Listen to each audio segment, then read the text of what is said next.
Morning, chat. How's it going?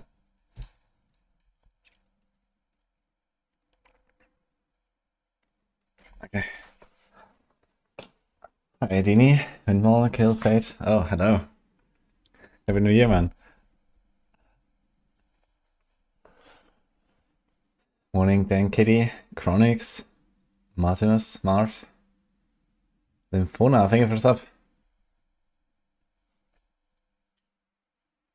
Yes, thank you for the 22. Hope you too. Just got up. Starting early again today. Holy.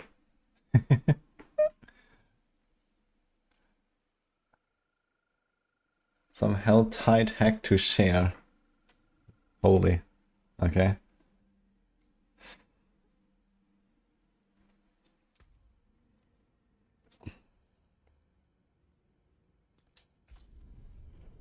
Let's get the Aussie dude on. Yeah, that's the plan.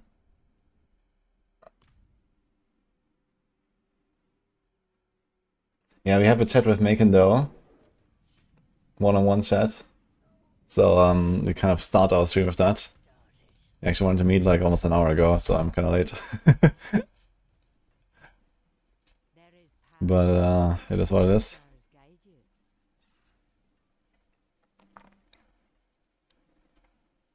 I was gonna call him and see where we're at. Guys. Hello, hello. Oh.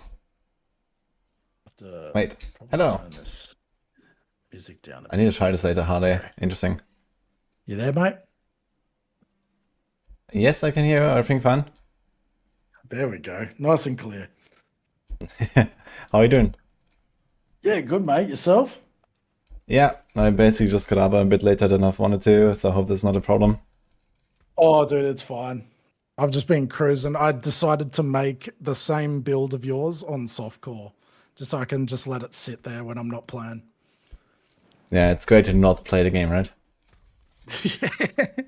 I was just doing it before. The guys were just laughing, going, a true dough build. Yes. Sorry. Yeah, so how do I actually pronounce your nickname? Is it Macon though? Yeah, making dough. Okay. Are you like running like a bakery or something? So actually, my last name is Mackindough. Okay, I see. But we were planning on doing cooking streams down the track, so it will fit very well there as well. Yeah, for sure. All right, for the stream together, so I'd like to turn on the shared chat. I sent you an invite. Yes. So you can see it in your Twitch notifications or just the Discord link. You can click that. Just leave that thing open until we're done, basically, and mute there, and that's it. Yes. I think the guys might have already got it. Okay, we are chilling with Macon there now, guys.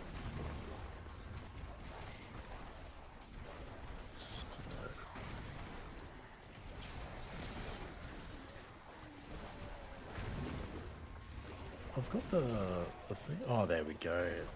Oh, no.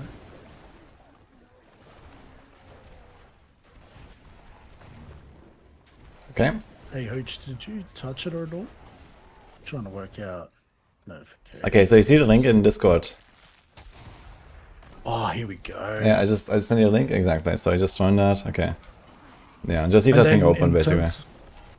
Oh, okay, cool. And in terms of the mic and stuff, don't worry about any of that, eh? Because we're using it through Discord. Yeah, exactly. I muted myself there, so you don't really have to do anything. But yeah, usually I just talk through Discord, and then we have this. And this is for the chat, so I can turn this on now. Cool, cool. And yeah, now we have everyone in the same chat. Hello, guys. Wait, let's see how this works. Yeah, you will see like a little icon in front of people's names, so you can see where they're typing. But you don't have to do anything else. So. Oh, true. That's sick. Yes. Yeah, it's kind of cool for these kind of hangouts. So I've been doing this with a bunch of streamers, basically all season long. Every day I have like another guest. And cool. Yeah, I don't know, I've talked to like 20 people now or something. And that was pretty cool actually. And chat really likes that. And I also get like an opportunity to hang out with people that I never really talked to. I had like some Yeah. that, you know, some of my friends basically, some of the Maxroll guys. And yeah, also there's like, you know, people that I may have seen like somewhere on the Diablo partner Discord, but you know, we never really interacted, so that's kind of Yeah, cool. that's sick. Yeah, I just haven't. Okay, yeah. Sound is fine, That's guys? actually sick that it actually comes up with the logo and everything as well, so it makes it easy to sort of know what's going on. Yeah, exactly. So it's just like a fun feature to like have like both communities united. Yeah, sick. So Yeah, Chronics. wait, Still need Chronix, Chronics to see my little clip from last night. wait, you have I was giving him a two little pat Chronixes on the here. head. What? Oh, I raided him last night, and before I raided him, I pulled him up on stream, and I was giving him a little pat on the head. Oh, okay. I think one of the lads gave a little clip for us. How do you have two Chronixes now here? Holy. Yeah, it's gonna get super confusing. Okay. Anyway, you know, we had the pleasure to talk, so I just like, I raided you once or something maybe, or like maybe we talked a little bit in stream chat, but besides that, nothing really, so I actually know nothing about you, so I'm kind of curious about this chat, I gotta say. Yeah, I was saying to the guys, I'm like, because I'm Australian, I need to like calm the farm and not be too full on. I said that. I'm like, I need to behave. Nah, it's fine, you know, you can be very, very relaxed with your attitude, it's okay. Nice, nice. Wait, Deanie was telling me something about Maxroll. So explain, you're the, what are you in terms of Maxroll? I am the director for the Diablo franchise. So Nice. so I basically make sure that everything is running as it should. Yeah, that's cool. I lead the team meetings, you know, I make recruiting decisions or like other sort of decisions and so on. So that's basically most of the stuff I do. Plus, you know, I have like my own guides there as well that I write. You know, lately I've been doing a lot of the Paladin stuff there to kind of get that up and running. Like I was previously doing Spiritborn, and before that I was doing Rogue. And yeah. I'm basically one of the like oldest members. Yeah. So I have a lot of experience with like how to make the guides, and you know, I also, for example, reworked a lot of the template for the guides and so on lately, and these kind of things. Yeah, nice. Yeah, so that's mostly what I do, for like Maxroll specific, I guess. And then besides that, yeah, I mean, stream, blast, and YouTube every day, so... So Maxroll named like that after Max Woody's legal name. Yeah, funny enough, my last name actually starts with an R. But this is not the reason why, why it's called Maxroll. It's just a funny coincidence. I can just imagine. I'm like reading it, I'm like, yeah, here we go. They're all going to come out of the woodwork. That's crack up.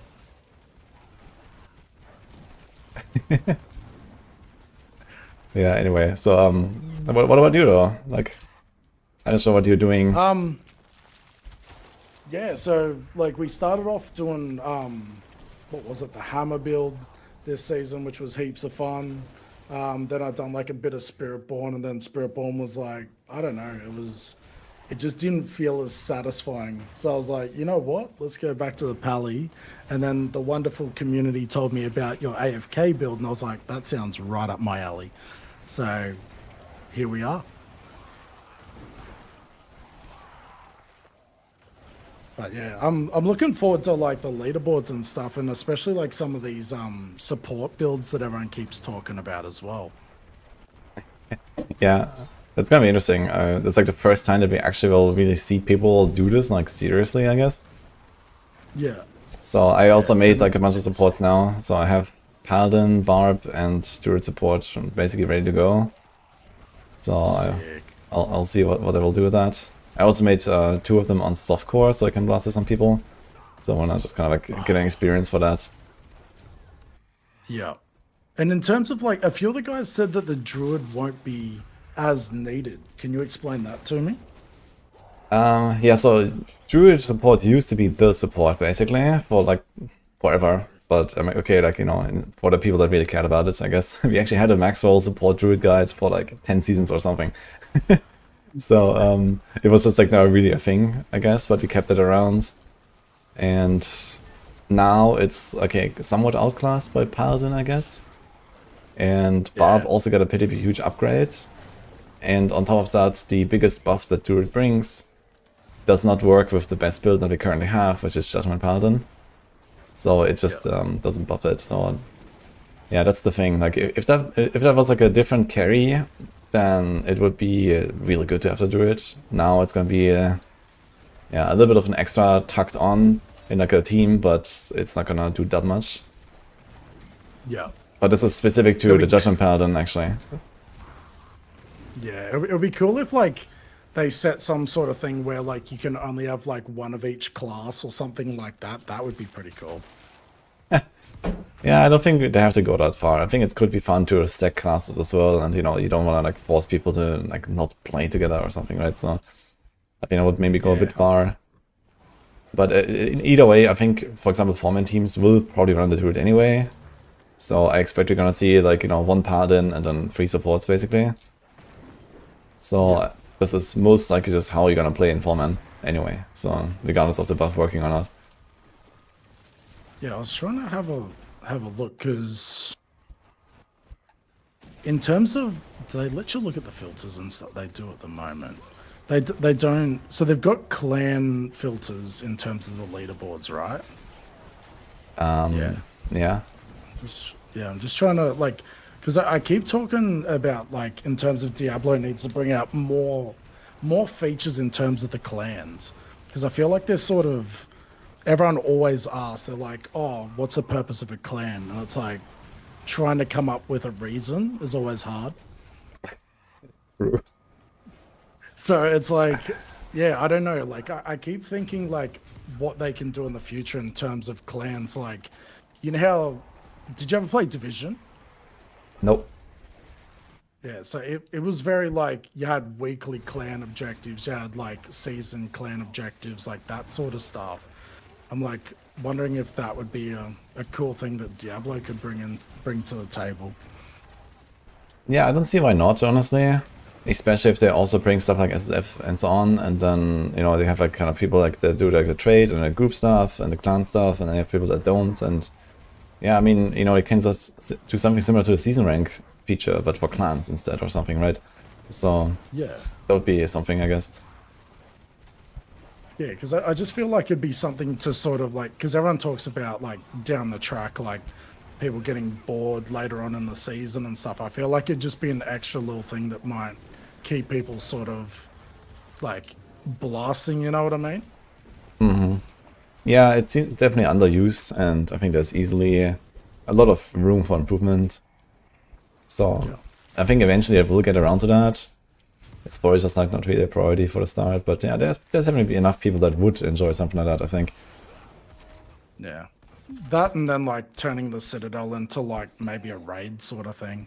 That'd be cool. Yeah, I mean, it's kind of supposed to be that, right? It's just that, okay, like a raid with 2 people doesn't feel much like a raid, I guess, but... Yeah, very true. But yeah, if they worked on that, I think that'd be pretty sick. They're the 2 things that like I want to see improved in the future for sure, was like more clan stuff, and then like if they brought in, I don't know, the community's probably going to laugh because I'm terrible when it comes to raids in other games, but I'm like, I think it'd be cool in terms of Diablo for sure. Yes. Yeah, I mean, they have like some little features built in for a clan, right? But even something simple like a clan stash, I think would go a long way. Just like people throwing in their backups, and like, you know, some others can take it and have an easier start, and you know, these kind of things, right? Just would like facilitate a lot of things. Yeah, that'd be so good.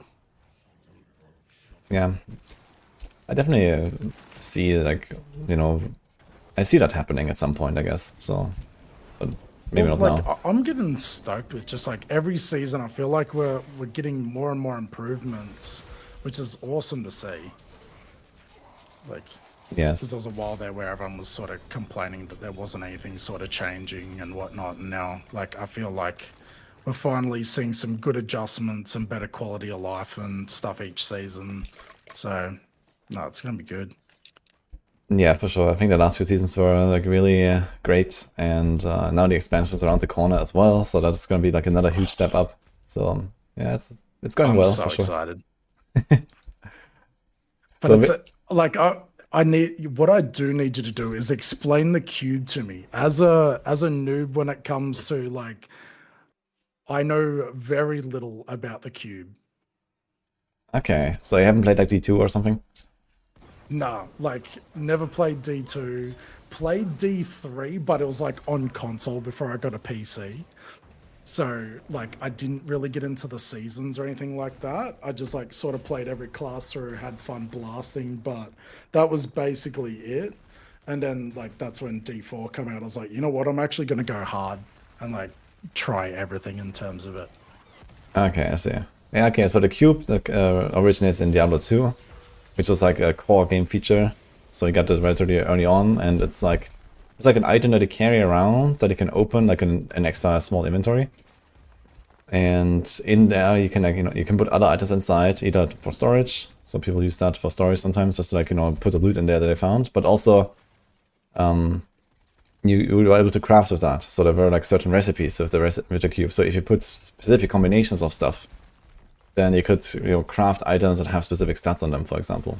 So I don't know, you put in like, I don't know, you put in like an amulet or something, and then I don't know exactly what the recipes were. Then you put like, I don't know, let's say a topaz, and I don't know, maybe a certain rune or something.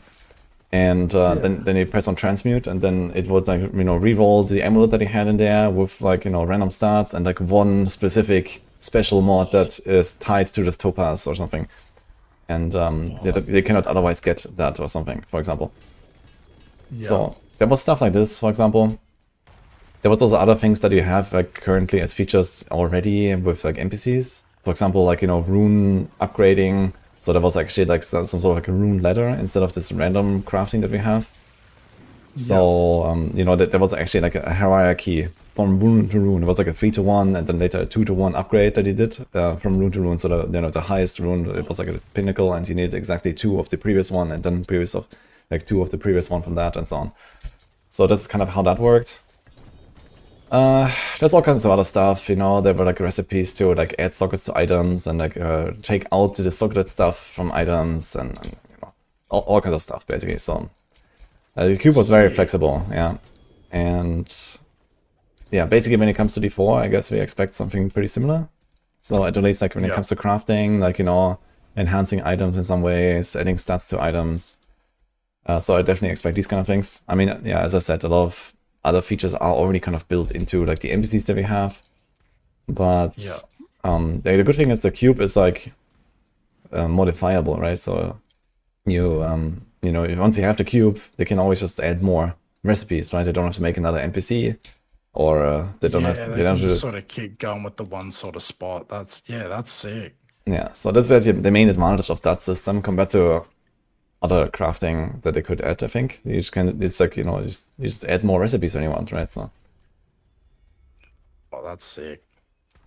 Yeah, so I think the expectations are probably relatively high for the cube, and I guess we'll see what happens. I haven't really said anything about what it will have exactly, but at least in this trailer that we saw like this like sword, and then you get like some flaming effect or something. So that'd be cool. Yeah, it'd be sick to see, like, because I guess they've already got the blueprint, so like I guess I could just work on that and make it obviously even better or something.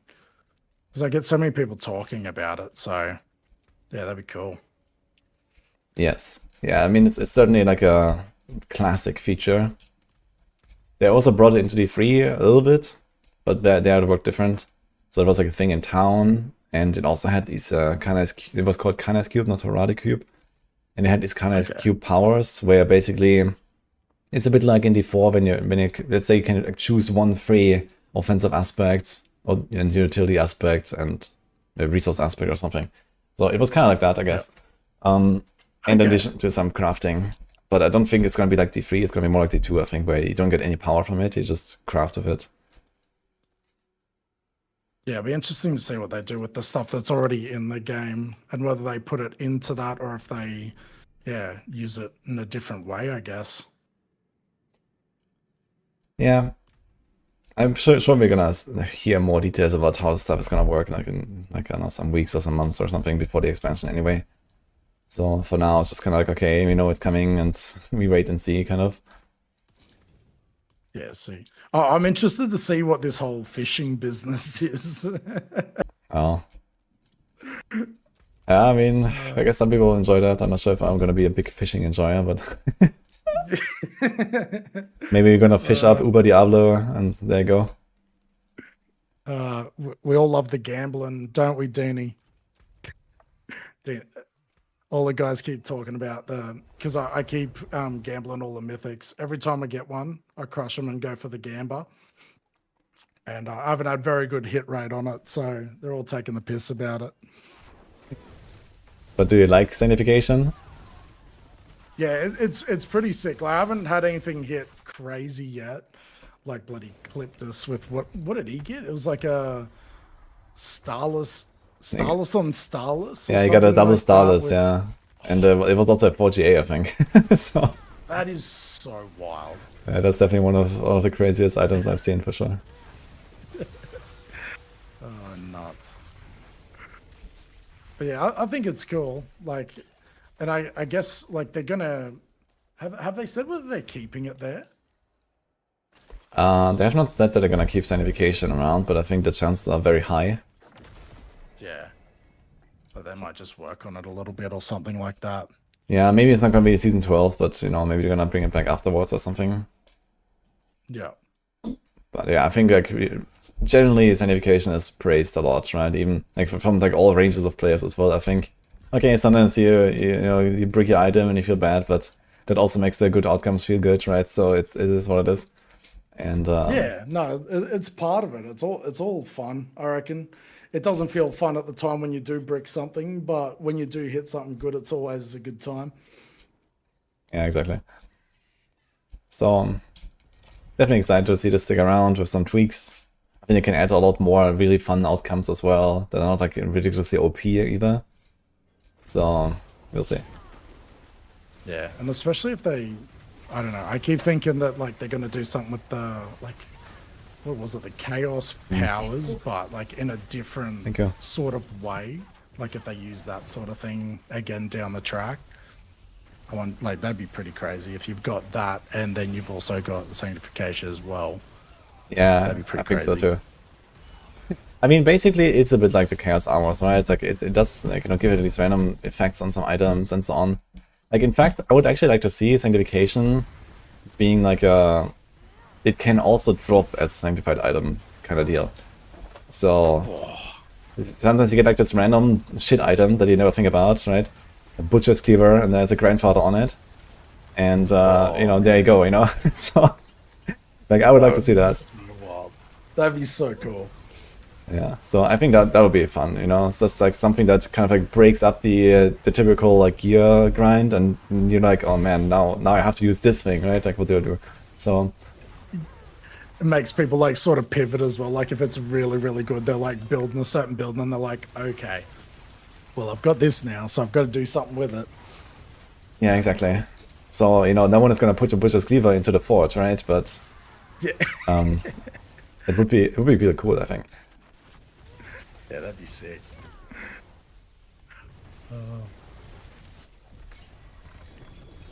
Yeah, I mean, I could also do some other tweaks, right? With if you have such a like hugely random system, maybe it wouldn't hurt to like keep items tradable, for example.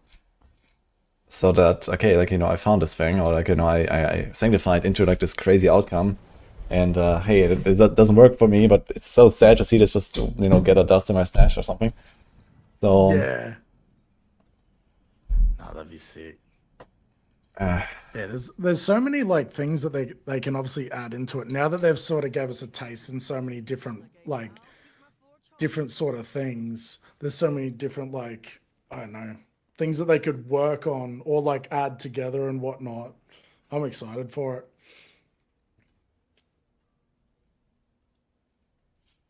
Man, I tell you what, this whole shared chat is tripping me out. Why? I can't even keep up with it.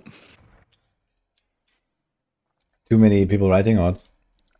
Yeah, and it's just like seeing like, I don't know, seeing the different like accounts beside each one and whatnot. Yeah, so 'Cause my I've never done it. yeah.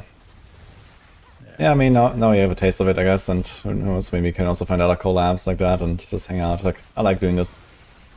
Yeah, And it's also fun to see, like, the different names, and it's also interesting for me to see how many people from my chat I recognize in, like, other people's chat. yeah, true. Like, they're hanging out in Mackinder today, huh? Okay, I see Yeah, it you. was even like Deanie before we were talking about like, oh, we need to behave, and then Deanie's like, nah, I'll vouch for you, it's fine.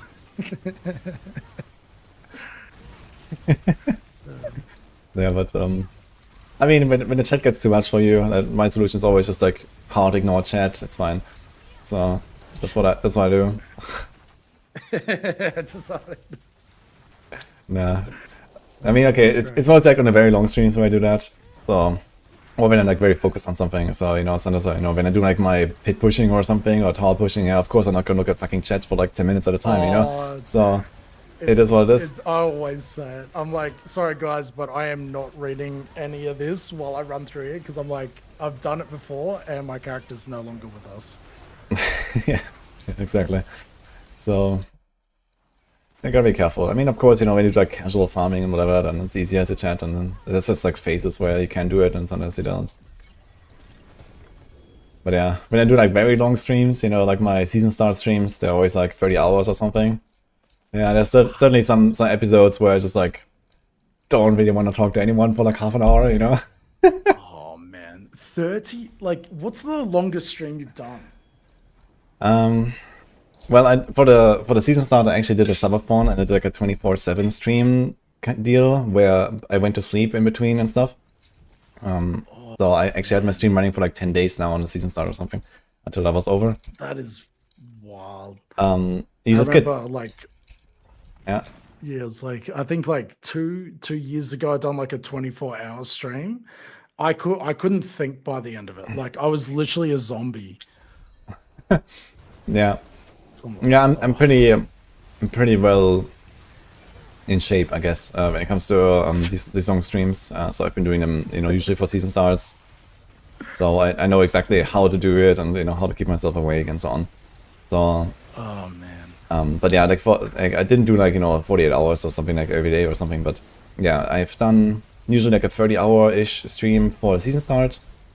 So it's just like it comes down to like when does the season start. It's usually in the evening for me. So I usually wake up like in the afternoon, a few hours before, start my stream, and then I, try to unfuck my sleep schedule with just staying up until the next evening, basically. So this is basically the main reason. Yeah, shit. And yeah, this was the first time where my like where the season start was actually normal for me. Like it's usually like 3 a.m. I think. Yeah, in that case, you could just get up very early, I guess, and it wouldn't be too bad if you're like, kind of like a morning person anyway. But yeah.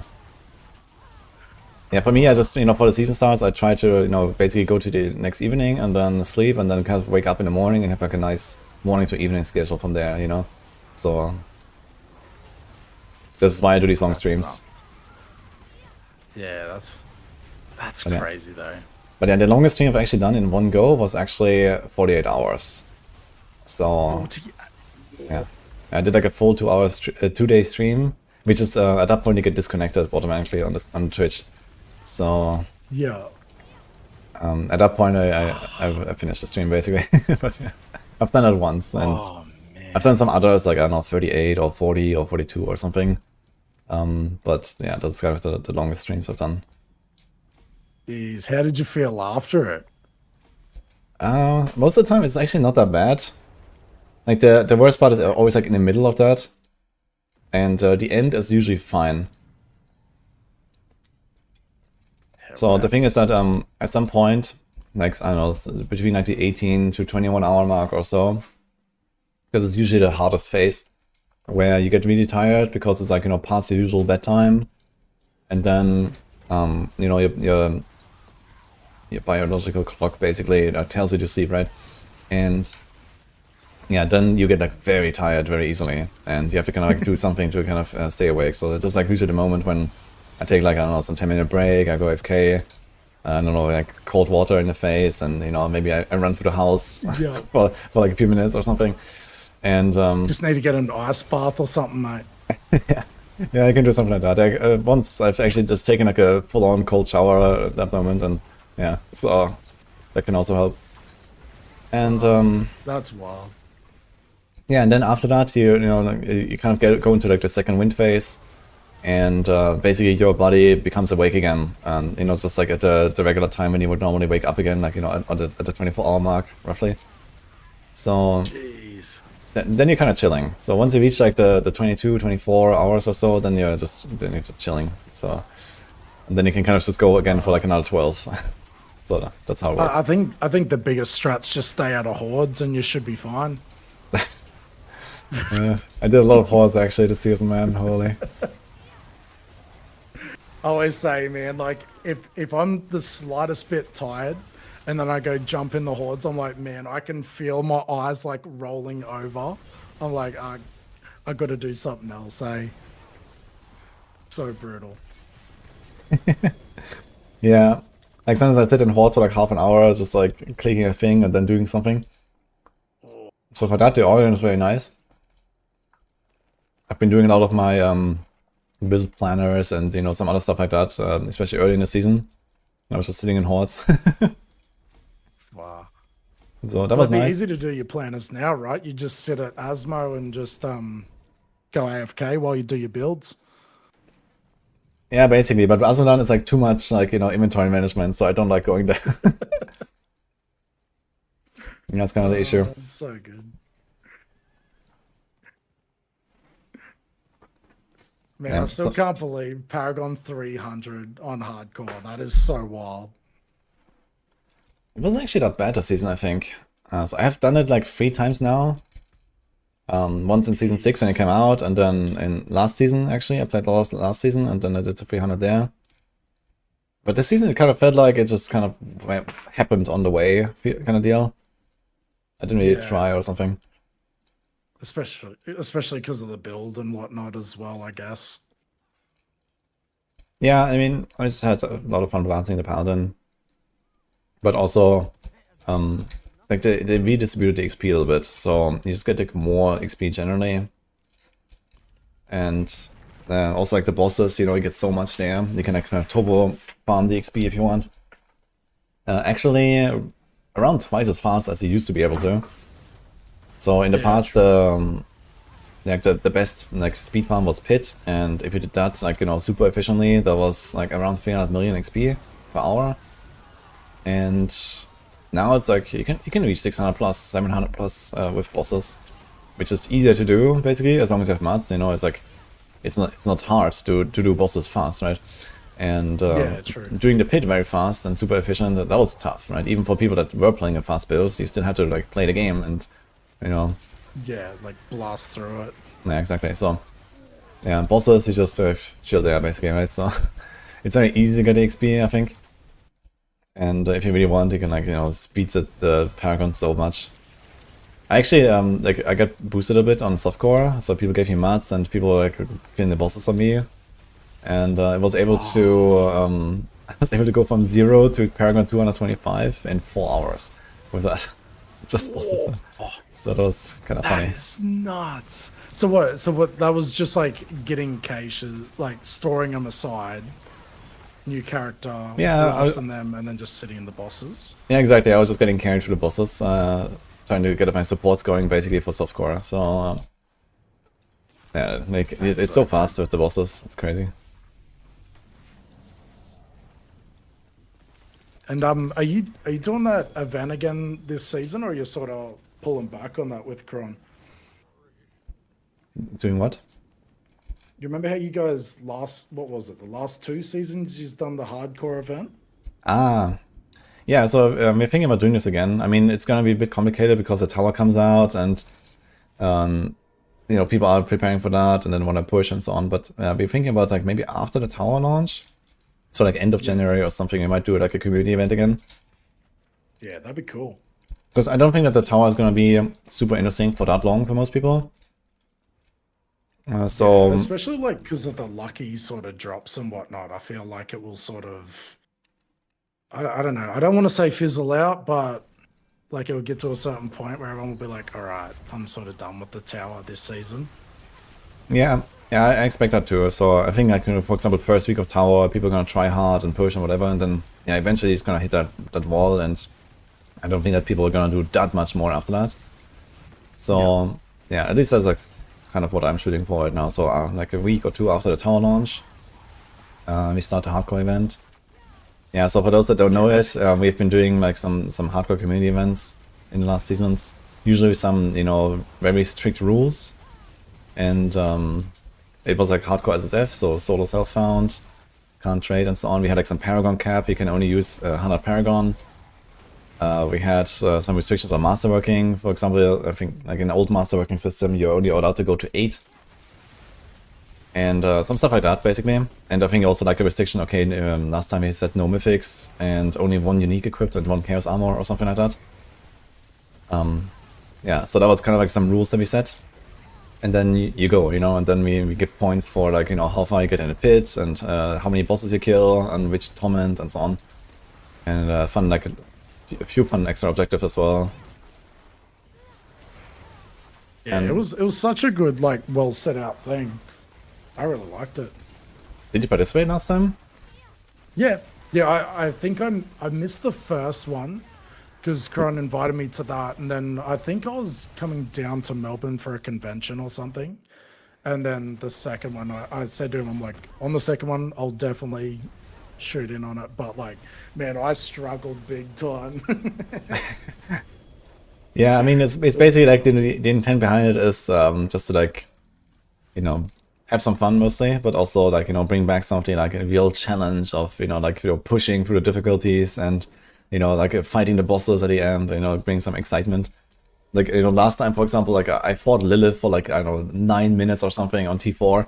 And, you know, it was like some really tough encounter. I got almost one shot like 4 separate times and, you know, this kind of stuff. So that was like, you know, a lot of like adrenaline, a lot of action. It was very fun. Yeah. No, and like even I think it was what was the Ami? It was only a magic like. Ah, yeah, true. I said only blue amulet as well. Yeah. Oh, dude, that was the toughest part, man. Like having that, I don't know why, but like, man, it was such a struggle straight. The support barb is on Maxroll on the tier list. The guys were just telling me as well. They were just yeah, they were saying I think I started late because on the second time because I think I was away on holidays or something and it ran for like, was it 2 weeks, Woody? Yeah, I think 9 days is actually what you do. So you do like Friday to following Sunday. So that's 2 weekends.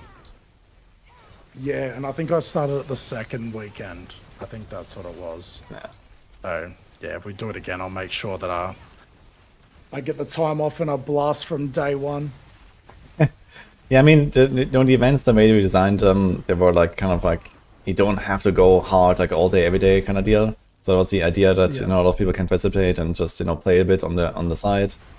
Even like, for example, even if they still play like softcore actively or just don't have that much time, right? You still can kind of get reasonably close, I guess, with like the Paragon cap and the Masterwork cap that we had and so on.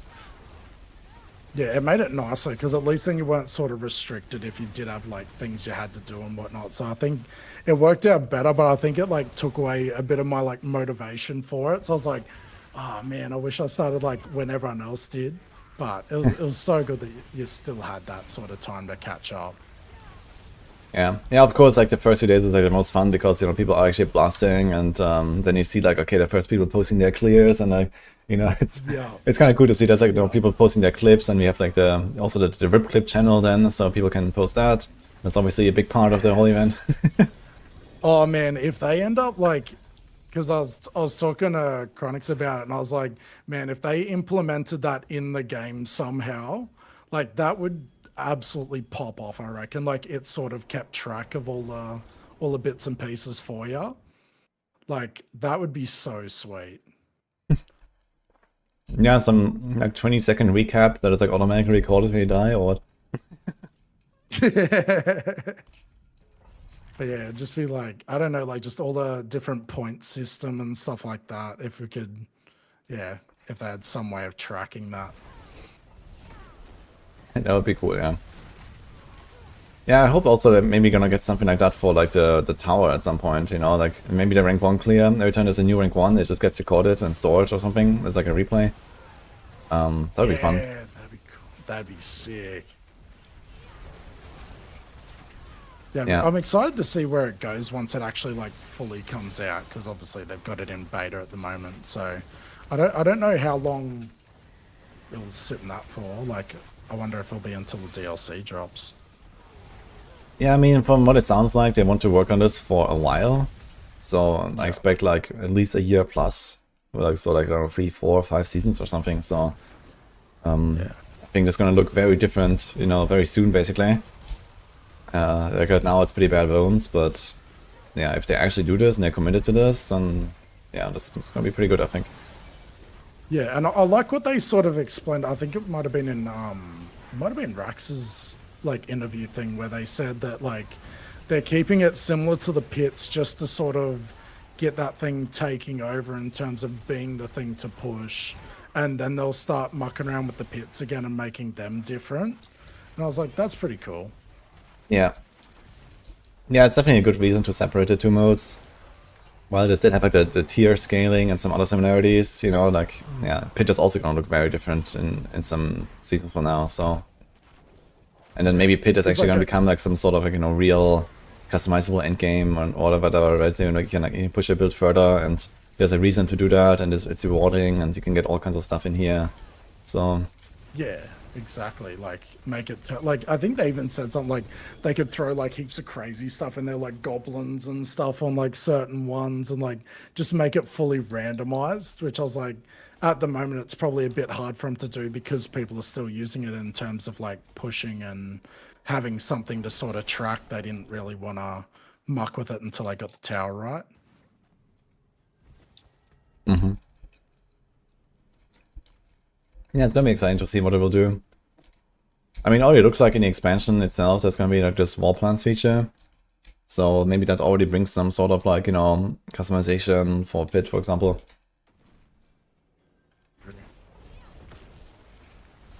What is the thing that you're most excited for the expansion, from what you've seen?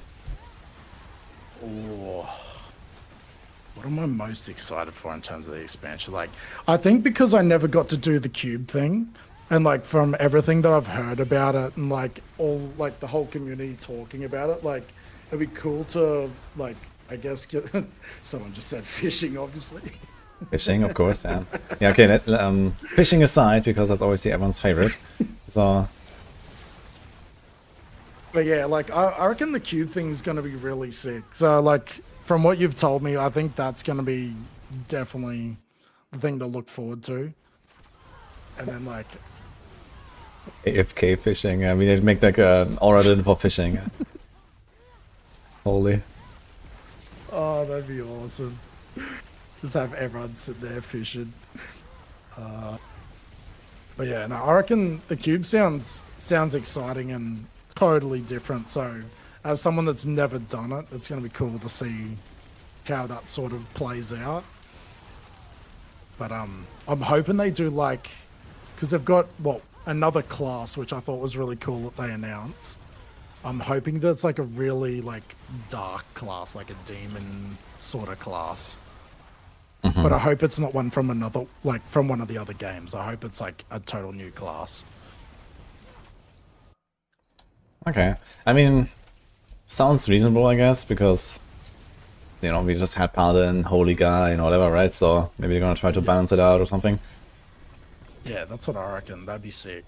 But I hear a lot of talk about stuff like Witch Doctor and Amazon and Oracle that people are expecting as well. Yeah, I've heard Witch Doctor way too many times. It's nearly as many times as Paladin before it dropped. It's like, when's it coming? When's it coming? When's it coming? I'm like, oh, it's kind of interesting chill. because, you know, Witch Doctor was always like this like least popular class in D3, but a lot of people are asking for it in D4, it seems. Yeah. And honestly, myself included, like I would like to play a Witch Doctor in D4. It would be pretty wild. But yeah, like, because I remember playing it in 3. Because, yeah, because what was the other one that was in there? Was it Demon Hunter? Yes. Yeah. And trying to remember which ones I was like, because I think I'd done like each one of the classes, but like, yeah, never got into the season stuff. So I think eventually I'm going to go back and play them all and see, like, play all the, because they're still dropping seasons, right, in 3? Yeah, usually like a week or two before the T4 seasons. So like coordinate this a little bit, and then you can play it for like a little bit and then go T4. So that's kind of how it works right now. Yeah, true. I might do that. Yeah. The only thing is I want to play on PC, but there's no controller support because I'm a controller pleb. Yeah, there is a way to set up PC controller somehow. So it is a thing, but it's a kind of a bit complicated. But I know Epoch made like a video about this, like, I don't know, 9 years ago or some shit. So you can probably find that. Dude, I'm definitely doing that. Now that you've said that, 100%.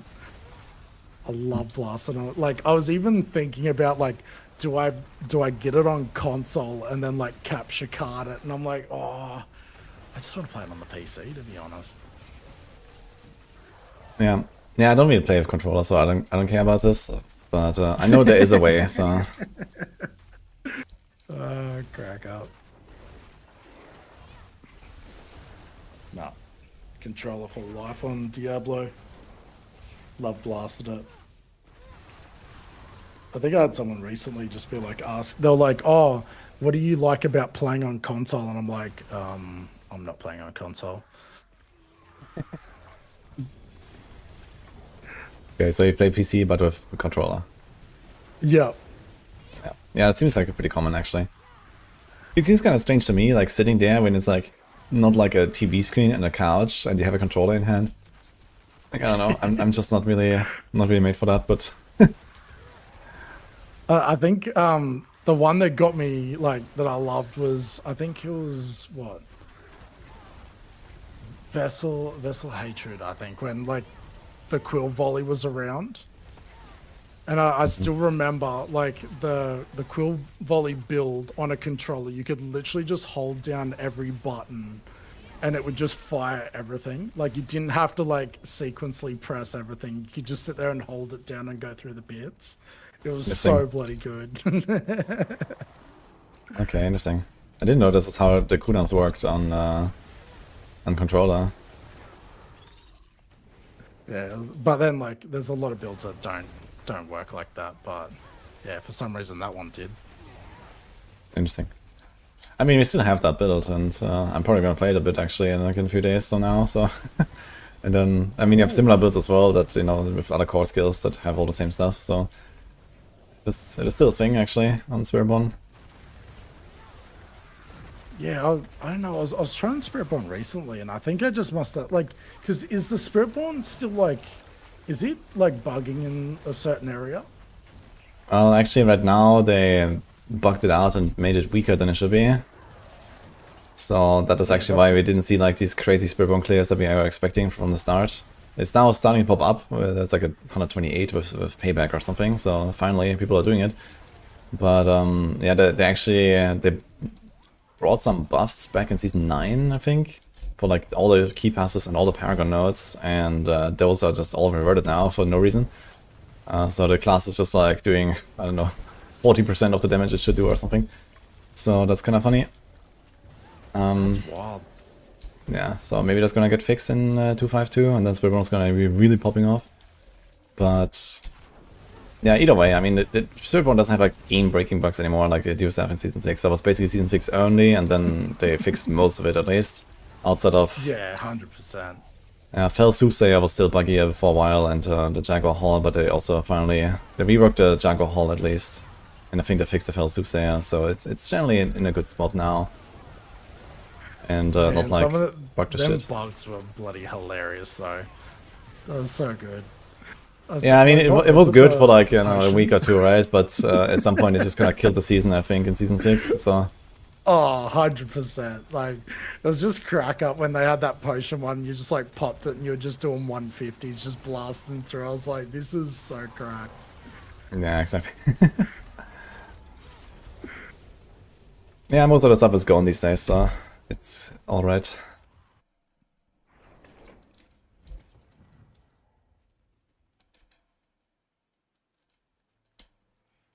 Because Pally was out of 2, right? Sorry? The Paladin, was that out of D2? Yes, yeah. That Yeah, was a thing you need to. Ooh. Yeah. Because, yeah, that's what I mean. Like, everyone kept saying, like, before they obviously dropped it, everyone was going, oh, bring the Pally back, bring the Pally back. And I'm sitting here going, I don't even know what the Pally was like. And then, like, the moment that I got to use it, I was like, man, this thing's so good. I mean, okay, the default Paladin is definitely pretty insane. And, you know, wild. like the game works differently from Diablo 2 as well, right? So it's like, okay, they made it very powerful. But I mean, also they definitely took like a lot of the old designs and like made them cool and stuff. So they were like, you know, similar skills or at least similar names and similar fantasy. But now they like redesigned them completely. And but yeah, you see the similarities, but also you see how they like innovated on it. So it's kind of nice. So did you actually get to play it early? Yes. How much earlier? I was there in August with a bunch of other people. Yeah. So they invited a bunch of yeah, streamers and blasters and stuff, and we got to try it, and a bunch of other Man, stuff. that's so sick. That was very cool. Yeah, So we saw it a bit in advance, and then, you know, gave a lot of feedback, and, you know, they actually did like a lot of like nice updates and fixes on the stuff that we complained about. So they've done actually a really good turnaround there, I'd say, in those like, yeah, what is it, 3 months basically.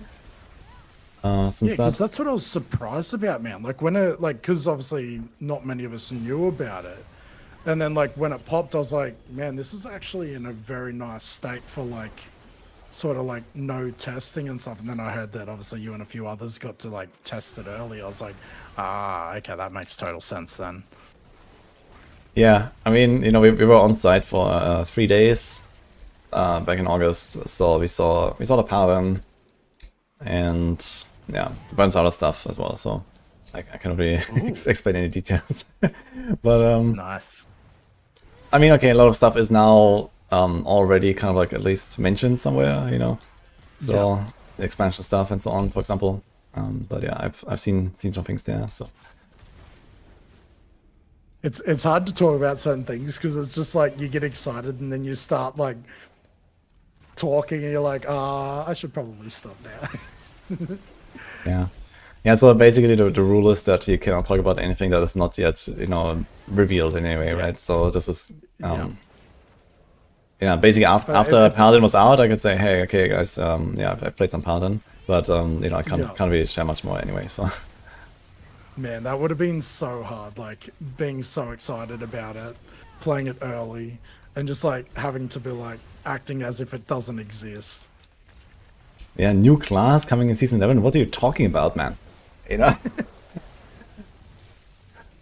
Oh, that's crack up. Get off that copium train, yeah. Yeah, it is what it is, so... I mean, I'm obviously, like, you know, trying to be, like, very discreet with these things, so it's, you know, like... It's funny to see the speculation of, like, what is happening and what people say and so on, but, yeah. Yeah, it's so sick to see though, man. Like them doing such big things. Like I thought it, jeez, I thought it was wild that they just like dropped it before before the DLC come out. I was like, man, that's so sick.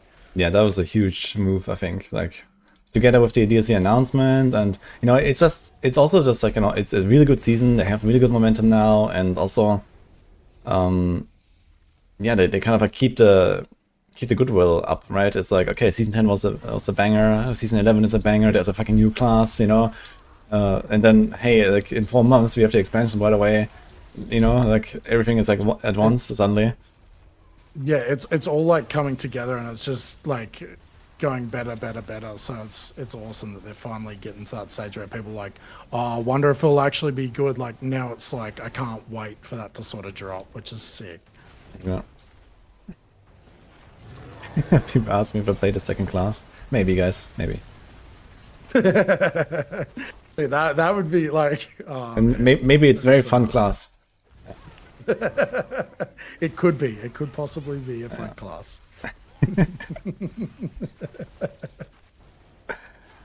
Crack up.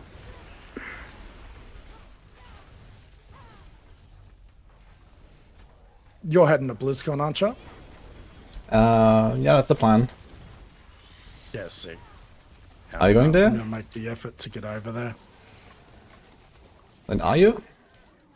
Yeah. So, I think the strat is to go to World Hawaii Boss. and then fly into California from there. Just because I think it's like what? I think it's like 9.5 hours to Hawaii from Sydney, and then it's like another six and a bit from Hawaii to California. Yeah, so you have a pretty similar trip to me then, I guess. For me, it's also is that how long it takes you? I guess like the best possible connection would probably be something like 15 hours for me or so.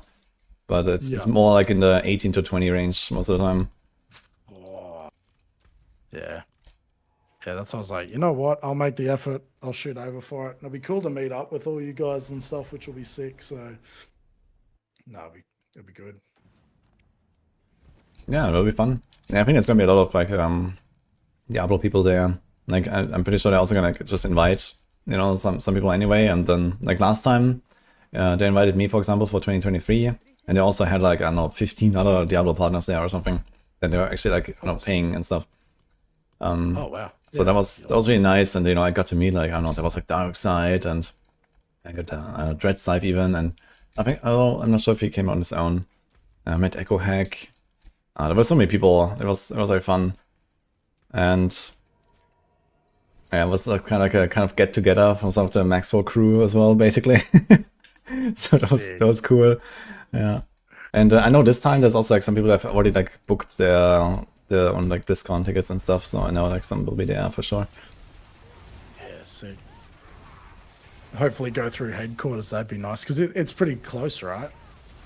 Yeah, so the convention center is in Anaheim, which is like much more central basically than Irvine. Irvine is like on the southern suburbs. It's not too far. It's like probably half an hour or 45 minutes drive or so. It's still quite large city, you know. So it is what it is. But yeah, like I could imagine that they're gonna do a tour or something. Yeah, if there's like plenty of like Diablo people there, maybe they're gonna like you know just one day before or something. Yeah, that'd be sick. Man, 30 to 40 minute drive for us in Australia is like going down the road. It's like everywhere's 30 to 40 minutes. Oof, yeah. Yes, I learned that there's actually, how much was it? Like 26 million people in Australia or something? Is that correct? Like fucking nothing. You know what? How many people? Like it's everyone lives on the coast. It's like you go into the middle of Australia and there's no one. Nah. Yeah, they were all like eradicated by the wildlife, I guess. Oh, dude, some of it. It's like you don't want to be living out in the middle. And it's probably like some crazy hermits, like literally like 3,000 kilometers away from everyone else or something. Like I also think there's like I heard. When was it? I feel like it was about a month ago that there's actually a town where people live under the ground because it's so hot. Their houses are under the ground. Interesting. And I does anyone know what state that was? But yeah, like, yeah, when I heard about it, I was like, man, that's wild behavior. There you go. Cobber Petey, Dank said. That's nuts. Sounds like an Oz thing. I mean, isn't that also like the plan for like I don't know, City on Mars or something when they start building that? I think they're also gonna have like underground stuff there. I'm not sure if you heard anything, but yeah, makes a lot of sense to like you know escape the radiation and stuff. So You should just get like Elon should just come to the middle of Australia and just go into the middle and then just try and build a civilization out there before he tries anywhere else. Can be Yeah, like I mean, it would definitely. Yeah, it would be a good test run for sure. Yeah. Yeah, I think they're actually gonna start setting up rockets soon. Wasn't like in the next few years or something. I think they're gonna start the first like unmanned first. I think they want to send up robots and like like stuff basically. And then I think 2 years later, like there's every 2 years or so, there's like a good cycle where it's like pretty close to the Mars, and they have like a pretty short trip, and then there's gonna be like the window basically where you send rockets. So That is wild. yeah, I'm a big fan of that, to be honest. So I'm excited to see like in the next 10-20 years or something what's actually gonna happen there on Mars. So. I swear to God, Elon better be streaming that stuff because I'll be watching that like every day. Live stream from Mars has like a 3-minute latency, but it is what it is. Latency like crazy. It's like, nah, I'm still watching it. But nah, that'd be so sick. So, but Mars gets less energy from the sun. Dyson Sphere soon. Holy, let's go. Yeah, soon is a bit cope, I guess, but eventually. do you know what is a Dyson Sphere? No idea. Okay, so the Dyson Sphere is right now a fictional construct, at least from as far as we know. But basically, it is supposed to like harness the power of a star to like almost its like highest degree possible. So you build like a construct around the sun, effectively. That it's basically solar collectors or something, right? But it's like all around, like in a ring or like in like some other like like multiple rings that are like overlapping or something. That is just like basically harness all the energy. So that is what it is. So like this again produce like a lot of straight out of like. Yeah, it's like a very sci-fi thing right now. Yeah, but yeah, it's I guess theoretically possible. So yeah, and like when you get to that point, like I don't know, in like a few thousand years, who knows, right? It could be very effective. So man, that is wild to even think about. yeah, it's a vacuum cleaner. Oh my god! What was it, James Dyson off to Mars? Yeah. Yeah. I mean, this is, thinking about like constructing something like this, obviously it needs like, ridiculous resources and whatever, right? So like right now, this is like, it's pure sci-fi. But yeah, who knows? Someday that might happen, but we probably won't see it, I guess. Yeah, I don't think we'll be around.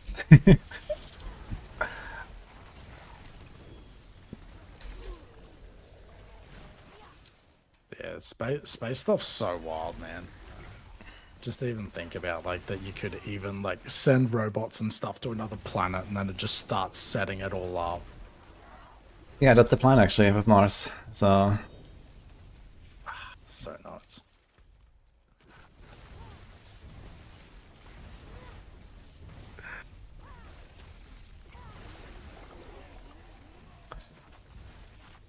I really wonder how it's gonna be like, I don't know, in like a few decades from now. And like, space like technology really like I don't know starts taking off, and then I don't know, at least like inside the solar system. I think there's like probably like a lot of materials and minerals and whatever, right? And like very valuable stuff they can find on like other planets inside the solar system already, right? Or on comets even, like comet mining and stuff like that. Is gonna be probably an industry, I guess, at some point, and like it's kind of wild to think about. So. Oh, dude, that like makes my brain turn to mush to think that we could get to something like that where there's literally like spaceships going back and forward and like getting resources and oh man, this is wild to think. Because like, how long have they said it takes to get like a rocket or something to Mars? I'm not sure exactly. It's I think it's like ages, right? I think it's like a 2-3 months trip or something. With current technology, yeah. It's not that bad, yeah. So. Oh. But it was like years. No, it's not years, I think. But it's also like, you know, it has to do with the, you know, this window that I talked about. So like, you know, every 2 years there's like this window where it's like a very opportune moment to go there. And yeah. That's nuts. But yeah, I mean, I haven't really regulate into this recently, but I don't know, some time ago, like, you know, this, it's probably stuff has shifted a little bit. So maybe my knowledge is a bit outdated.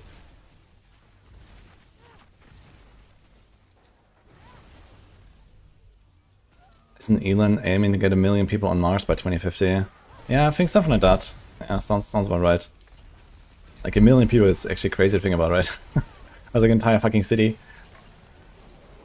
Elon's just sitting there and just like looking at the amount it's costing. He's like, yeah, that's all right. Signs a bit of paper. Let's go. Keep going. It's like, you're just thinking of the money that would get pumped into that is like wild. Because there's no profit back, right? Like, it's just straight, like, I don't know. It's wild to think about. He's like sitting there just hemorrhaging money and there's like nothing coming back. Yeah, I mean, the profit in that is, you know, we have 2 planets, right? And if one of them, is boom, then we still have another one. So that's the idea, right? So... But it's like if they end up getting there and it's not actually worth being there or something like that, and or like there's no resource or whatever, and it's like, oh sweet, well that was a great use of money. Yeah, I mean, of course, you know, from like from that perspective, yeah, it's very bad to look at it right? This way. Oh but, man, it's so wild, but it's like, I guess it's just like gambling at the end of the day. I'm not sure if like, okay, maybe they find something on Mars, you know, once they start digging, maybe there's gonna be like also riches in the ground or something. I don't know if that's like expected. Oh, I guess it could be stuff. Surely.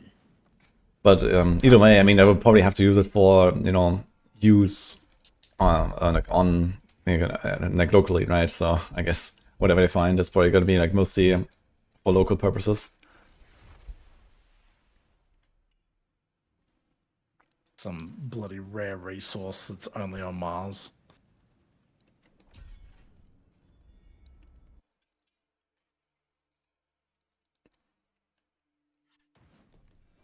Man, I'm loving this AFK build, and I'm like playing it on softcore just to see how tanky it is, to see how hard I can go on hardcore with it.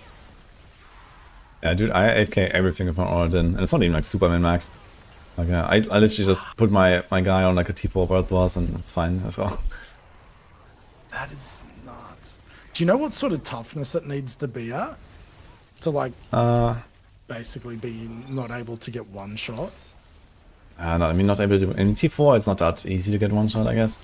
So, I don't know, if you have like a few 100,000, you usually don't get one shot by anything in T4, I think. And I think my character has like 500,000 or like 600, 700k or something with buffs and stuff. And I have like a life per second roll, and I have like a life per hit roll, and that's mostly covers it, you know. So true. Yeah, I think that's my problem on hardcore. Is I think I'm missing. I think it's life on hit. Yeah, so, yeah, it's kind of nice. Life on hit is pretty effective. Yeah, I think that was on. What did I have that on?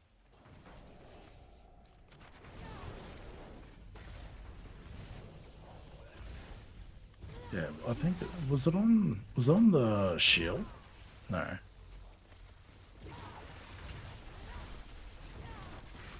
Life per second. Oh yeah, just on the pants. You got the life per 5 seconds or whatever it is. Yeah, yeah. I think like one of each is kind of decent.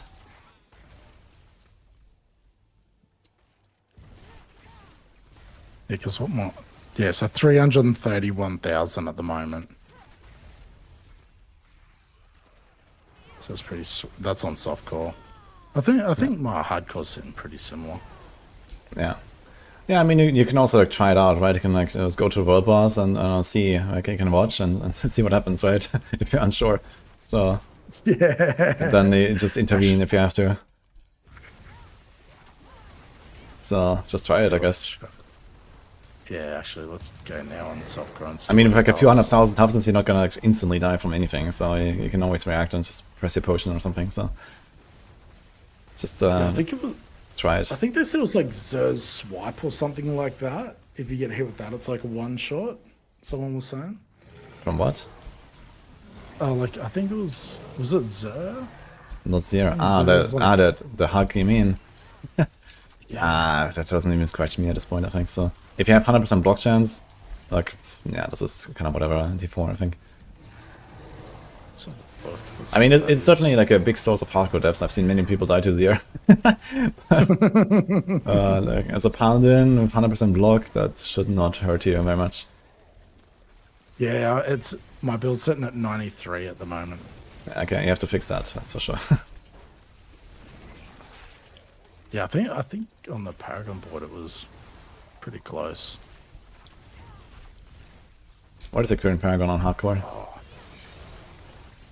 What was I at? I think it was at like 2. It was actually. Oh no, I think I'm only like 180. So I'm still sort of pretty low. Ah, okay. Whereas my softcore one's sitting at 244. Mm-hmm.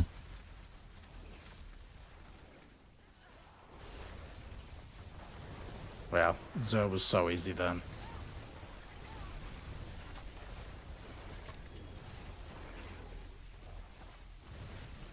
$183 on hardcore hooch reckons. Okay. Oh man, that was so easy.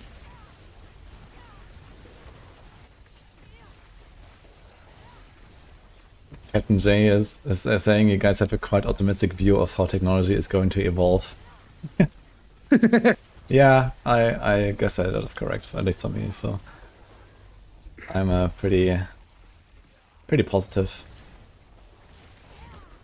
Man, considering what they've done already, like, even like in Australia here, like my mum's got the Starlink stuff set up, like on her caravan, and she was over on the other side of Australia where there was like no reception within like a good, say, an hour drive, and it was like the same speed of internet that I've got in the city in Melbourne. That's pretty sick. Like, that's nuts. So Yeah. I reckon stuff's gonna happen for sure. Quicker than we think.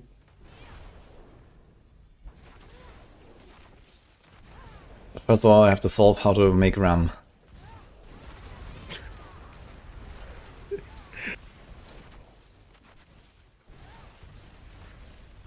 What's Chronix reckon? Starlink would be great for the AI military robots to communicate with each other. Elon's private army taking over.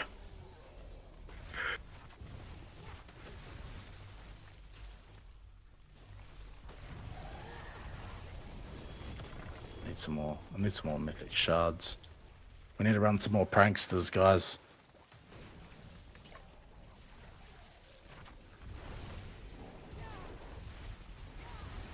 Make RAM, yeah. Make RAM, download RAM, I don't care, but give me RAM.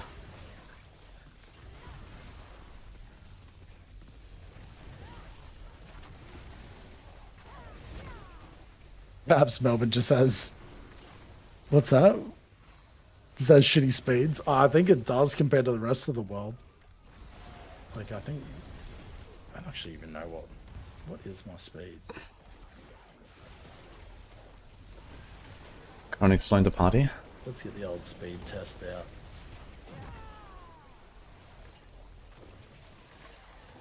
I'd love to see what you guys think of this in terms of speed. I mean, everything that's like over a few hundred like MB per second is fine, I think. So I have like a gigabit connection, so I'm like really fast internet. But anything beyond that, I mean, for a normal consumer is completely irrelevant, I think. So I've got a ping of 2, nearly a gig down, and then, what is it? 86 megabits per second upload. Okay, that's good. So I think over, like, in the US and stuff, I think they've got like gig uploads and stuff like that, don't they? Yeah, I mean, in some places for sure, like they even have like multiple gigabits or something in these days with like the newest like state of the art fiber and stuff. But yeah, I mean, outside of like some like businesses or something, like where you have to initially like connect many PCs and stuff, then it's kind of whatever, I think. 2 GB up and down, yeah, exactly. Like for like a household, it's like a super overkill, I think. 2 gig up and down is wild. Yeah. At least for now, I don't really see a reason. That, like that's like upload, like other than if you're doing like YouTube, I guess, like uploading YouTube videos or something like that, like 2 gig up is wild. Unless you're multi-streaming to every platform that exists in 4K. It's like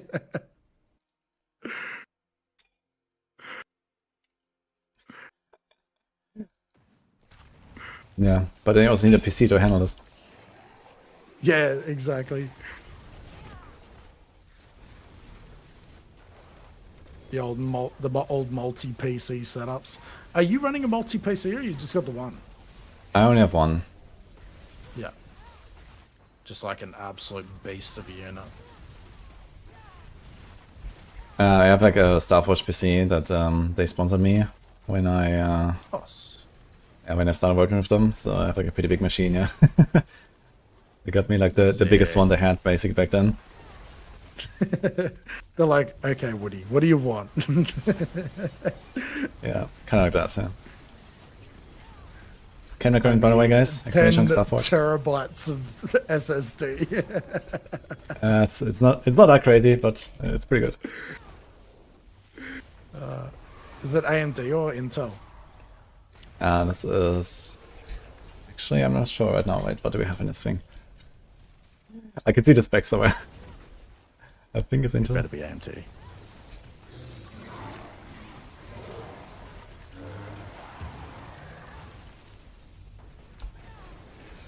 I do want a computer with a sus logo on it. Yeah.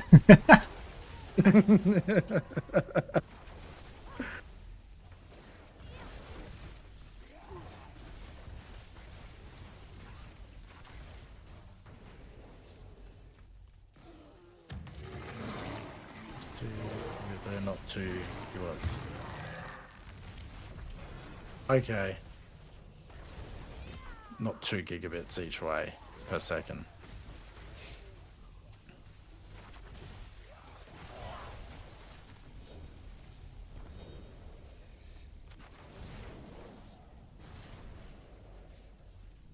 What's going on here? I was actually looking at Starforge recently because, like, I swear on Twitter I had like some like Starforge account reach out to me, and then I was like, I reckon this isn't actually them. Have they only got like one account? I'm not 100% sure. I guess I have like one main account on Twitter, yeah. So I mean, they certainly have one. So if that just says like Starforge and has many followers and posts, and it seems legit to me enough. I'm not sure if the handle is just Starforge. Yeah, it looked like they had like 2 accounts, but I don't know if it was just that like the second account was just resharing all of their stuff. So I was like, yeah, nah. It could also be like one for like the main account and one for like customer support or something. There could be a thing. Well, that's what I thought it might have been, but yeah, I was a bit sus on it.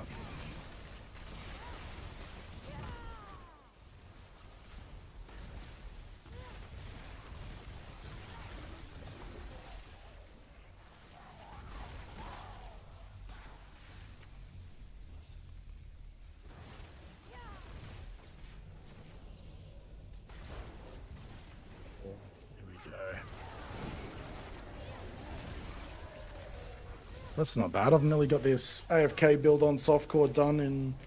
How long has it been, guys? A few hours? Because I was like blasting on hardcore. I'm like, you know what? Softcore time. And then the guys just gave me like a bunch of gear. So like how I sponged them gloves off you the other day. I hope you put them to good use. Oh, I did, mate. I'm blasting with them now. Yeah, my best gloves that I had this season, they are deleted. I have not found a better one so far. But in the first few days of the season, I got like an insane Dawnfire. And as part of my subathon, there was one objective. If someone gives a lot of subs at once, they are allowed to delete one of my items. So that Dawnfire is now gone, unfortunately.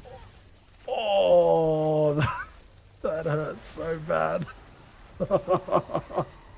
And you haven't found a pair as good since. Yeah, it was still my best one, yeah. I mean, I have good ones, but, you know, it's yeah, kind of fun. Man, whoever, like, told you to do that now owes you, like, another set. Nah, they paid for it, it's fine.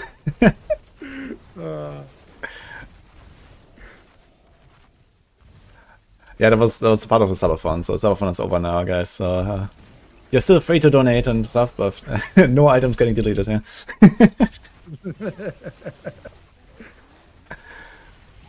Especially the person who did that, yeah. Yeah, so the person who did that was Alex, who is actually one of the founding members of Maxroll. And yeah.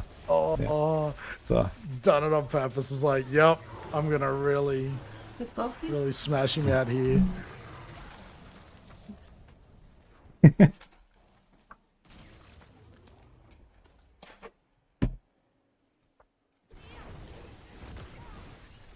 up goal for tattoo, Monka. Yeah, I'm not like really. Did someone just ask? Yeah, someone said that. Yeah, but yeah, like people said that actually to me when I was like trying to make some goals and stuff. And but yeah, I don't want to have a tattoo really, to be honest. So you know, I mean, I'm fine with people that have them, but I don't want to.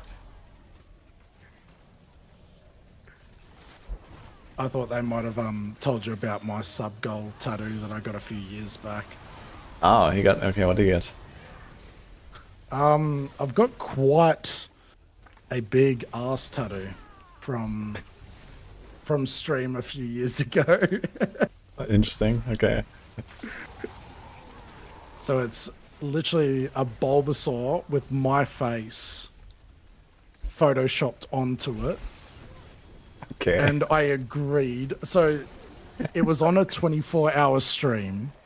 And I was like, all right, I threw a goal out there because I was like, you know what? Yous aren't going to get even close to this. So I'm like, 800 subs in 24 hours. And I'll get the emote tattooed on my ass. And then, yeah, they got to that goal. And then I went into the tattoo shop and the tattooist was like, just let you know, because that's a portrait, that's going to need to be quite big to actually make out what that face is. So now it's an entire cheek. Nice. Okay, good job, Chad. You should have like tripled the number or something, you know. Oh man, I was like, as the number creeped closer, I was like, this is not happening right now. I'm like, we are not getting close to this. Like, I swear when I said it, we were at like something like 200. And then I saw it creeping and creeping and creeping, and I'm like, oh, this is not good. How many subs to get my face tattooed on a gobbo on my butt? I don't know, dude. I mean, the idea is funny, but I don't really want to do that, I gotta say. There you go, guys. You gotta pester Woody to get it now. Holy shit, man.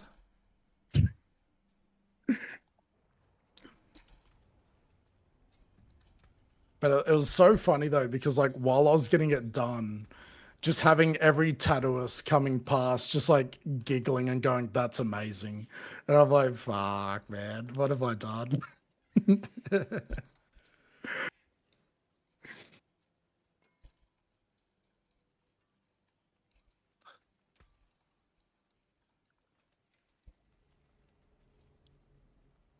There you go. What do you reckon? What is it? 10,000 subs in 12 hours? 10,000 subs. That was a lot of subs.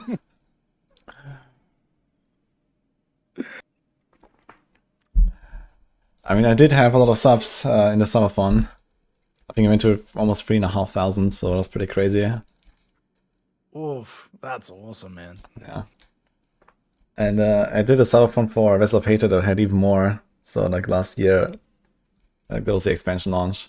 So that was also insane. So guys, you're gonna have to bump that number up. I don't think 10,000 is gonna cut it. 10,000, I mean, it's a ridiculous number already. Like even 3,000 subs is ridiculous, I think. So, Oh, it's so nuts. I don't know what the fuck you guys are thinking, but I mean, I had a lot of fun, you know, and I put like a lot of like fun goals and stuff. So yeah, we didn't reach some of them, and I'm gonna put them into like the next one or something. So I'll probably do this like here and there. Like for example, next expansion launch, I might do another one. Yeah, sick. How many hours do you reckon you're gonna blast on the new DLC? Yeah, I guess it's gonna be Like in similar a to straight run. yeah, it's gonna be similar to what we talked about earlier, right? So usually it's like this 30 something hours. That's so wild.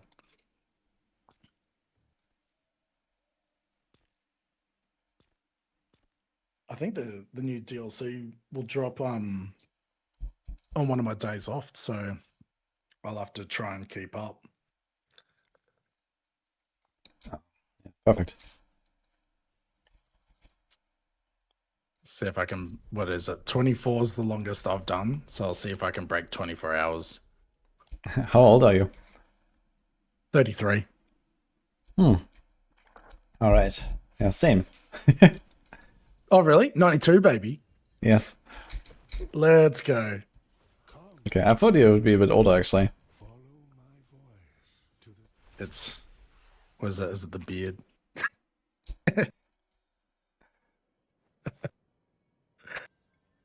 Tron, how old are you, mate? I think Chronix is a bit younger. Actually, I'm not 94. sure. I'm guessing 94. Oh, he's also 92. Oh. What the fuck? Holy. What? That is no way. Not older or wiser. And I still act like I'm bloody 12. Just wait until you're 40 plus. Those 24-hour things are just a no-go. I refuse to believe that. No, I'll be blasting when I'm 60. Yeah, those rank ones don't farm itself, you know? So what can you do?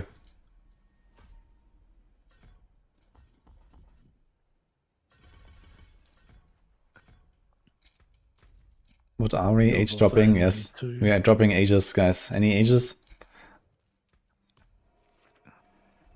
Man, there's actually a lot of 92s.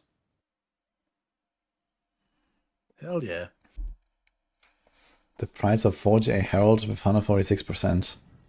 I don't know. Oh, I'd love to see who's the some oldest. some billions, I in guess. chat. Go on.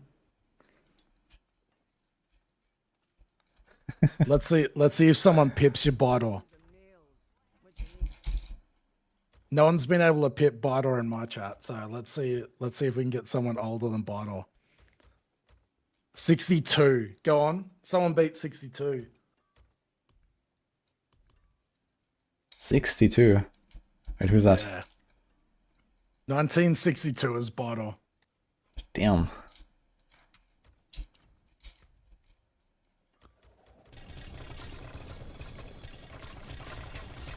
'67. Oh, there we go. Close.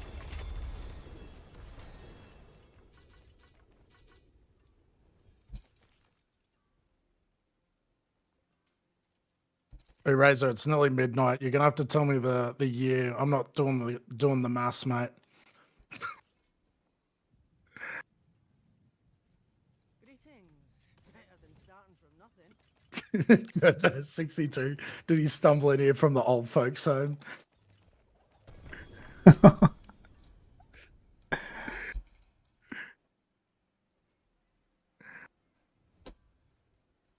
I am 5,000 years old. Shit. It's like some vampire or something. What? Born Did Razor just say 53. 53. 53, man. Holy shit. Oh. Razor, that is something I've never knew. You probably have said it to me, but I thought Butter always pipped you. Wow, 1953. That is hectic, dude. That's gonna be me, man. 100%. I'm gonna be blasting. 53 is wild. And where are you from? You know, it's like a time when like half Europe was still in ashes, basically. Almost, right? It was insane, man. Like, that's definitely America. I always find that like the old blasters that are gamers, American.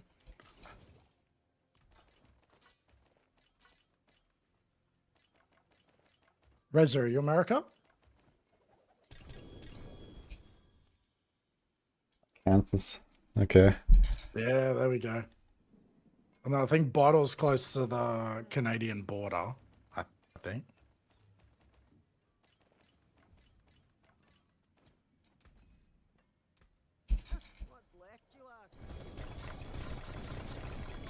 For that. I got two of the oldest people in chat right now. Let's go. Go on. Surely someone from Woody's community's up there. Yeah, I might have missed some mentions or something. Yeah, I was like trying to scour it and see if there was any.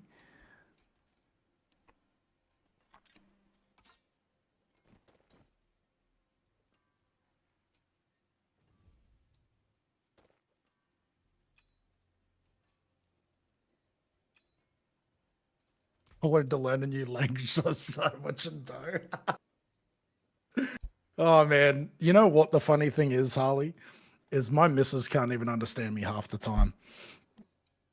If I'm not facing her, if I start rambling, like looking the opposite way, you can just see her eyes just go, what is he even saying? I don't find it that hard to understand.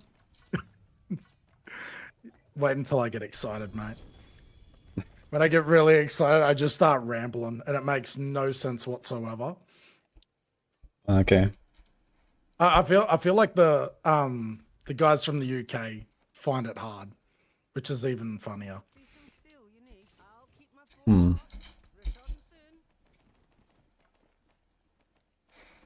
I mean, I get excited, my accent comes out full force. That's funny. I mean, I have the problem that I'm like mumbling a little bit. Especially when I'm like tired or I've been streaming for like a long time, then it gets worse. So that's like something I need to work on.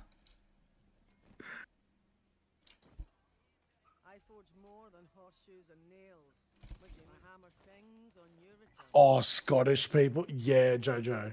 I actually had someone at work the other day that was Scottish, and he started to get excited, and like, man, it was just sounds. I had no idea what he was saying, and I was like, I had to lock in so hard.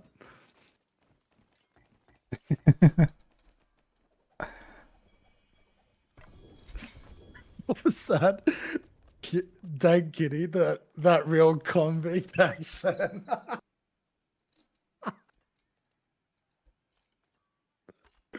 Oh shit.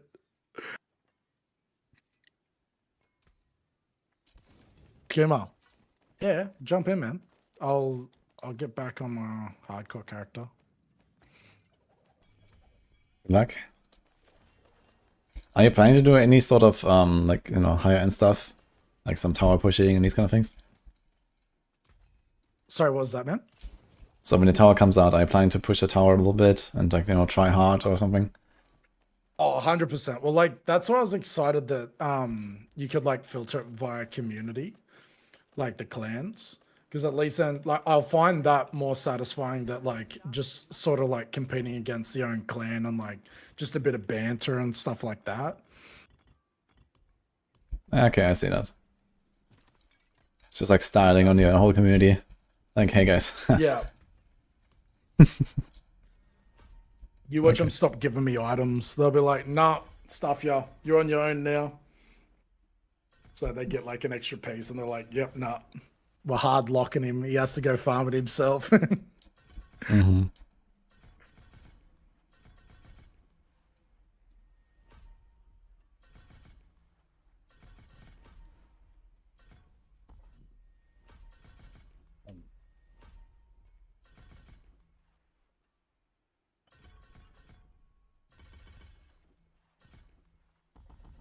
Oscar, me, you go on the Origin as well. Nice, man.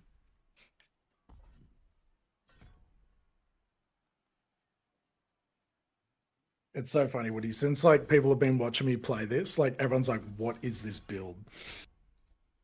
So good. I think I've converted like a good handful, if not like 15 people, I reckon, to like jumping on hardcore and giving it a run. It's a very comfy build for hardcore, that's for sure. Oh yeah.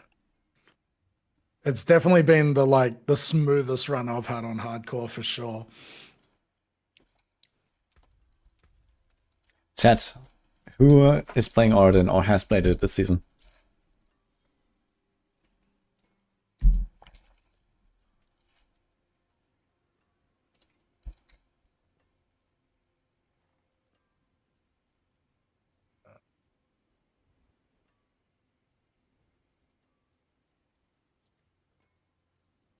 Yeah, there we go. Look at that.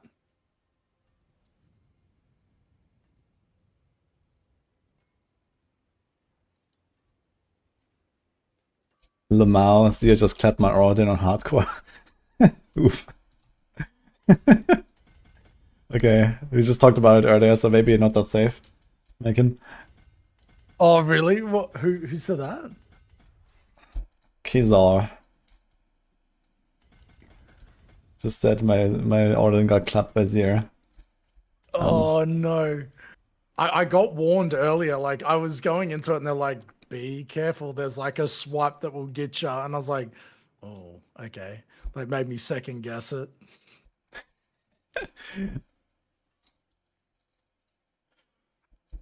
Yeah, it's kind of funny, like, you know, Zir is definitely responsible for a surprising number of rips on hardcore.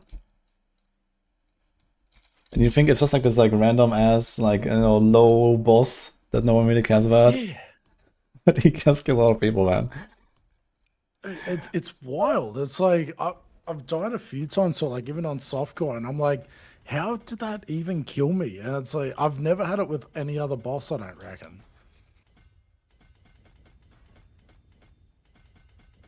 It's just like surprise, motherfucker. Yeah, exactly. Should probably make sure that that's clear before I get someone's hardcore character killed. No, we're good. Oh, Woody, did you see in the Discord when I uploaded that video of someone inviting me into hardcore? Like, I think it was not last season, the season before. I don't know. Are you talking about a PK or what? I think it was ZZ Clan. I was like just cruising around, and then like I'm sure I was running with them earlier, and then I got like an invite, and I didn't even look at it, but it's like invited me to their world, and I was like, oh yeah, sweet, accepted, and then like boom, straight into the PvP area, just deleted instantly. Yeah, I I know. was like, This sick. I actually had some people also tell me about this, that this has been happening to them this season. So some people What, like this just season? yeah, this also happens still. Yeah. Yeah, I gotta be careful. Like, you always want to check first. If someone randomly invites you, you always need to check first where they are, if they're in the PvP zone. Because it's gonna like set a trap and just like let it TP in and insta kill you while you're basically loading in. Yep. Can confirm. It does happen. Yeah, I also got some invites from some people sometimes like that. It's like, okay, like why are you randomly inviting me for no reason, right?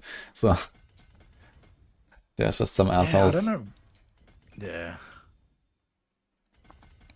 Oh, I saw the funny side of it. I'm like, that serves me right for not looking at who's inviting me. Yeah, it still sucks, you know. Imagine this with like, you know, an actually like fully decked out character and whatever, right? And you know, like for example, now with some vacations, you know, I've literally been grinding for like 150 hours to get my stuff and whatever. So, you know, obviously the one who's to do that. And like, it's one of them hard things where like some of us are like, oh yeah, sweet, like it is what it is. But like, if it's like a new player that's playing hardcore, like you said, and has grinded for that long, and then that happens to them, they probably like it's gonna tarnish them for the rest of like they're never gonna do it again because they're like, oh no, stuff that. Yeah, it can definitely be like a, you know, uninstall angle even, so.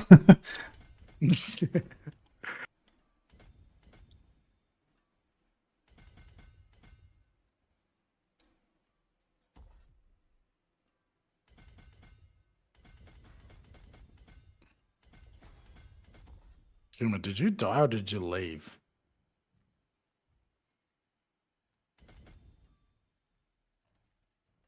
You died? How'd you die? Uh-oh. Wait, Whoops. if you're doing pit, then the Belial can appear and kill you. Belial has like these apparitions. True. I like how like 2 minutes ago he said, yeah, I don't want anyone to lose their character. And then just like he just spawned in before I even got to the boss, and it's just like, yep, womp womp. Oops. Fuck, man. You can dodge it, so bro. if the guy who's getting boosted is like paying attention, you can dodge it, but yeah, you can easily get one tap by this. Otherwise, just wait until the end of the run, so just TP in on the boss, and you're safe.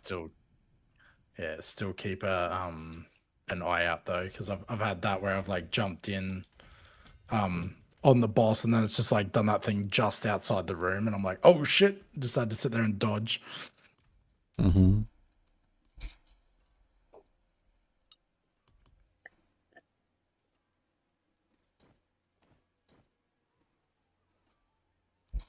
There's absolutely no way I can play hardcore at the moment. We get power cuts. Oh, dude, that would.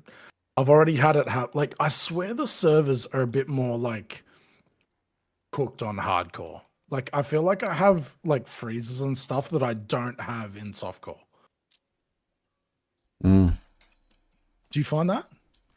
Not really. But I also don't really have like a good point of comparison, I guess, for softcore, because I never really play softcore. True.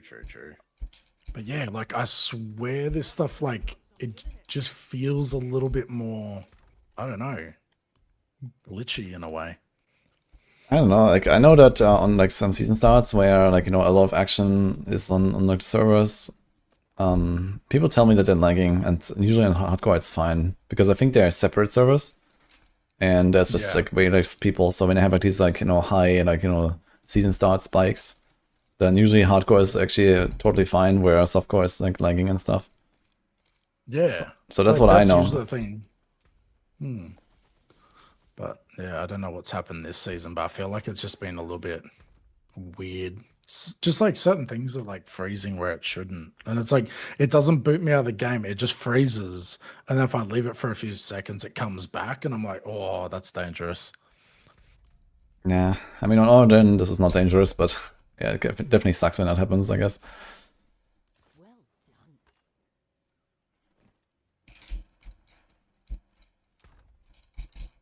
Yeah, I was like, the other night I started freezing and I just like yelled out to the guys, I'm like, surround me, guys, surround me. It was like, if I came back to a dead body, I would have been so gutted. But at least this, like, I wonder what happens there. Like, because if it freezes and you're still in the realm, I wonder if this build would still sort of like kill things that are around you. Yeah, I don't think it turns off. Like, I actually had the DC or two with Origin, and it didn't even use my scroll. So, yeah, it just kills everything anyway. Like, I mean, everything evaporates instantly, right? So, you know, even if you freeze, then in 1 second everything will be dead. And yeah, that's what. And then you still have to DC, right? The character's standing there and the aura is active. So, yeah, I think this should be totally fine.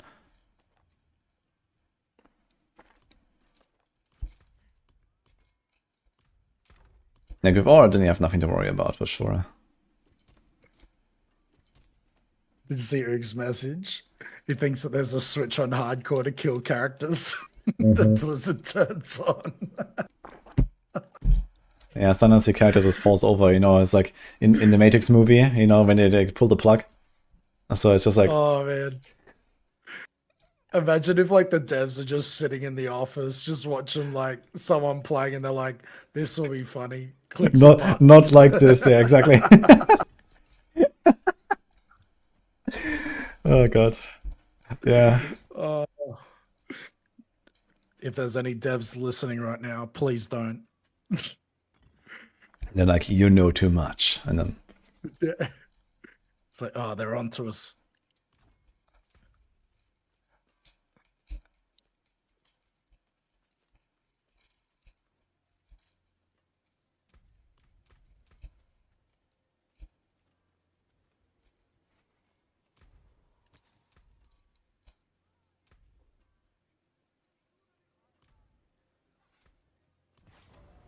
Yeah, I think this build has now gotten to the point where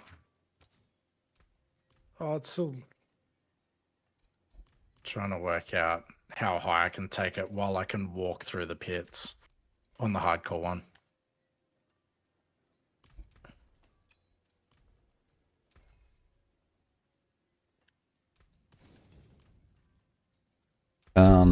yeah, I mean, again, as long as you stay in like some speedrun territory, right, then it should be very easy to just like blast through everything.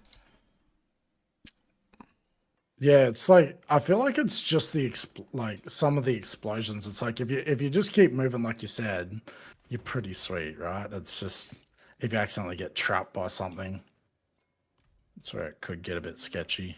Yeah. Yeah.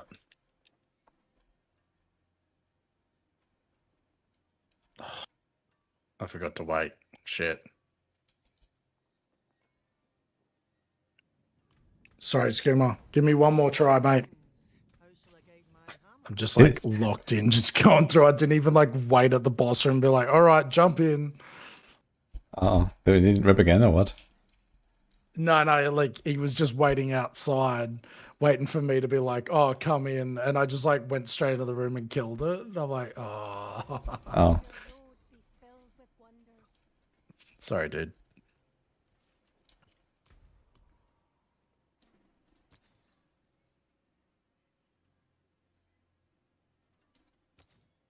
I think we've just got to do what? It's just to unlock the Torment 4.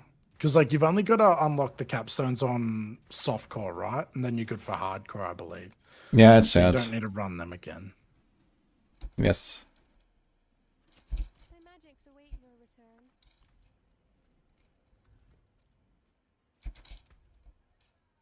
Yeah, so it's kind of nice about it.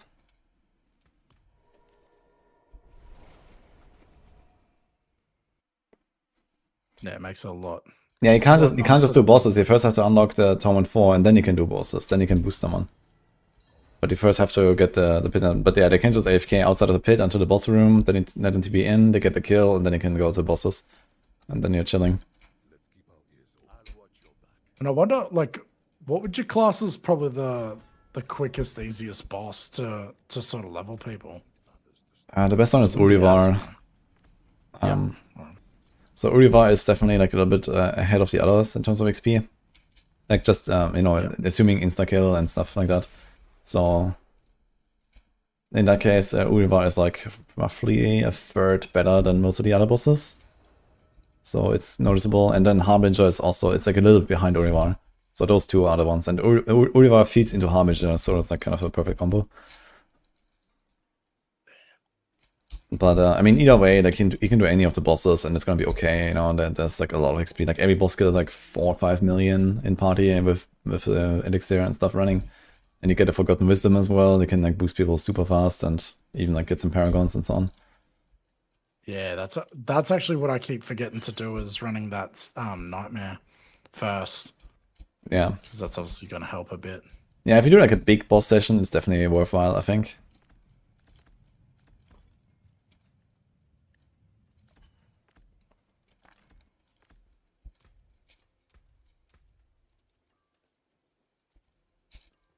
Yeah, if you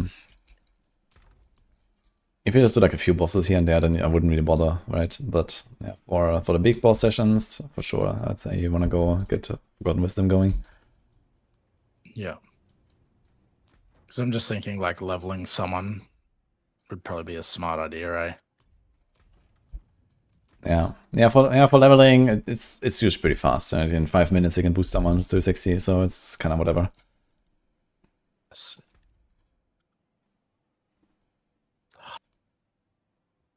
All right, let's give it a go, Skirma. See how quick we can do it.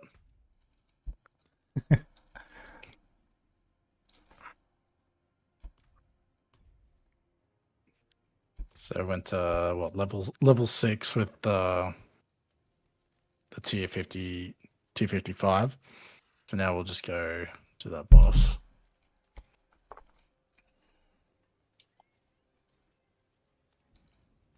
Do you have any paragons already? The one you're boosting? No. Okay, so you're gonna see the paragons fly now if you start killing bosses.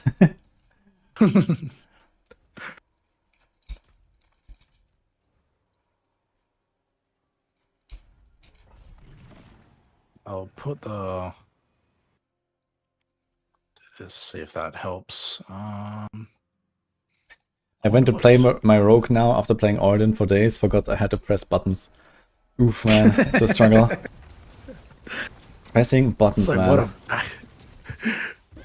What are you doing with your life? You've actually got to play the game now? Are you serious? Yeah. I couldn't handle that.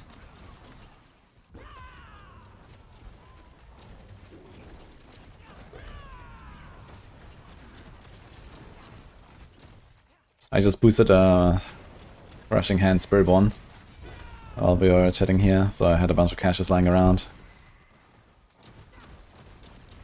Is that the next build you're doing? Yeah, I played a bit Sork now yesterday and today, and I will continue it a bit. Maybe I'll even do like Sork push, we'll see. Like in the tower, maybe this might be like my alt push or something, because I'm playing Crackle anyway, and I actually have a bunch of items that I can just equip on that thing that is like really good. Sick. So I have a Temerity with a Starless on it. So that's kind of nice. That's good for the Sork. I mean, it's good for many builds. So good. Yeah. I don't need it on the Paladin though, so I can just like freely, you know, rip it on the Sork if I have to. So maybe. Then I just need to get a grandfather somewhere, and we kind of have the most important thing. So yeah, I've been doing that a little bit, and yeah, maybe past the Paladin push I might do some Sork or so. And I was just playing a bit of Spiritborn, you know, it's always fun to play some Spiritborn.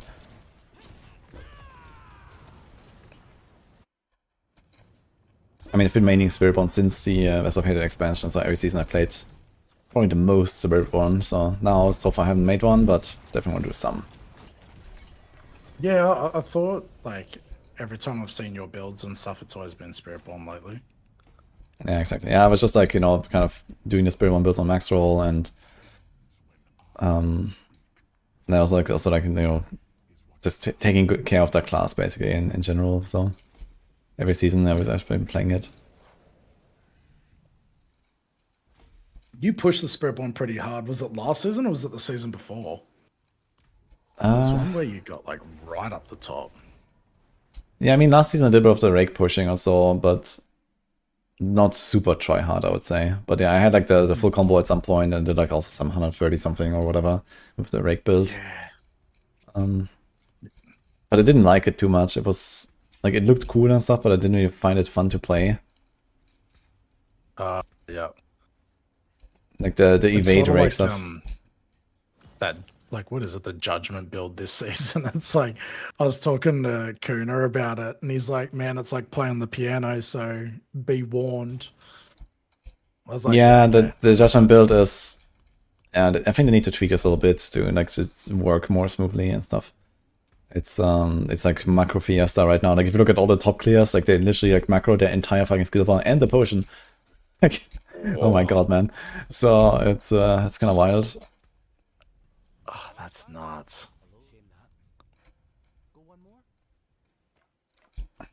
Alright. Should I try Torment 4 with this boss? Alright, let's do it. Let's see how it goes. This is risky. I think this is my first like solo doing a Torment 4 at a boss. Yeah, worst case both of you need a boost, I guess. I am in the right place. Game's like rip. Well, you don't reckon, guys? You don't reckon it's ready? What do you mean? Well, they're all saying rip.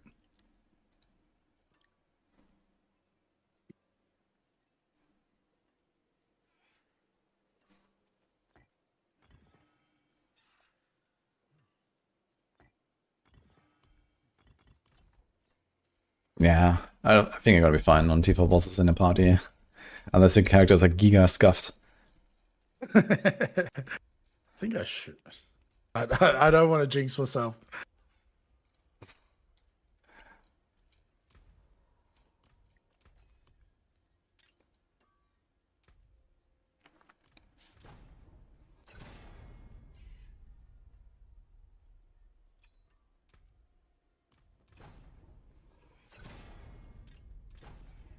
I will see what my toughness is before I go in there.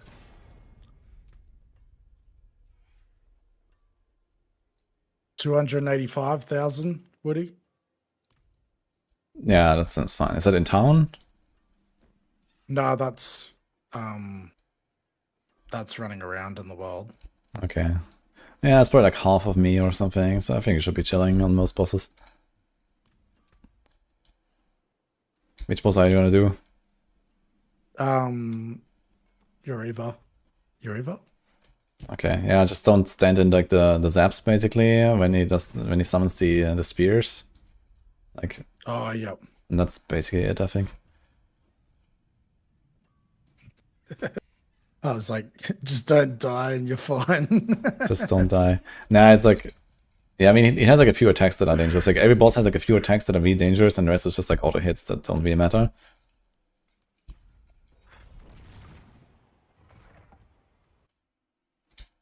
Just don't die. Oh. I think he's... Yep. Don't do that, that's Sweet. funny. Done it. Okay, When so the second like shield thing come up, I was like, oh no, I don't know about this. how long did it take you? Oh, it was super quick. Yeah, I mean, the thing is that most of the bosses are not very dangerous if you kill them in like 5 seconds or something. So, If I don't have the mats, I can't just keep repeating it, right? yeah, so usually you want to have at least one guy opening the chest so they get a 15 seconds timer and then you can repeat. Otherwise you'd have to reset, so that's gonna be annoying. And resetting is still relatively fast, but you have to like constantly teleport out, and then there's also, you know, a low level guy that will get one tap by anything, so you wanna be careful. Just standing there and like you blast the boss is obviously quicker and safer. Yeah, I think Cam should be joining. I think he might have mats, so we'll be sweet. Because I was just thinking, having to sit there and go back and reset and then come back in, I'm like, oh, that's gonna be a pain. Wing, Oradin, and Shield Retribution are pretty close in pushing right now. Go for gold, Cam. Like 130 your top end, roughly.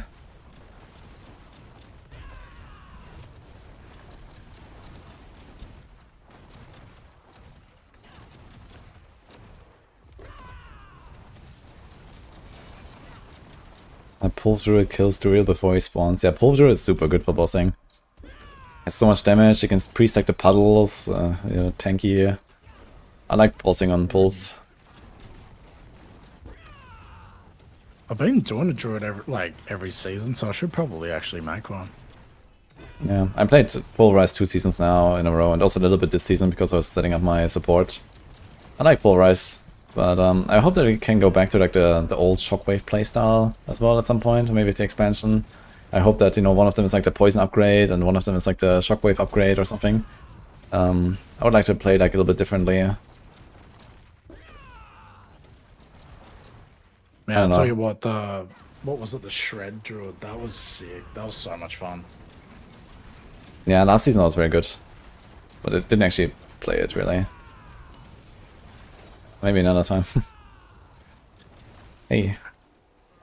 I think it. Rize, I thank you so much. Only sort of come back because of the. You got the awards? Okay, how do you like it? The chaos gear, right? Sorry? I think like it was only because of the chaos gear that it actually. Yeah, there was some pretty crazy stuff. I think you Up. could get the amulet. I'm not sure if people are using that, but the amulet was really good as like a chaos armor, and then yeah, there was like some other stuff, I guess.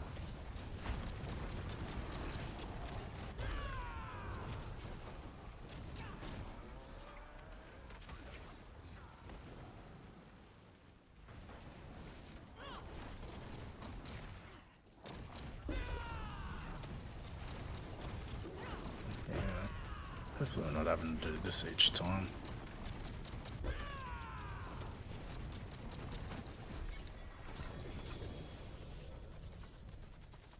Judgement 4 unlocked. Let's go.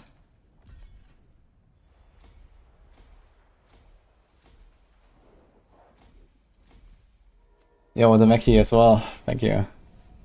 Oh shit, we have a nerd glass redeem earlier. Oops. Shit, if Retribution isn't Piana to play. I wouldn't say that, no. I find it a very enjoyable playstyle. The true piano is Judgement. That's really piano. Do you have any other plans for other classes? Have you done any other classes this season actually besides Paladin? This season, just the Spiritborn. So I've done that, and I was trying. What build was it? I feel like it was. I think it was Mort's payback build. I think it was. But there was something that I just didn't have right on it, so I sort of left it. I need to actually have a play with it again. Okay. It's like some stat that wasn't hitting like it should have. Like, I remember Immortalize asked the devs about it, and they're like, "Oh yeah, you just gotta like this makes sense," or like told him a certain Diablo math, but it still wasn't working for some reason. Mm-hmm.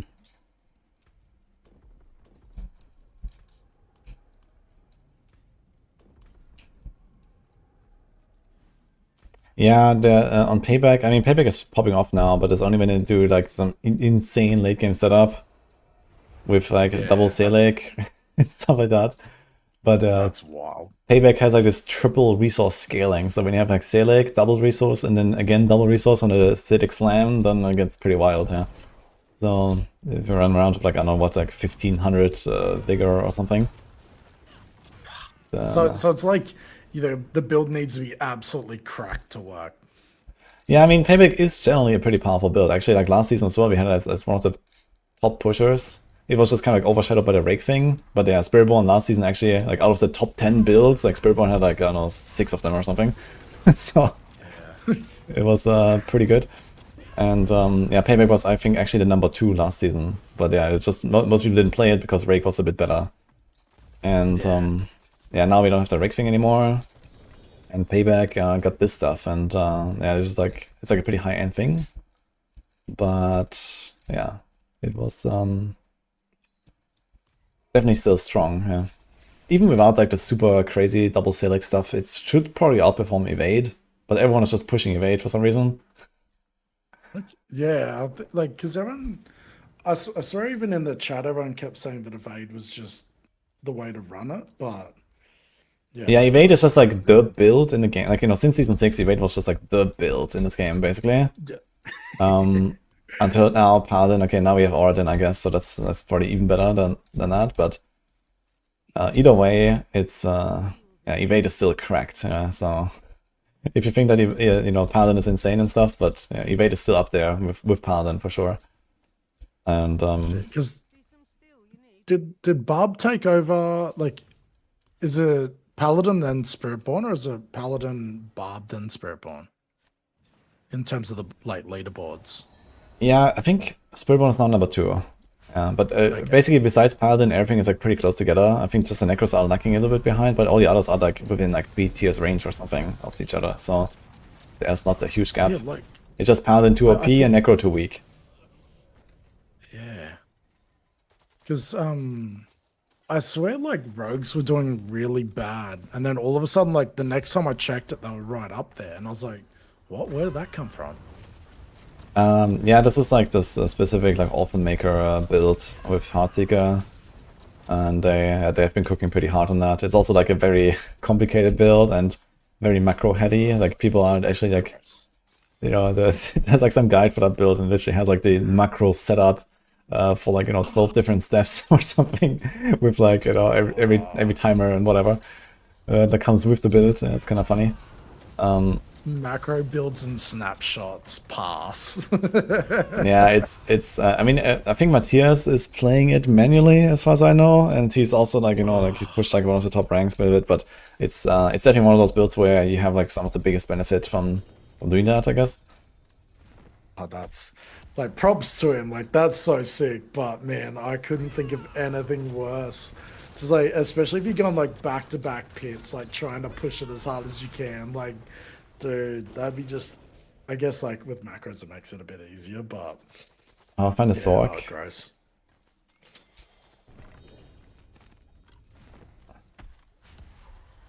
Yeah, like I also don't like this, and it also like, you know, there's like some mechanics that are like actually like built into like most of the classes right now that have some sort of macro benefit. Like for example, the like, you know, you can play Judgement just fine, I would say.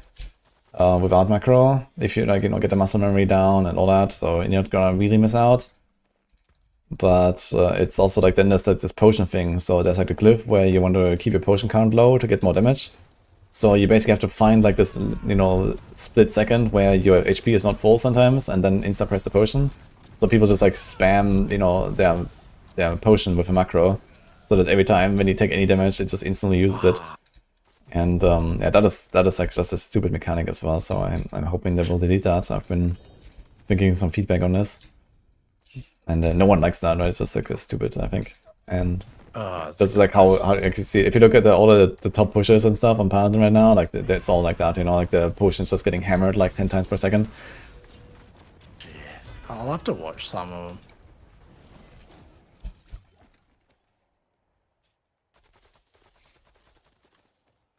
We got a raid from Highly Suspect. Welcome, guys. Yeah, Sus is awesome. Another Sus, have you started your hardcore yet?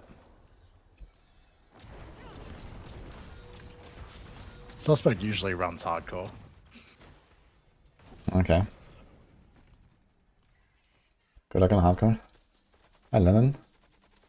We'll have to get Suspect in on the event when it goes live. Okay. Yeah, probably gonna work on that soon, and then, you know, make some sort of announcements and stuff. So usually, like, you know, kind of try to like iron out the details like a week in advance or something, or so that people can prepare. Like the current plan is actually a bit different from the last season. The last season, so we tried to like to make this like, you know, like very fair and like kind of like low grind and stuff. But I feel like this season we have to do something with sanctification. So yeah, I think we're gonna go more for the fun factor, and that would be the idea would be it's like a living off the land challenge. So you cannot temper, imprint, add sockets, or, you know, no NPCs basically. Only the stuff you find, but you can sanctify it. So. Oh, that is sick. Yes, I love that. Yeah. That is awesome. Yeah, so that is the idea right now. Constantly just like crushing gear and just trying to get the best roll.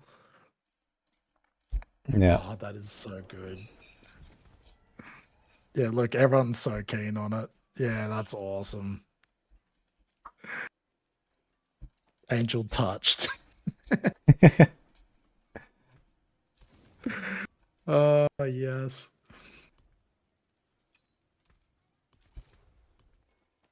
Yeah, I've done like some fun, like just similar challenges for myself in the past. Like, especially like pre-expansion and so on, like some seasons where, you know, it was like a bit stale or something. I did like some funny stuff. Like I did like a blue item only rogue at some point. Twice actually. Or I did like a level 1 items only rogue as well. Like, that was also kind of funny. Oh, man. Yeah, some stuff like that, basically. But yeah, living off the land challenge is kind of cool. We did like a race like that once, I think, where I think I did like a race to the second capstone, just like a few hours race or something, where it was like a living off the land challenge. But yeah, for the entire event, I think it could be very fun. Yeah, that'd be so sick. Let's.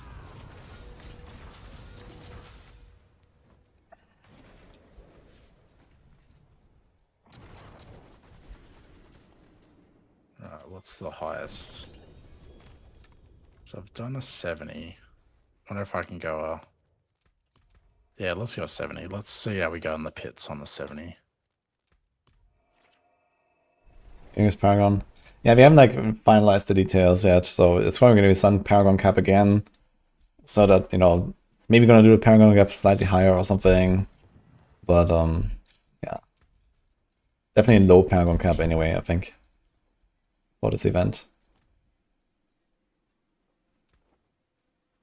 Yeah, I thought like last season it was pretty cool. Like I like the setup that we had, but yeah, like if you do that angel, like yeah, I reckon yeah, living off the land with the angel, that is such a cool idea.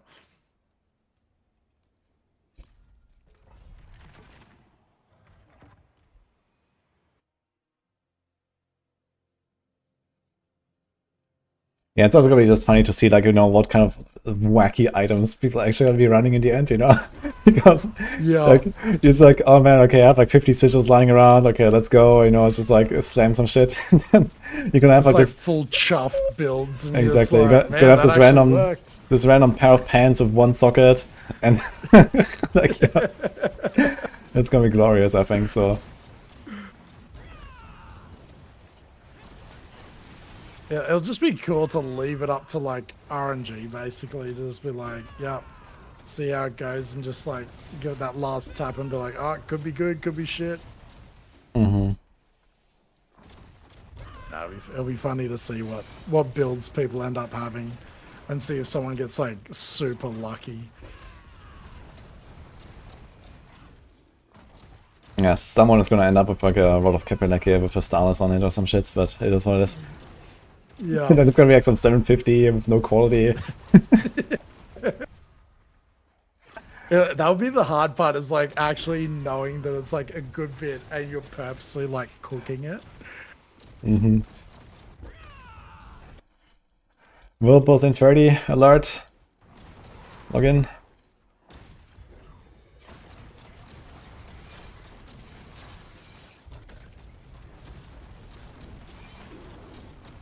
I wonder how this build would go at the Torment 4 World Boss. Have you ever had the World Boss like fully, like, just one tap you up? Like once you're at this sort of stage? No. Whirlpools are not very threatening.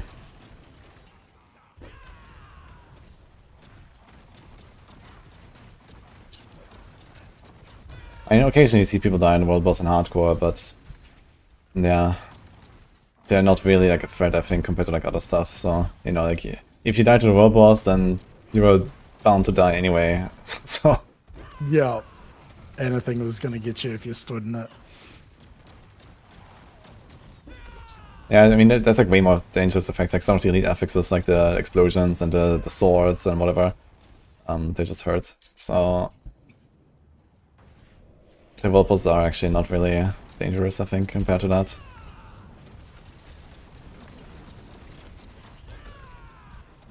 Big thing that's like been an adjustment for me is I'm like an avid like potion spammer. So getting used to just having like the 4 has been so brutal. Like when I first started, I was like, oh no. You like get up to like killing something, you're like, oh shit, I'm actually out of them because I spammed them when I only like dropped like a quarter health. Because I set it up on like my joystick as like the left thumb. So then like as I'm moving around, I'm just like spamming potions. Okay, I see.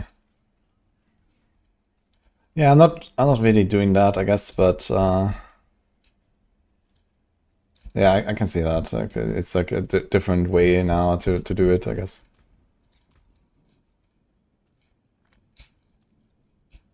But now that I'm on this build, what potions? Don't need them. There is magic in all things. Let me show you. Oh, yes.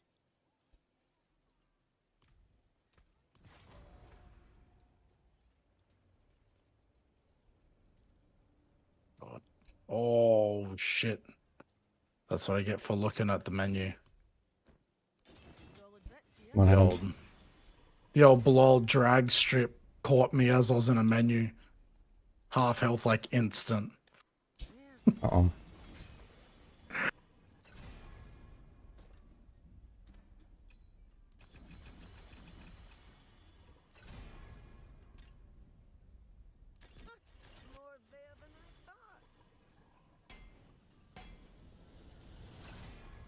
Use it well.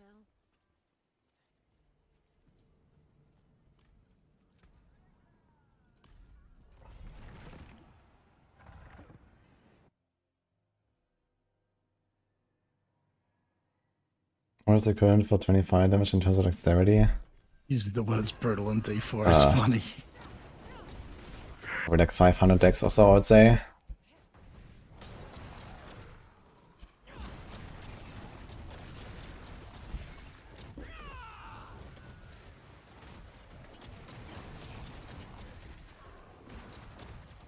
Good night to Furious Jojo.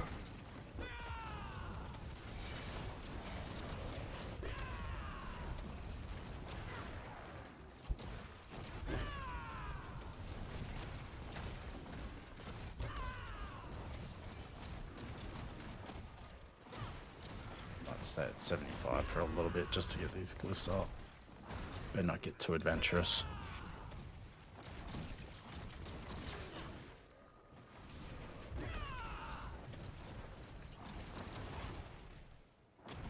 Is there anything that you feel like is still like really missing from the game outside of like what is already announced in the expansion?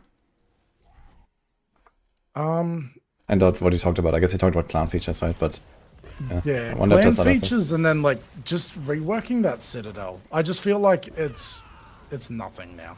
Like no one talks about it, no one goes to it. Like it's just sitting there. You know what I mean? What do you mean it's nothing? There's a scroll of restoration that dropped there. People really need those like, scrolls, huh?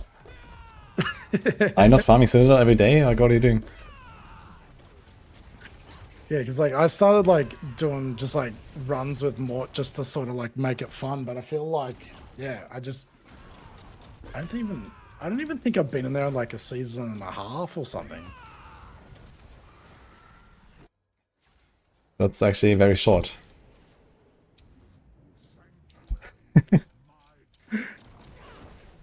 Yeah, for me, I'm not sure if I've done it after season 6 at all, actually. Maybe not. Yeah, it's like it's just I don't know. They've got to add something into there for sure. Like it's just, but that's why I was like, if they'd done some sort of like randomizer raid sort of, I don't know, like something like that. I reckon they could definitely make it fun for sure. Yeah, I think there is ways to do that, but I don't think this would be like a huge concern right now. I feel like right now this is like definitely not top of the priority or something. I'd rather them, you know, like maybe take down the time down the line, you know, when the game is actually like, you know, fully featured of everything, and then it's like, okay, hey guys, now we have time to do some Citadel. Like in 2 years or something, Yeah. I would be okay with that. Well, like it's one of them things where like everyone keeps talking about like end game and whatnot and like what to do at end game, and I feel like it just might add, I don't know, something towards that. Mm-hmm. Like if it's actually Oof, like really F hard, Wizzy. that is. Like if you What can happened? walk through it, like there's no point sort of working on it. But yeah, if they make it like tactical where you need people to do certain things, and like if they don't, it's just an instant reset. Like that's where I feel like it could add some sort of value to endgame for sure.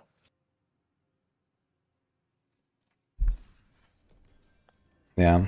I mean, you can also like, you know, just try to like recycle it in some way that makes it like more fun and, you know, gives it like some extra, you know, thing to do basically, right? But yeah, right now I feel like it's also too static. Okay, like, you know, you at some point you try to fight once and you know how it works, and there's not really like much more new things to do, to learn, or there's very little replayability, I feel, in general, right? It's like, okay, the raid is there, and then now what, right? Okay, I've beaten it And I also Yeah, don't it's really like- want to farm it, right? It's just like, okay, you do the mechanics, and that's fine, but yeah. Like maybe if it was like, I don't know, like a really OP thing that you could only get in there. Well, that there is could make actually it, like, and it's there's a mildly OP thing you can only get in there, actually. what's that? There's an incense that raises your potion capacity by +3, so you're gonna love it. But especially the people that macro, Sweet. the people that macro their potions on the leaderboard push, they will really love that. True. So yeah, with the Imbiber glyph or the Guzzler glyph that some classes have, this is actually gonna be the way to the most DPS. Yes, you have to get that incense from Dark Citadel. Yeah, like I feel like it needs that sort of like really small drop rate for like some sort of, I don't know, like if it was like a mythic that you could only get in there or something like that, like make a new mythic and have it like it's a small percentage, so you'd have to run it, I don't know, like multiple times to have a chance of getting it or something like that. But I don't know. I think I just look at like in terms of division on how they do it, and it sort of works really well and people want to do it, and then they like it adds like playability in terms of people want to help others run through it and get them the item and that sort of stuff. So yeah, I think that could be a possibility of making it work better, but Yeah, I'm sure people would be Kayla, talking thrilled. about Citadel. If you put like some insane item in there that you can only get there, people would love that for sure. Oh, it's never fun. Like even when I used to play Division all the time, and you'd be like, "Oh, sick!" So one of the best items is in this absolutely insane hard thing, but it's like at the same time, it gives you that incentive to get like super strong to actually try and do it and work with a team and all that sort of thing. Because like the community is really good with Diablo, and they like, I find like a good solid percent like to help each other and like give each other items and play together and stuff like that. So I feel like it would be a massive plus in like a frustrating way in a part, but I mean, there's definitely some fun in like trying to overcome some hard challenge together and whatever, right? yeah. I guess the bigger problem is like trying to make this like a long-term fun, right? Where it's like, okay, hey, maybe we're gonna do like one of these Dark Citadels, you know, every week or whatever. So you get like a weekly reward, similar how to get like a weekly cash something. But then we also like, you know, kind of like putting in too many MMO features, I guess. You know, like this weekly stuff, Yeah. daily stuff. Like I don't think this really has a big place in this game. So you gotta be very careful with these rewards as well, I think. Yeah, it's just like, I don't know, I just feel like it will keep the community playing it for longer if you do put certain things like that into it. Whereas I feel like I get it all the time where some people come into the stream and they're like, "Oh yeah, I've finished everything this season." I'm like, "Oh, okay. So where'd you get up to? Have you ran like, say for instance, 100 pit?" And they're like, "Nah, but I finished it." And I'm like, "Okay, interesting." But like, Yeah, I mean, 100 pit is not really a goal that you have, you know, based on what the game tells you, right? So, okay, technically you can say, hey, 100 glyphs, then your character is done or something, and you want to do a pit 100 to get them. But I mean, on the other hand, yeah, maybe you don't care, right? Like, it's just, okay, I get a bit stronger. yeah.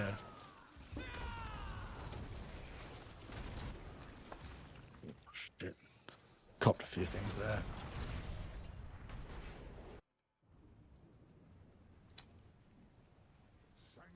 D4 devs, hey, we are adding this group activity. D4 player, we don't want the group.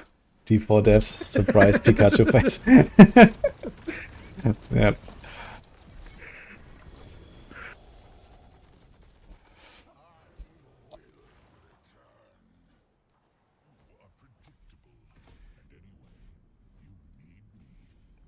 What's that, Bone? Would that only please the 1%? I don't know, you just hear like Blasters always complain that there's nothing like end game to do. So I was just like, something like that I feel like would help scratch that itch. Yeah, I don't think this has much to do with like just the 1% or something. And of course, you know, there's plenty of people that contribute to a large player base that don't reach even like T4 or whatever, right? And then you can say, yeah, okay, it's just the 1%. But it's also like, what if someone who's now a true casual actually wants to do something in this game, right? If they're like, hey, you know, I have time to blast for like the next 3 weeks, I'm logging in, and then they actually play the game and they realize, yeah, there's nothing there, right? So that is kind of the problem, right?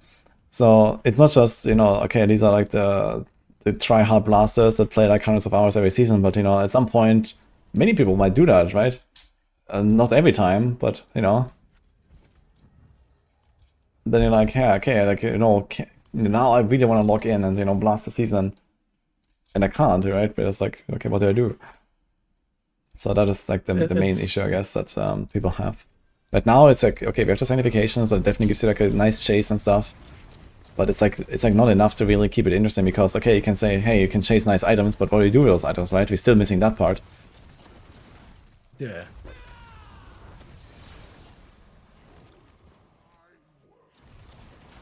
Like, there is no, like, I don't know, Torment 5, Torment 6, Torment 8 to climb to and, you know, unlock new bosses and, you know, take those down and, you know, I don't know, get some new, like, feature that I can grind.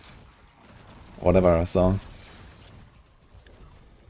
Like, well, what did they say? There's in the DLC, there's some sort of, like, they're upping the level. Yeah, they're What's that, raising the level cap, they want to add Torment difficulties, and a bunch of other stuff. It'll be interesting to see how that goes. Yeah, I mean, I have my opinions about how that should go. I'm not sure how it will go. I mean, generally it's a good move, let's say. But if they really want to make a good game, then it's going to look quite different from what it is now, I think. Yeah. But then again, like, you could say that this game does look a lot different than what it did, like, what, a season ago? Like, it's definitely, like, I've had a few people go, oh man, that looks way different and stuff like that. So they have made a few adjustments, but I feel like once the DLC drops, it's going to look way different, right? Yeah. I mean, the good thing about, like, you know, DLC is it's finally going to bring, you know, the loot filter, so it's like another, like, you know, standard modern RPG feature that is missing. So we got that covered, and hopefully it's not gonna suck. And then we have, you know, the skill tree work. So that alone is exciting, because like every class is suddenly, like, you know, it's like massively upgraded with like a lot more build variety and like customization and so on. So that alone is already gonna keep things interesting, even if the season itself sucks or something, right? So even if, like, I don't know, okay, season 13 it's gonna be hype and whatever, but let's say season 14, season 15 doesn't bring much craziness, it's still gonna be fun to play the game, just because of, you know, the revamps and like how the game state is in general, right? So yeah, for sure. Like, it's gonna be at a point where you can just always load up a new build and try something new, and it's always gonna be fresh, because we suddenly have like big skill trees and everything. So that's the good part about it, I guess. And yeah, then that's the we'll see. exciting part each season is just like it forces your hand to just play, like, well, you can sort of still run something that you did the season before, but it's like they make changes and whatnot, so it sort of makes you go, oh, I like Barb, but maybe I'll try a different Barb build, or so on and so forth. Like, I like that about the game for sure. Yes. Yeah, and I think there's plenty of, like, you know, plenty of fun basically packed into this expansion. So I'm not really worried. It looks like the game is just generally gonna be solid, but yeah. There's obviously like a lot of the more content they can add. And you know, like, I just hope that they're gonna do like a good rework with like the torment difficulties, for example, and stuff like that. Where it's actually like, okay, there is something to chase, there is a reason to grind my character for like 100 hours if I want to, you know. There's something I can go for at the end of that journey. And right now we just don't have that, right? Like, for the people that know what they're doing, they play like 1 or 2 days, they one-shot all the bosses in Torment 4, and from there on it's just like, okay, I can go higher in the pit, woohoo, right? So, like, and you can do all of that without even having like the best gear in the game, right? You don't even need any mythic to do this and stuff like that. So it's like, okay, there is all this stuff you can farm, but what for, you know? So that's really the main problem, right? Exactly, man. 100%. And that's why, like, halfway through a season, while I'll usually go to hardcore, so like I'll start and sort of understand the ropes of how stuff sort of hits you and whatnot, like at the start of a season on softcore. And then like once I've sort of gotten to a certain point, I'm like, you know what, let's make it that bit more interesting and just like blast some hardcore. Yeah.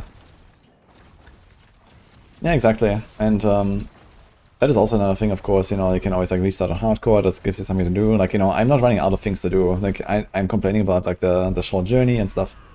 And then, okay, like I reroll, I make alts, I make like 20 builds a season, and so on, right? So now we have the tower, so I'm like try-harding, want to get to rank 1.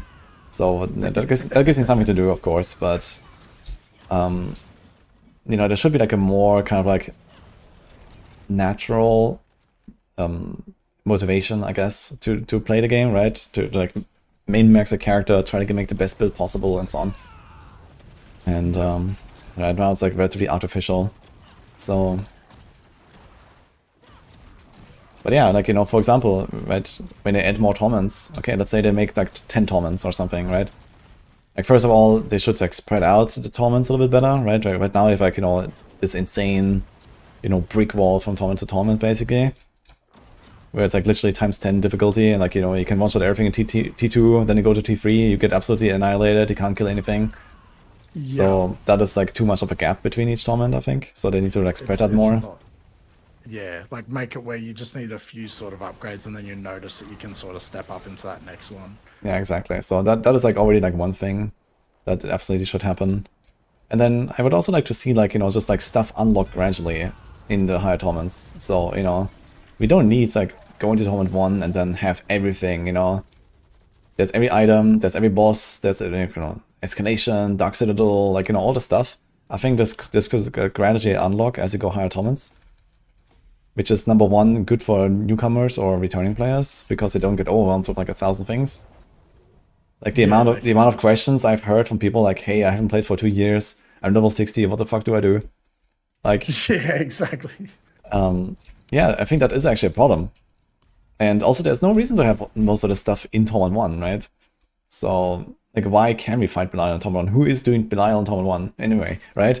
Just put and then Belial... it like gets to that point where it's like not even worth it, because like I'm not going to get the gear and stuff that I want. It's just like, oh, I might as well just keep going up. So yeah, I totally agree. It'd be sick to just have it where like even like certain bosses were on the way up, and then it's like once you get to that sort of max, that's where you get the big boss or something like that. Yeah, it doesn't even have to be that, okay, like, you know, maybe Torment 10 is the highest, right? And it doesn't have to be that Torment 10 has the last thing to unlock something, right? It could be like, okay, Torment 6, you know, the game is like now complete, and after that it's like, you know, okay, everything's optional kind of deal, right? So that is okay, I think. And yeah, but just like, okay, let's say, okay, like, you know, Vashan, Zir, blah, blah, blah, like they're on like Torment 1, right? And then you go to Torment 3, and now you get Duriel and Andariel and Harbinger, and then you go to Torment 5, and there's Belial. And of course the other bosses still scale up and stuff, right? So it's just like a new thing that unlocks now. Yeah, it's like a certain thing that as you go up, it progresses. You're like, oh, sick, now I've unlocked this. Yeah, exactly. And for example, with that, also their uniques unlock, right? So they all have their own unique table. And, you know, you don't get a Rod of Kapaleka in Torment 1, or you don't get a Rotting Nightbringer in Torment 1, or even a Dawnfire Glove, you know, just, you know, put that a little bit later, you know? And, yeah, that would actually be so cool. Yeah, I think that is like, you know... Because, yeah, it's like one of them things where it's just like, okay, all I need to do is get sort of a build together and then just blast the 4. Like, that is literally what it is at the moment. So, yeah, having that sort of scale up where it's like progress as you go, rather than just being like, okay, well, I just need to get to Torment 4, and you're done. Yeah, exactly. And you kind of like shortcut a lot of like, you know, the fun part of the progression, which is like, okay, you have this like jank setup that you just found on the way, right? Like that is like the cool part when you start a season, you level to 60, you like use any kind of random shit, and then, you know, get to Torment 1, it's like, okay, I kill a few bosses and I have my build, I'm in T4 now, GG, right? So yeah, that's kind of how people play on like the you know, higher end, and people that know what to do and how to get it. And I think there needs to be more, like, this needs to be more spread out. There needs to be like more steps of jankiness along the way, I think. There's also like what I meant earlier with like the sanctifications, right? Like I want to find these like pre-sanctified items in like You know, just use that along the way. And okay, eventually I will not run my Butcher's Cleaver with a Grandfather anymore. But, you know, for a while, yeah, for a while that's gonna be my thing, right? Exactly. And it's just like, yeah, this gives me too much damage not to use it, so let's just run with that for a while. Exactly. So I think this will just make everything a lot more fun. Yeah, it'll be funny to see. I can't wait.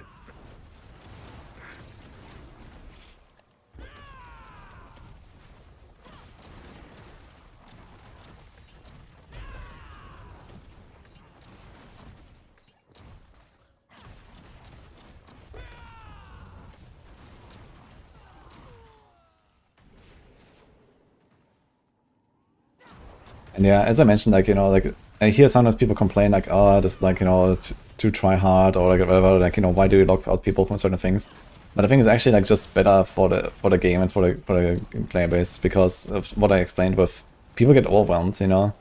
Like if people don't even like make it to Torment 4, like right now, for example, then I think that there's certainly like a problem of, yeah, okay, you know, they probably didn't even see all the content anyway in the first place, right? So you can just as well lock it in a way where it makes sense, or it's like, okay, like, you know, stuff just comes online and it's like a natural progression, and then, you know, you also have the season rank system that goes with that, right? You can just say, okay, like, you know, season rank 2, okay, you unlock the pit after, you know, doing the capstone, and then season rank 3, okay, you go to Torment 2, and now you unlock Nightmare Dungeon Escalation and Astaroth, and now these uniques can drop because they're in Astaroth's loot table. And, you know, then you go to Torment 3, and now you unlock, you know, the middle lair bosses. And, I don't know, Dark Citadel is now unlocked as well, or something. Like, we don't need Dark Citadel in Torment 1, right? Who cares? So... Yes, I unlocked the Citadel, I can't wait. yeah, I mean, okay, you can give it some purpose, or maybe not, you know, just leave it there, and it's just like one less thing to overwhelm people, right? It's like, okay, you remove that sort of like bloat that unlocks in Torment 1. Yeah. You know, like you go through Pit 10 and then suddenly you have like, you know, 7 priority quests, hey, do this, do that, do this. Like, it's like, oh my god, man, right? So,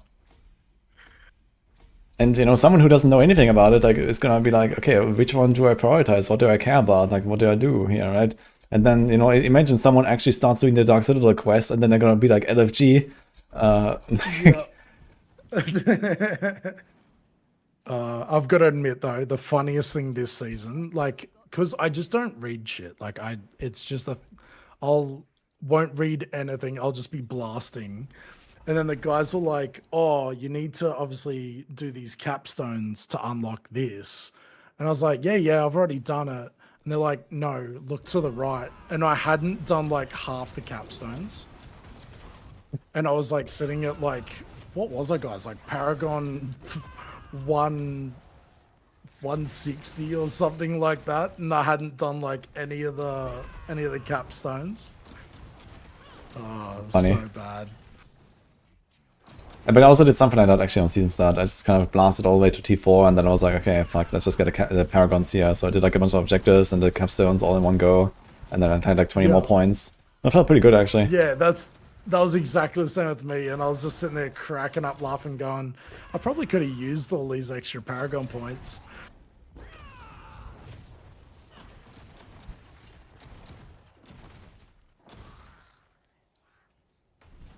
Someone is saying there's a problem where you need the gear that drops in T4 in order to get to T4. Yeah, but I mean, that's exactly not true, right? Like, even right now, with like these gigantic gaps between torments, that is not true. And if you're talking about a world where, you know, torments are not like a times 10, but they're like a, maybe, I don't know, times 2, let's say, or times 1.5 even, or something, right? Between each tier, then you can always, like, you know, push your way into the next torment if you really want, right? And, you could try to, like, you know, squeeze in, like, you know, like a boss kill or two, or try to get that unique that you care about, or maybe you don't, right? Maybe you just, like, naturally wait for some drops, or get some other upgrades, level your glyphs, whatever, right? And then go to the next torment, and have an easier time. That would actually be, like, a reasonable difficulty system, I think. Yeah, I think so as well. Like, it'll make I don't know, make more sense is probably the best way to put. Yeah. Yeah, and I think another thing that comes with that is, you know, let's say that the final torment level is like so hard that no one really wants to go there and farm it, basically. But, you know, it would be like sort of more like of a pushing scenario, right? Let's say, where like even if you're like super decked out, you can't farm Torment 10, let's say, you know, like on like the craziest build. And, you know, there would still be like something to chase after, something to like min-max, and then, okay, maybe you can finally go from Torment 8 to Torment 9 and you know, farm that or something, right? But then, you know, Torment 10 is just like not efficient, it's like too hard. And then you just like don't do it. And just have it like drop really good like GAs and stuff like that, because it's like it's gonna be annoying to do, but it's like I'll still do it because there's a way better chance of me getting something. So it's like if you really need an upgrade on say a certain item, you can yeah, I guess just push into there as uncomfortable as it is. But you'll end up like it's not something that you'll just sit there and spam. This is Crushing Hand Spirit one I'm Say playing for right now. instance like bosses where they're like, oh, I'll just sit here and spam this until I get the right GAs on it. Yeah, I mean, you can definitely, like, you know, make it very rewarding. So once it's like super juiced up, of course, you know, like, you know, we're looking at for like 1 in a million items at some point, right? So we obviously need to get equivalent loot that we have a chance to get an upgrade at some point.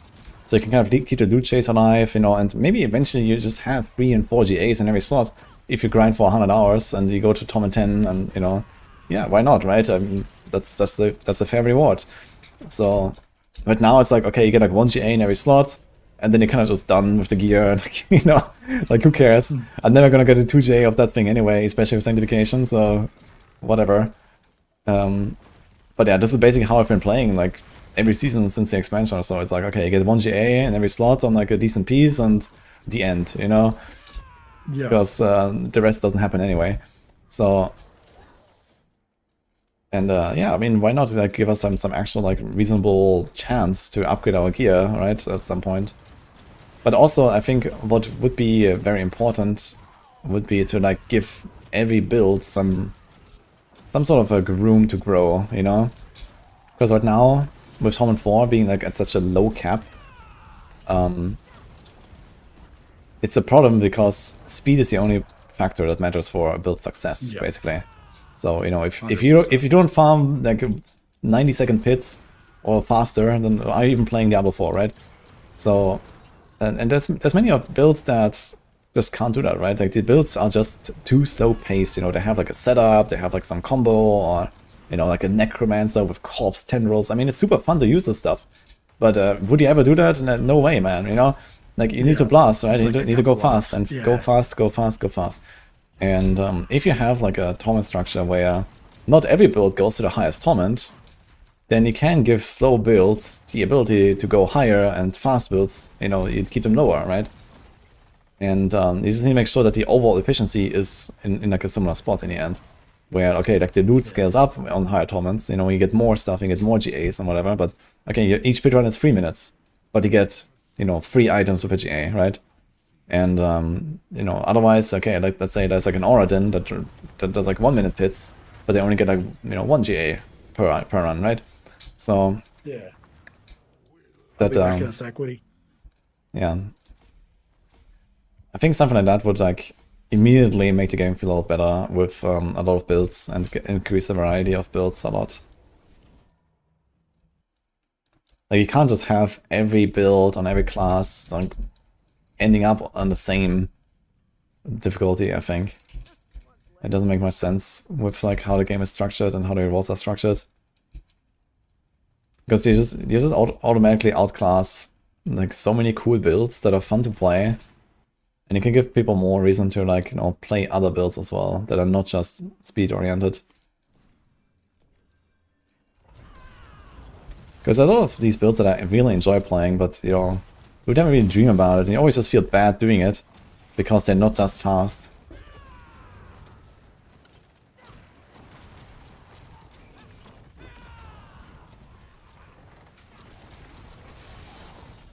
My Xbox can't even sustain 90-second runs. I have 30 seconds of load times. Yeah, that's another problem, I guess. Where, okay, like if you play on console, I guess, yeah, it's just like longer loading. And you don't even want to do these fast runs. And then you want to maybe choose a build that can go higher, but is a bit slower, right? Or something like that. And it's just going to be like an overall like way more enjoyable experience, I think. when you know that, hey, okay, I can do pit 100s in 3 minutes with this build. Or I can do a pit 70 in 1 minute with that build.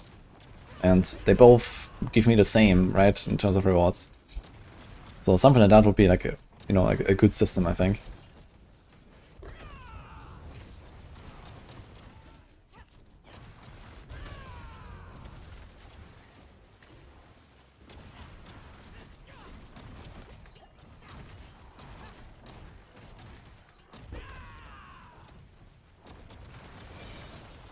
The PC has longer learning times than PS5. Yeah, I don't know how it is on console, but might be like, okay, there's like newer and older consoles and they're probably like faster and slower, right?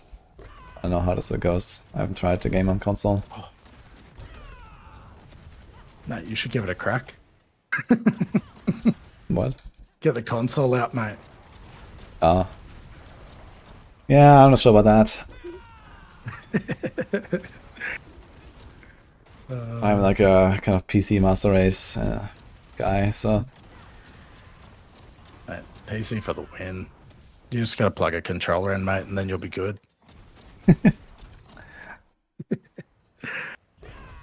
Cyberpunk goal. The other thing I was thinking about, like with you know, with like the nightmares and stuff around, like obviously the map, it'd be cool if they randomly put like a, I don't know how they'd do it, but like the loot would be a certain like type of loot, you know what I mean? So like say it just randomly changed around that, like if you'd done a certain nightmare, it would say for the next like 20 minutes, this will drop only amulets. Yeah. If that makes sense. Yeah, I think something like what they had with the, what is that thing called? The consumable that made Helltide harder. There was like that thing for like a season. Yeah, I do. Yep. I think I know exactly what you're talking about. But Mind cases, yeah, exactly. I think that something like that would be like a cool thing. Like, okay, you can find these like consumables, and then okay, that's just like, you know, yeah, change every drop to emeralds or something, you know, for half an hour or some shit like that. So yeah, why not? Because like especially farming for that beautiful amulet that you put on your build. I would like to just have amulets drop. Yeah. I mean, something that should be like some super rare consumable where it's like, okay, you really like, you know, set up a session or something for like half an hour and then go or something. Would be That's cool, what I was think. thinking, like nightmares, like just have it where like each nightmare would drop a certain focus like bit of gear for 20 minutes, and then it would adjust to a different one. So like it sort of made you do certain nightmares. Like Yeah, I think this could just be like once. literally a sigil affix as well, right? You can just literally have this on like a sigil affix and say, hey, okay, there's like, you know, plus 1000% amulet drop rate in this dungeon or something.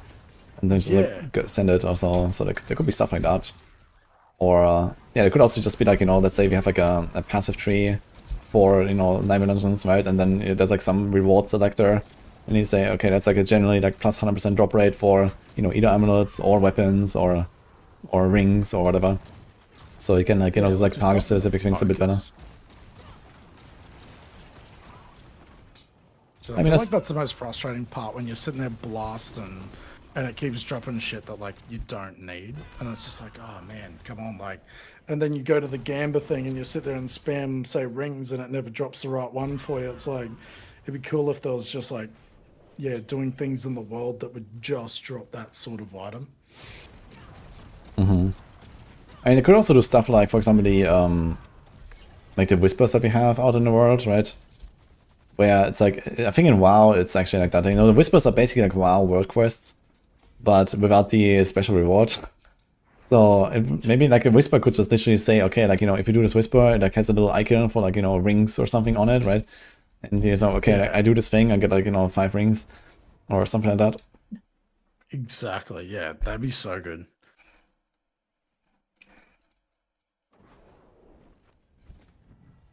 Yeah, it's kind of funny since you're talking about the amulets. I actually just recorded a video last night about how useless it is to try to go for these like 4 passive necks. This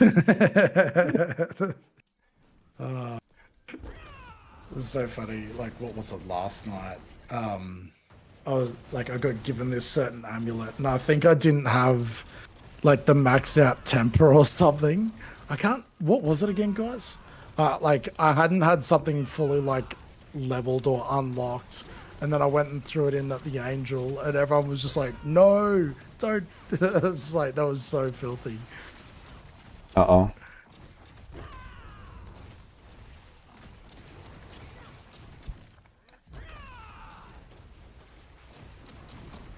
Should get it up to Paragon 200 on hardcore. Let's go. Get in there. Nice.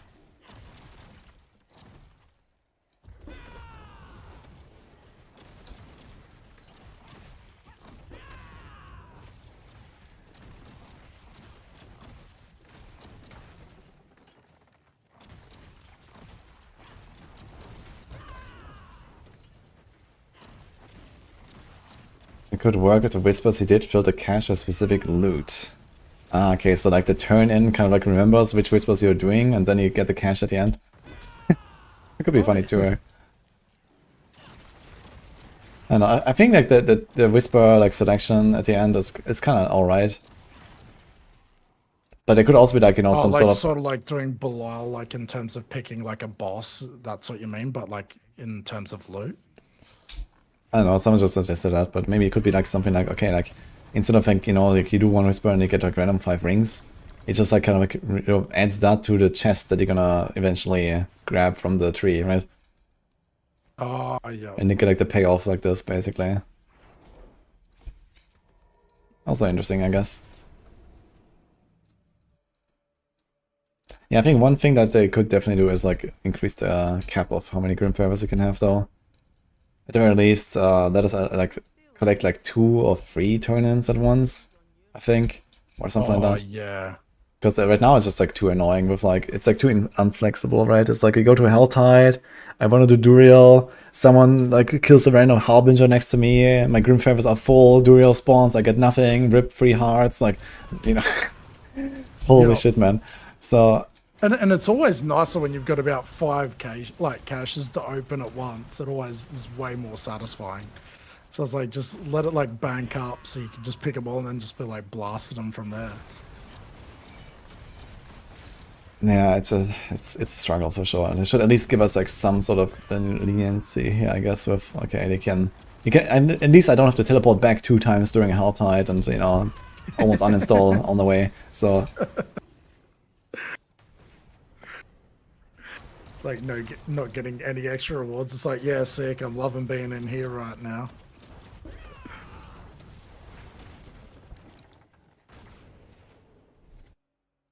Ooh. Bummer. Yeah, and also like with like how fast some of the whispers are, they literally like teleport more than you like, play the game sometimes with the whispers. Like it's crazy. If you do like these fast, juicy whispers in Helltide, or like a, you know, a dungeon, a pit, whatever, like, you know, it's literally like 5 Grim Favors for like a minute sometimes, or 2 minutes, and then you get like a turn in, then you do the other turn in like 2 minutes later, you do another turn in 2 minutes later. Like you can actually turbo farm this stuff sometimes if you go for it, and then it's like, oh my god, man, I'm just teleporting around here. So like I would really like this, like, you know, just like I log in on a character and I see, okay, PvP whisper is up. Okay, let me do this. You know, ding ding, like, you know, 1 boss, 2 boss. 1 minute, I get like 10 favors, easy. Okay, this dungeon, I have a sigil, let's go. You know, you blast through it, 1 minute, okay. Here, pit whisper is up, okay, let me do that, boom, right? And then I get 5 minutes, you have like 3 caches, and then, you know, it feels good, right? So...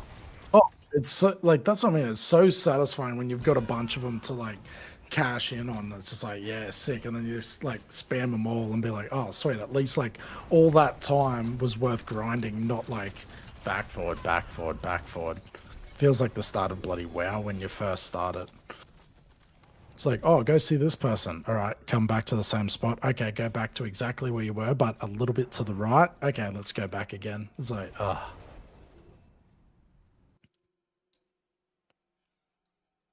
$50 mount of blacksmith, merchant, and a tree raven. Oh boy.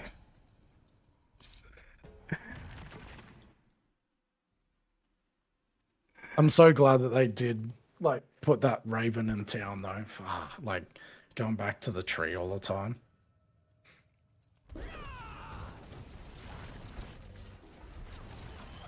Oh,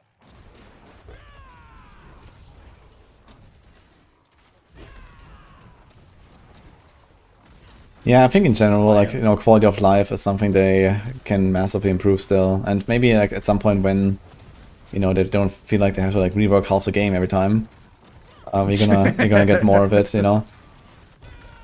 we can hone in on a few things. Yeah. Like, you know, the baseline is really good on a lot of features, but, you know, the quality of life is abysmal most of the time. So, At least the classes are starting to sort of like balance a bit better, I reckon. Like obviously Paladin, it's a first season. Like first time we get to use it. It's like the Spiritborn, the first time we got to use that. But like all the other classes, bar like what was it, the Necro? Like they're getting close, so that's always good. Because I remember like, what was it? Was it season? I feel like it was back in like season 6 or something. It was like, okay, so you could be, if you wanted to like push right up in the pits, I was like, okay, so you could be a barb, a barb, a barb, or a barb. Like it, like people couldn't be the class that they wanted to be back in the day. yeah. It was like now I feel like there's each class has at least one like good build. Yeah, but I mean, that's not really enough, right? So you want more builds. You want to have at least multiple builds per class that all feel like they're good choices, you know? And Oh yeah, it was like the Chaos season. Like you saw like multiple builds of each class come online, but yeah, they've just got to work a way to be able to do that a bit better.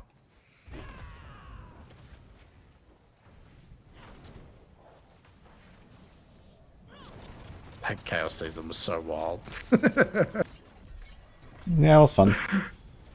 It was so good. What is your favorite season so far out of all the seasons? Oh, I think it was. I'm trying to remember the what season it was. The one with the witch tides. Season Like 7? I just like yeah. to have options in the open world. Like I felt that was satisfying. I don't know why, but yeah, like having the hell tide running beside the, what were they actually called? I call them the witch tides. Good question. Witch The different hunt colored tides. or something? But like I don't know, it was just like it was similar, but it was different, and it like it was actually it was sick.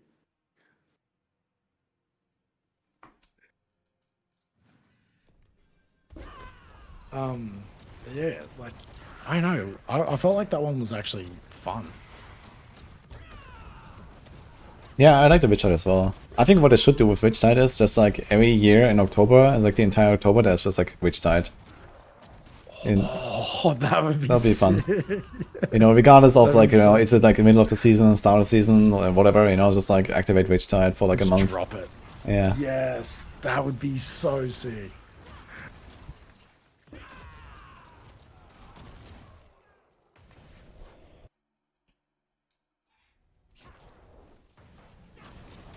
And they can do something similar with the Vampire Tide as well, right? And okay, it's like very similar to Hell Tide, you know, it's kind of like the, you know, the same reason to go there and so on. Maybe give them, you know, some, you know, distinction in like the rewards or something. And, you know, okay, like, you know, Hell Tide is really good for, I don't know what, like souls and like whatever, like, you know, living steel and whatever. And then like in the Vampire Tide, you get like the Ziamats and you get who knows what, right? Maybe there's some material that you care about. So you have like a reason to go So, like, there. split them up. Yeah, so then And, there's like you farm which one you're after. That'd be sick. Yeah, I mean, that'll be very fun, I think.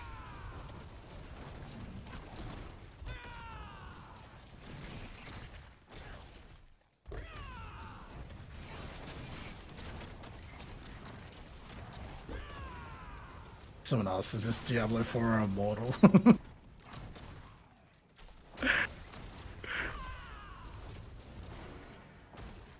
Woody's Immortal Blaster. Yeah. Absolutely. It was an honest question. Well, if you look very closely, at the bottom of the Twitch stream, it says the category that you're in. So you can see what the game is there. when he's got his Samsung Fold with the capture card. Yeah.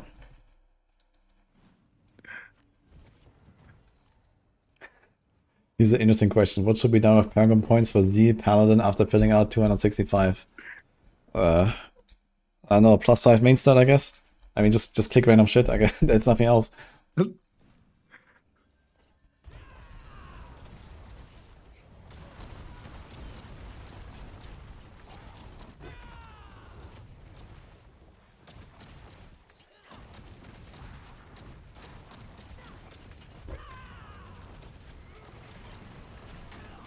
Have you played Diablo Immortal at all, Mekin? I played it when it first came out, and then I think I got to a certain point where it required money, and I was like, all right. I'm done. Yeah, it was actually very cool. I really liked the Diablo Immortal launch, actually, because you were blasting with like a lot of the AI guys and, you know, grinding it together and so on. And it had like a big community guild as well. And, yeah, I was doing a lot of PvP as well. I think PvP was really good in Diablo Immortal. Minus the pay-to-win stuff. Yeah, like, wasn't it? It was like really good until like, wasn't it like a certain point where you sort of had to pay money to sort of keep up in PvP? Yeah, I mean, you know, the pay-to-win made it like pretty miserable on the higher end. But, yeah, like, you know, people were literally like 5 times stronger than you and like basically unkillable or something. Like, some of them could like you know, like the really big spenders, they could literally take down like an entire team of free-to-play players or something. So, yeah, that was pretty ridiculous. But, yeah, I still grinded like all the way to legend rank, free-to-play. And there were like very few people, like, you know, there were like, I don't know, 10 people on the server that had legend rank or something. So that was very cool. No, that's so good. I wouldn't mind actually getting back into it and having a jam, like, to see where it's at now. Because, like, obviously I played it when it launched. And that was a while ago now. So, like, it would actually be interesting to see how it is, like, at this point. I hear good things about like it, actually, so... Yeah. It's still not a game that I would really take very seriously, I guess, but, I don't know, maybe at some point I'm gonna log in. Yeah. Yeah, I wouldn't mind checking it out because I think like my Blizzard community manager was sort of like explaining it all to me and was like how they made a bunch of changes and stuff, and I'm like, oh, I wouldn't mind checking it out. Yeah, I mean, the cool part about it is like for PvP enjoyers, like Diablo Immortal was a very good game. So, Sick. like, I really loved it. Like, The guys are talking about like in terms of someone spending like a crazy amount. Was that Asmon? I know Quinn did that. Yeah, Quinn just spent like 20k on it or some shit. Yeah, I remember that. And there's like some people that did even more. I mean, okay, Quinn got the money back like 3 times over, I guess, so that's fine for him. But yeah, for other people that are not streaming to lots of people all non-stop, yeah, so. Yeah, it's just hard because like even people like have a whinge about the DLC for like D4 and stuff, and I'm like, man, like how they say like, oh, paywalled Pally and stuff, and I'm like, man, they've given us like an extra class as well. Like, I don't know, it's strange. Yeah, I think they're trying to build some goodwill a little bit with D4 right now, right?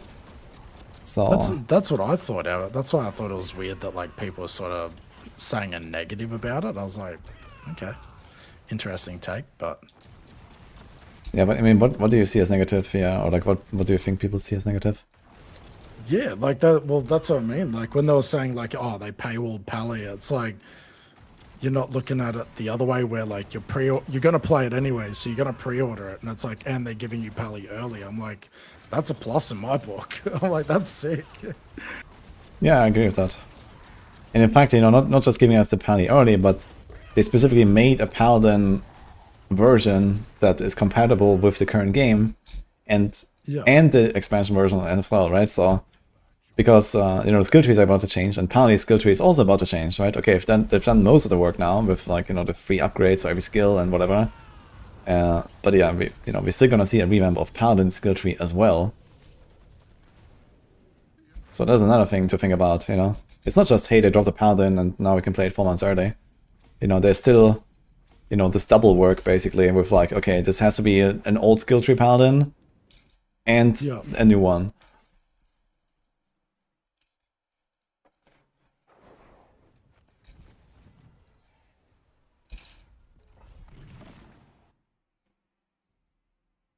One extra, one extra stash space. That's huge. Yeah, I mean, this is like one way to see it as well, right? Hey, they're finally setting stash space. It comes with a new class as well, so that's kind of neat. But I got a tab. I thought they said that they could, like, in the game they couldn't make extra stash space. Maybe they have the technology now. Yeah. I swear they said, like, way back, like, this would have been early Diablo when people were asking for more stash space. They're like, oh, we literally physically can't do it or something because... Yeah, I think that is still true. You know, as long as they don't rework the whole stash system in some way, I think that's probably still true, and I don't think they have done that sort of work. But I guess they might have done some sort of optimizations on the system, and, you know, that allows them to, like, squeeze out a bit more or something. So this is probably more what's happening, I think. It's just one. Yeah. So whatever they did there, I don't know, 8 years ago with the stash system, it's just fucked up, and at some point they have to redo the whole thing, I guess, if they actually want to solve this issue, but... Oh, that hurts. Especially when everyone's always, like, everyone wants it too. Like, they'd just be sitting there going, bloody hell, like, how can we make this work? Yeah, I think at some point it's just like one of those cases where they have to sit down and just fucking do it, you know, log in and, you know, whatever it takes, and then be done with it, right? Without breaking the game. Yeah. Because that's always the thing, is like they can change something, but then it's like something else just doesn't seem to work with it, and it's like, oh man, I could not imagine being a dev. It'd be so rewarding, but so frustrating sometimes. Yeah. Prop Storm.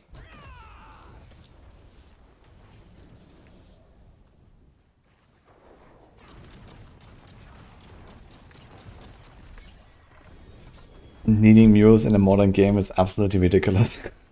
Yeah, that is certainly quite a Diablo thing, I guess.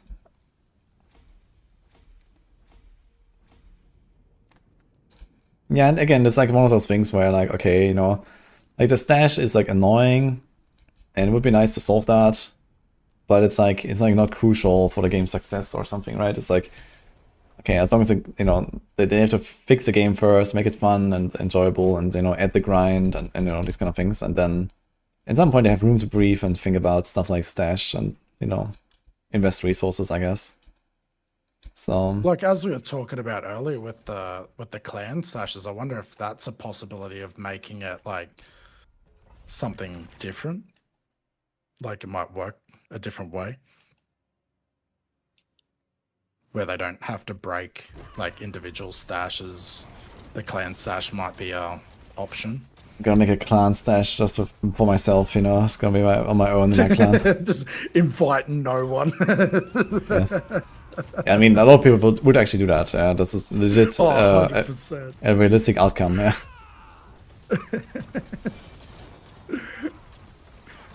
The clan of my stash.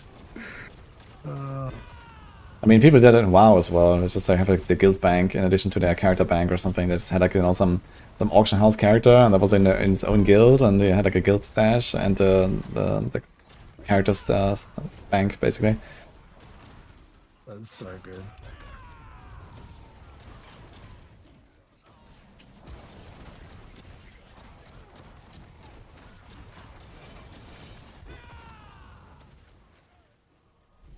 Yeah. What was that? Go play Tarkov and tell me about stash space. Yeah, okay, I think in a game like Tarkov, it makes sense to have like very limited space, because they're, you know, very like, it's just like part of the game, right? Where it's like, okay, you kind of do with what you got kind of deal.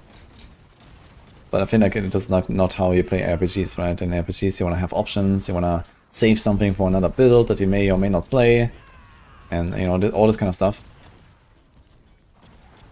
Or you'll be like me, where it's like, oh, that's a 2 or a 3 GA. I'm just going to stash that, even though it's for no build that I know of, but it's a 2 or a 3, so I'm going to save it anyways. Yeah. I do that so often. I'm such a hoarder.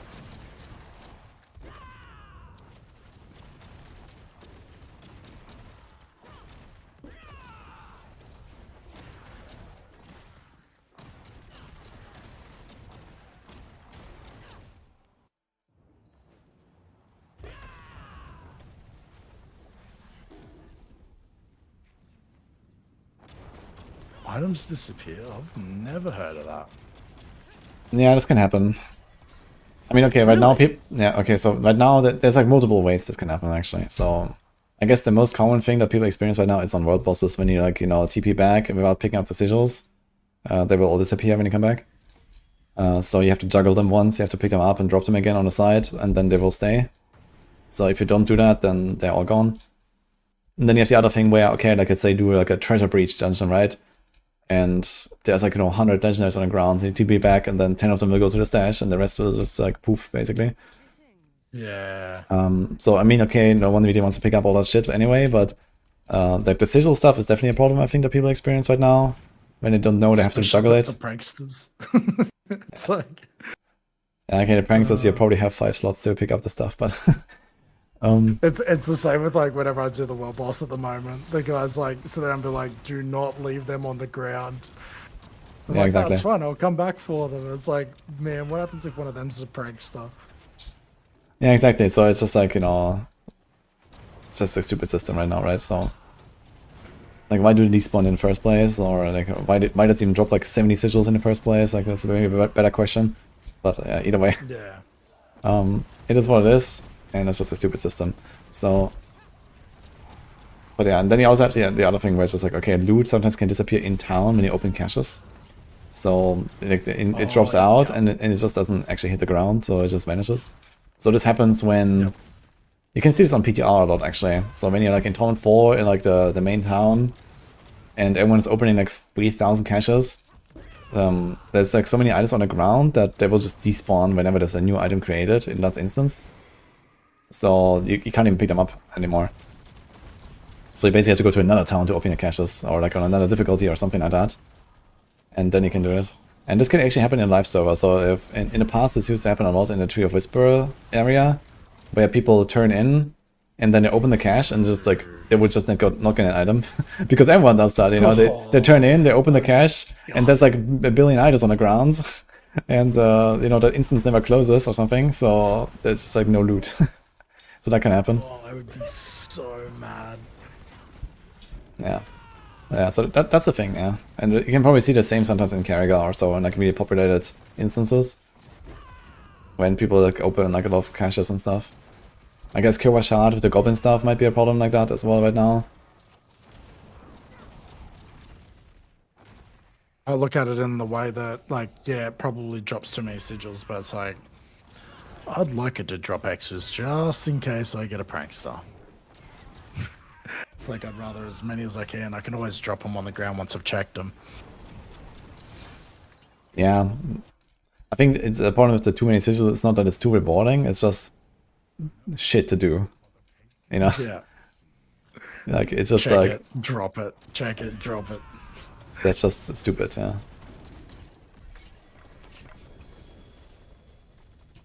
I mean, too rewarding is also a problem, I guess, but the bigger problem is like the quality of life is just terrible. Yeah.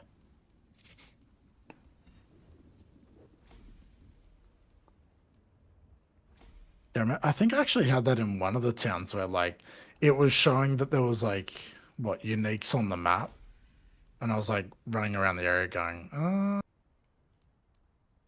there's nothing here. So, yeah, I think that might have been from that glitch.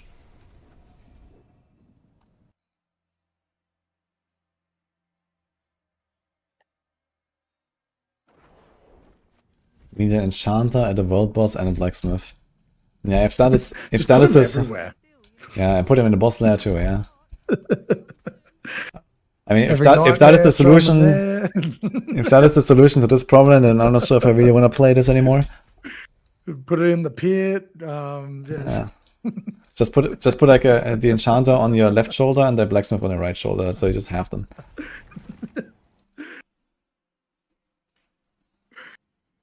Yeah, that is not the solution, guys. Yeah. That's like literally the worst case scenario.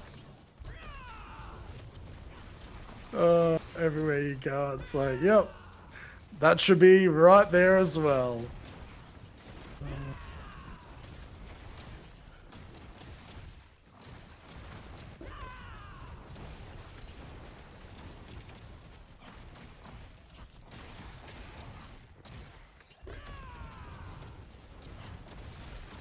And plus, it just adds extra blacksmiths to give me shit mythic caches as well. But then he can also Still find the trying to 2GA find this and the 3GA blacksmith, and he has a higher chance to give you better blacksmith caches. It's like glowing or something. Yeah. But he's ephemeral, so you can't repair him, so at some point he loses durability, and then you have to find a new blacksmith. Because the old one is dead. And then you're gonna get shit blacksmith caches again. Stood at the world boss's fate and died. Oh.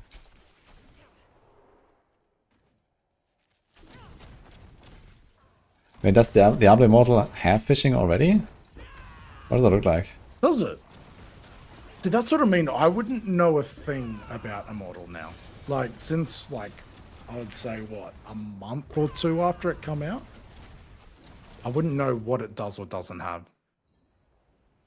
Yeah, I played it for around a month, and then I stopped. They could tell me that there's mini golf in it, and I'd probably believe it.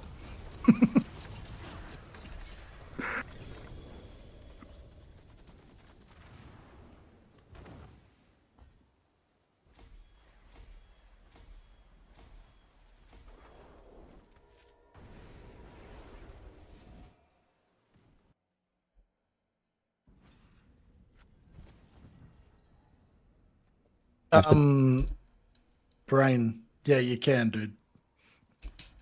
You can get them. Because I think there was a dude in my community the other day that was saying that they were just like running them for fun. Can you get 9 dance in sigil in Mythic Prankster? Yeah, it's not a seasonal thing. It's mini golf where? Oh my god. There you go. I'll do Blizzard a favor. Yeah, guys, there's mini golf in Immortal. You should go check it out.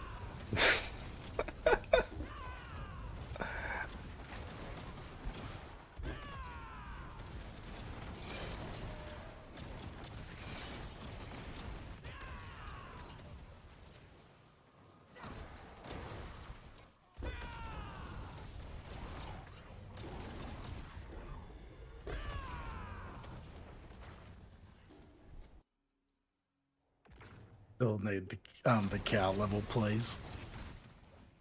Yeah, every expansion you're gonna get like another clue or two, and then eventually you have to like some, 3-day grind, like storyline, and like to get all the pieces together, and then eventually you can enter the cow level. Yeah, like in an expansion 6. And you can do one run.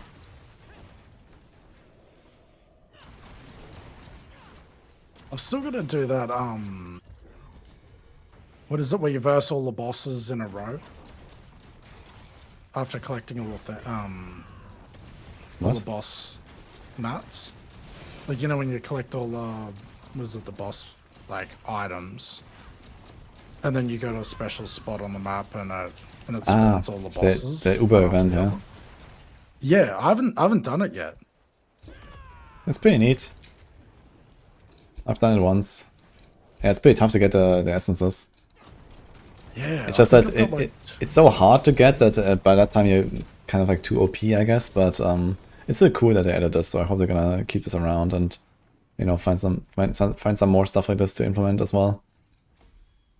When the guys told me about it, I thought they were taking the piss out of me, eh? I thought they were literally just making something up on the spot.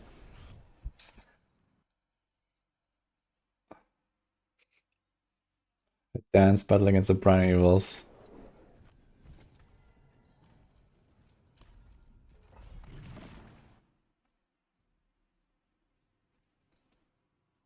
What do you mean, Moxley?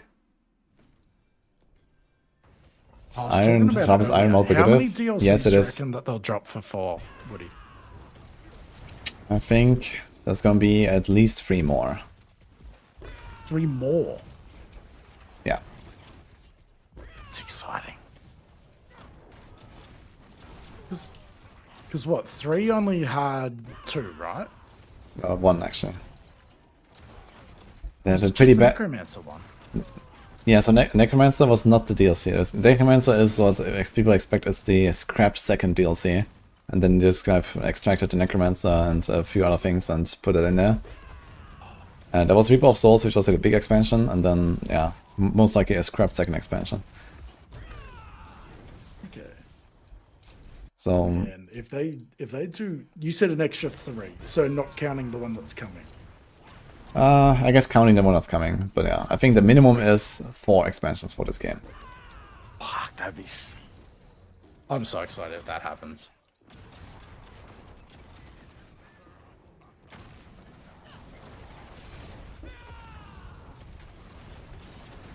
You heard it first, guys. You heard it first. You did Risk. You told me that. I didn't believe Risk. Risk said it, and I'm like, nah, you're talking shit. I mean, I don't know what they're actually gonna do, but I think just like from the logical perspective, I don't see them slowing down. Guys, And Woody doesn't know. right? I mean, I know stuff about Everyone the, you know, believes kind of that near now, future, man. right? But I don't know stuff about like 5 years down the line. But I think it's just from like a logical perspective, it's it makes sense that we're gonna get a bunch more expansions. You know, the game is going very well. It's a huge cash cow for them. Plus, you know, just the storyline itself. You know, like you cannot finish this game without having Diablo, and with like such a huge build up for just Mephisto, we definitely need some sort of build up for Diablo, which is like minimum an expansion. Yeah. And then there's still Bale somewhere, and you don't want to just like drop him in randomly as well, right? So yeah, just from that, all that alone, like yeah, and we're not done, you know, we're not close to done. So That excites me Because I was trying to like puzzle together what they could possibly announce at BlizzCon. I was sitting there going, they've got to drop some sort of big news, right? Like it needs to be like a mic drop at BlizzCon. Has to. First, like what they had was it a year break with BlizzCon? Was it 2 years? they had one in, I think in 2020 or 2019 was the last one, and then 2023, Oh, jeez. Yeah. and okay. now it's like a 3 years break again since it was 2023 the last time. Yeah. Yeah, so I wonder, could be another DLC announcement. Exciting. It'd be funny if they drop a new D3 expansion. Let's go. I mean, that would be kind It's of like a hype, sorry actually. for the last one. That would be hilarious, though. The D3 expansion. I mean, like, they can definitely do something with D3 at some point, but I think right now this will kind of just cannibalize the default player base, right? So it wouldn't really help.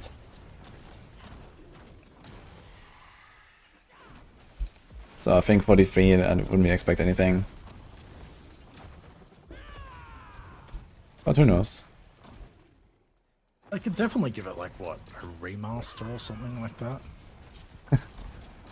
Yeah, I'm not sure. Like, D3 is still, like, doing okay, I think, for, like, its season launches at least and stuff. And I think they don't have to put in, like, even that much work to, like, make it even better than what it is now.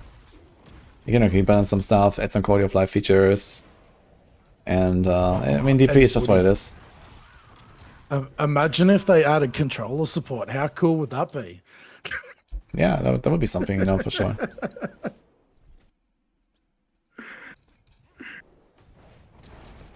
Yeah, D3 still looks pretty solid these days. It doesn't need a remaster, I think. It also has like an art style that is like pretty timeless, I guess. That's probably my bad because I booted it up the other day on my Switch. I think that's where I went wrong.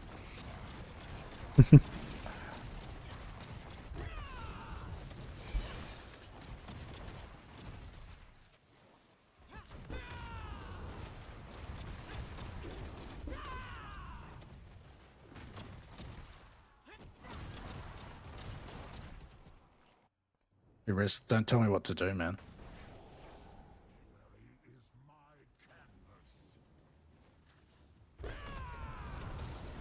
Is there other games that you play with mouse and keyboard? Or you just try everything with controller?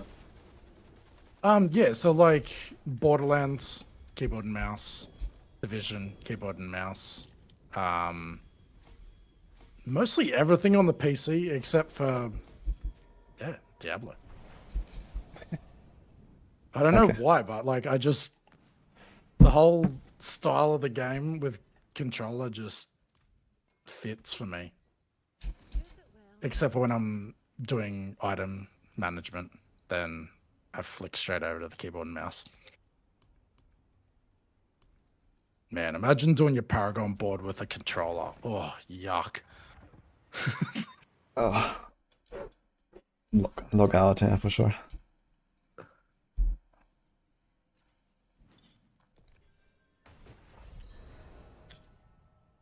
It's kind of funny actually. I was like, making so many paladins already this season. Like I have like, I don't know, 8 different paladins now on level 60 or something, and they all just have a kind of the 8 same different ones. Yeah. Like I just kind of kept boosting them with their caches and stuff, and then I have one guy for this build, one guy for that build, one guy to experiment, and so on. So, yeah, but they all have kind of like the same copy pasta Paragon board. So at some point I was just like doing the whole thing in like 2 minutes, ding, ding, ding, ding, ding. I didn't have to look anymore. So kind of funny. That's so funny. Just like muscle memory, just going, yep, go up this way, click that, yep, across there. That's wild. Yeah, I mean, I've also like, cooked so many builds that, I kind of know all the Paragon nodes by heart and stuff, so even without looking at the guide, I can like piece it together and it's gonna be like, 99% accurate or something, so. Man, that's impressive.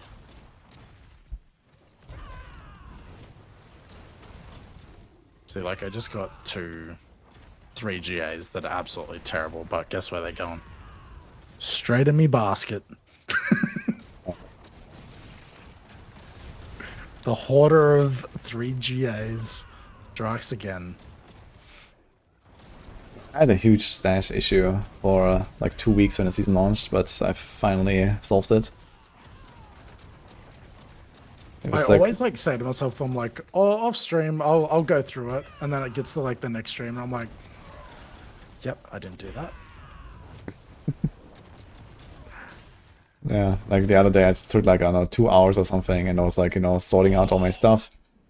Like sanctifying a lot of stuff that was still like, ready to go. Like also like at some point like I looked at my push gear basically that I want to use in the tower, and then just kind of like, okay, like I got this thing already locked in, I'm not gonna improve that anymore and so on. So I just established like, 10 other pieces that were already sanctified, but worse than that. And so on. Yeah. So at some point, okay. Once you actually get to the point where you know what you have and what you still need, and there's only like a few things left, then you actually have a way better way to handle the stash. And I was able to like just delete a lot of items.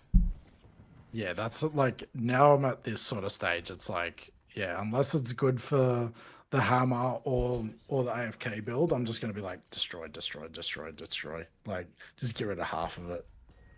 Exactly.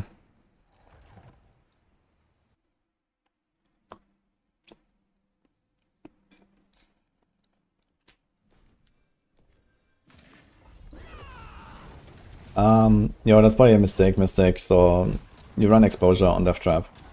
So just ignore that comment about momentum.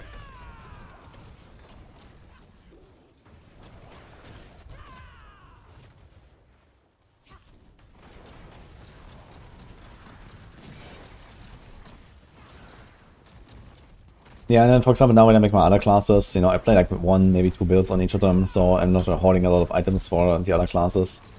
So for Paladin, okay, I'm doing like 15 builds or something, trying to like get everything done.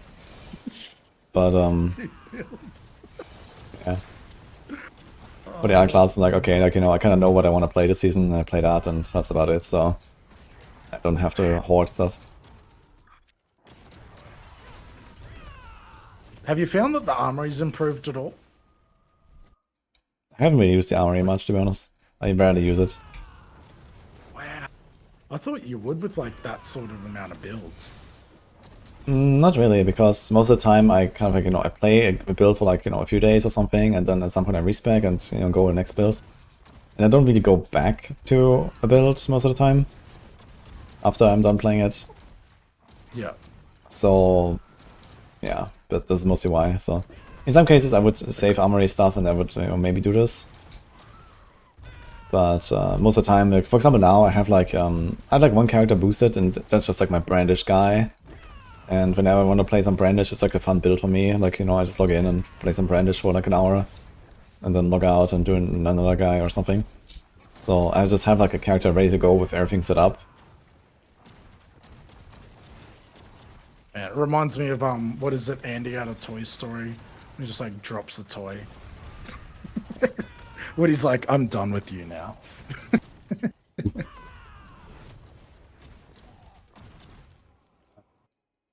Kinda like that though, to be fair. He's like, yep, valid. Yeah, but you know, it's just like, you know, I don't want to like full-time these builds necessarily, you know, but sometimes it's like, okay, like, you know, I've played Arden for like fucking 10 hours a day. You know, let me press some buttons, right? And then I was gonna log on my brandish guy. Or I'm gonna log on I have a Divine Javelin guy as well, so the ranged one. I found that very fun. Oh, yeah. So I just play that for like an hour or something, you know. Man, some of the eye candy from the Paladin is so nice, man. Mm-hmm.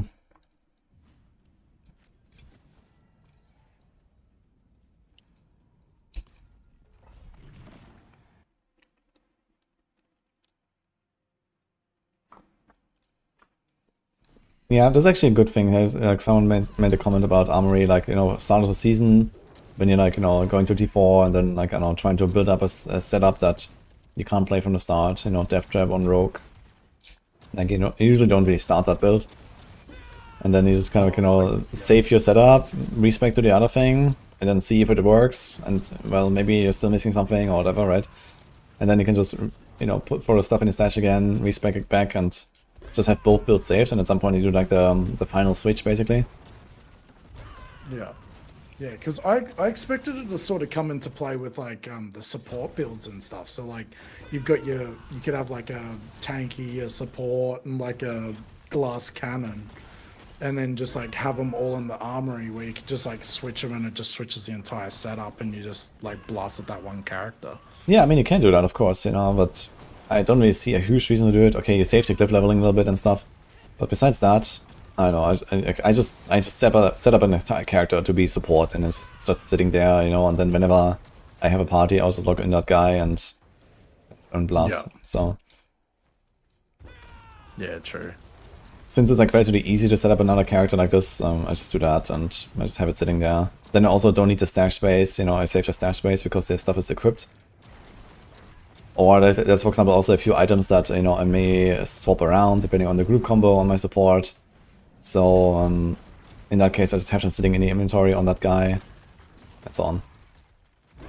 But what about all your good eternal characters, man? There's not really any of them right now. They're all deleted. Yeah, sometimes I try to send them off, you know, at the end of the season on hardcore. I just try to like, kill them somehow. Yeah. Either do like some try hard push and, you know, maybe they die on the way, or I do like some random shit like on 2 seasons ago, I think, on Polarize, or was it last season maybe? Yeah, I tried to like just tank everything on every lab boss and see if the character would die. And it turns out my character did survive the Belial Breath in the end. So Wow. that was kind of funny. So, Yeah, I had a similar thing when I was like doing, I think it was the Barb on hardcore. I'm like, you know what? I'll just go up like pit by pit until it dies. And then like I got to a point where I was like in a pit, in the boss, and like I couldn't do damage to it, but it couldn't like really kill me. And I'm like, okay, well, this is no good. It's just like sitting in the corner just copping it, but I couldn't do any damage to the bloody thing.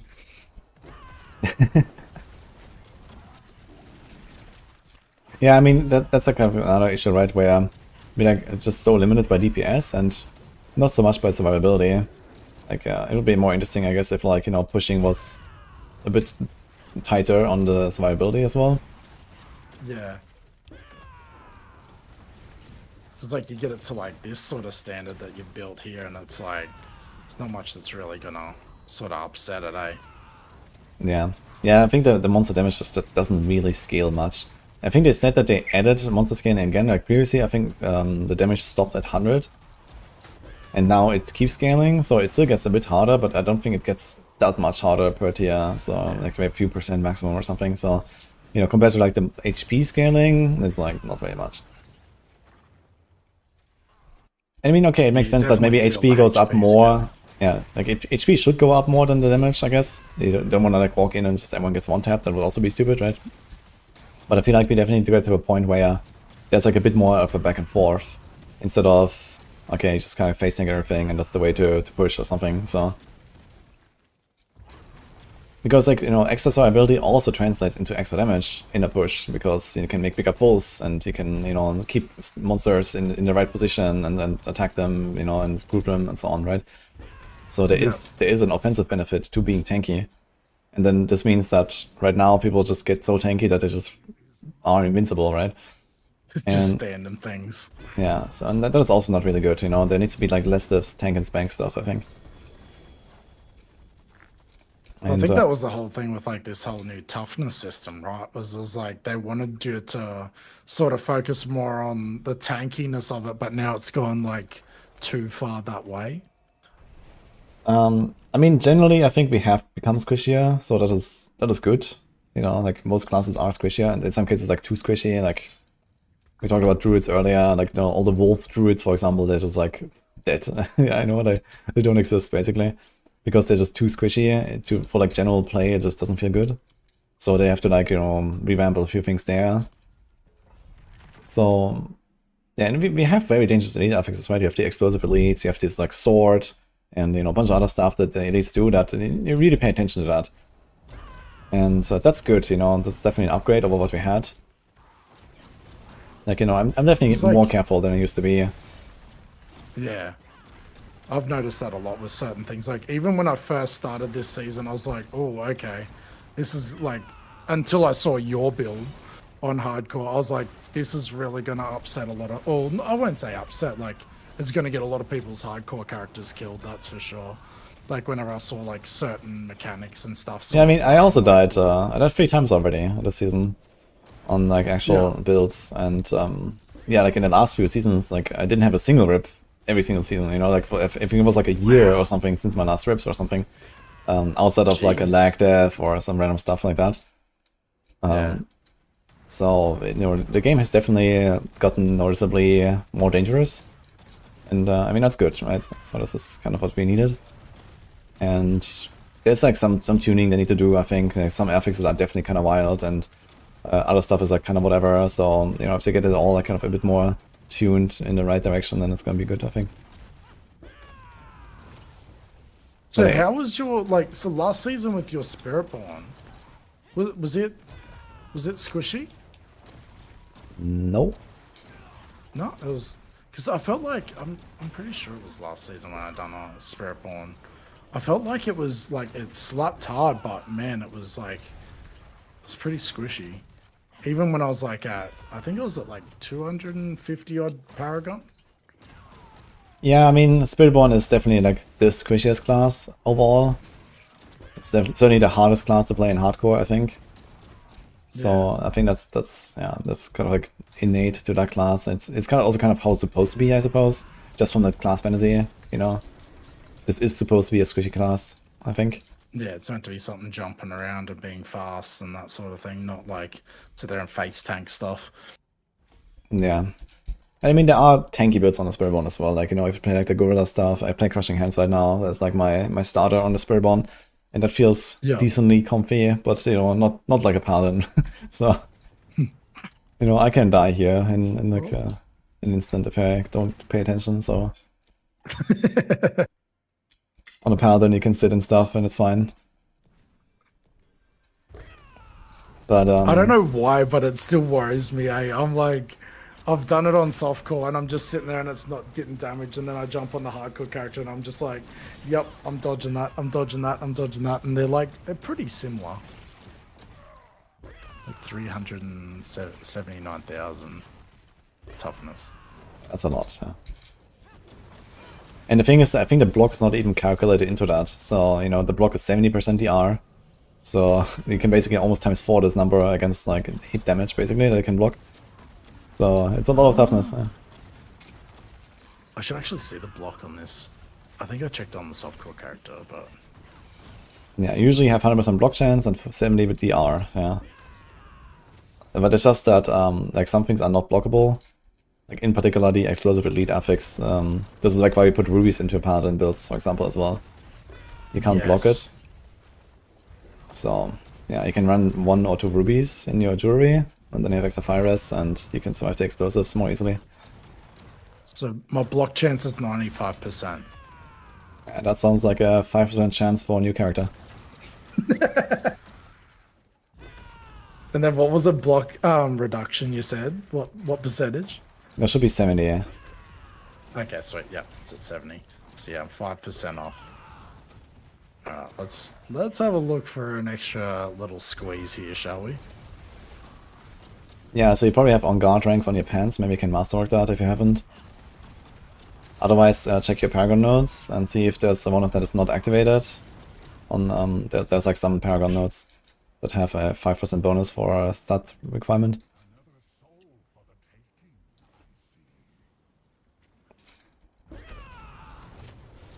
I'm not planning to push the Spiritborn really, but we'll see. You know, maybe it's gonna take it into tower for fun in a little bit. Not a super high priority right now, but I'm thinking about pushing the Sork. So,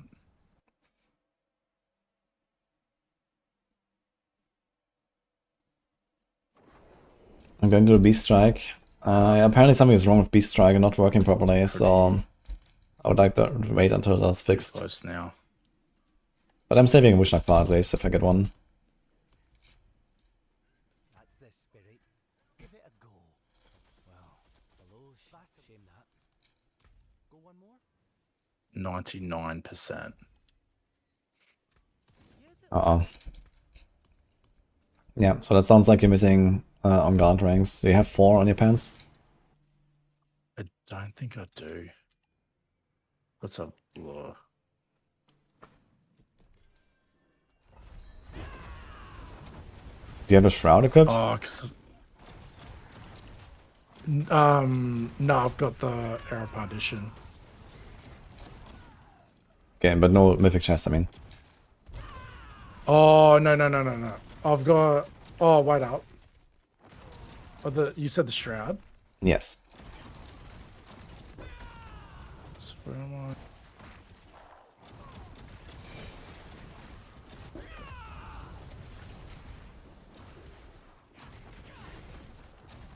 So I thought you said pants. This is Crushing Hands. So that's what you do on the Angel. Crushing Hands Spiritborn I'm playing right now.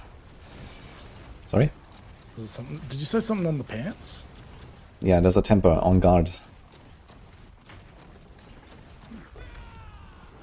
You should have that most likely, because that's in the guide. Oh, yep. Yeah, that's exactly it. So because I already used the Angel and it wasn't maxed yet. Yep. That is exactly where it is. I see what you're talking about. So I just got to get a better set of pants, I reckon. That'd be good. Yeah, how many ranks do you have there right now?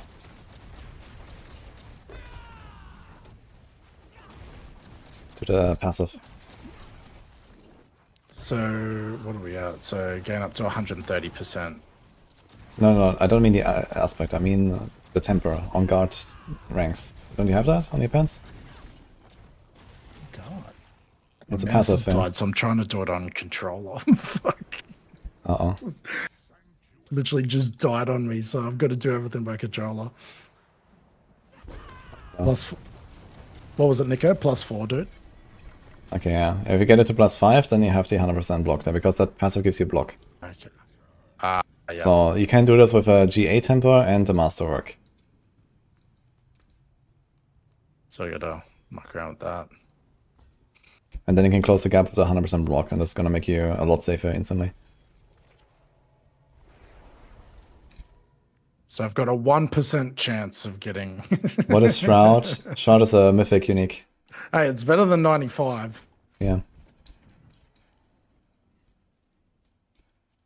I'll have to have a search for a new set of pants. Yeah, now I have a 1% chance on your character. I'm not sure if that makes it any better, the anxiety, you know? Hey, it's better. I mean, technically it is better, but, you know, at least There's still a chance. at least at 5%, you kind of like, okay, like you kind of expect to sometimes not block. But at 1%, it's like, okay, at some point, dead, you know? Yeah. Only takes one time.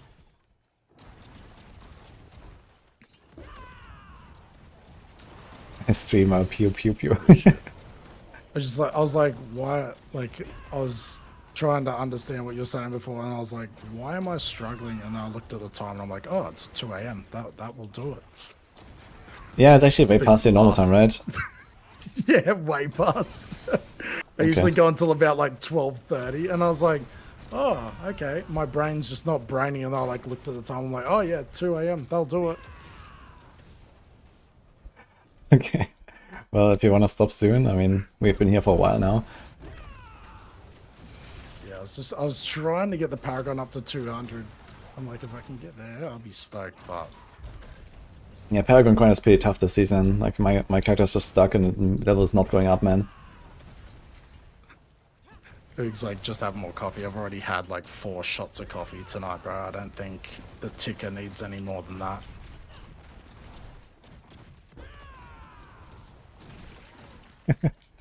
Wait, do you actually want to go for a coffee now and blast or what? Well, I suppose man, you're probably off times now, right? So you have like a holiday or something? Yeah, it's yeah, my day's off. So as of I think it's the 12th, I'm dropping down another day at work, so I'll only be working my other job 3 days a week, and I'll just be streaming the rest. So gonna make it a bit nicer to do them longer streams. What do you actually do? So I work in a retail shop, so it's called JB Hi-Fi, and I sell TVs for a living. Okay. Do you have like a referral link for your stream as well? You should do that. I'm actually surprised that JB hasn't actually done something like that. But yeah, man, it's been good. I've been there for like, what is it, 13 years now. So it's slowly coming to an end.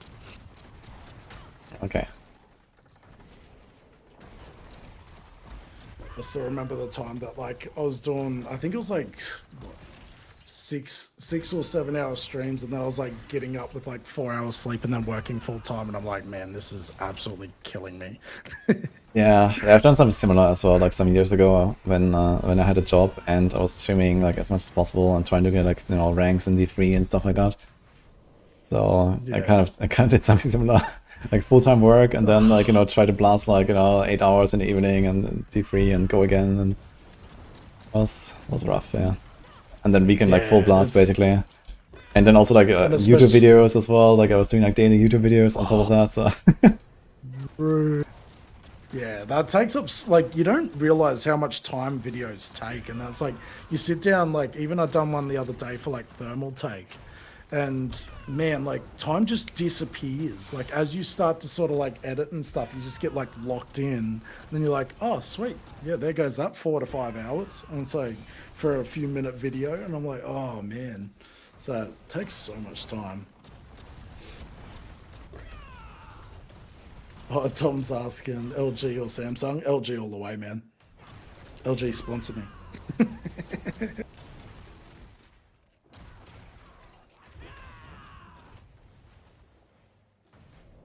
Yeah, like I'm streaming full time these days since like a few years ago. But yeah, like for like when I was like really starting to take this very seriously, it was kind of rough. Yeah, I was trying to balance it. Man. Especially with like the hours that you do as well, man. Like, did you ever do like them massive ones and then go to work? No, because usually the season starts like on Friday, so that was okay. But yeah, I would basically blast for the entire weekend and stuff, and then like on Monday I would be maybe kind of tired or something. Then Just So- sitting there like cooked as, just been like, yep, going into work now, boys. no, I mean, I was still like, you know, taking my work seriously enough, I would say. So Yeah. I kind of had to be presentable for my job. Oh man, I feel for you, dude. Yeah. It was a tough time when I was working full time. I was just like, man, this is killing me. But like, yeah, it's not too bad now. But what did you do for work?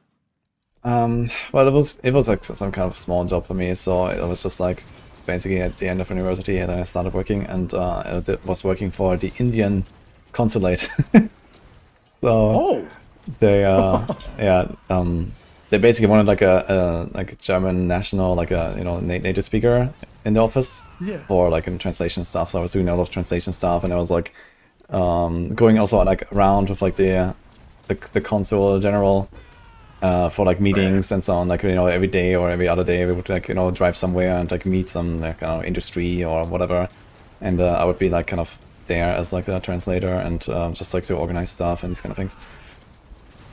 That's So that was- sick. Yeah, it was a nice little job for me, but I didn't do it for that long. So I was like, I think Yeah, now I know what you mean about like having to be like locked in for your work as well. Imagine that you're like sort of half out of it, and you're just like trying to translate like a full serious meeting, and it's like, yeah. Yeah, I mean, it wasn't like I'm not like I wasn't translating like a trained you know, like simultaneously basically, right? Like a real translator like that, but it was good enough basically, and I was like speaking English and German like well enough to like, you know, get the job done pretty well, I guess. So yeah, that was mostly what I was doing, and there was like kind of I was giving a lot of like kind of like advice about how Germans tick as well, like kind of, you know. Sometimes, you know, they would ask me like, okay, like, you know, what about this, what about that, like, you know, how do we approach this subject, or I don't know. So yeah, stuff like that basically. yeah, that's sick. Yeah, that's super interesting. But yeah, obviously I And can't how just long like did sit you say there and you're like doing it being for? sorry. How long did you say you were doing it for? I think it was a bit less than a year or something. I didn't do it for that long. So basically, this was roughly around the time when I also like started doing like the streaming more. Actually, I think a little bit before I started that job, I kind of like logged in for streaming and like Diablo 3 in particular. And this was basically just when COVID started. It was like early 2020. So like, you know, everything was fucking closed.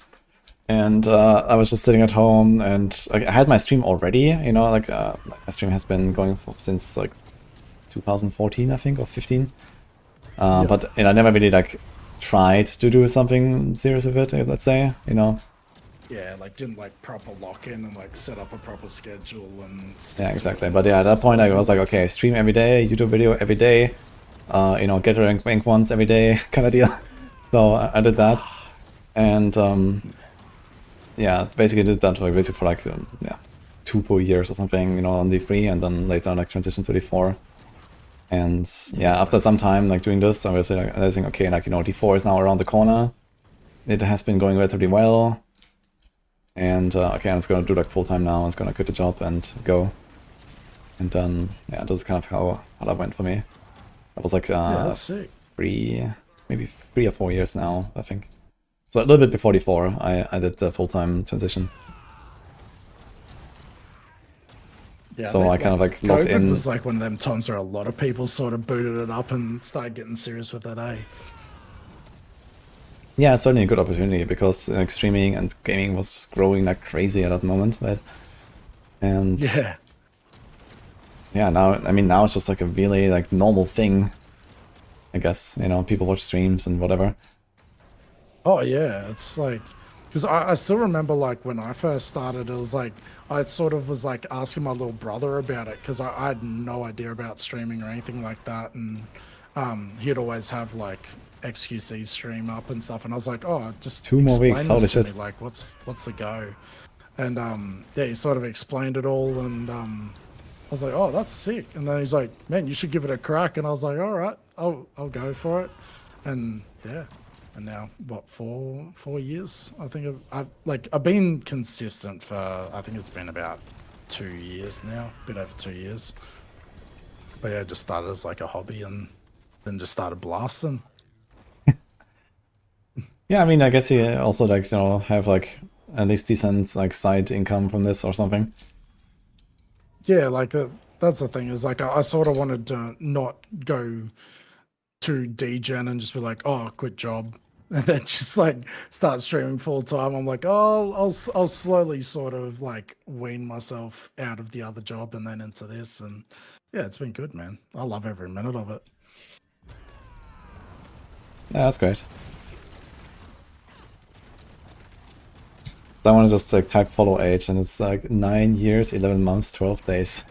Yeah, sick. Oh, put up the followage. Yes. That's sick. Yeah, it was Reaper, like it was like when Reaper of Souls came out, this is when I streamed for the first time, like a bit after that. So I'm not sure if it was 2014 or 15.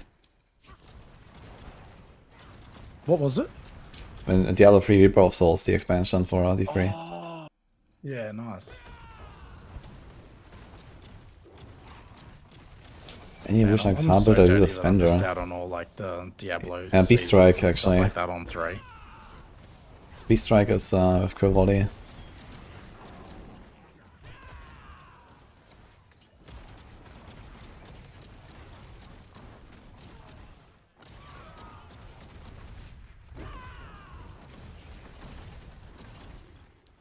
Oh, you have a throne link? What do you have there? Oh, what? It's actually been a hot minute since I've actually looked at Throne, to be honest.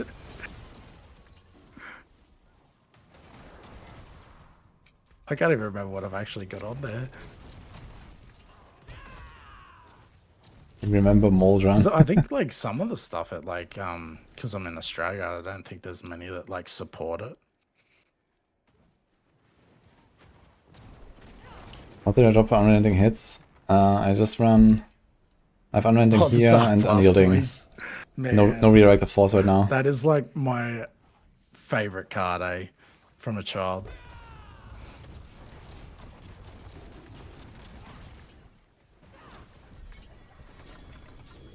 I got one of the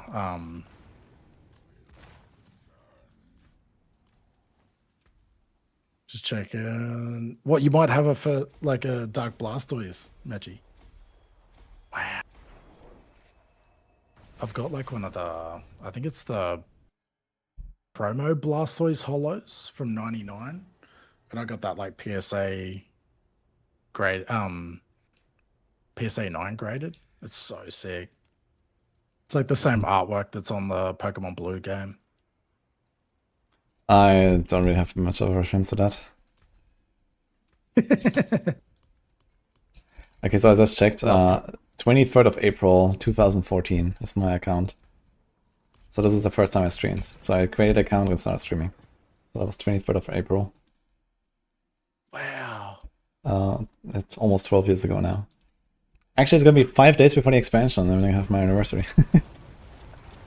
Can do like anniversary celebration So and then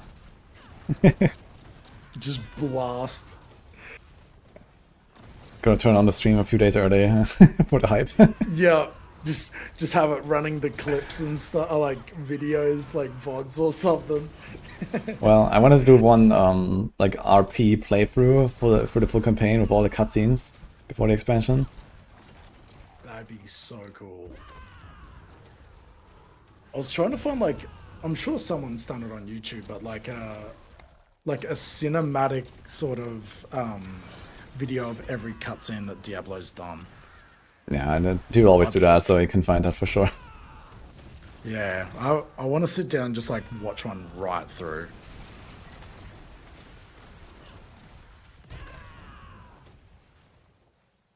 What can you run to give more chance of GG amulets? Undercity and Gamba and Radiance tributes if the bargain.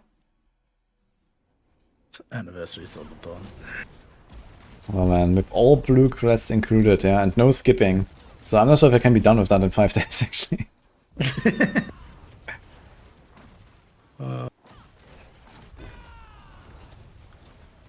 Alright. You know what? I think I better leave it there. It's nearly 2:30 in the morning. Mm-hmm. Wait, where are you In a again? blast. What's that, sorry? Where are you located? Melbourne, in Australia. Yeah, holy shit, okay. Down the bottom. I was in the Gold Coast, and then I think like it's been about a month and a half since I've relocated down here. Because like all the opportunity, all the brands, all the conventions, like everything like that's down in Melbourne. So there just wasn't enough going on up in Queensland. So I was like, all right, packed up the car, shifted down here. Alright. It was a nice, what was it, 14 and a half hour drive. Holy shit. Do you like the sound of that, mate? Yeah, I've done something similar a few times, actually. So, I know how it is. It's so brutal, man. And especially like I had my little pug with me as well. So I like had to stop all the time to let him like check out the beaches and stuff like that, which at least it broke up the trip a little bit. But yes. Alright. Well, as long as you settle in nicely. Yeah, man, it's a nice place down here. And there's like just everything to do as well. Like I'm super central as well. So like getting around and stuff, I don't even use my car anymore, which helps. Just like catch all the trams and stuff. That's good. Appreciate it, Danny. Oh, alrighty, man. Okay, it was a Yes. pleasure talking to you, Makindo. And maybe you gonna too, do this man. again. We'll have to, yeah, for sure. Little yarns. Get to chat to a pleb in the Diablo community when it comes to knowing very little. But nah, man, it's been a blast, dude. Appreciate it, man. Alright, yeah, goodbye to Makindo's chat as well. And yeah, I don't know, maybe you're gonna do this like next season or something like that, you know, like let's see.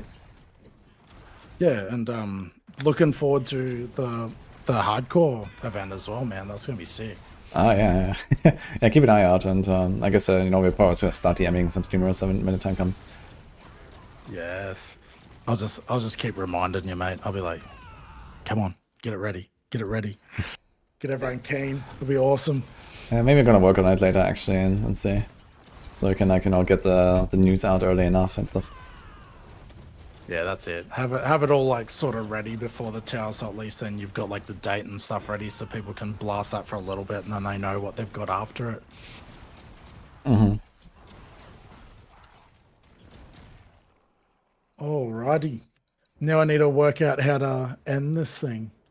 You can just close the tab, basically, and I'll press the button, so... Oh, okay.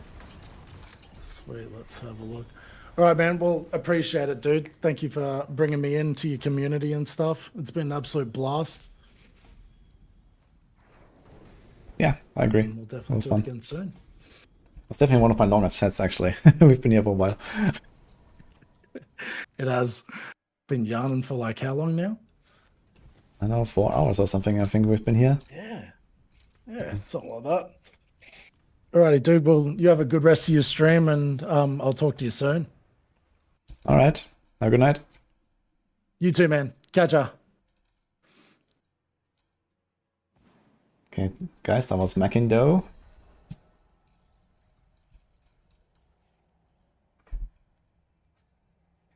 Overworking. Oh no. Yeah, I think it was pretty much exactly 4 hours actually. So yeah.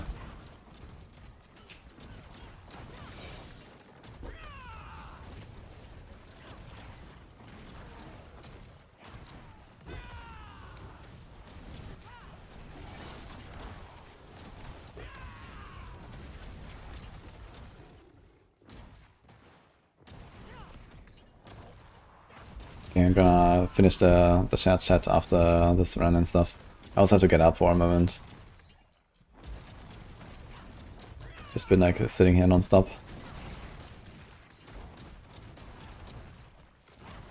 I'm definitely prefer dagger over sword for attack speed. You used to go for daggers, but right now they made it so that Death Trap always uses a ranged weapon, so it doesn't really matter besides for dashing and stuff. So I guess you still want daggers for dash and shadow step, but it's not such a huge deal.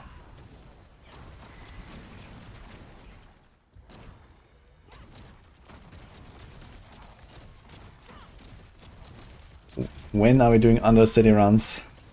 Soon. I need to ask Chronics. I actually, like, you know, just kind of waited for this call to end, and then I wanted to call Chronics and see where we're at. So I've been like grinding on the Spirit Bone now until then.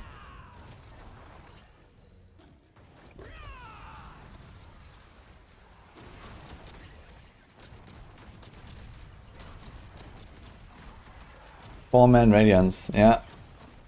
I want to do four-man Radiance of the bargain. And see. You're ready in like 1.5 to 2 hours. Okay. I mean, you know, I'm planning to do this a lot, so 13 billion gold right now, you know, we can just full send amulets for a while.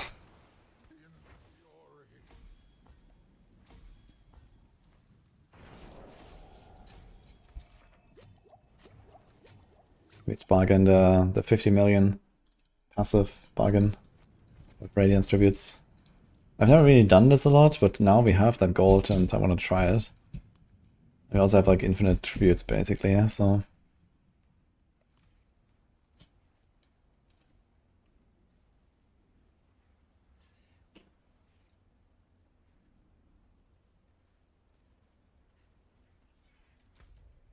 Okay. How's this looking? 30 minutes.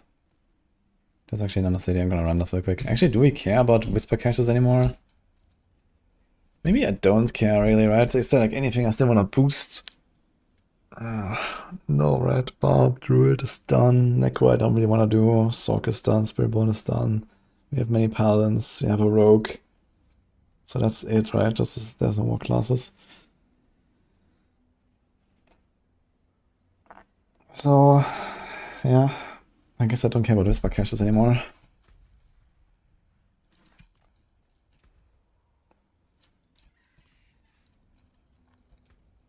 Okay. I'll be a bee. Just like 2 minutes.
Shit, we got a raid from Mackindo as well. Welcome, guys. Yeah, Wild Merlin appears.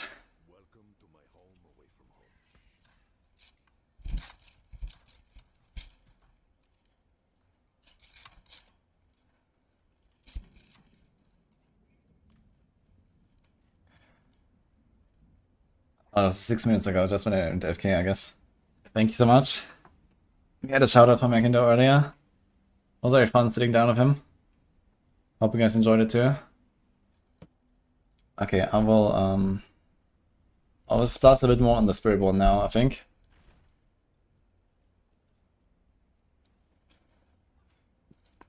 So we have food coming soon, and then we're gonna do a big Undercity amulet road down later.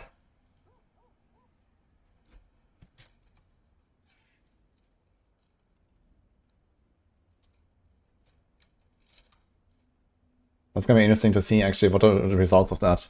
Maybe I need to clean my stash a little bit before that. How's it looking right now? We have been throwing a lot of stuff in here, so I think I have to make some space actually. There's all these like treasure breaches there. What else? You have this stuff. A bunch of rings that I'm not sure what I will do with them. What's this here actually? The Lens, Nagovex.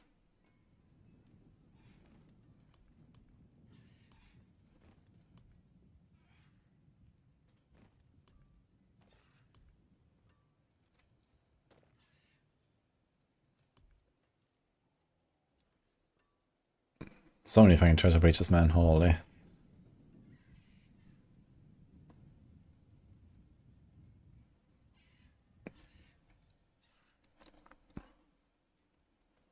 Also a few like Sork items.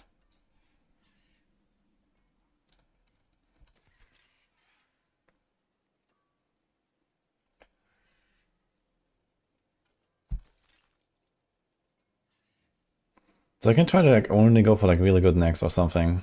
How's that? Something like this is probably not it. We found 1 passive, 2 passive. Maybe it's good enough anyway. I don't know. We can try it. It's like 750.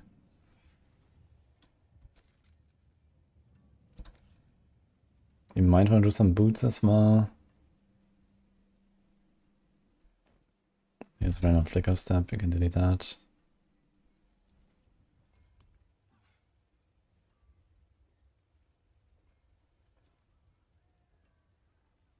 Okay.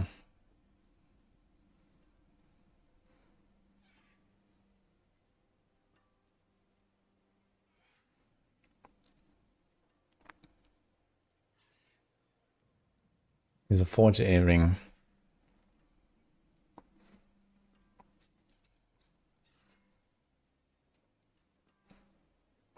I think if I get rid of these treasure breaches, you're already looking kind of okay. I should probably do that and maybe mule the rings to something. The focuses and stuff.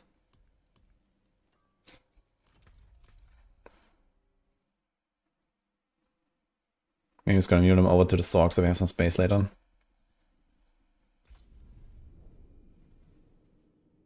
How do I feel about buffs after playing for a bit?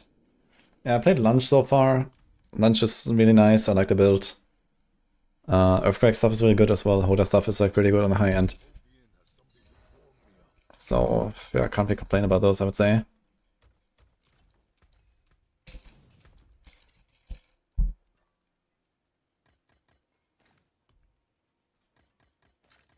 Dude, look at all these fucking sigils. And there's more here. What am I gonna do with all of them? I have to salvage them at treasure breaches at some point, man. It's actually crazy.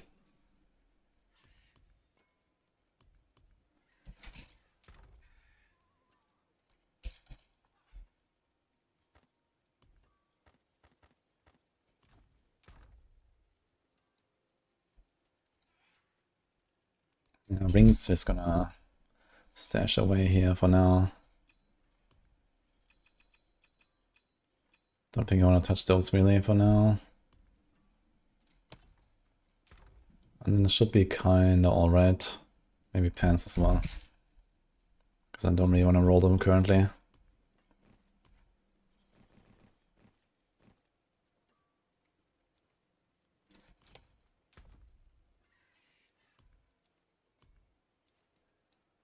Fine. This should give me plenty of space to throw in amulets later. Then we'll see what happens. Gonna do some big amulet session later.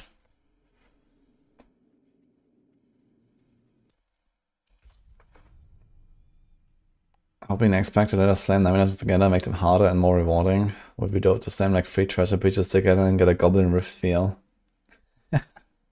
Funny idea. I think I have to make sure that it's like doesn't become like overwhelming with like micromanaging stuff.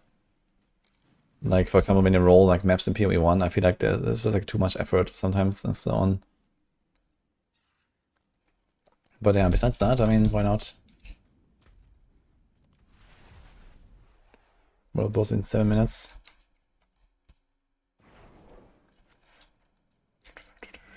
Do I have this? Attempting to knock down enemy. I need the Asher Ekuzungi actually.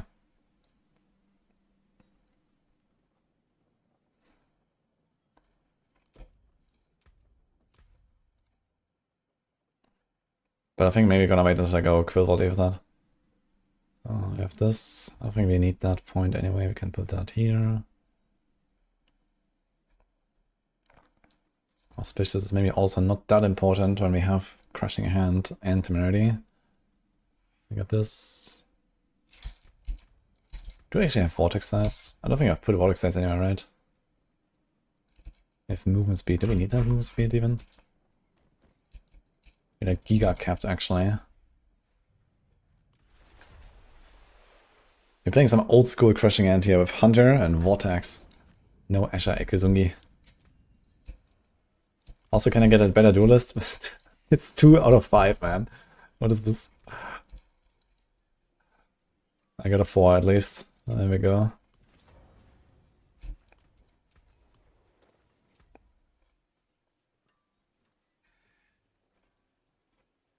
I do not have Vortex Size. Really? What the hell? I actually do not have the recipe, that's crazy.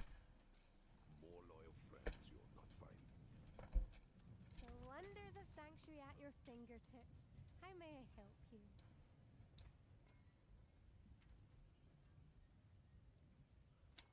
Yikes, okay. Magic is neither good nor evil. How may I help you? Do I have this here? No.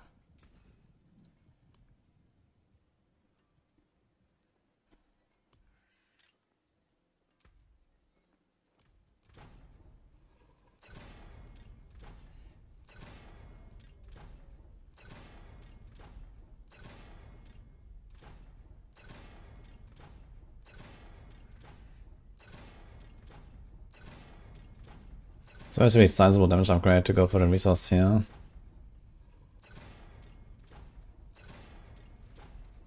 There we go. There is magic in all things. Let me show you.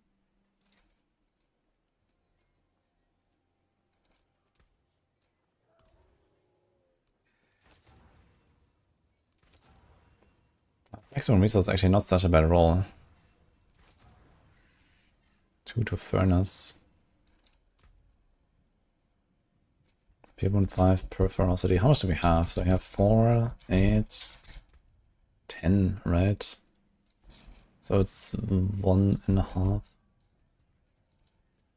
Per ferocity is 15%. Is that correct? That's actually kind of good then.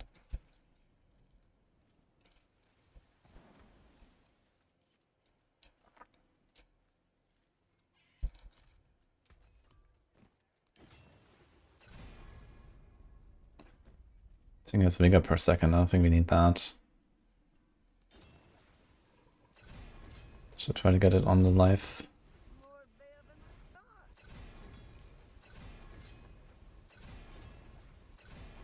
Give me the life, dude. Okay, holy.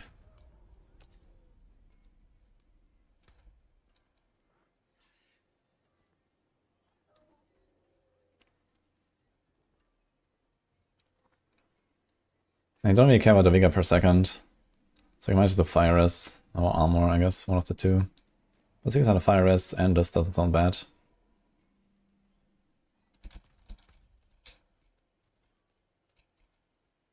Just send nothing. It's only 34, but I'll slam it.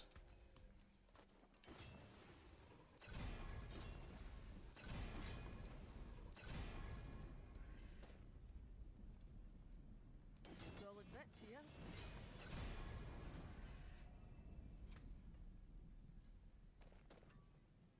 100% attack speed, huh? Okay, we normally wouldn't have a Stardust here. So Stardust is kind of outclassed by other stuff. Maybe I should actually change it now. But I just put all the rings on another guy.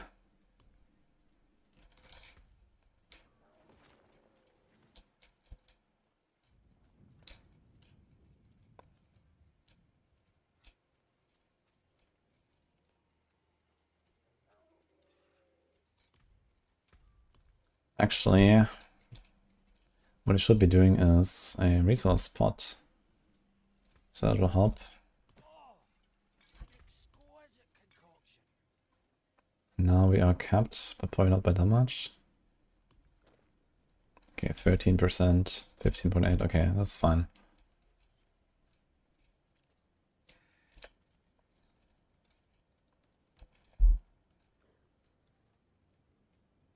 It's kind of sad to remove the damage reduction here. Like, Spirit Bomb was always so squishy. I think Spirit Bomb on hardcore is going to be really tough this season. It's actually going to be rough. Okay, Grace, we're not starting yet with the other cities. Oh, what's going on? Is this for World Boss? Do I go World Boss? Sure, I guess.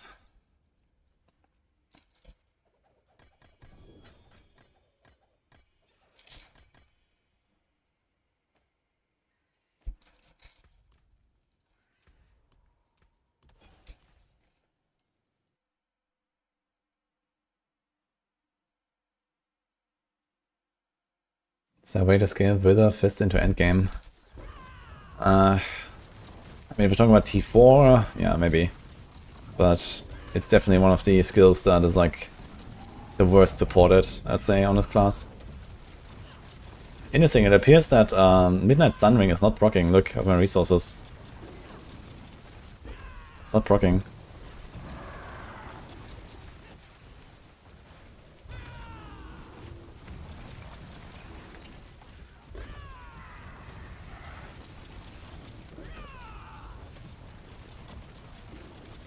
Yeah. Kind of interesting because it's not a like hate effect. Dude, I wonder what the fuck they did when they introduced the resilience mechanic. Like, how did they just manage to break like half the effects in a game with that? Crazy.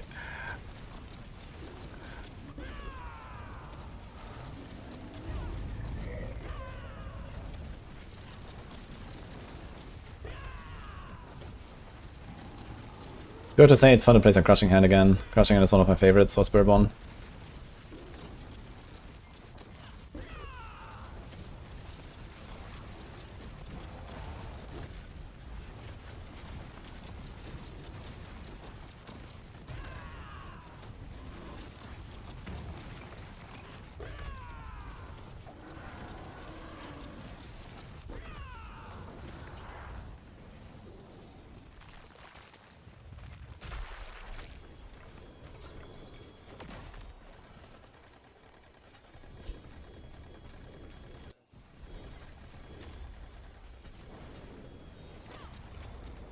You lost one to Wandering Death a few seasons ago. Yeah, that was like this bug where the beam is just invisible and it hits you or something.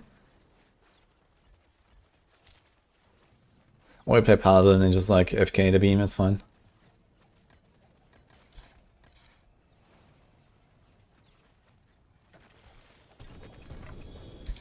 BRB 45 minutes. Oh no, look, Treasure Breach. What am I gonna do with that?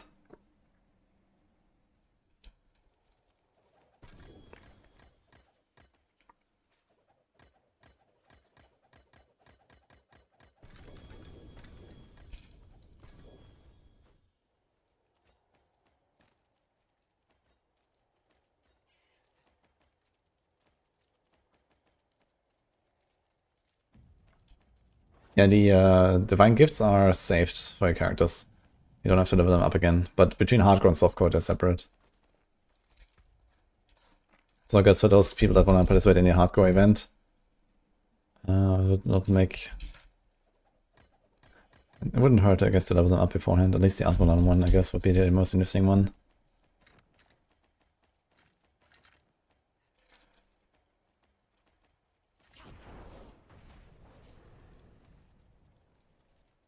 Okay, thanks for the invite.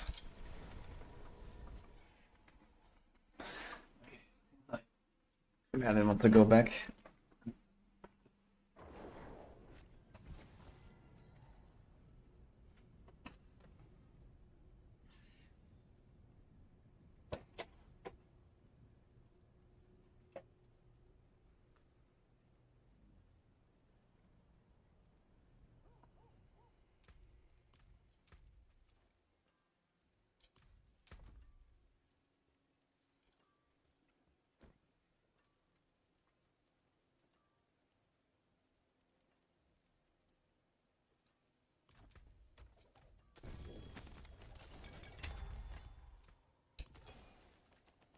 Okay, so Grace wanted to join for the Radiance runs, right? I will have food soon, and then we can go after that. So I'm gonna be on the Spirit one a little bit longer. And then Flexible. You can just find another person in me. Yeah, you can come in later, that's fine. But we need like a fourth then. Anyone who wants to do Undercity tributes, Radiance with the 50 million bargain. Puzzle, apparently. Okay. Yeah, but let's give it like, I don't know, 50 minutes, because I think the food is about to arrive any moment, guys. So I'm gonna have food first. May your road be filled with wonders.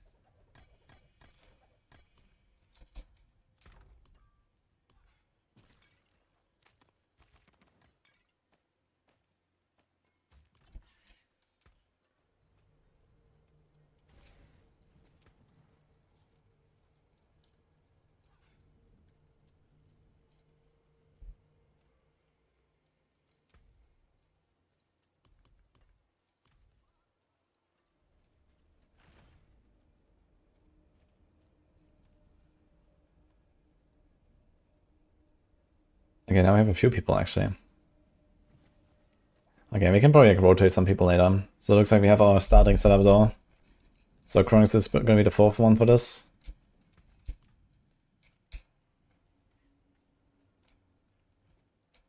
It is done.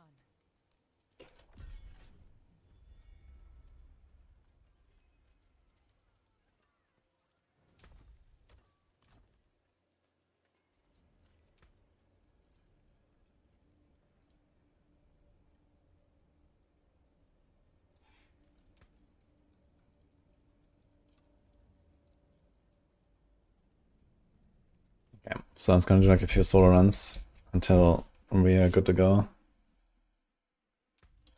Chronix Mongo TOS. Let's see what he's cooking.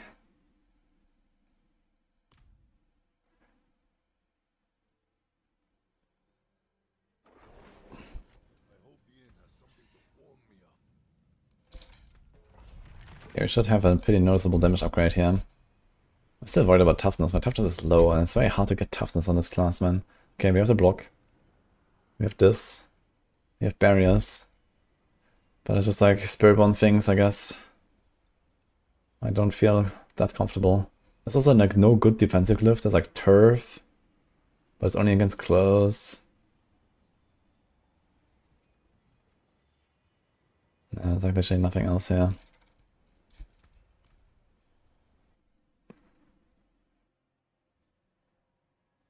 You ran with less on hardcore though.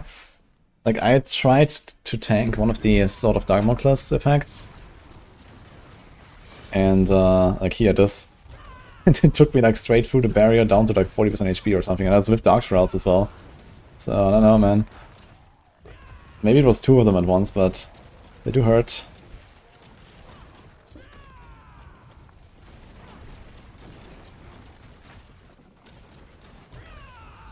I have 400k toughness now. I have more toughness than that on my Paladin, and I have 70% block chance all the time.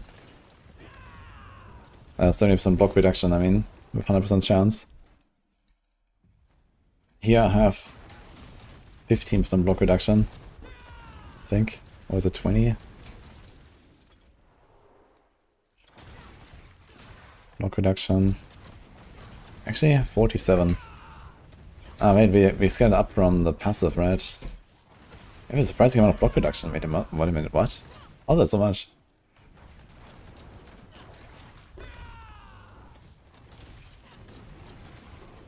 Ah, it's because of armored height.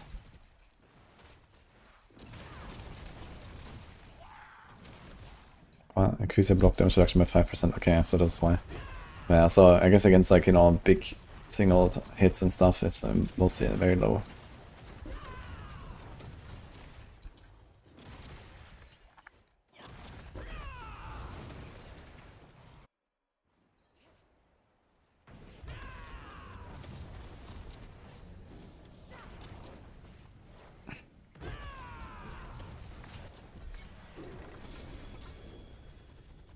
Yeah, it's RNG how many of the sigils you get per world boss. Sometimes you get a lot, sometimes you don't get that much.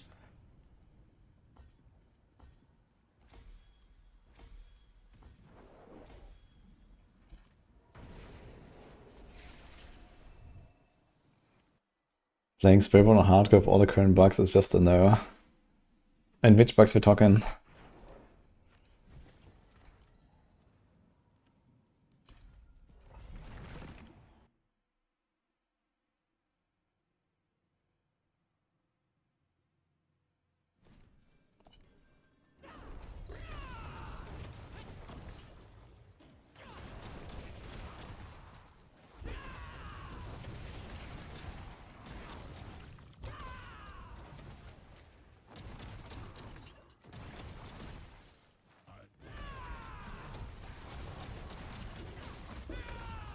All the bugs in Helltide.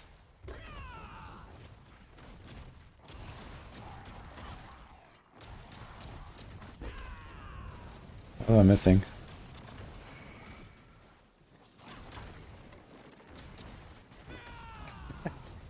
Good morning, big old drunkie.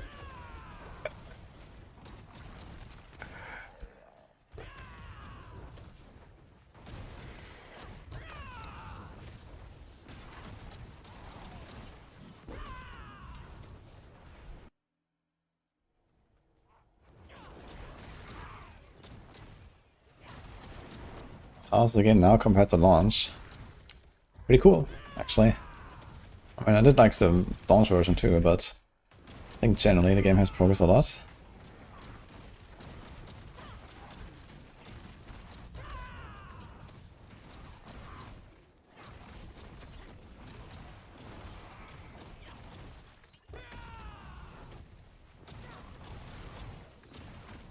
Maggots and such are bugs in their abundance in Helltide. Okay.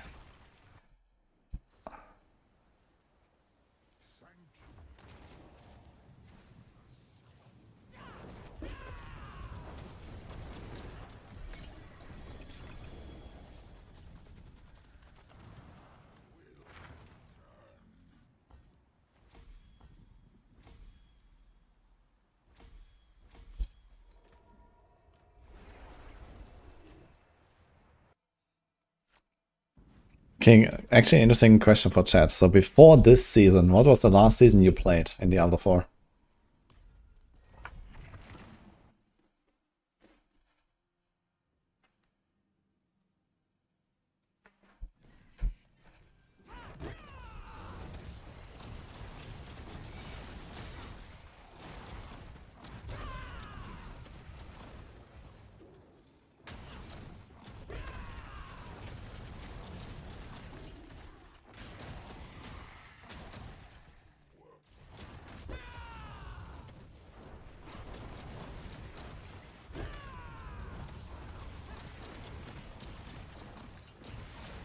Okay, a bunch of people playing Season 10, okay.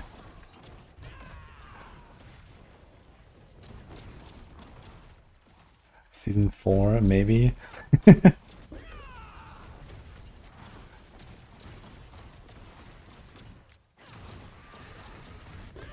kind of interesting though to see, like, you know, how like people come from, like, you know, all kinds of various kind of like snapshots in this game's history, right? Like if you think about, okay, how different was Season 2 from Season 4 and Season 6 and Season 10, you know, like they're completely different games, right? Basically. Or Season 0 even.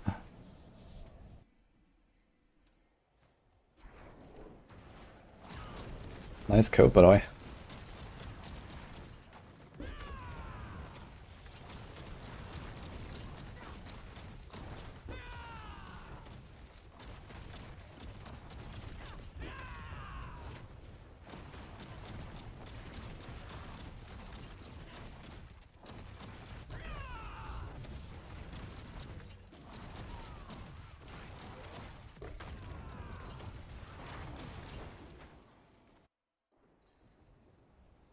New game every season, good bang for your buck. Well, that's true.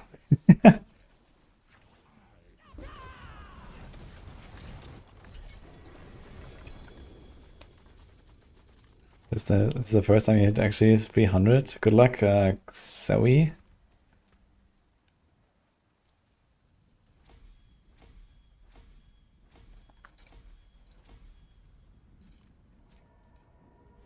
Okay, let's up the tier a little bit.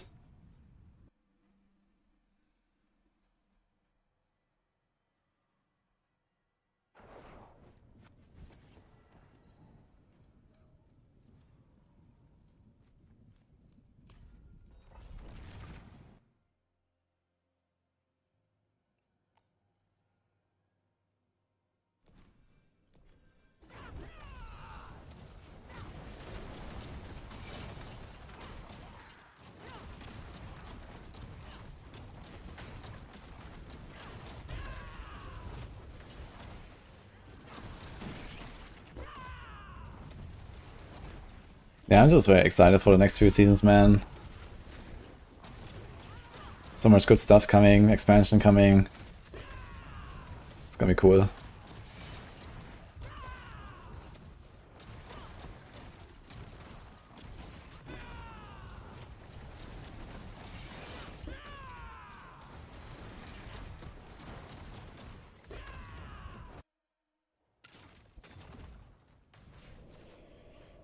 Being right here triggered from this mine, the protection buff.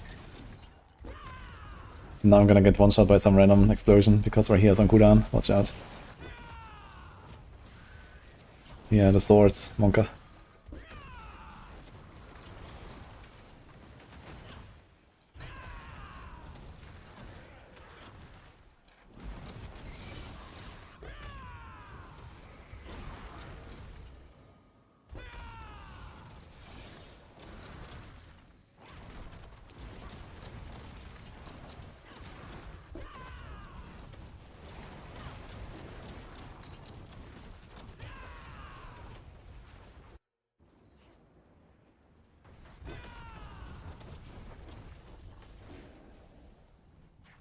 Maybe you're patching back in D3 once the expansion also the cube. And a cube is not a D3 cube, it's a D2 cube. It's a crafting item. And I think, okay, there will be like some similarities with D3, but also not, right?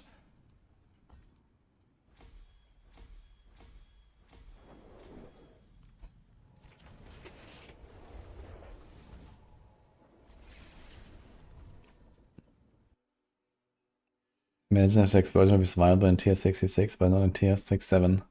Mm-hmm.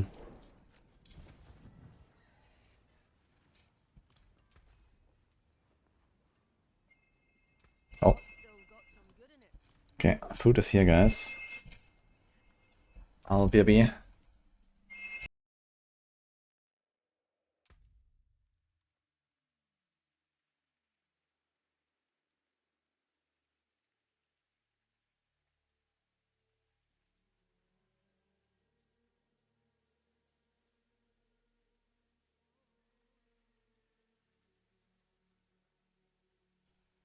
Okay, Nini got it, apparently. So I'm gonna lock on this guy though for like 1 or 2 hordes, and then we can do our undercity runs.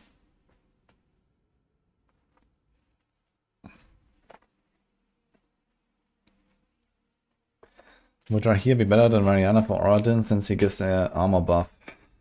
Yeah, I mean, it's like a few % damage on the armor buff, I guess, and a bit of toughness and stuff. Ultimately, the mercenary doesn't matter too much most of the time. I like Mariana because she has just lifesteal effects, so that's like just really nice to sustain, but also you don't care much about it, I guess, necessarily.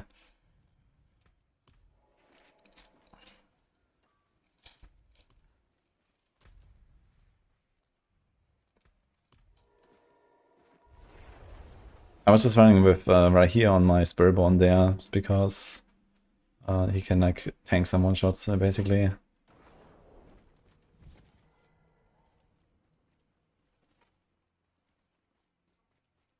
Best way to farm Scroll Restoration is Horde.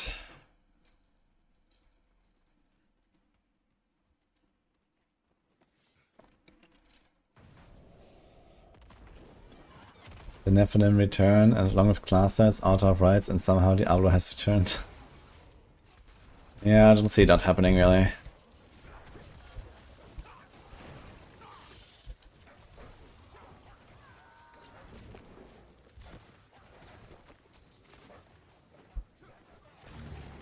What is the good stuff coming? Can I please state all the specific things? Nice try, Dini. But you watched it in a trailer, no?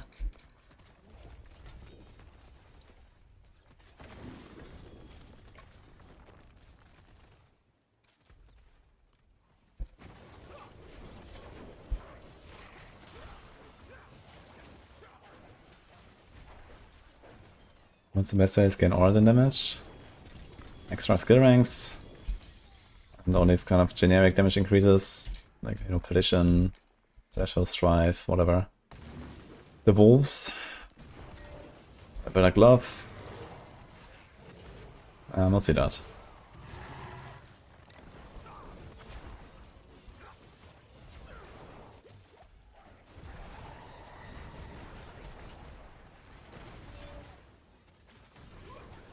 You can do Purified Ubers in a party, yeah.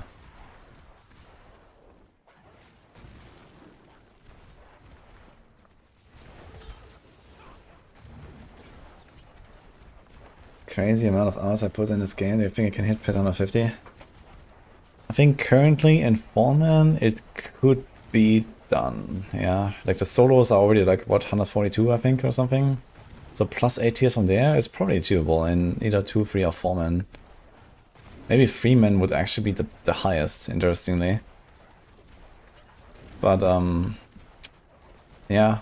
If no one has done it, it should be happening pretty soon.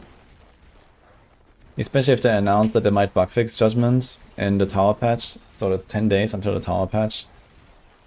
So if they bug fix Judgement and it goes down, then I'm pretty sure people would probably try to do the 150 real quick before that.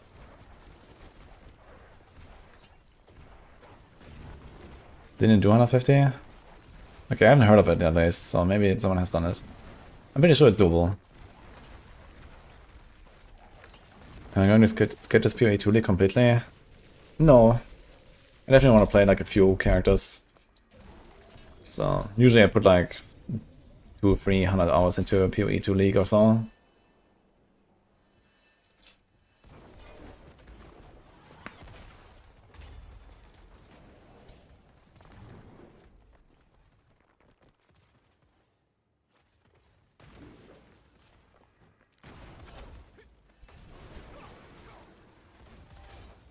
Someone said in chat yesterday. I mean, you can check Helltide, I guess, if there's 150 4-man or something.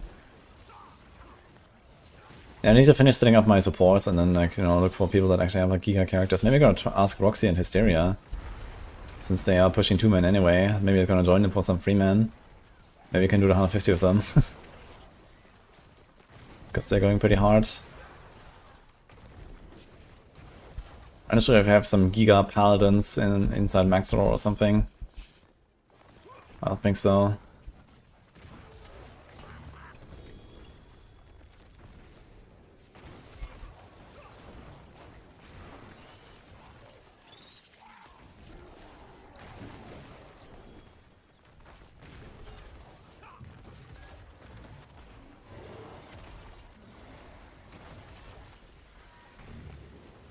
Someone said 154 men done. I'm gonna take a look. Let's check it out.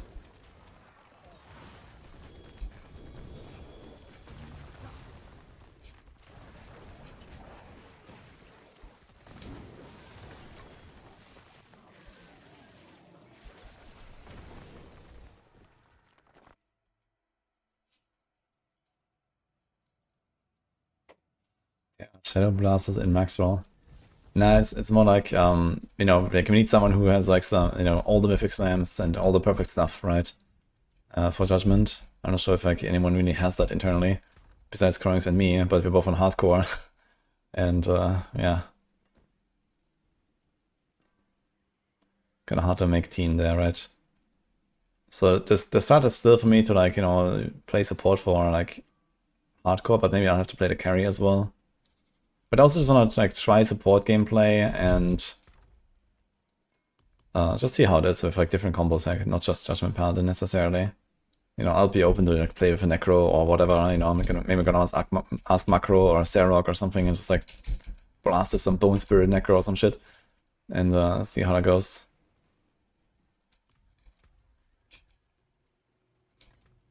Yeah, start a horde.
Great start. Happy New Year, man.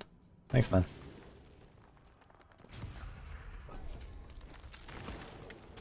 Lots of stuff. Look very Thank you. happy. Yeah.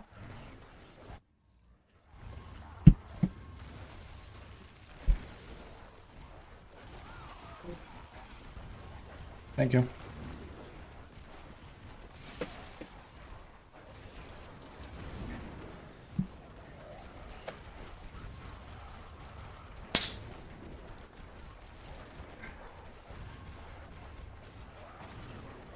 Nice. There's not a lot of fries actually on this. Holy shit. Okay, so once that is in here, we're gonna do Undercity, guys.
Very good food, sanitizer. Not very healthy, but I'll take it.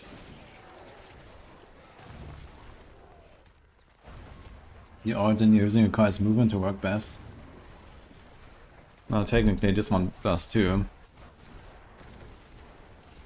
But we just say fuck it. So.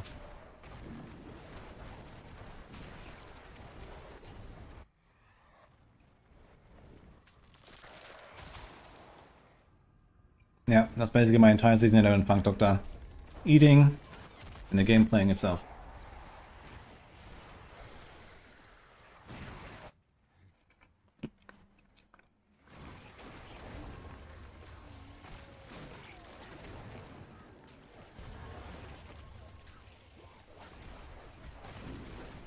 Prize for later.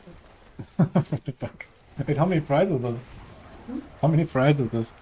Hey, can we add a bit of mayo still? It's one for my birthday. Yeah. Can we add a bit of mayo? I'm here. Yeah. Give 1 second.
No, welcome to the game, Hale. This is Origin, yes. Exclamation mark build.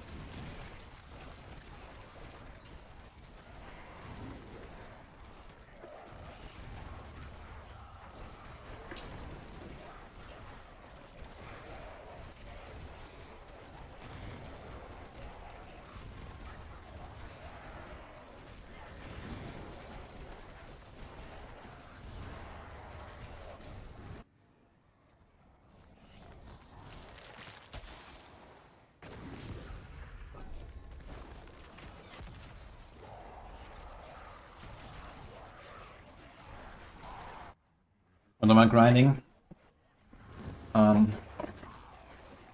Fries with my teeth, mostly.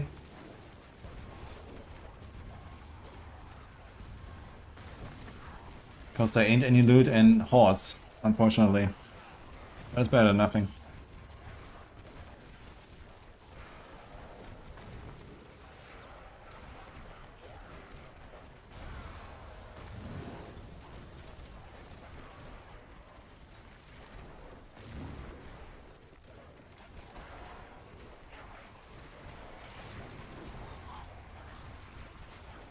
Gathering pieces and having this for payback. We like it in pit.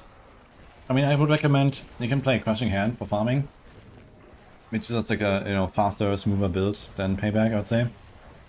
And has a lot of the same stuff going on anyway. And then you can do a payback later.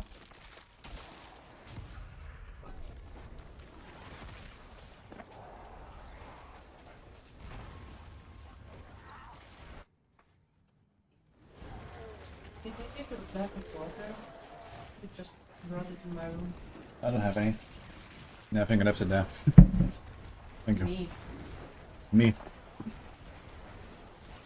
Daddy? Up.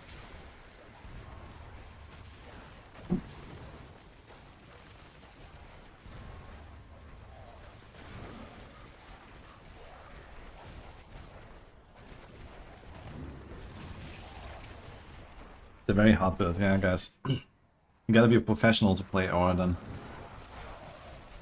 Don't try it at home, kids.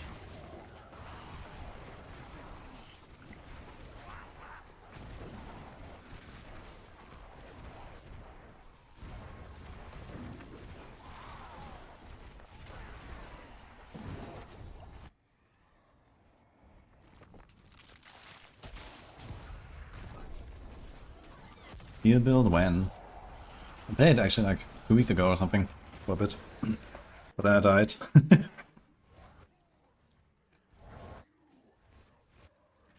I'm making another rogue. I have a rogue. I'm happy with that one.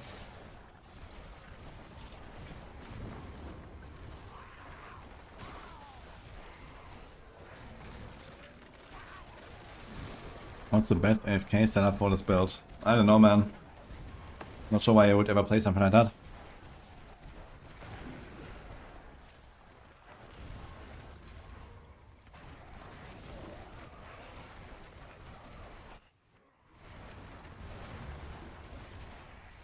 How many classes before they stop adding classes? That's an interesting question. I certainly did not expect to get 2 classes in one expansion. And I'm not sure if you're gonna see that again. But it definitely tells us that they're planning to add quite a bunch of classes. So I think the real question is how many expansions can we expect? And with every expansion I would expect 1 class. And I expect we're gonna get a minimum 2 more expansions after this one. So I think we're gonna end up to something like 10 classes at some point.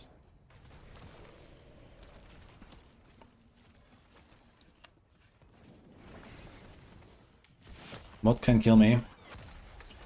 Only Uber Diablo.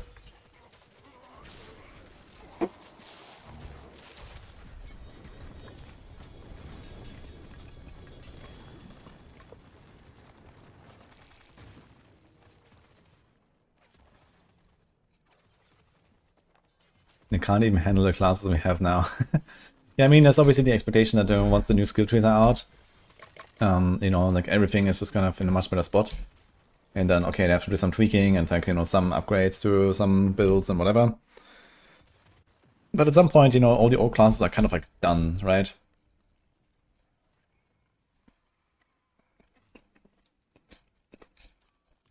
So I can absolutely see them like adding more classes over time once they don't have to pay much attention to the other classes anymore.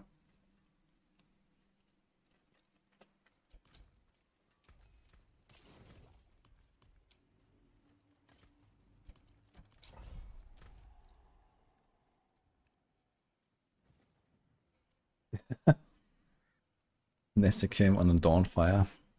Yeah, that is not very useful, unfortunately. Even on a single target, you have way too many hits.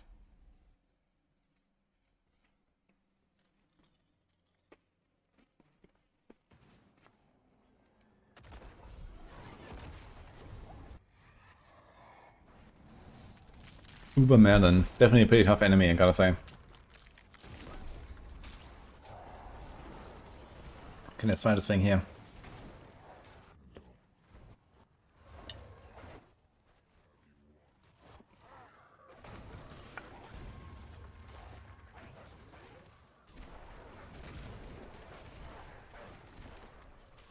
Yo, Whiskey, grats. But I'm good. I don't want to like leech pranksters or something necessarily. So if I have a prankster, we can do a Rhoda, but I would say just use it with other people. You know, I have so many mythics at this point anyway.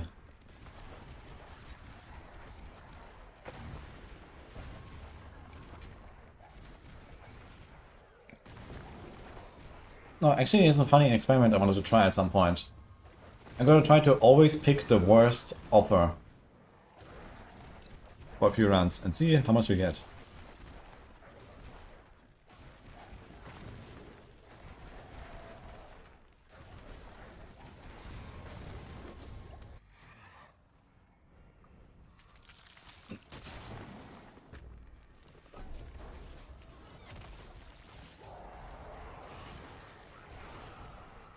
Yeah.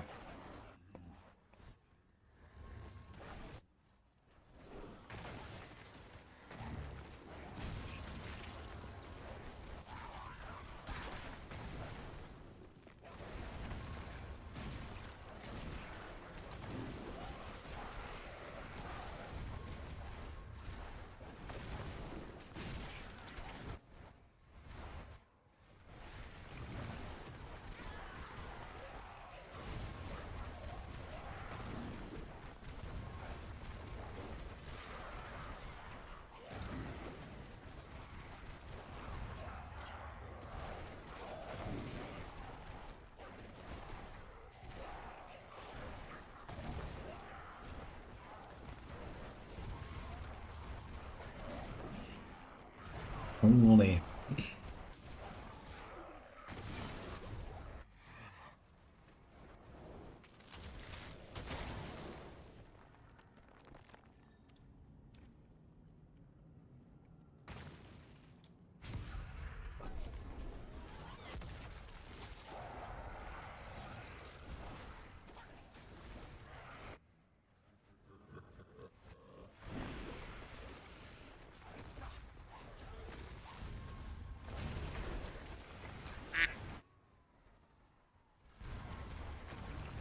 I'm not going to get this all over me. Yeah, at least I have a plate, right? Okay, here quack sounds. Quack. Hello, any sanctification enjoyers? Soon actually. You have a session to do first. Woody, I have exactly 7 Neath Iron. Sick. I thought you have to strat for 200 Neath Iron per minute. Yeah, I didn't try it fully, but I at least know how it's supposed to work. But it's probably a softcore strat. What? Yeah. We need like a lot of people. Oh. Okay, so like instance hopping with goblin No, shrine or you something? just stand right next to a greed shrine, and then every person that clicks it spawns new goblins. So that's actually really smart by Harley. Okay, that's what you see in the treasure So you breaches, just- no? Yeah, the same greed shrines at the treasure breaches, but obviously since everyone is in a party, you only have the greed shrine once. But if you're not in a party, and you just stand right next to the greed shrines, you get more goblins the more people click on it. Because the goblins spawn for everyone. Okay, So so you just start to just basically you AFK next to the greed shrine, or what? Yeah, you just AFK with an aura next to a greed shrine. And ideally that's a highly frequented greed shrine, basically. Mm-hmm. And that one at like the Duriel in Helltide would make sense. Right, or like anywhere else. Like you need a highly frequented outdoor area that has a greed shrine right next to it, basically. And then you just stand there. Holy softcore strat, actually. Yeah, sounds like a softcore strat. Or at the very least, a cross-play strat. But I mean, you could technically do some funky stuff with it, I guess. Like I had, for example, I had Surly yesterday invite me every time he saw a greed shrine, and I farmed like, I don't know, like easily like 20 prisms in like 5 minutes or something. So I mean, that's actually the strat, but you would need to like mobilize your whole chat on hardcore to do this with. Basically, everyone would just be sharing greed shrines.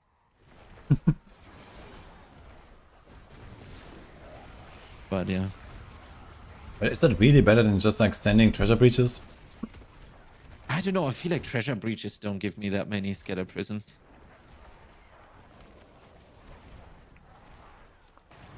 Like the greed shrines just always have the white goblin. I think that's just what makes the difference at the end of the day. Okay, they spawn a specific goblin or like specific order. Yeah. Yeah, they I think they spawn at the very least one of the white ones, but sometimes you also get two from what it looks like. Whereas in a treasure breach, you don't know which ones you're getting. But the greed shrine guarantees one white one.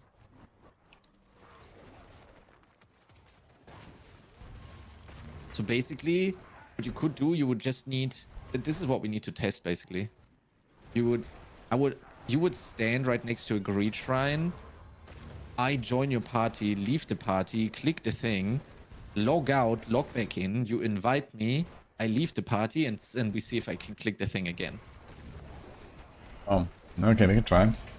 Right, like just like how do we reset shrines? But like logging out and back in should be a thing, and then I am in another layer, and then I rejoin your layer, and then I should be able to click the thing again. This will be pretty degenerate, but I mean at this point I think we have lost all credit of saying we're not doing anything non-degenerate. I think we're that boat is long gone already. I think we have the stamp of approval for degenerate stuff we're doing anyway already.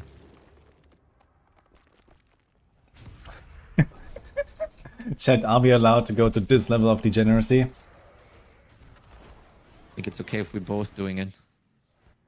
Like, I wanted to recruit my chat. I'm gonna boost my whole chat on hardcore, equip them with full Oradin gear, and then have them roam the overworld and invite me every time they see a greed shrine. You're gonna build your own army? Gonna build my greed shrine discovery group.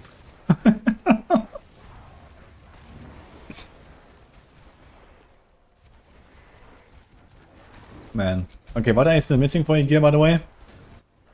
So if we go the the copium routes, and we assume it's gonna be Shield of Retribution, then basically a Shaco, which is like negligible, right? I would say it's not gonna make or break at least my participation, right? Yeah, okay. But if it's Judgment, then I'm missing Starless. But I have decided earlier today, I'm just gonna do the following.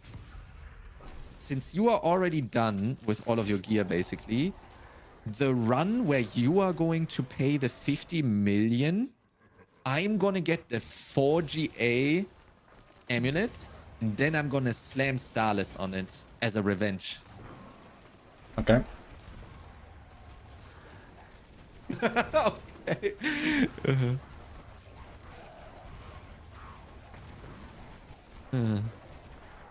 No, but that's basically. I don't know. I don't know. Maybe my confidence came back to bite me, because one day I said we are printing Mythic Sanctifications like crazy. I was hitting 2 a day, no problem. And after we talked about this on stream, I stopped hitting any. I think for like 4 or 5 days at this point, I haven't hit a single Mythic. Oh, Sarvin flipped the switch, I guess. Yeah, but what do I need to say to flip the switch? I know what to say when I want to flip the switch off for the Mythic Saints, but I don't know what I need to say to flip them on again. Uh-oh. I don't know. Haven't found out yet. But yeah, no, it's been dispatched the last 4 to 5 days. And then not only are you linking me insane items, but also like then the scattered prisms situation comes like magnifies the dispatch. You know? 50% multiplier, yeah. Yeah, exactly. It's like easy minimum 110% multi. Chronix is stacking those multis, man. Every time he I'm slams, stacking disparage multis. every time every he's... failed disparage, every failed slam is 1% Yeah. multi. Imagine to it's just spam. like you do a sanctification, it says new affix added, plus 10% dispatch. No, I gotta be honest. The amount of times I have gotten in those 4 or 5 days, I have gotten new legendary power added, and I moused over, and it was like freaking lucky hit. You heal for missing life. It's like uncountable. It's not funny. Yeah, I mean, I also had a bit of a dry streak for a few days with my boots. I was doing like 100 plus boots a day or something, and it just hit nothing, Yeah. and then eventually it's got a Yeah. Shaco, so it is what it is, you know? Yeah, at the end of the day, I think like I have still 2 weeks, right? Because first day I don't even need to play tower, right? I can just keep slamming if I needed to. Yeah. But yeah, like the efficiency obviously went down tremendous amount since like when I started, right? Because now before I could just slam under city like a maniac and then slam like four stash tabs every single day of like really good boots or really good pants, and now that's like down to maybe 1 or 2 because I now also need to farm Neath Iron or prisons or whatever it is, right? Yeah, but basically, you know, if everything fails, you just like stand the same 50 boots in the end, right? And you have infinite amounts of that, so... Yeah, exactly. You- The pants in that case, but yeah, whatever, right? Yeah. Yeah, as long as you don't need a GA temper, you're good, right? So, Yeah. okay, you're Like gonna it be is- slightly scuffed, but okay, whatever, right? Yeah, whatever. Like slightly scuffed is better than being scuffed by 50% because that's the thing, right? Like if we go into, if there's no Shadow Blaster and it's you and me, and there's probably a Shadow Blaster, but still, then like going into it with knowing that you deal 50% less damage is like, okay, what am I gonna do? What am I supposed to do? I can try some shenanigans with like Exploiter, but that is not gonna win the run, right? That is gonna get me killed because now I need to pull bigger. Now I start lagging, so I can hopefully somehow make up the time somehow, right? Or whatever it is. I don't know. And then also Exploiter is not up all the time and whatever. You could do some shenanigans there, but at the end of the day, you're dealing 50% less damage, right? Yeah. And that's a pretty big difference. Yeah. So I would just hate to not be able to play the game. That would be actual unlucky. What if it's just you and me and I rip on like day 2? Yeah, but that's not gonna happen though. I don't think we're gonna die, are we? No, who knows, huh? I mean, it depends, right? Like maybe they have some shadow bosses that we don't know about, that they hid from us on the PTR. Some mini Diablo or something, some mini Mephisto that just comes out and goes like poof. You're dead. What if like a D2 duel comes in with the cold aura?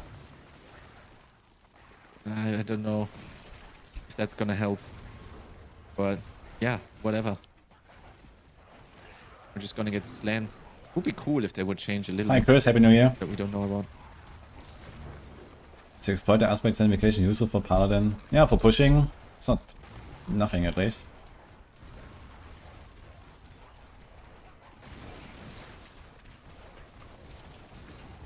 Okay, I'm doing one last horde and making Ghana City. Mm-hmm. We have Puzzle and Grizz joining us. Nice. Very curious how the average amulet is gonna look like that we're gonna get out of this session. Because Yeah. like there's zero, I have like zero data on this because I'm actually interested. Yeah, I've never done this really, so Yep. I emptied a bit of stash space.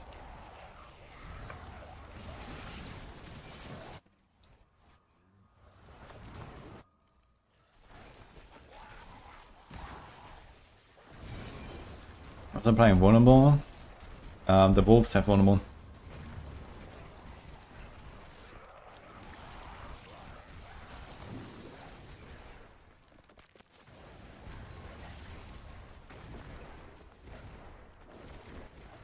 The Paladin. High ignition, by the way. I had some crushing hand earlier. It's been pretty fun.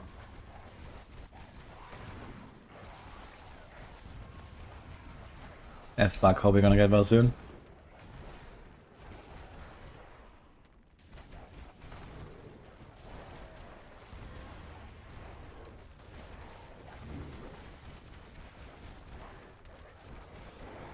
My plan for tower is to push till I rip lol. I mean, that sounds Yeah, good. same actually. And then? And then what? Here too. Druid login. Nah. Although actually, yeah, I don't know. Something werewolf. Ow.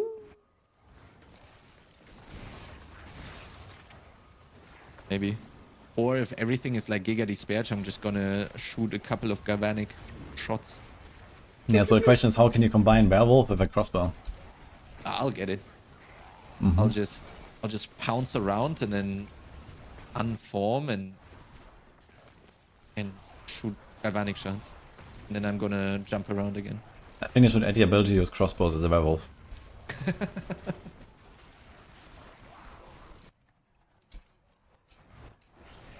Yeah. Actually true. Both get the raw amount, I get to be a werewolf. That'd be sick. I would never play anything else, I think. A galvanic shots shooting werewolf? That's amazing.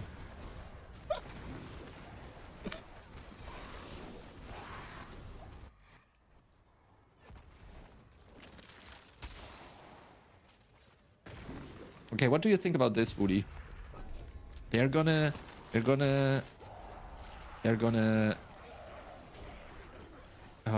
enable class-specific aspects with the patch 2.5.2. Log out.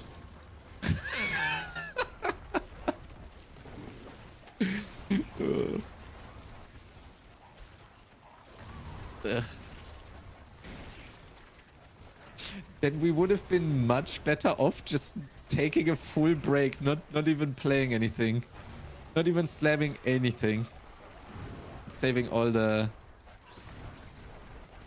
mats and our sanity.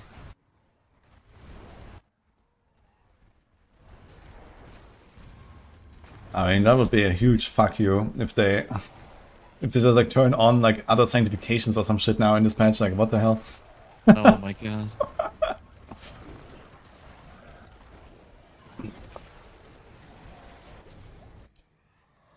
That would be ridiculous. Yeah, that'd be rough.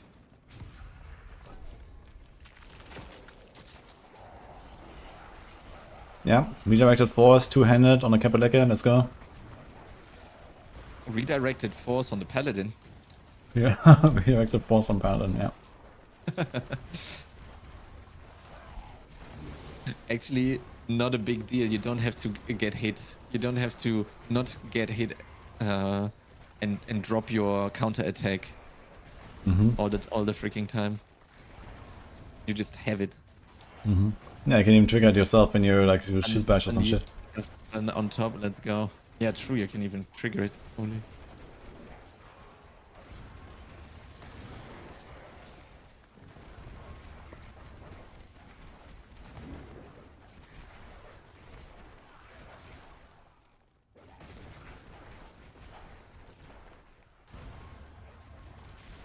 Paladin is going to get merged to the ground and nerfed into the ground in its next patch.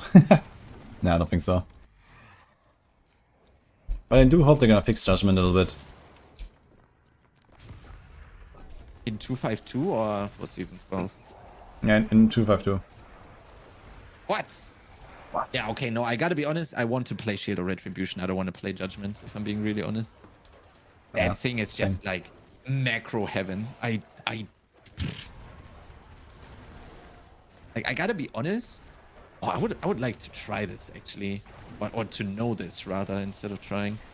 How much more damage would people do that macro stuff compared to me playing it normally? Like, is it gonna make up for a Starless or nah? It's probably not a Starless, but I could imagine like a full tier is probably, yeah. They wouldn't have full gear. Like, would they, with macroing, would they be able to defeat me? For example, if they would miss a Starless and I had one, for example. Yeah, maybe. Like somewhere in that range, I Maybe think. possible. Like if you, like I don't know, if you would sit down and write like the absolute giga macro, where you legit just hold down a button, I think that's tough to beat. I think that might be a pretty substantial DPS gain actually. Yeah. Now I would guess it's like probably a pit tier also. But like, you know, Yeah, playing I would playing have said ultimately versus 30% macro. as well. And of course, you know, like for people that can't play optimally, it's a bigger gap, of course. But yeah. People really do that macroing? Holy. Need to just go to helltides.com and click any replay. Yeah.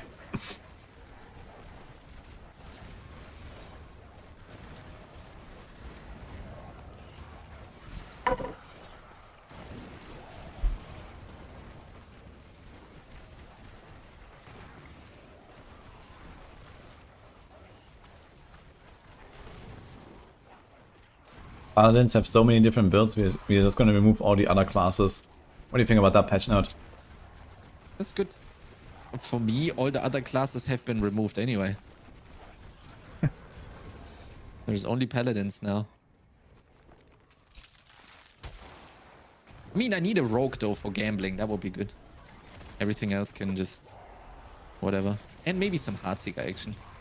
Just give me Heartseeker, Death Trap, and Paladin. Nothing else.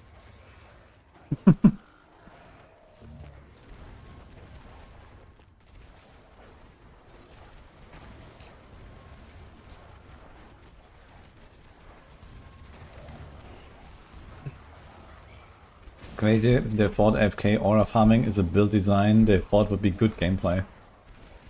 Yeah, someone in this team actually intentionally created this item, right?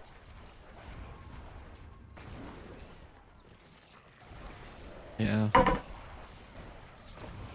Weird. I don't know what happened there. Do you have good crowns, by the way? I have like 3. I have 4 right here with... Ooh, 3 of them are 5th max roll and GA cooldown. They're all GA cooldown. 3 of them are max roll. 1 is 14.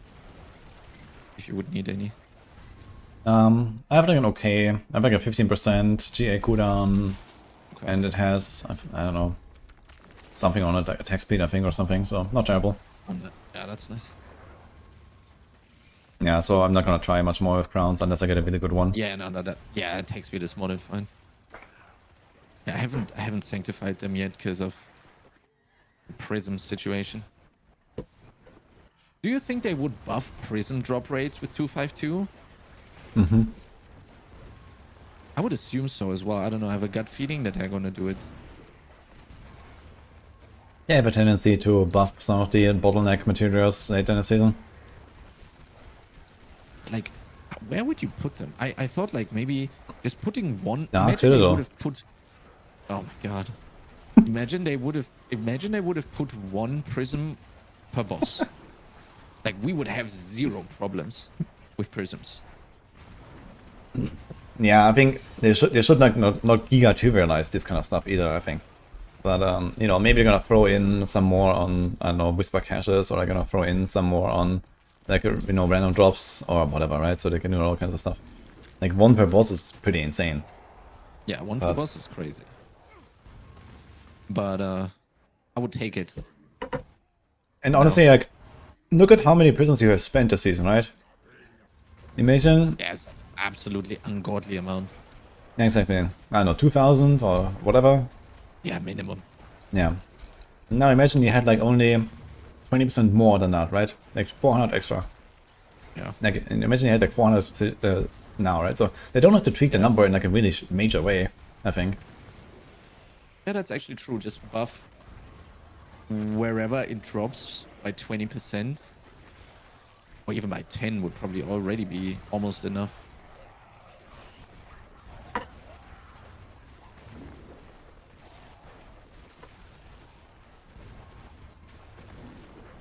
Make sellers great again.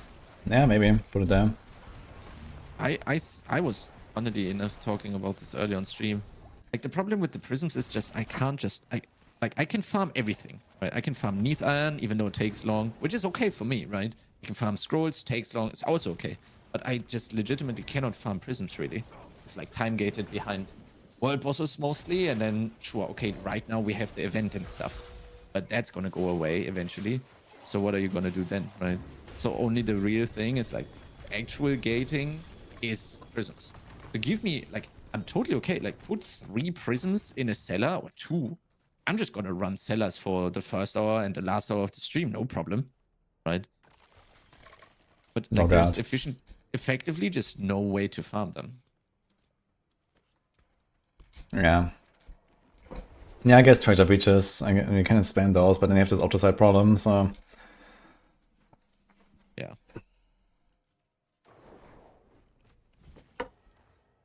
Okay, I'm gonna invite.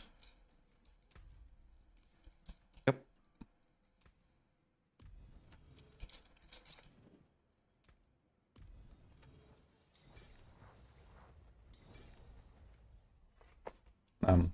Be 1 minute. All good.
Came back.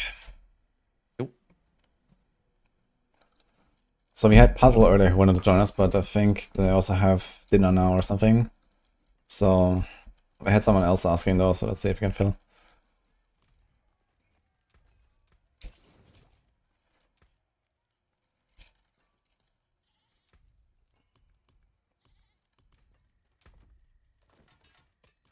Okay, time to empty ovals, I guess.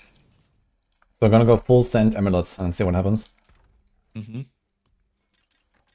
Actually gonna empty this entire tab for this.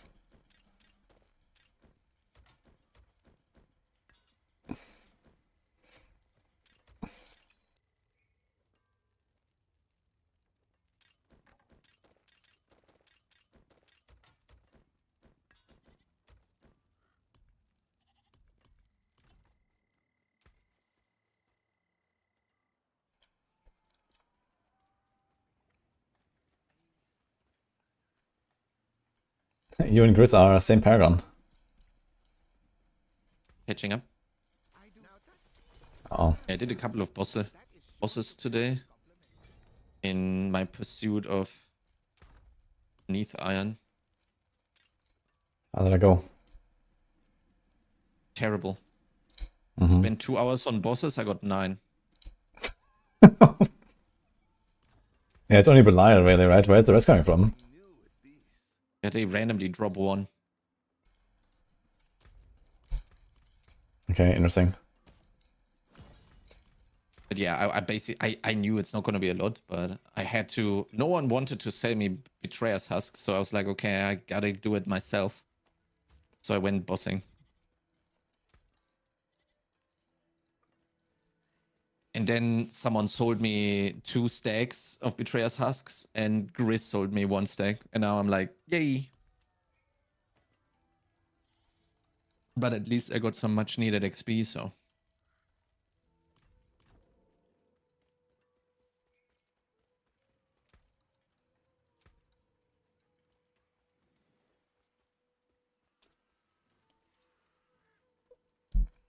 Yeah, we have to find like a system to like open the same amount roughly. Yeah, I think everyone does 5, and then the next one does 5, and then the next one does 5, and then the next one does 5. No.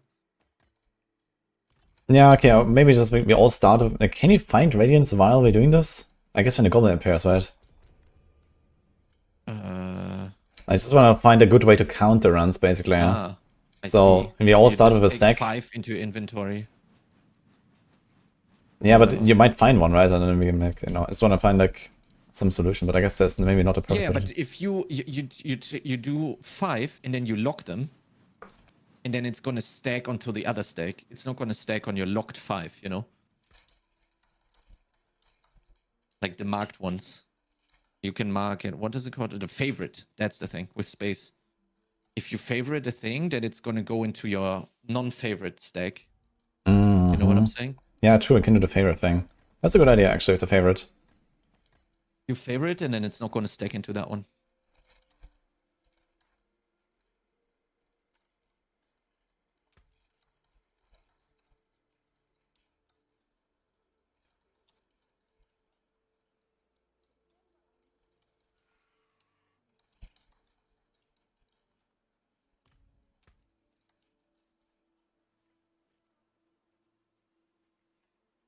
Yeah, it's actually good that it doesn't stack then. Mm-hmm.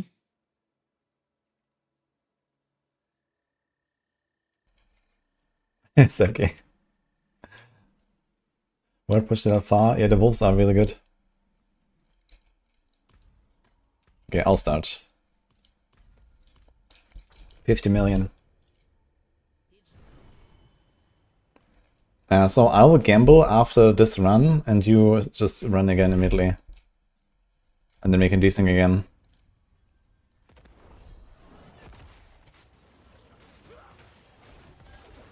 Yeah, okay. Are you gambling amulets too then as well?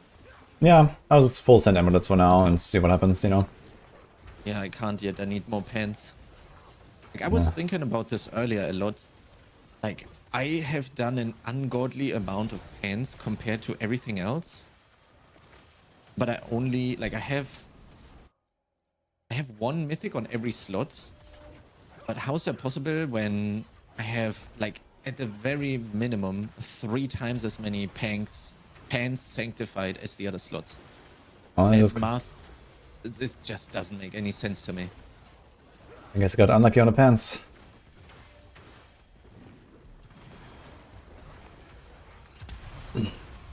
Which stats are we looking for amulets? I mean, there's plenty of passives on the Paladin that are pretty OP.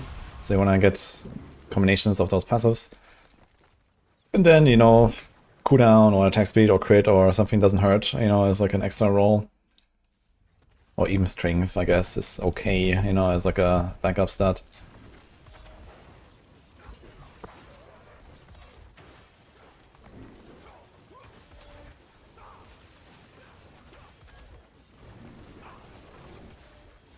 And then you want to get a sanctification for like some good offensive aspect most of the time. Or maybe the aspect is optional if you already have the aspects on the other slots, but then, you know, some extra GA wouldn't hurt or extra stat that is good or something. And maybe like, you know, multiple GA passes or so. I want to do a shared chat for this? Yep. Okay, I'll invite you. Okay, let's see if anyone got a GA, not a GA, like a neck here. Looking. Okay, you run the next one immediately.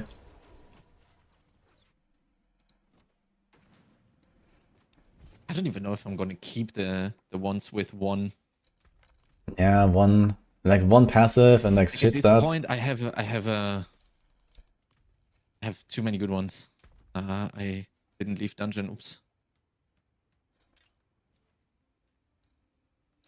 Okay, first amulet saved.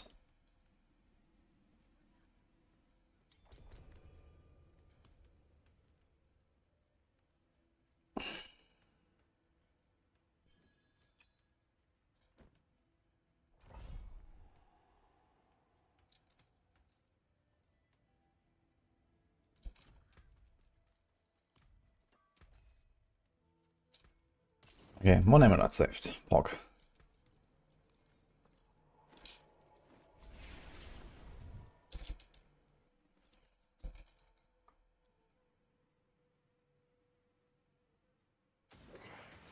Send you Steam Together invite. Oh yeah. Where is it? I don't see it. It's in the okay. I send you a link.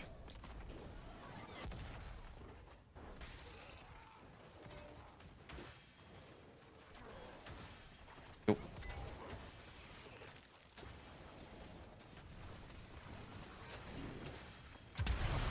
Okay, chat, you have to deal with Chronics for now. Oh, can you mute in the Twitch thing? Sorry. I hear it twice. All good. This Rip. is my favorite show, The Adventures of Wudijo and Chronics in Despair City.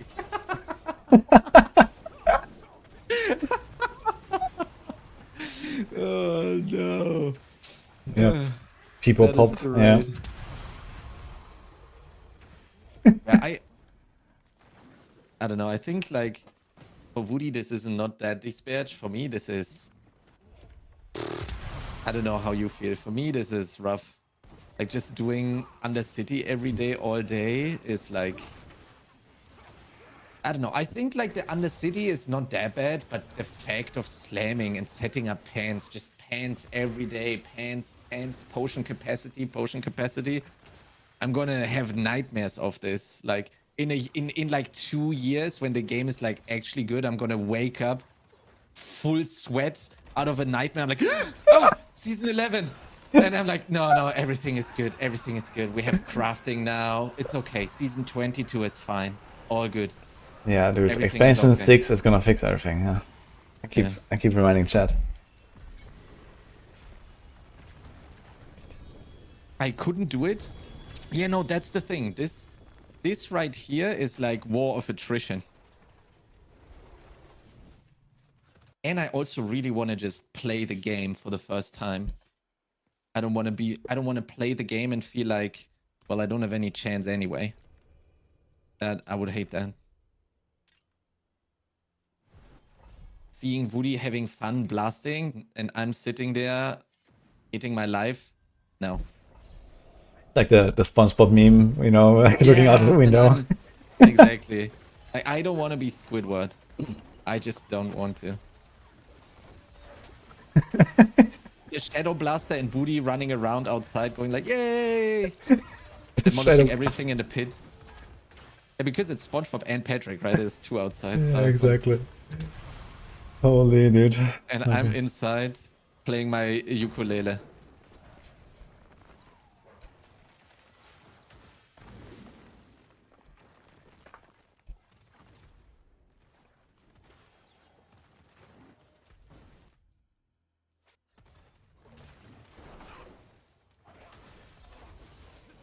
Yeah, I don't really feel despair right now. I'm kind of chilling, to be honest. So. Yeah, the only despair I have is like the trillion clicks I need to do to sanctify my shit. I think if we had more quality of life there, it would be totally okay for me. But I wouldn't have had anything against a little bit more chill grind than this. This is a little bit excessive, even for me. Yeah, it's definitely rough.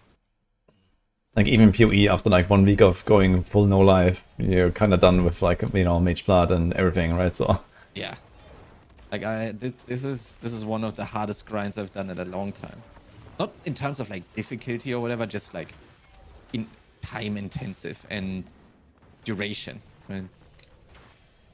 And like coming off of the fellowship grind as well, like for the first time in my life, I actually have like my eyes feel like strained and stuff.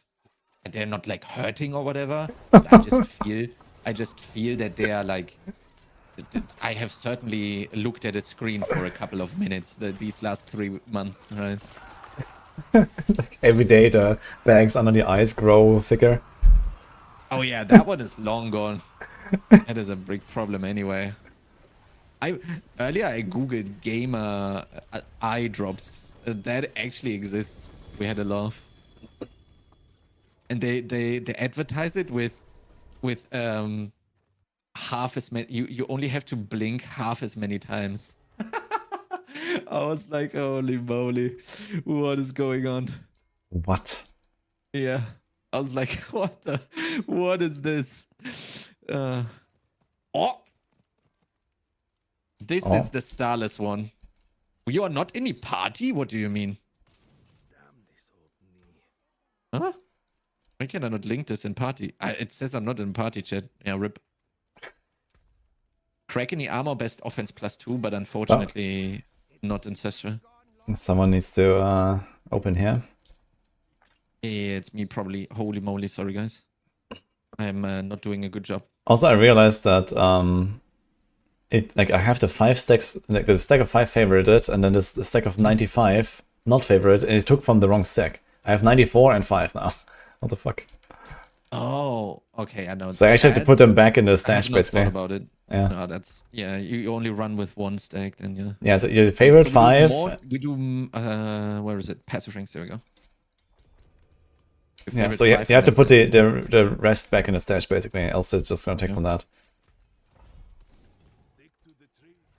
But it's a good start, actually, with this favorite.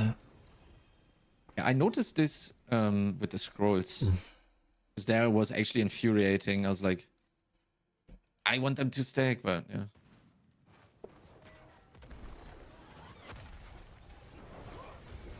Cornix blinks to stare at bricked pants.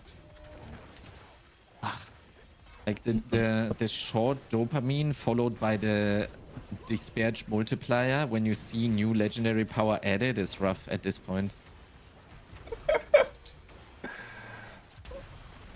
And like the disparage multis don't work like normal multipliers as they like sum up because they are from the same source. They have the same judgment bug as the judgment day.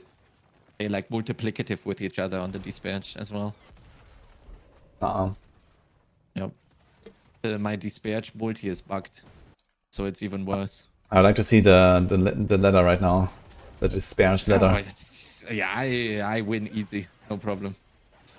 Rank 1 Paladin Enjoyer, but also rank 1. Rank 1 disparage leader, Holy. no problem.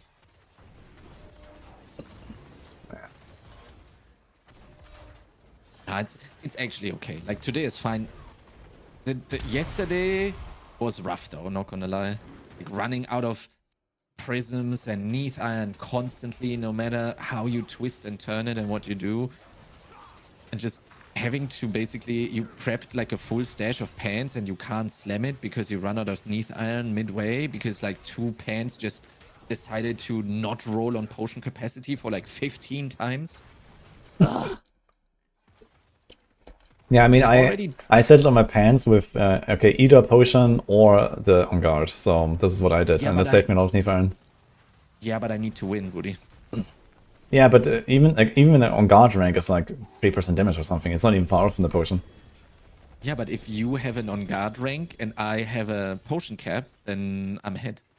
Yeah, but I slammed twice the amount of And if pants. I Have you can- thought about it? Yeah, but eventually I will get the Starless though, no? Yeah, I don't know.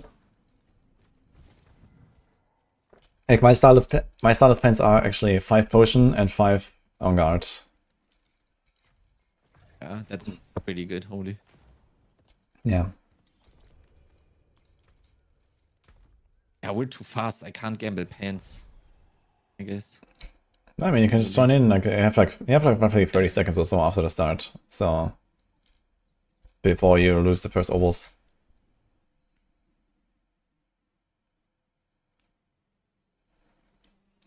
I went for 50k Forgotten Souls, trying to roll passive amulets and about 7 billion gold just for bricks. Yeah, amulet is also so hard to get like a really good signification because there's like so much shit in the pool. There's all these like random defensive aspects and utility aspects and all that. I got the Nezekam somehow. I don't know. I still need to test if the 30 hits is gonna help somehow. I mean, yeah, for bosses on Judgement it's gonna be usable, let's say, but it doesn't help you much else. And I mean, you could have like a real aspect there, right? I mean, okay, Judgement doesn't have that many crazy aspects. Yeah. There's no Just, H-Masters and stuff, so that helps, I guess. Wait, actually, what would you put there if in an ideal world? Well, ideally it's starters on the neck. Yeah, okay. Apart from the mythic things, I mean, like aspect-wise, Yeah, I think accelerating is probably the best. accelerating. Yeah, There's maybe. retribution, which is not terrible. But then again, accelerating, is that really gonna help you on judgment if there's a 10 spear cap? Not really. No, it's a preacher multi, so that's mostly why. Ah, yeah, okay, true. It's actually preacher multi. So it's That preacher makes multi, sense. so that Yeah, alone is that's already true. above a lot. That like the preacher multi with the neck is probably like at least 20% DPS or something. So Yeah, true.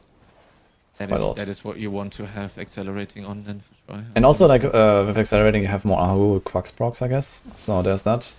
Oh, actually, Hysteria told me about what he's doing, and he doesn't have faith per second anywhere, and only one lucky hit restore, and he's playing Haunt, and he's basically perma full faith.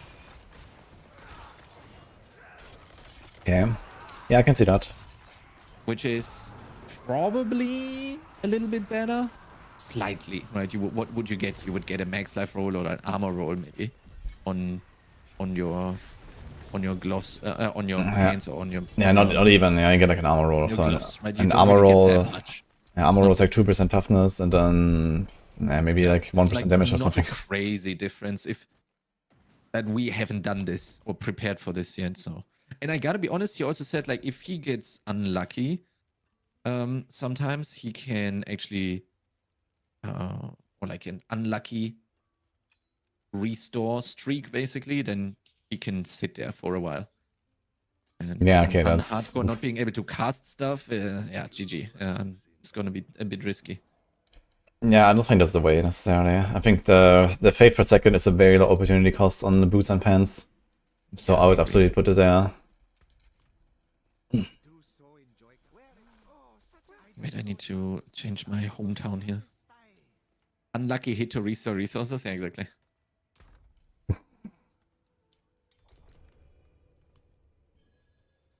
Okay, so far the best emerald I got is gambled actually.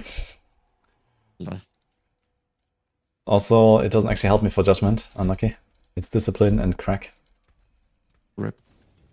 I have a pretty good Shield of Revision neck, but I guess if I get like a discipline neck, I'll just try anyway.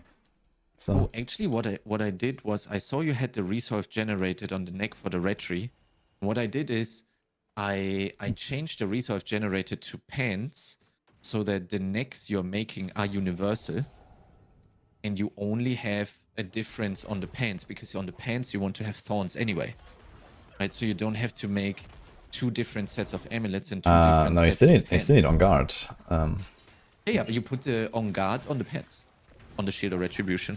Yeah, but then you have to make pants with result generated. Yeah. Wait.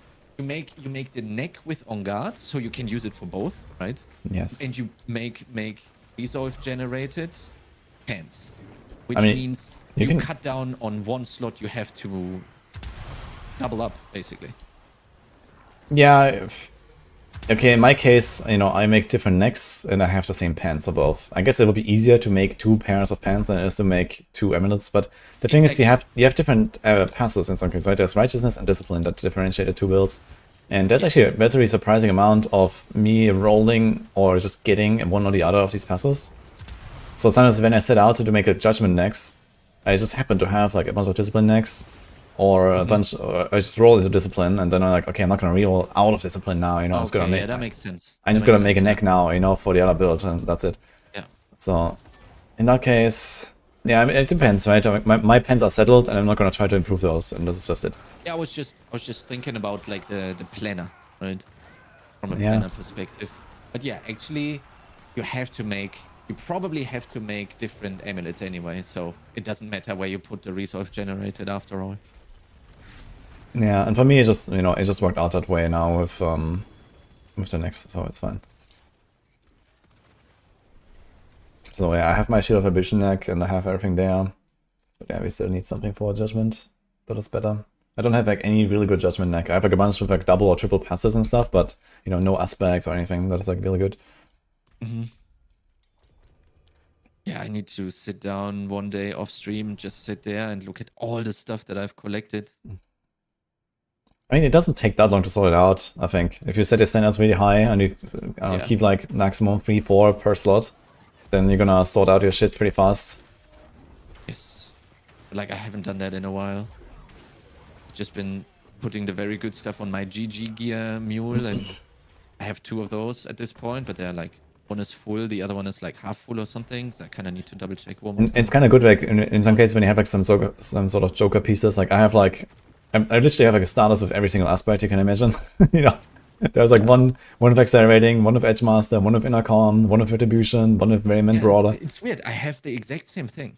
Yeah, exactly. So that would mean that mythics have a higher chance of rolling that stuff. Or I'm no? not sure. Because like I have no other item slot even that has close to the amount of Edgemasters and Acceleratings that are rolled than my Starless. Yeah, maybe they gave them some boosts. Could be, yeah. I can see it. Yeah, like it would make sense that they get like an offensive aspect boost for whatever reason because they're mythic. Because like I have also a Starless in every whatever you want, I have it as a Starless, right? Yeah.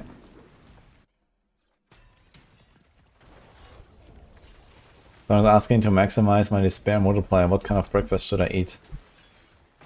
None. Oof. Blast on empty stomach all day. Get nothing to show for it, and then go to bed. Yeah. You're only allowed to eat a slice of breads when you hit 1 mythic sancti. Water in a bowl and turn on chronics. No, my music is too good for this bench. Same.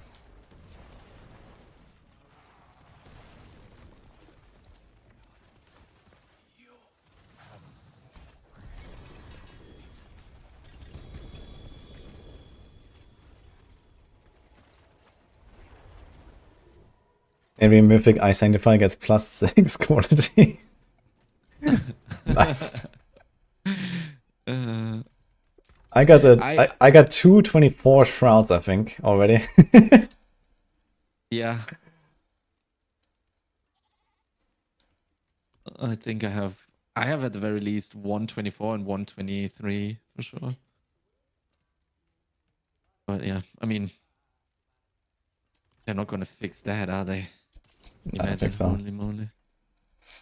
Ooh. Oh. Big Nick. I mean, not big, but pretty good.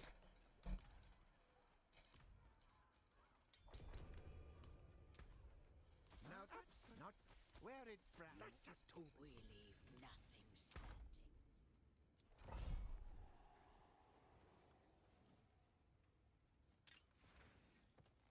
standing. Ooh, foo-foo. Uh-oh. That sound does not mean good for me. I check the group chat. I don't know why I'm not I didn't connect to the party chat. Can you whisper it to me? Do you have the right thing on? The right thing? Yeah. I have party chat on. It just said you're not in the party chat channel and some code number. Can you do /party? /party. No. Every time I try to type in the party chat, it just says that thing. Okay, I can't. Wait, can I link it? Oh, wait. In whispers. Maybe that works. Yeah, I got it. Oh. Ooh, yeah, that's pretty good. Oh, it's insane. The cooldown. Have I linked you? Yeah, I've linked you mine with that despair aspect with the heal missing life. The GA crit, GA 2 passives. Or wait, is it GA 3 passives? I don't even remember. Wait, I can actually check on my planner though. One sec. Yeah, I'll do PoE2 in a few weeks. I mean, we have 3 months to go in PoE2, guys. Don't worry. Let me see here. What did it have? What does it have? Riposte, heavyweight, fortitude, and crit. Mm-hmm.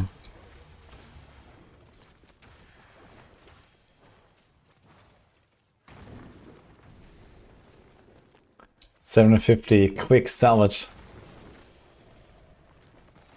Demo has done the... Demo has reached Optoside cap. RIP. 07. 07. Season's over. Yep.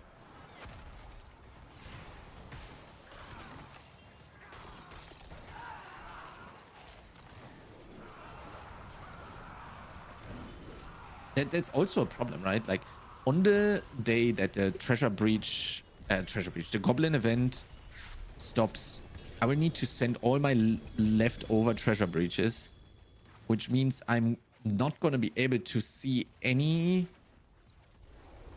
scattered prisons, and they're also not auto pickup. So how am I supposed to do that? It's so bad. I just snipe. Yeah. Good luck.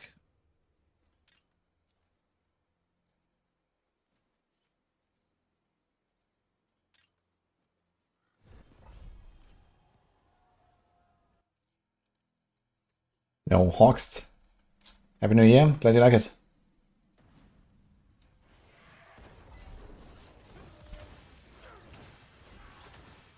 Actually, what sort of music do you play on your stream? Currently, I'm just listening to James Hype mixes. Basically. Doesn't They're ring a like- bell. It is like a EDM DJ that I'm following for like, I don't know, 2-3 years now at this point. It's kind of funny. I found him when he had like 10k subscribers. Now he's like at a million or something. It's kind of crazy. And Okay. no, I just love the music he's playing, and he's doing an amazing job, like DJ wise, right? Like he's like actually super creative in the stuff that he puts together, and I really like listening to it a lot. And someday I was like, let's try this out on stream and how this is gonna work. And actually, I think a lot of people like it too. And what else I listen to is the just basically charts, but like remixed as well, but by anybody. Basically cool remixes of like chart songs most of the time, or like evergreens. Yo, Xe, welcome was back. pretty hard. Log in. And actually on that Very good now. playlist where I have like the remixed evergreens, I do get a lot of people asking for the playlist, so that one certainly seems to be going really well for everybody as well. Mm-hmm. But it's certainly, I don't know, I've thought about like a lot of like music with a lot of vocals versus non-vocals, because I don't know what's better actually. Like when I'm talking, I don't know if the vocals of the music actually interfere with what I'm saying, but I think that's probably also a way of like the volume you play the music at, I guess. Like with synthwave or like the stuff you are playing, you never have this problem, right? Everything you say is like no problem for anyone to pick up ever, because like there are almost Yeah, no that depends on vocals. how much I'm mumbling, and also, I mean, there are songs that are a little bit louder, and there's also a lot of songs that I have in the playlist with lyrics. Okay. And also, there's the other problem where the later my stream is running, the louder the music gets, because at some point I Are usually you changing the music or what? at some The point audio levels? at some points I tune it up, especially if there's a good song playing that I really like right now, and then I just don't tune it down again or something, or Do you not have a Go XLR or something? what? Like an audio interface that you use to I mean, like a mixer thing. Yeah, because I have a mixer and I can change the volume for the stream independently of the volume that I'm listening to. Like if I like a song a lot, I can just bump it up for me only. Yeah, but I want to jam together with everyone, right? So Yeah, there's that as well.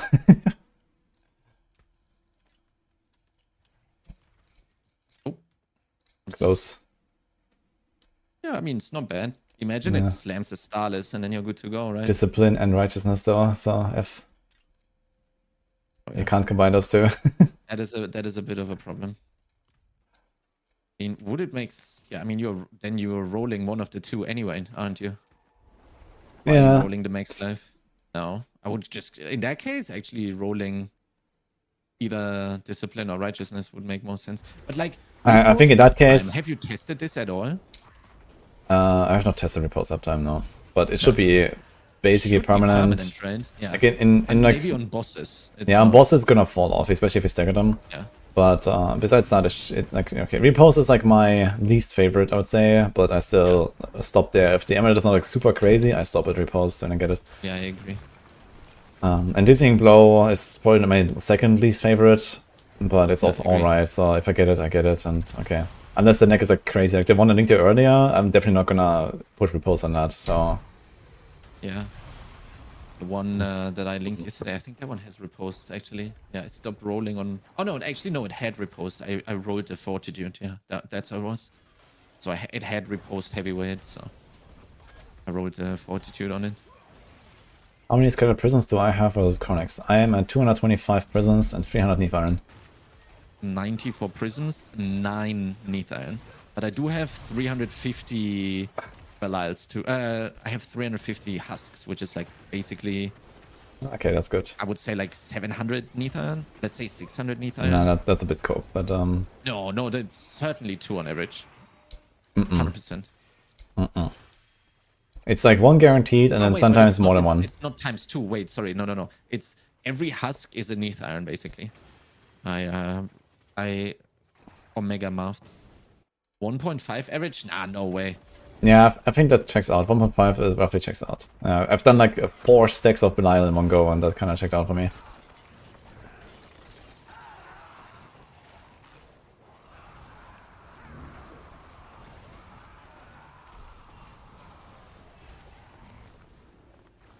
And damn is the only trigger for Hammerden.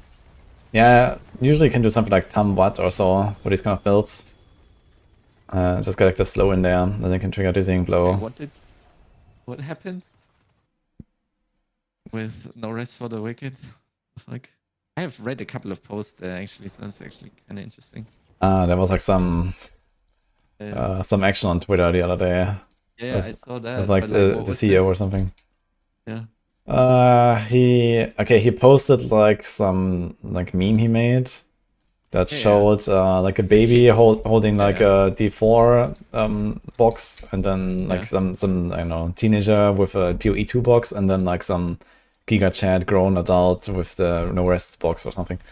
So Yeah. that was what he posted, and he was just like trying to Yeah, throw no, some I saw shade. that. But like now there's an article Jukes linked with saying something with like irreparable damage or whatever. It's like I have to work and you don't have to or whatever. What is that? I don't find it when I click this.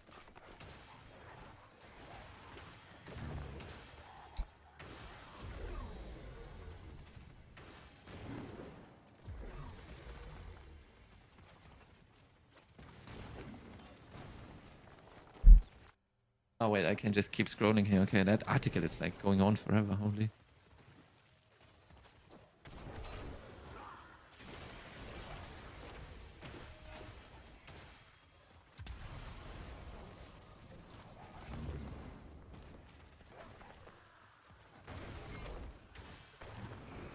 Now he's throwing shade at Mike Ibarra, man. Who hasn't even been there for like 1.5 years or something. Like, what is going on?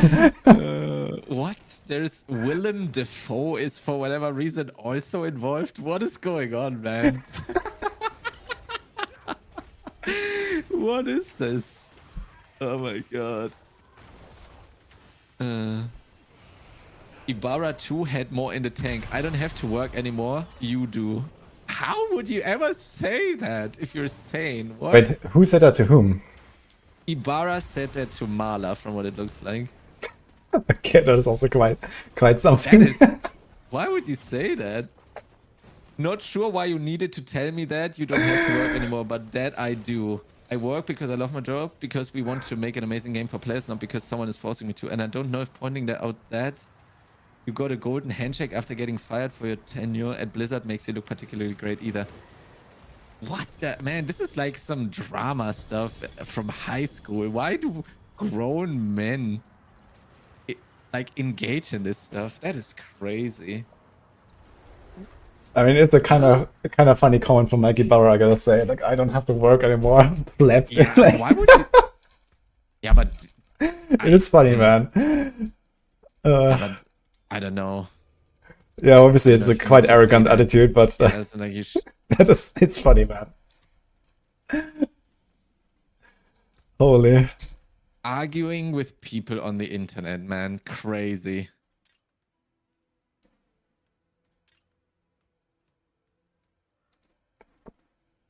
The problem is, I think if you would just sit them down face to face and just have them talk to each other, I think they wouldn't even go as hard. They would probably have probably a very civil discussion that would actually make them friends. Yeah, sounds about right. Yeah, that's like so weird. But on the internet, they're just going ham at each other. It is, man. God, delete all social media. Let's go. Okay, delete Discord as well. Yeah, I would just light like fires and communicate with like smoke signals.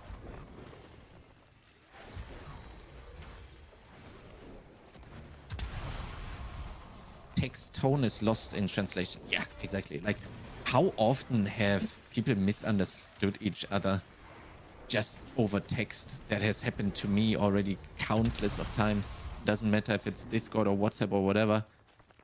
And it's like the moment where you realize that none of them, like when you talk about it, then it's like, oh yeah, I didn't even mean it that way. And it's like, wait, you didn't mean it that way, you meant it this way. And then you also have like different like you have like multiple language barriers in between most of the time as well. It's like, I don't even know, like it is impossible to understand each other over text correctly in very many situations. I feel like, I don't know.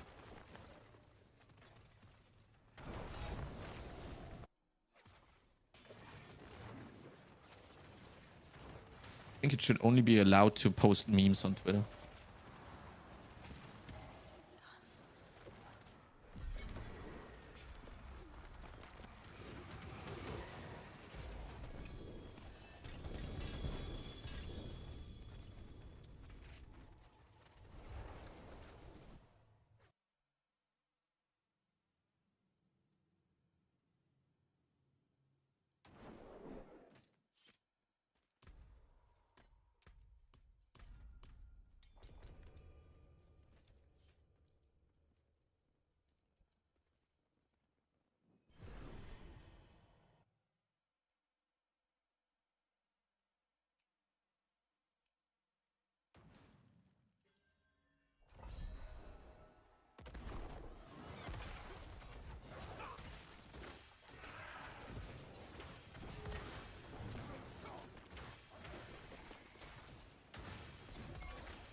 I don't know, when I was still working, I was just calling people if it gets spicy, or rather before it gets spicy.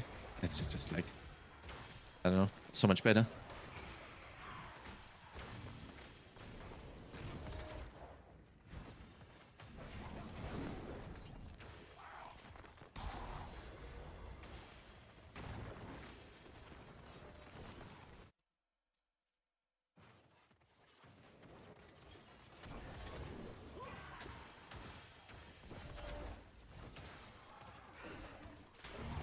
I don't know, I kind of like Mikey Barra.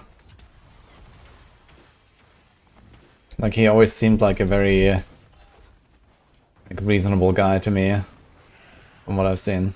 And actually like a gamer as well. Yeah, he was very high rated in M+. Actually, he legitimately played the game.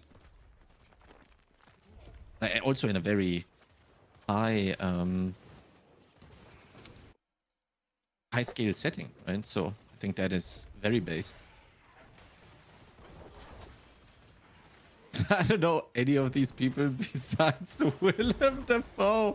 Like, the Willem Dafoe is so funny. Like, Willem Dafoe was just he was just mentioned in the article. He didn't actually contribute in the discussion. He didn't contribute in the. I thought he. Okay, I thought he went in as well.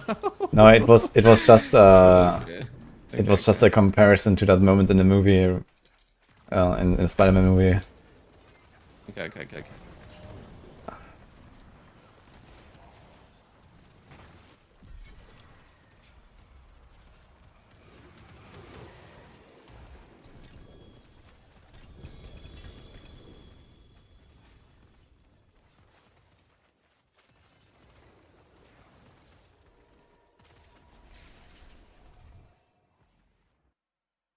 Yeah, it's super fun on Temis.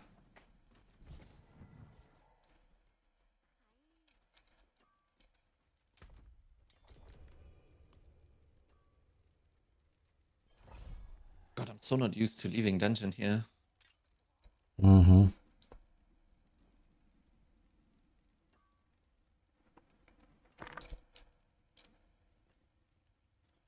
I'm willing for Diablo 4 is my favorite RPG. What is going on?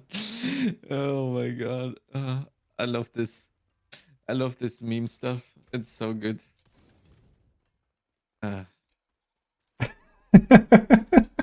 It's so good. Spider-Man 2002. Wait, is that movie that old? 2002? No way, that was Spider-Man. 2002? No, I was 10 when Spider-Man came out. What? What? What? Old. Yeah, we're old, Woody. Do you feel old? I don't feel old at all. No, fuck, man. Yeah. Marine old. I just got started here. Huh. This is where Woody and Chronix realize they're getting old. No! Like, I might be 33, but I have never felt better in my life. We're not even halfway up, guys. Oh, how's it go? Halfway there, or whatever. Old? You tell me I look young, that counts for something. Yeah, that's the good thing. Like, I was always younger looking than my age. And I always, obviously, when you were like 16, you want to look older. But then at some point I realized, I was like, wait, but that means when I'm older, I'm going to look way younger. I think that's percentage-wise way longer a benefit than the other one would be. So now I can benefit off of that. Chat clip their hairlines now and check back in 1 year. But what if there's more hairline? Oh! Hmm. Yeah, I'm blessed with that, actually.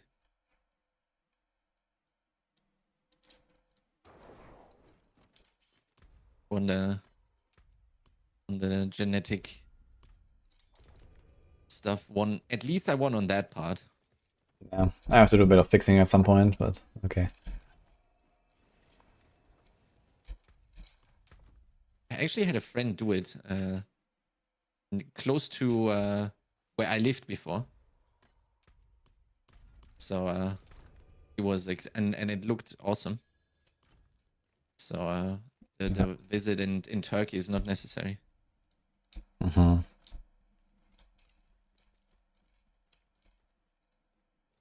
I mean, I would guess at this point I think they're doing a good job. I'm not sure. What is going on while we're canceling here? Someone's canceling. Someone found the 6GA amulet and they're done. Slammed like double starless. Went up +8 pit tiers.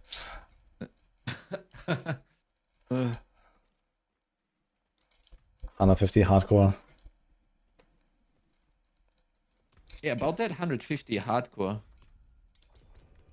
Hey, you better slam some mythics soon. Is Roy DC'd or something? Yeah, maybe. I thought about this, right? If I don't get a starless and it's actually Judgement, then I need to make a support paddy because your gear will be better. Yeah, sure, I guess. Do you need a Standard Knight? I have like a Standard Knight 180 lying around. I would need to check. I have some on my unique mule, but I have no clue what it has and what it doesn't have. But I would guess like the support stuff I farm together pretty quick, I would guess. Yeah, I mean, on the Paladin, you kind of want to get good stuff. You know, like the skill ranks matter, the Planetism aura potency matters, and so on. I have a lot of aura skill stuff saved up. I have a Shaco with +3 aura skills. Yeah, that's pretty good. So I already saved some stuff earlier. Yeah, but they still want like the GA, Masterwork, Fanaticism, potency everywhere, and these kind of things, so... Yeah, And but I then- could do that, no problem. Yeah, it's not that hard to get, but yeah, you definitely wanna go for some stuff.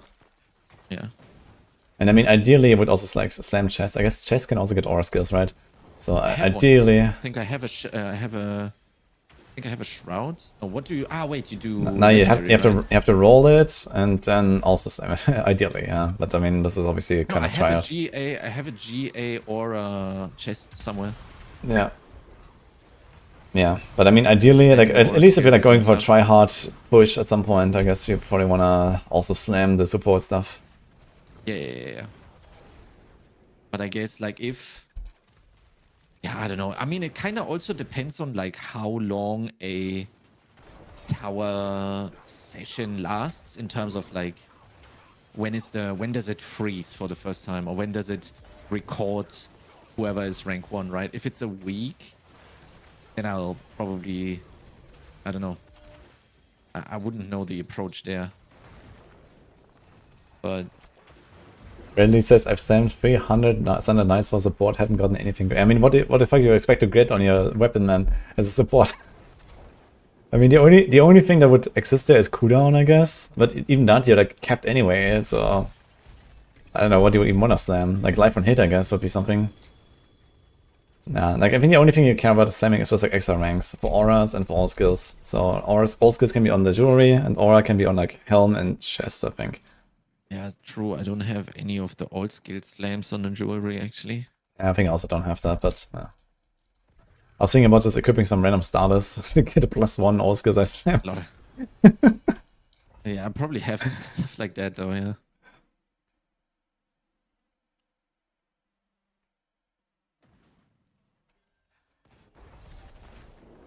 Is there mid harpists that can work with temerity? Yes, actually. Spirit ones like that these days. Double Selig Kepaleka. I'm not sure if the buffs. I think the buffs want to run Tibalts, but I mean, yeah, you can definitely run the temerity instead for the start.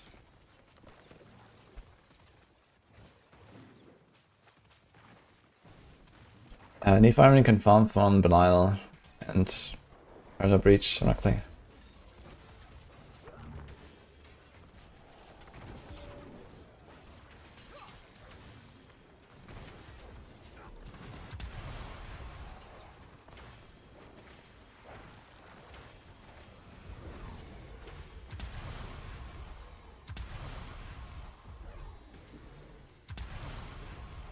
Dude, what the fuck is going on here? Bong, bong, bong.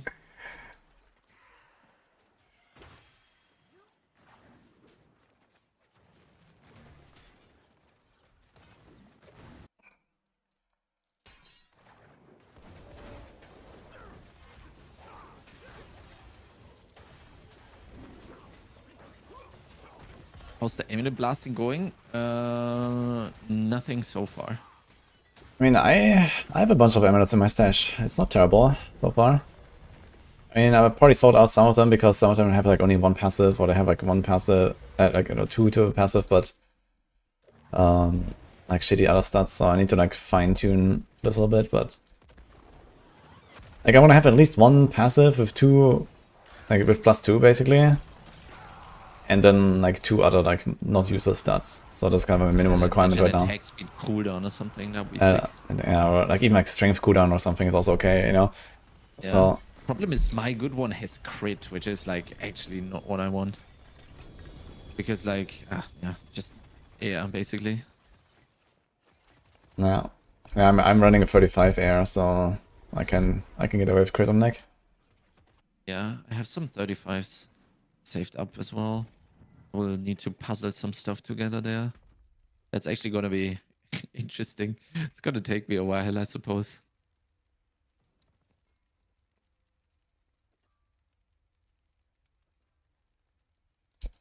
Yeah, I think like 1 or 2 days before tower launch, I will like have to set this up properly. Load up my character, equip all the gear. And then rip in town for whatever reason. Uber Diablo appears. Imagine. Oof.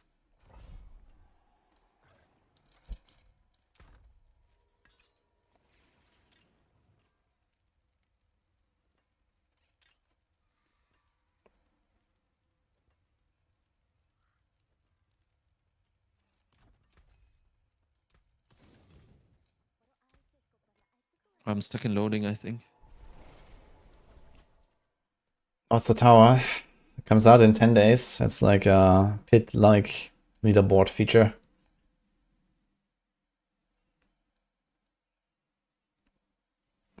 I'm also stuck.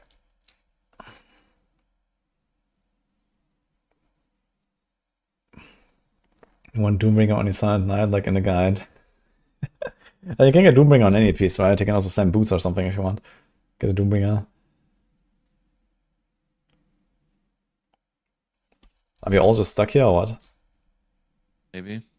RIP 50 million, I guess. I'm alt-F4ing. Okay.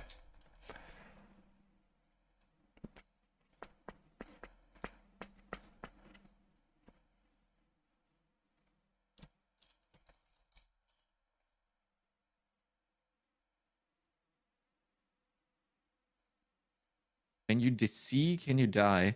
Yeah, ideally, if you have a scroll, it's gonna use the scroll. Yeah, so normally you're safe as long as you have a scroll of escape in your inventory when you DC. The problem is rather when you don't DC and you're just lagging or something, then you're not safe. Okay, I need to resummon time Battle.net. It just says I'm playing. Me too. Yeah, me too.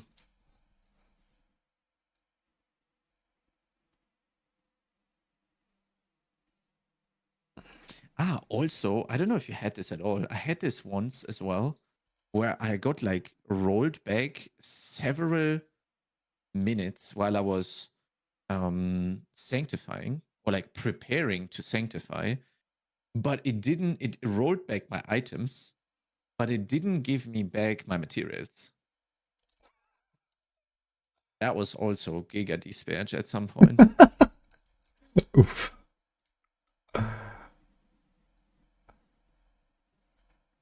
Okay, Gris says I load in as soon as I hit Alt F4. Interesting. So maybe we wrote a bug. Yeah. Okay, it still says playing now. I literally can't launch a fucking game. What is going on? Wait, are you loading in? I'm getting in. After I ended task on the Battle.net thing and restarted, and it worked. Yeah, I'm trying that.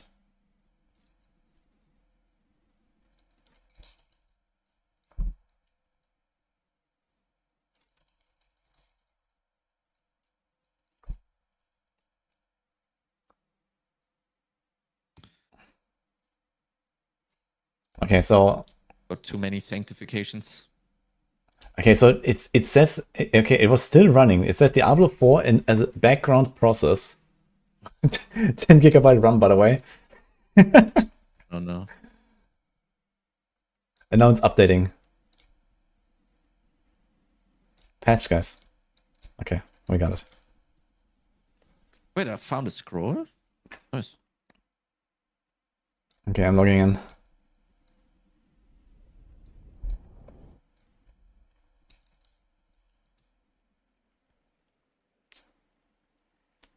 I finally hit a good one. Grandfather on second trumpet. Holy.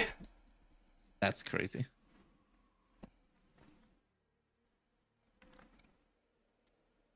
Actually, I should farm some more second trumpets. Can you get holy damage on that thing? Probably, yeah. Got life on hit, so I don't see why not. That's kind of juicy. I have two. One is life on hit, one is 4GA. 250. That's kind of nice. Has like 88.7% judgment deal double damage. So I would need to calculate how much if I could then go on guard on the shield again, because Yeah, that's pretty worth. Save some stuff. I mean, if you have 88, you're missing like 11 point something % of the double damage, so that's like roughly 5.5% damage. So I think can get an on guard. I crit it. Imagine. Yeah, I think an on guard temper is like certainly gonna crit it then, right, to make it. Yeah, honestly, I think if for pure DPS, you might even want to do Fanaticism or a potency. Have you thought about that?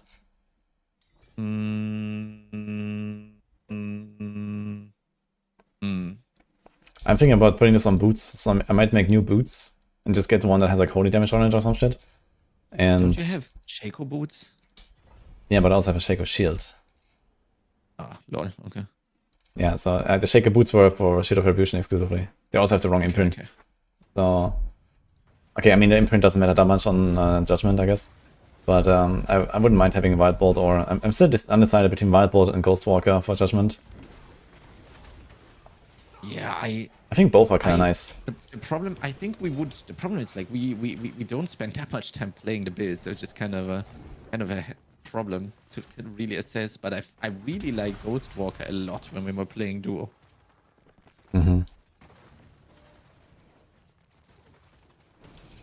Yeah, it does give you a lot more freedom, and also like might prevent you from like randomly picking up potions and I don't know, random bullshit like that. Or So- give you the ability to pick up one really quickly. Yeah, so I think I'm just gonna slam Ghostwalker boots for Judgment push. Yeah, I think that actually makes the most sense.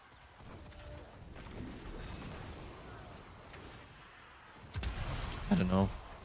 Like, sure, you want the Wild Bolt multi, but I don't know. Ghostwalker just seems. Dude, the Wild Bolt like multi a is on like lot 2 guys. It's for like a few seconds. Like, I don't know, man. Yeah. Like, it doesn't even work on the boss, so like, who cares, dude? So I feel like Ghostwalker is just gonna help you way more than a little bit of damage.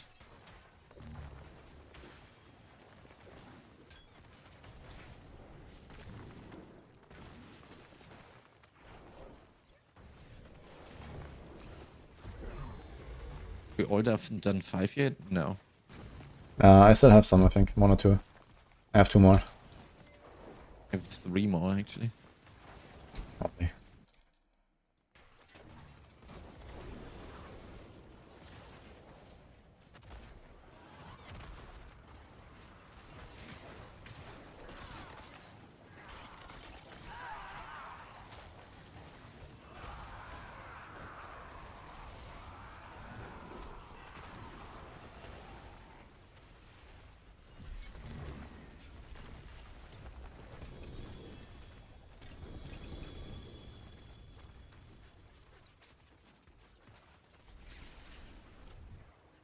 And I wonder what the Shadow Blasters are thinking about us.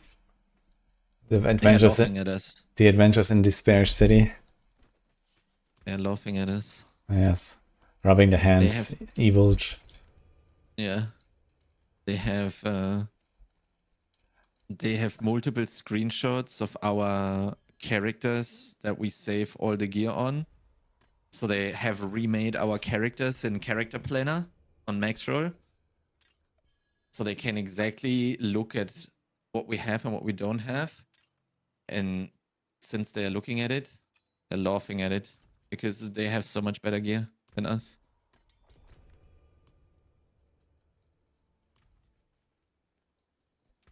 Evil. Despair City Adventure Season 2 after the crash.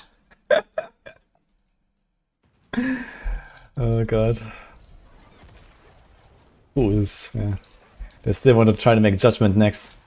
Celestial Strife on Amulet? Oh my god. Oh my god. True, they have like the Giga strats. They're like, wait, they only have Celestial Strife next? Peasants. They don't know about the Holy Bolt, Purify, Heaven's Fury. Exaltation, Heaven's Fury build. Yep. Because it deals 0.2% more damage than Judgment. If you use this macro that my coder friend has done for me and I paid him 2,000 euros. Yeah, exactly.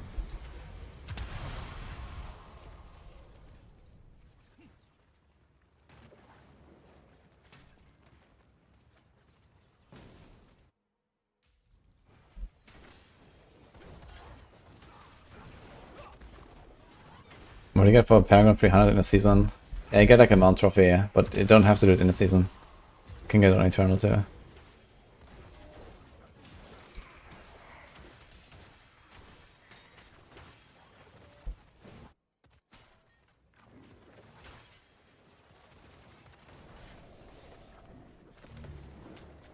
Really wish Blizzard did the thing they were best at, stealing from others, like stealing the LA skill system and others team progression from PoE 1.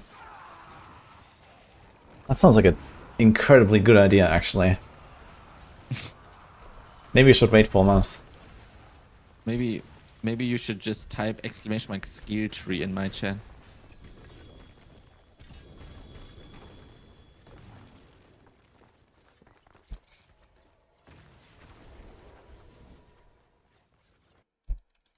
What does that show? Wait, I'm gonna copy the whole thing.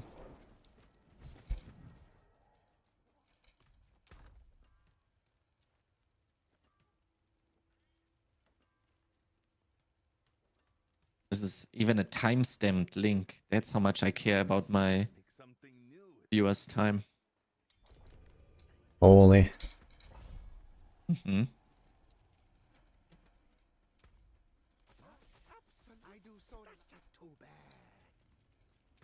First-person camera mode.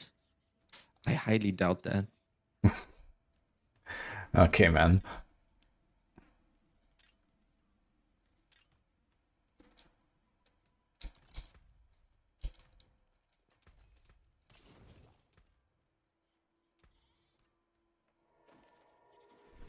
The perfect D4 slogan, just wait. Yeah, exactly.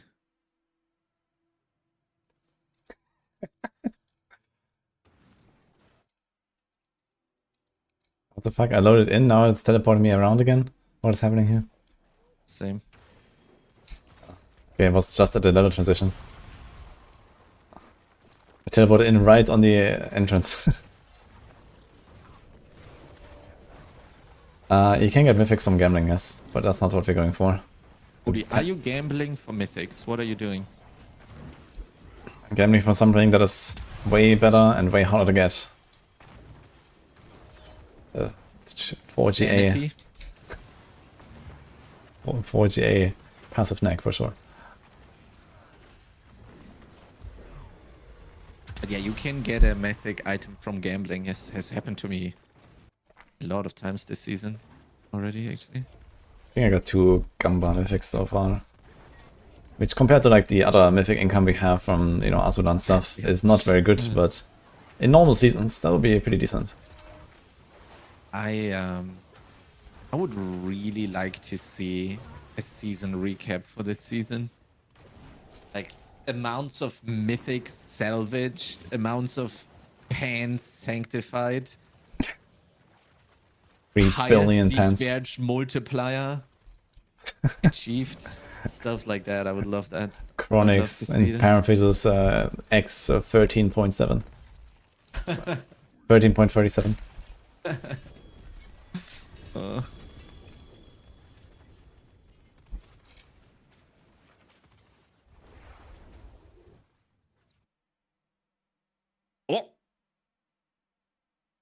Wait, am I in party chat? Oh yeah, I'm in party chat. Nice. Conviction, omega lol. What do you mean? Oh wait, I always mix conviction with discipline. I don't know why. I always mix those two up for whatever reason. Ah, rip. That's a ripper.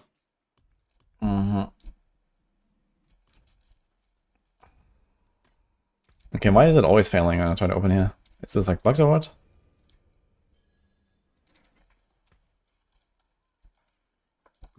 I can't open. What the fuck?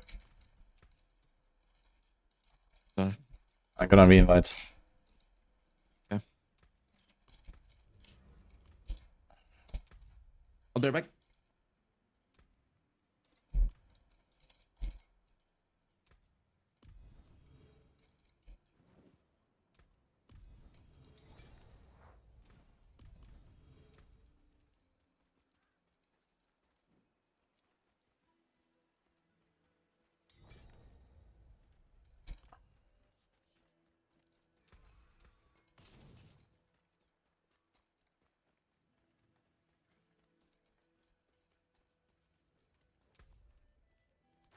And now we're pointing fingers. What's there? It's him. Seize him.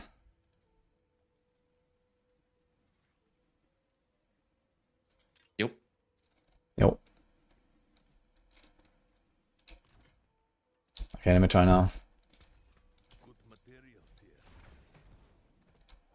Is ultimate CDR temper additive to the rest of the CDR? No CDR is ever additive. In general, like all these reduction effects are always multiplicative. Okay, I literally cannot open, man. What the fuck? I'm gonna relock. What the fuck, man? An ultimate CDR temper is not additive. CDR is inversely multiplicative.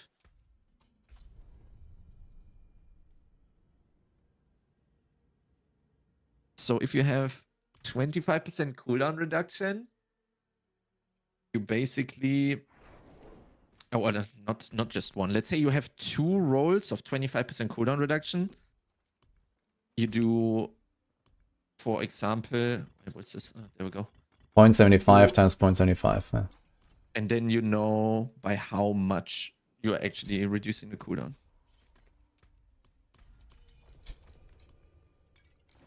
Okay, let me in.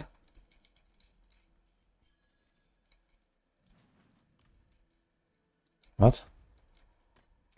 It asked me to return to my old world state. Okay. Yeah, you're cooked, Woody. What is going on, man?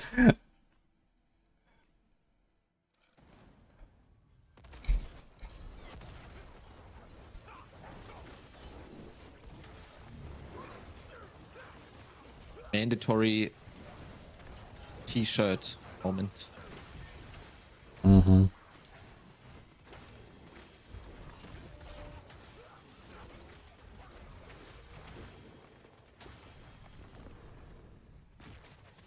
So recommended 25 quality on Opus just for extra passive ranks.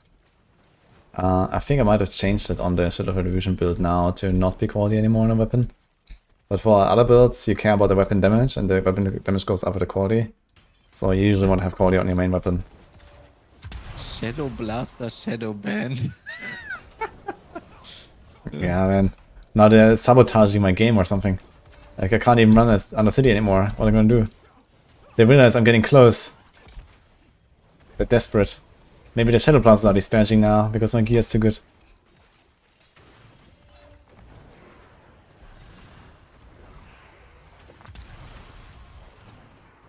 They did not, Coke Zero.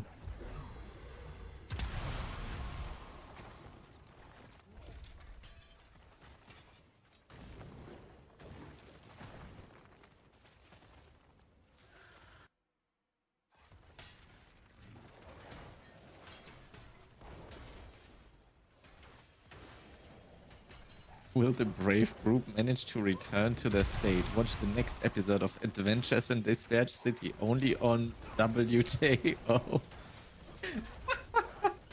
I love this meme so much. That is great. Please continue. WJO, oh my god, man. No, Coke Zero. The amount of keys you get is random.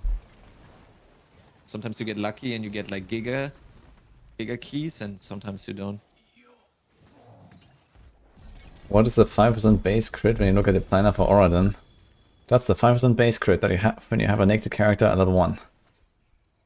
That's just what you have. It's like, you know, Blizzard says, congratulations, you exist. Here, have 5% crit. You exist. Well, in the case of Paladin, it's like, congratulations, you exist. Here, have 50 CDR, 100% attack speed, 50% crit. 1,800% damage multiplier. Yeah.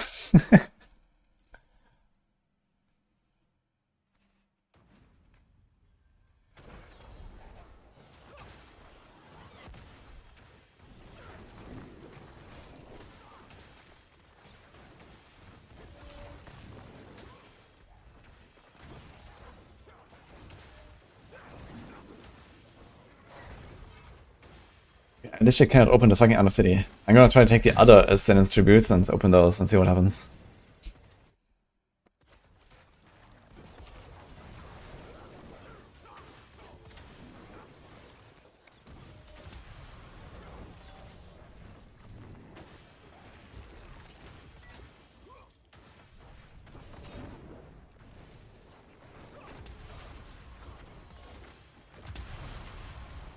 Oh my god.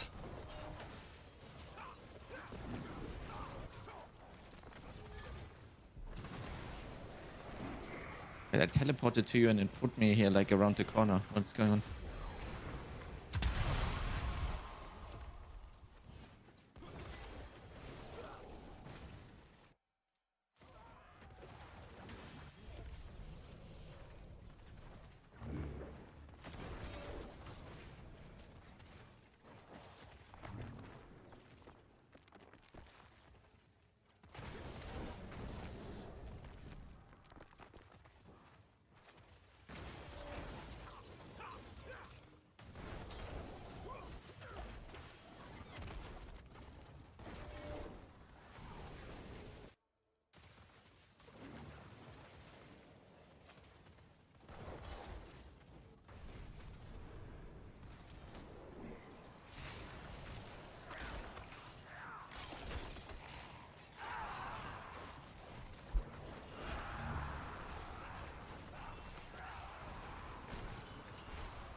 Wait, I got scammed. Green. Where are my plus rank amulets? I got one. Oh, okay, never mind. I got a prism even. Oh, no, I'm rich.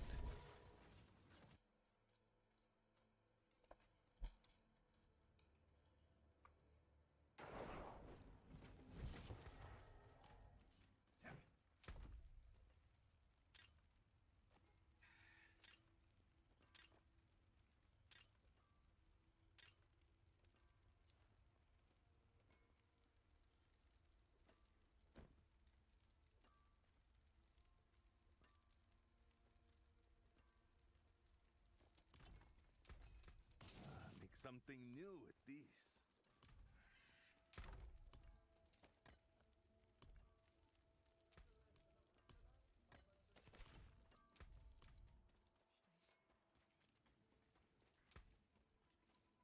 I don't even know if I want to know how many pants I have sanctified. It's now that stars don't be gone long Nope.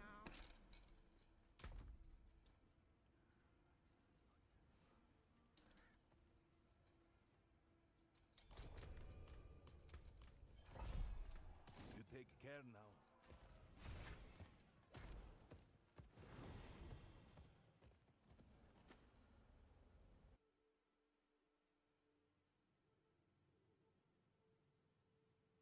That is correct. I'm law.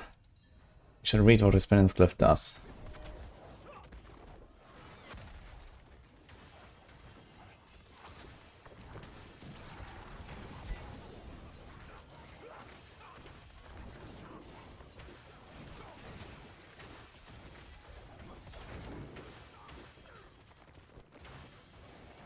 Is the difference between running Mythic Prankster on tier 1 and tier 4?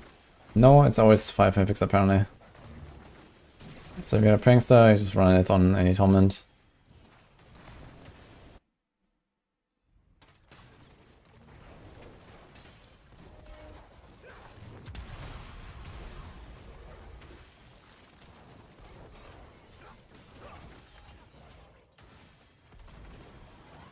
I arrowed.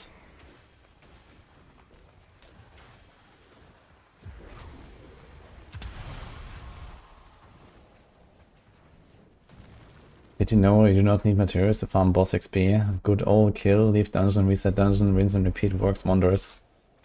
Yeah, I mean, you can do that, but then you're also not really farming XP at any efficient rate, I guess. So that doesn't really help anyone. And you don't get loot, so you can literally, like, you know, XP that is not really more than anywhere else, and no loot. And you stack your disparage multiplier. And the dispatch goes up, yeah. Pretty fast, actually. It's like the disparage is like your Optocide. You certainly don't want to cap it, because if you cap the disparage, just like with the Optocide, bad things happen.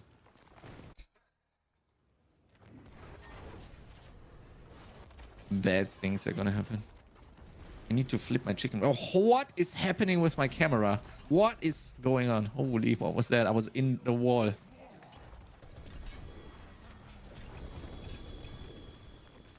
OGA ring. Yuck. wait, I'll start. I'll accept. Yes, M-Law. So Resplendence Glyph is a magic node buffing glyph. And there's also rare node buffing glyphs. So you just have to activate the additional bonus, but beyond that you don't stack any more of this stats for that glyph. You just want to make sure that you have the magic nodes allocated in the range. The blue ones.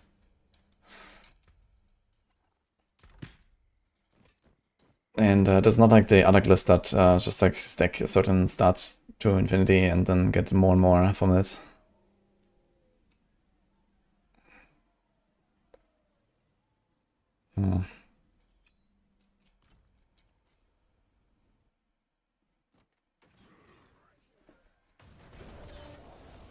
Gotten good rings instead of amulets this whole time. Yeah, I've also got a bunch of rings actually that I've been saving here.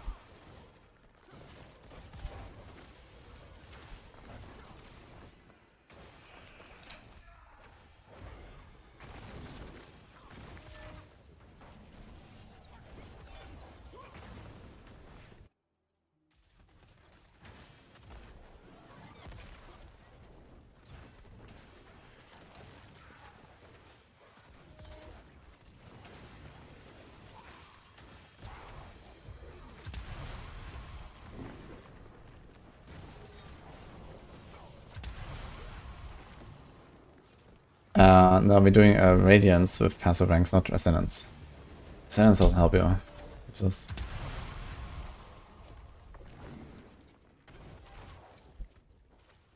I still like to open my Radiance tributes here, so I don't know, maybe gonna try to make another party and everyone relock.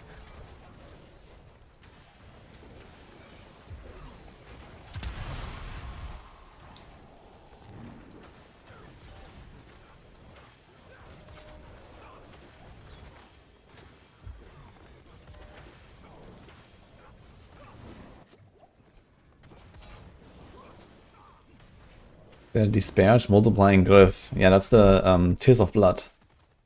Very effective.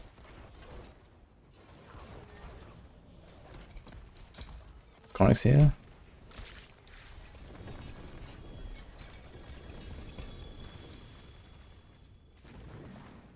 Yeah, let's try everyone relog and I'm gonna make a new party again because I can't open my tributes.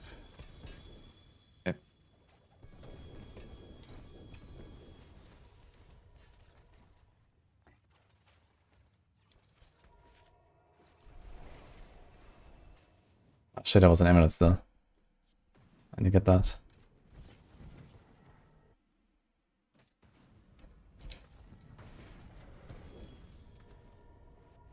Oh, close, actually.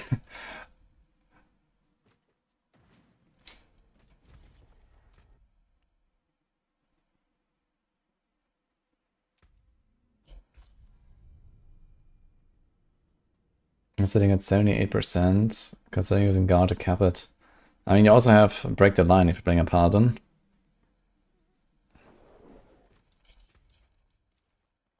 But guard can definitely be an option.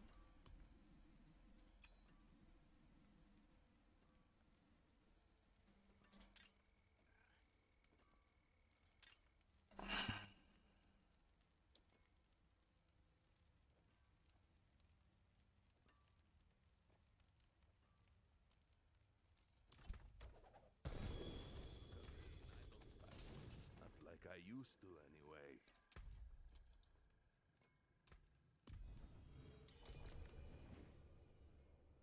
Did I make him party?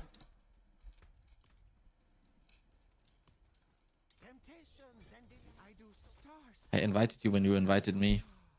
Maybe now we completely gigabugged you again. Yeah.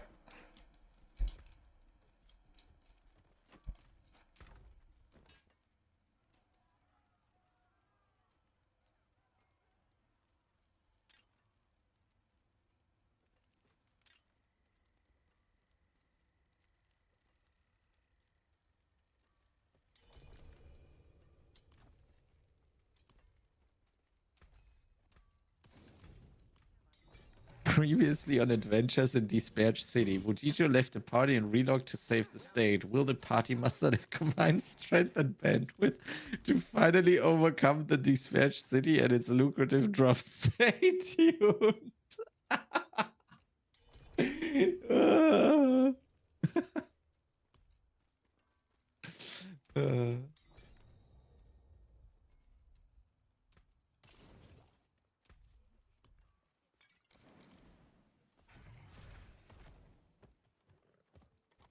What's the most efficient way to farm ancient legendaries? I'll watch closely. And that's about it actually, right? Dude, it just doesn't open. What? I can't open the fucking thing. I think you're memeing. You just want to save gold, Woody. Yeah, for sure. Okay, I'm gonna send some other to bargain. Let's see what happens. See? What? Yeah, I'm not playing this. What? Wait, maybe unlock your radiance or something? What is going on, man? Maybe because it's locked, it won't let you spend it What do you mean it's locked? or something. Yeah, because it's like favorited. Yeah, I tried that as well. Oh. I mean, but did you unfavorite it? No, but this one opened now with a different bargain. Yeah, but Change the it's not bargain. favorited. Oh, with the different bargain. Yeah, this is not passive ranks now. I put skill ranks. Oh. What the hell? Now we're doing Radiance Undercity and then Gamba. That's how I get legendaries.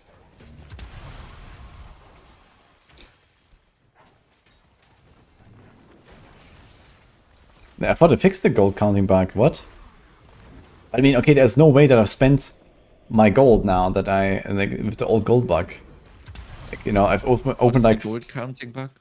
Okay, so in the past, any gold you got from trade was not counted as gold for As being. you were having it. And yeah, so for the spending on the bargain, it only counted the gold you had gathered. But I mean, I have gathered billions of gold, right? So I opened only 3 of those runs so far.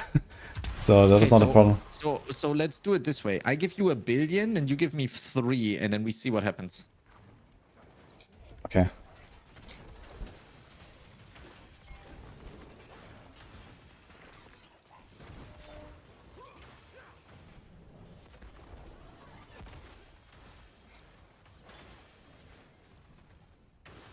I'd take that deal. I love the emote so much. It's so good. The two smilers.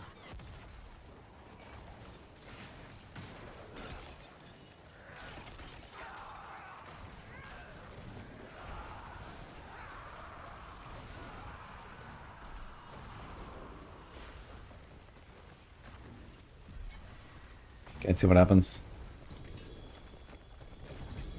Yeah, but you know, apparently like the trade gold doesn't count, so I don't know. Yeah, but give me like all your gold, and then I give you 50 million, and then we see what happens. Okay. I just got 1 billion from Grizz. Let's see what happens here. Yeah. Wait, Grizz, I'm back too. Help! But I think in the past, it also said like when you open the bargain that it was just like a red number, so you didn't have the gold to even like use it. But I'm using it, you know. I'm trying to initiate the vote and stuff, right? So now it opens. Like, what the fuck, man? Lol. Actually, Remember wild. how you remember how Anspann's invite thing was like gigabug? Mm-hmm. And it's like your passive ranks tribute is like omega bugged. Yeah.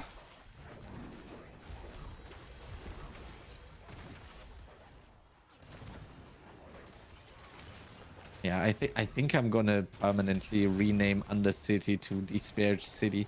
Although, but that's the thing though, like this part is not the Disparage part for me. I can run this the whole day, no problem if I need to.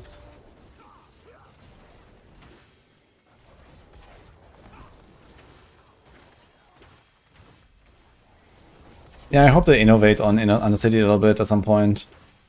I think it's like an okay concept, but it's like, okay, the bargains are always just kind of whatever. The tributes are also like, you know, there's like too many of them, and like they don't really do enough, and also like, you know, it's always the same fucking run. So I would like to see, you know, some more action. I don't know, maybe like the goblins can sometimes appear. Maybe sometimes there's like a boss that can appear.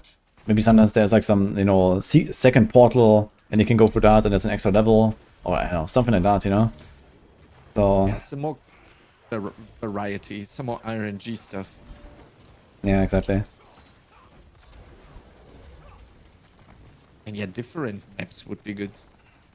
But I mean, kind of has to fit the theme of an Undercity, I guess.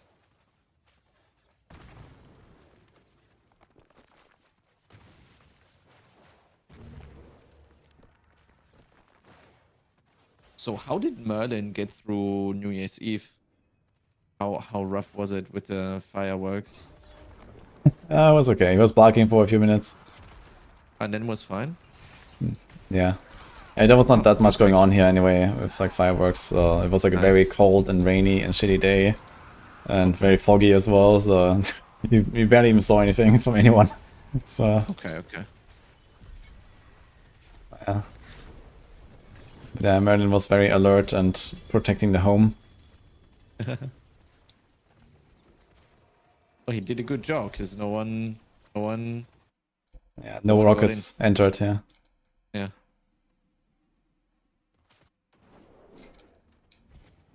The skills bargain dropped 4GA amulet for me. Oof.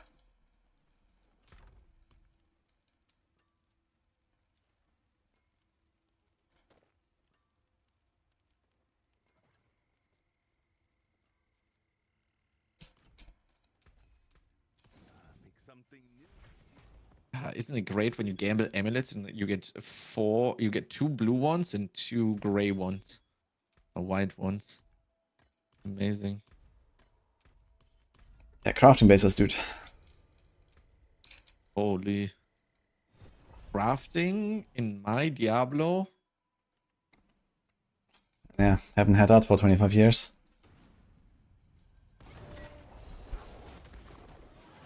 I'll be right back.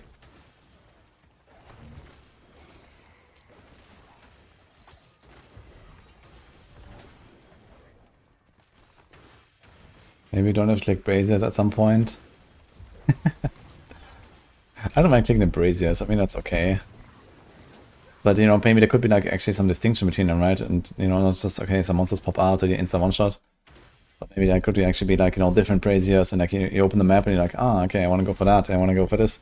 Or something.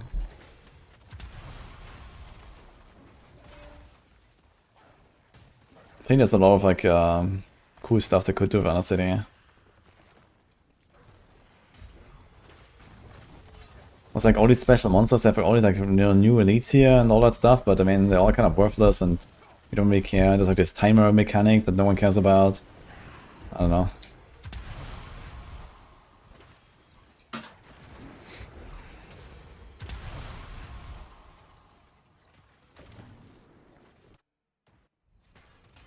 I'm taking one tribute from stash at a time. Because I had to catch up on one tribute because I opened it with the wrong bargain earlier.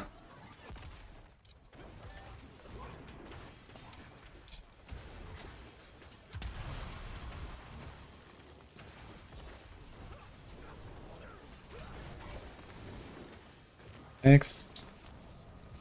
Ta-da.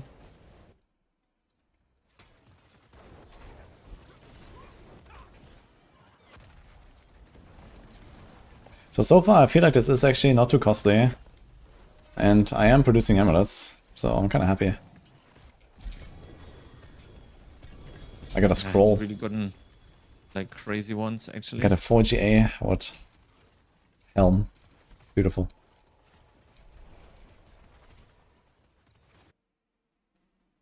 Okay, so I used 5 now.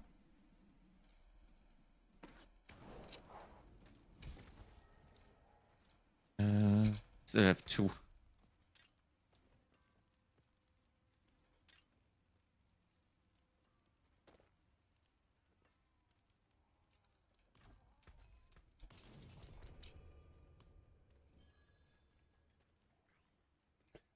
Get all my masks.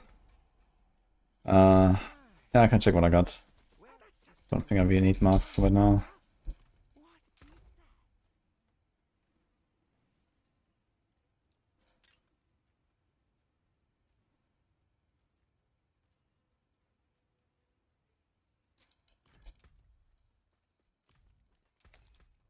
take care now.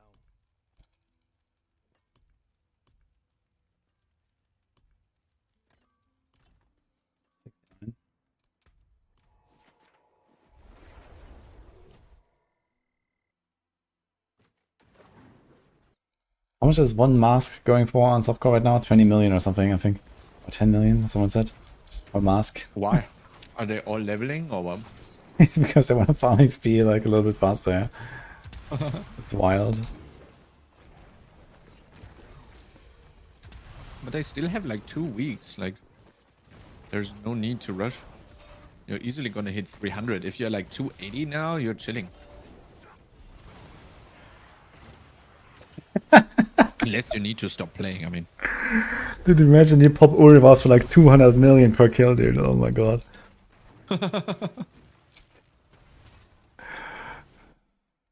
Just like your gold count is like, you know, gone.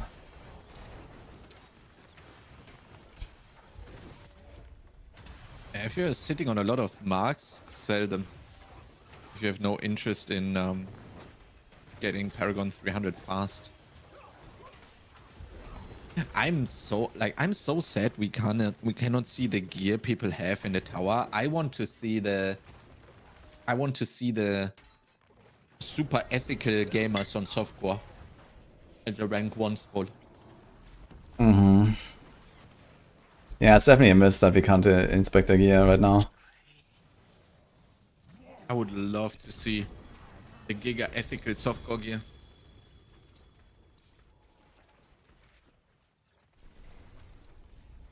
Like 5 GA pieces every gear slot.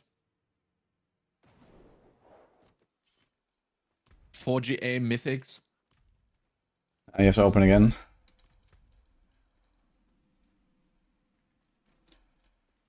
Glorious. UNT 3 and appearance is not melting mobs. Well, check the guide to see like what other uniques are missing and stuff like that. Work on your stuff. Banish will absolutely annihilate everything up to like 90, even like 100 or so at some point.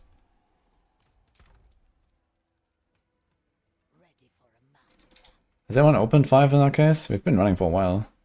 I mean, I would go again with another round. I have one more. Still one more, okay. Mm-hmm. You take care now.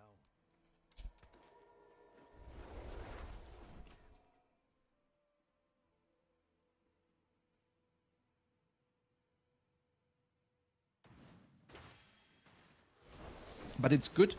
Like, stacking a little bit of Disparage is not bad. Like, your Disparage threshold increases. You know?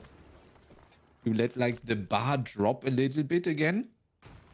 By, like, chilling a little bit. Not going into these high Disparage levels for a couple of weeks. And then your Disparage resistance has gone up. That's pretty A couple of weeks, that's what they're trying to do. I mean, I'm not gonna get like these levels of Disparage in other games, am I? I don't know. I mean, have you seen the economy in PoE2 right now? I'll just play SSF. Yeah, that's the only way right now.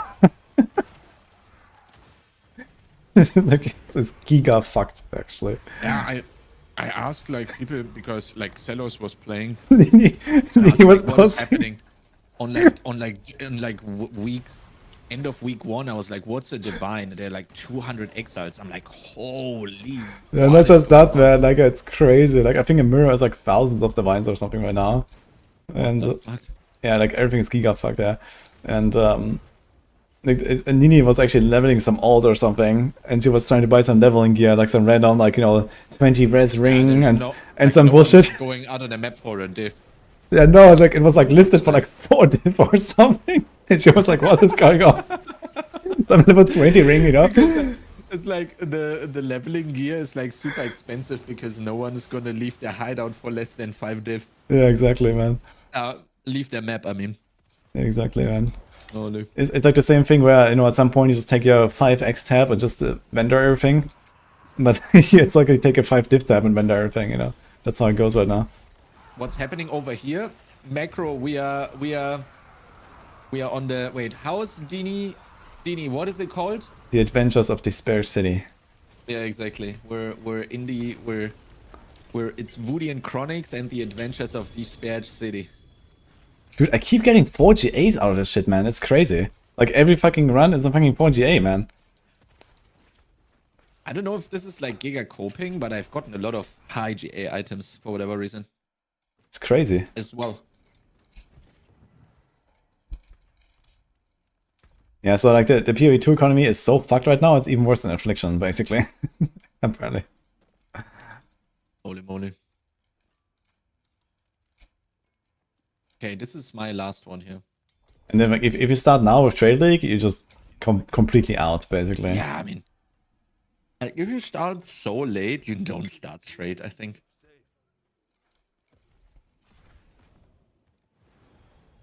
Yeah, I mean, on the other hand, you can get like, you know, mid-gear extremely cheap, right? So there's that. Yeah, but I mean, you can also just essence a piece of gear. Yeah, no, man. I mean, you know, most of my 100 to 200 hour SSF characters can probably be remade with like 1 diff in trade. You know, Yeah, so yeah, that's true, yeah. I That's mean, actually true, yeah. it's not like just essence an item, dude. Yeah, but I mean, if you want to complete the game, you don't need to play like the crazy giga builds. But does any PvE player ever play trade? I thought it's for super giga chats, SSF True Gaming. Yeah, everyone thinks it is for super giga chats, but then they all play Fabguns build anyway. And that's kind of what has been happening for the last 5 years. Yeah, not 5, let's say 2.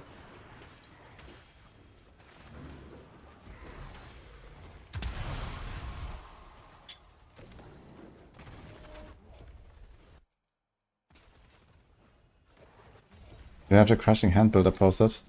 Yeah, it's probably not exactly the Maxroll guide. I was playing like an old school version of Crushing Hand. I bought both But, the close enough. gloves and chest for cheap. The items are already being called Fabga gloves and chest instead of their real names, man. Holy, okay. It's like Shokuna, you know, like people ask me like, hey, I'm playing Shokuna build.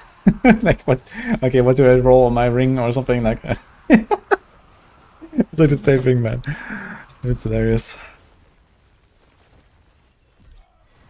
Yeah, I can help you a little bit, Zoe, because I'm not playing exactly according to the guide. So I was playing with Hunter, no Esha Kazungi. But I guess, you know, generally the guide version is the better version. It's just like a bit less mobile and stuff. Let me check that a little bit. But if you have questions about it, then feel free to ask. It's generally pretty much what I was doing though. Oh, I Although got a Valiant's Maxroll. Holy. Aspect. I mean.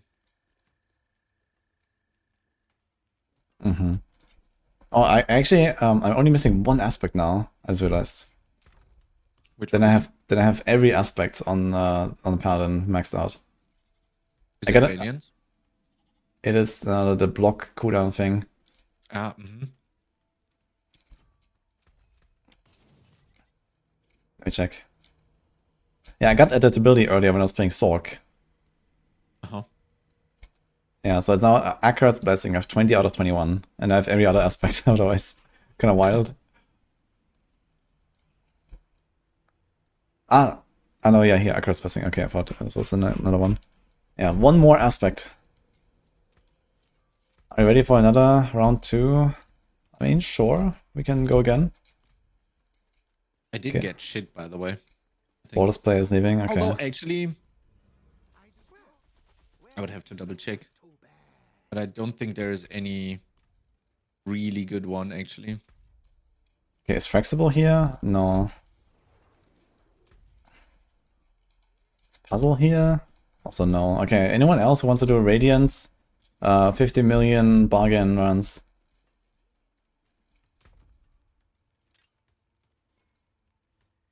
Yo, Patton, what's up?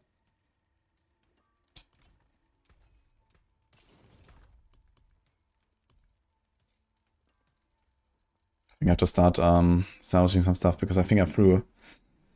Some too many amulets into this, yeah. Yeah, I don't know why you would keep like even one. Yeah, Like, even one two one to one passive ones, how can passive, they- yeah. No way, dude. So I'm gonna throw this. Fuck it. Yeah, it's not happening. We played too much. Yeah.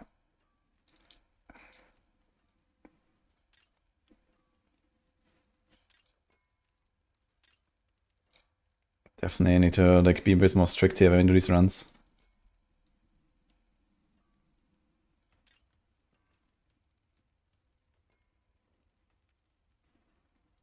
Okay, Red Dawn says they'll join. Ah, this is the guy you mentioned last time, no? Yes, yes. Okay, join us. Should I be saving my radiance? That depends on what you want to do.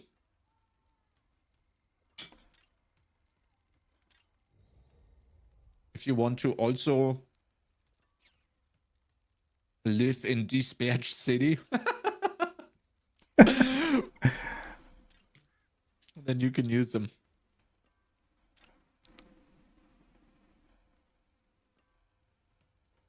Oh, there he goes. Dini has another copy pasta. On this episode of Adventures in Despair City, the group are getting desperate to fill their ranks with new recruits, but the price is steep for a possible, but not guaranteed, reward at the end. And somewhere the Shadow Blaster is lurking. Or is it the Shadow Blaster already in the group? Stay tuned for the season finale. This stuff sends me so hard, and I don't know why.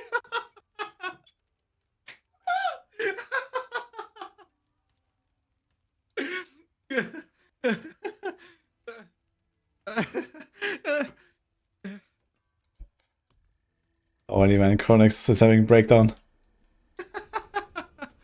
It's so good though.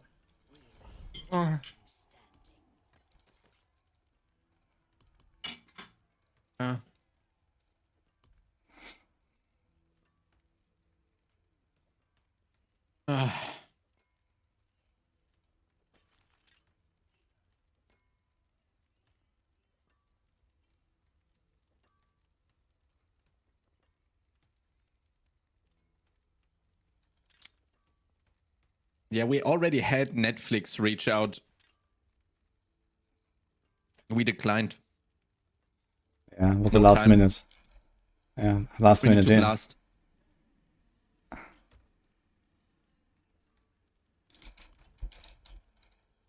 Okay, I'm massaging a lot of these next now. Okay. To the trees and keep safe.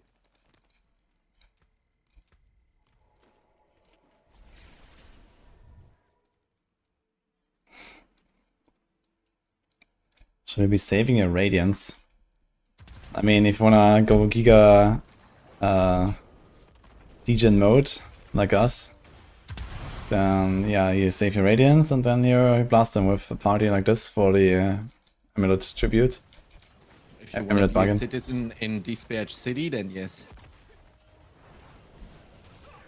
I mean, Radiance Tributes are nice to run in general. They give a lot of items. If you just care about, you know, getting legendaries, you can Gamba something as well. Not terrible to just run the tributes.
Oh, Shadow Me is Giga based. Holy.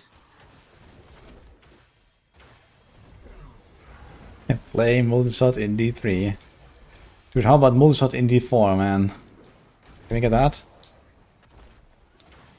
I'll try my best. Okay. Damage type does not matter on the weapon, by the way.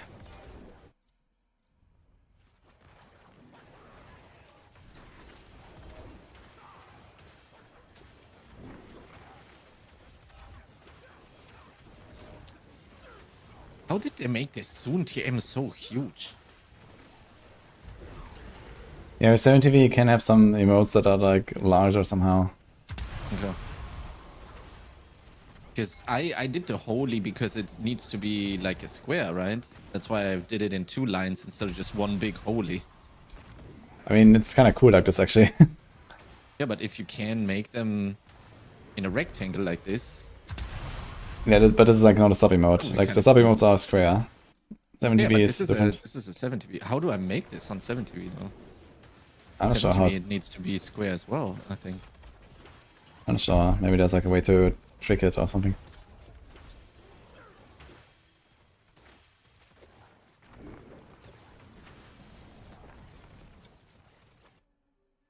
Where's the Woody Despair emote coming from? I edited it recently. You like it? It's cool. But from when is it? I'm not sure. Was Sepke doing that? Maybe it was Sepke or something? Oh. Maybe like, I don't know, someone just took like a screenshot and then, you know, like fiddled with it, I guess. Okay, I thought it was I thought it was maybe from a specific moment or something. I'm not sure, like, where, like, I'm not sure who made it. I think it was Sepke who made it, but maybe he knows, like, what was the situation.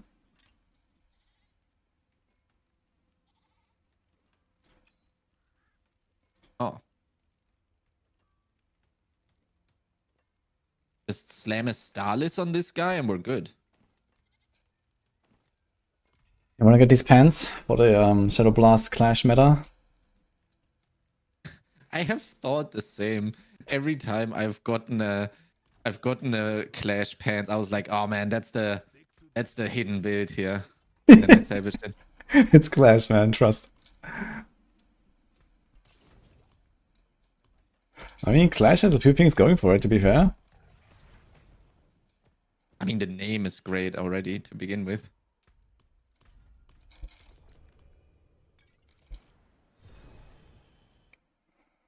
Clash has insane amount of lucky hit.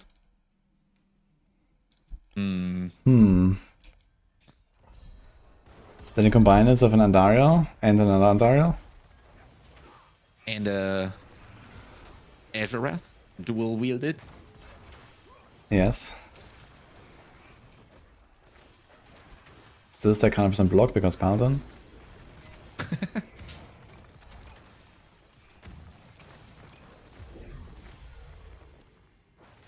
Is it okay to use Sangus of Kefir instead of the Amulet to have in a planner?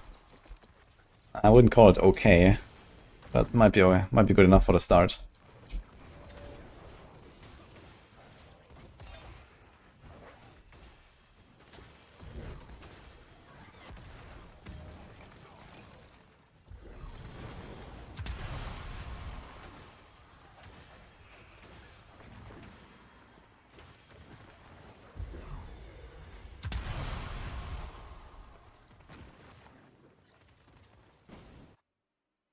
You roll Doombringer Boots on Boots of Wildboard and Arbiter Duration. Is that fine for Retribution? I mean, Doombringer is not terrible, right? It's just some damage reduction, basically. It helps, but it's like not really what I care about when it comes to like the high-end push.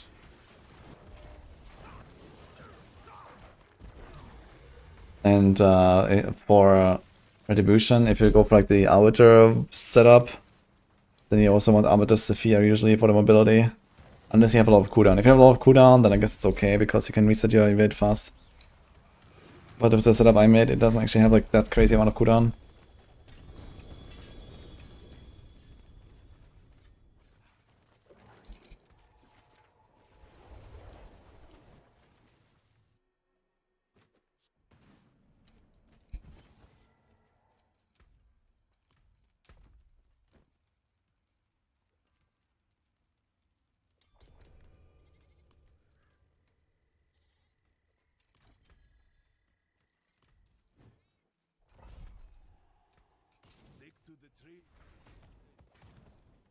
This does not seem that great. We are getting next. It's not terrible, I'd say.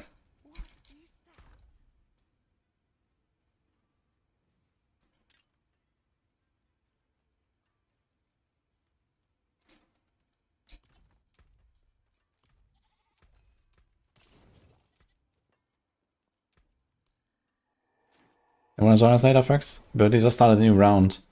So this will probably be like an hour or something.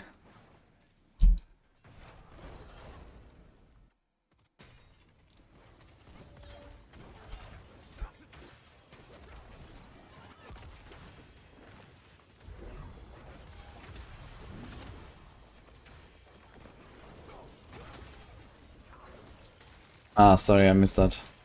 Yeah, I was looking for your in-game, so I figured you were blasting.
How much a cooldown action is only when Armor is on a bar? Yes, that's for the skill itself. If you don't run in a bar, you don't have to put the cooldown. I don't think I actually have it right now.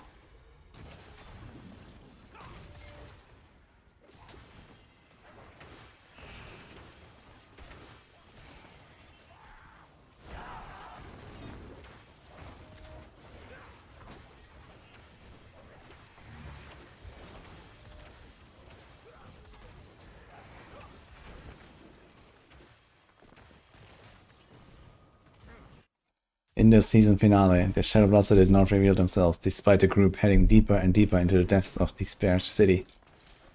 Despite finding some treasures in the end, nobody in the group had a big enough dopamine kick. In their words, loot was okay. They decided this was not the last time they would brave the utter despair of tributes and lost coin. The group will return in all new episodes where the chronically despair will continue to haunt them.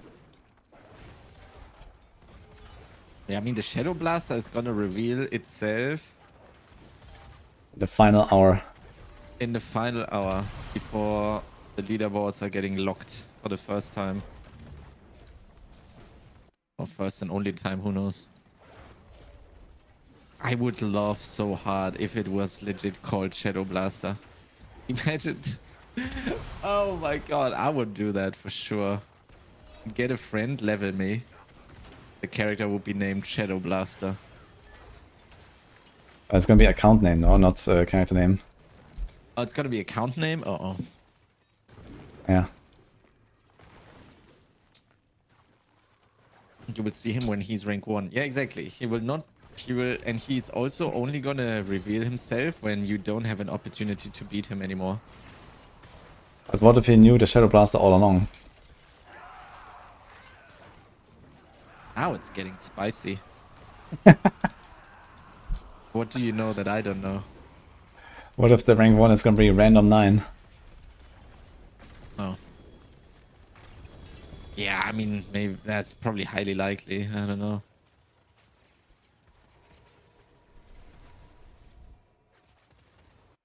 We're all waiting for the Maxroll event. Mhm. Which one? The hardcore event. I was talking about it earlier, actually, also with Mackindo. He seems excited to join. Mm-hmm. Wait, did we discuss it already? The idea? Mm-hmm. Multiple times. Yeah, okay. Yeah, we should like iron out the details. Maybe we're gonna like later sit in some hordes and write down some stuff. Mm-hmm. And then we can like discuss some details, maybe. Yeah.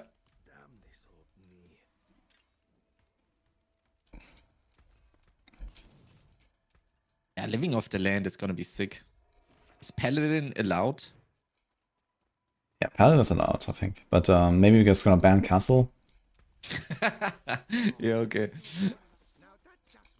Yeah, I think that makes sense to kind of... It's like a very easy way to kind of even the scales a bit, I think. Uh-huh. You just say, okay, no Castle board, it's fine, you know? Kaiser playing, he can be the shadow. Let me see. He's offline on Discord, so he at least has done that correctly if he's shadow blasting. Meeting. Panda, you should join the voice and we can discuss it too. You have to add something about shadow blasting. Yeah, no shadow blasting allowed. That's gotta be a rule for sure. Wait, why am I alone here? Where am I going? Oops. I teleported in and went backwards. Teleport to me. Yeah.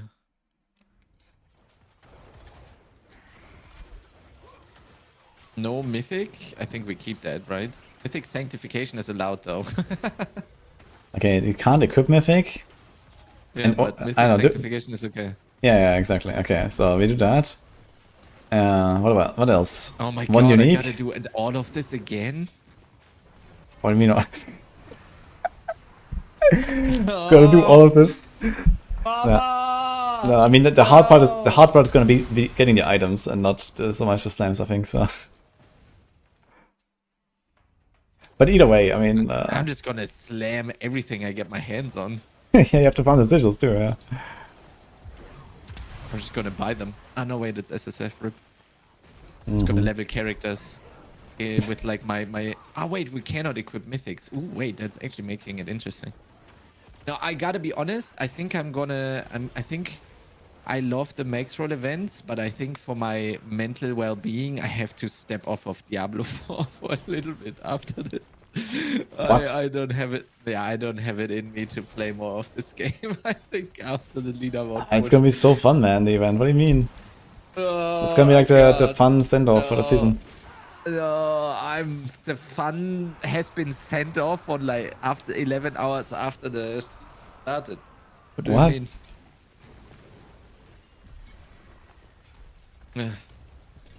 Fun has left the room ages ago. What the fuck, dude? You know, like the PoE2 aura, the attrition thing. That thing is fully stacked for me right now.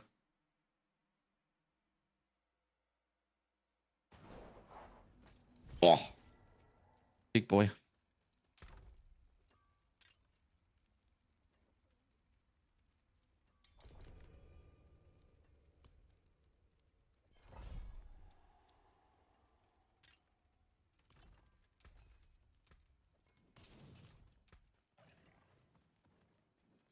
That's pretty good.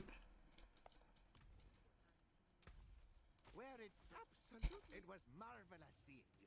Don't give in to the despair.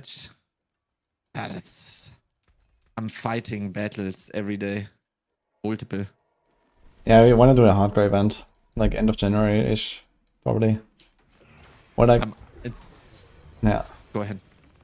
Yeah, so Tower comes out on the 12th, right? So I was thinking about maybe like a week or something after Tower. Wait, is the 12th a Tuesday? Monday. It's a Monday. Okay, so it'll probably be like the Friday in the following week then.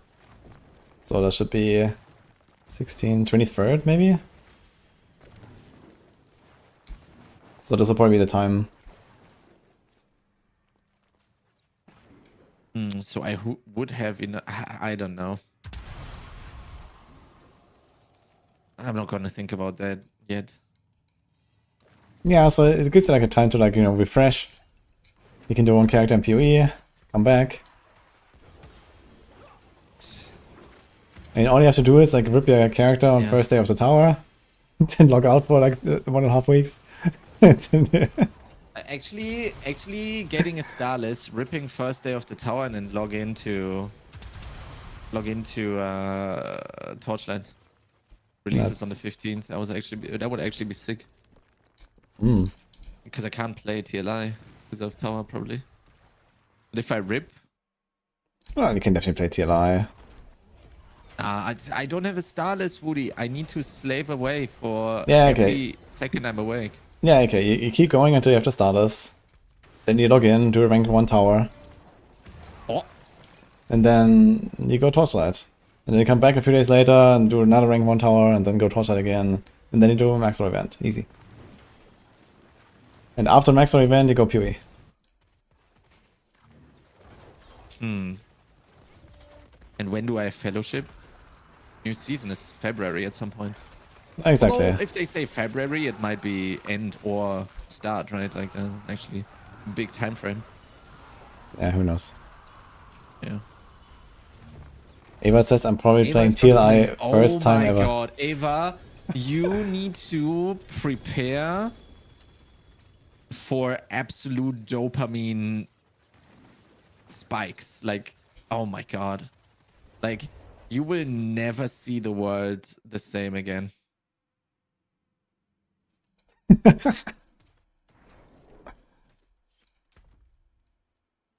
Like, your baseline of dopamine is completely destroyed afterwards.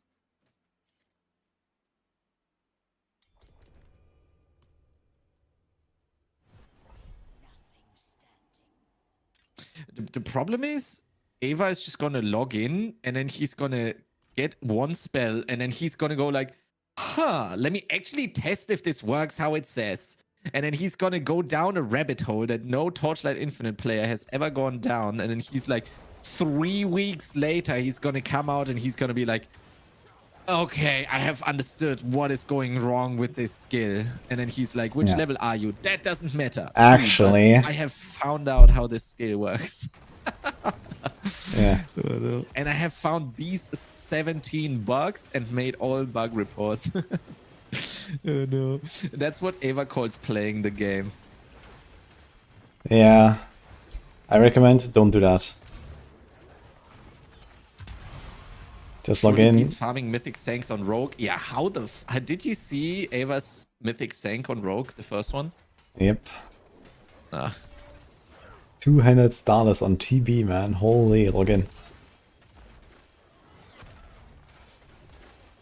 If I would hit that, I would go rank 1 Rogue. Try to go for rank 1 Rogue, actually. I think that's a sign.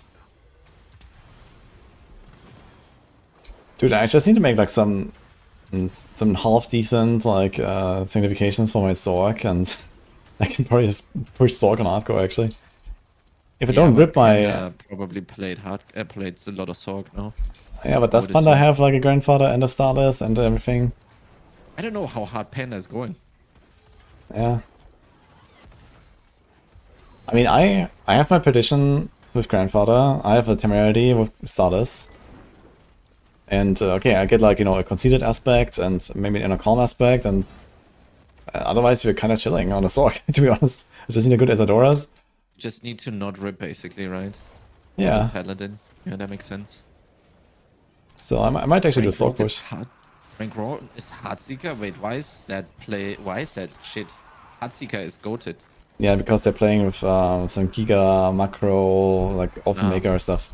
Why is everything freaking macro in this game, man? This is so stupid. I hate it so much. Well, because people wanted more cooldown reduction and this kind of stuff, so here we are. Woody, why did you do this to my game? Oh, I was against this from the start. What do you mean? I said this would happen, so... But it is what it is. yeah, but you know how everyone is gonna be like, yeah, Woody, why did you let this happen? Why did you make this? Fun police. Yeah. But that's what it is. After the success of the show, Adventures in Dispatch City, United Against Responsible Gambling are reporting that players around the world are trying to replicate the show in front of their own computers, causing enormous amount of despair and lost time for those attempting the same things as in the show. Yeah, we didn't have the disclaimer on. Do you know my disclaimer when I sanctify? Did you ever see that? Such a shame. No. I have like a scrolling text on my stream that says in big green colors, do not try this at home, and it keeps scrolling on the top of my page, on the top of my screen.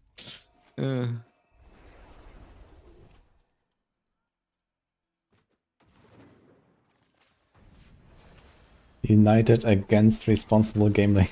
Gambling. Yeah. We can't have responsible gambling, guys. Only degenerate.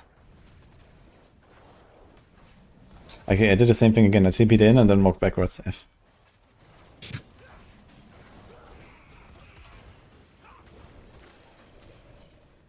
Matthias was like, I even managed to play Off Makeup without a macro. Yes. That is a statement, man. Holy.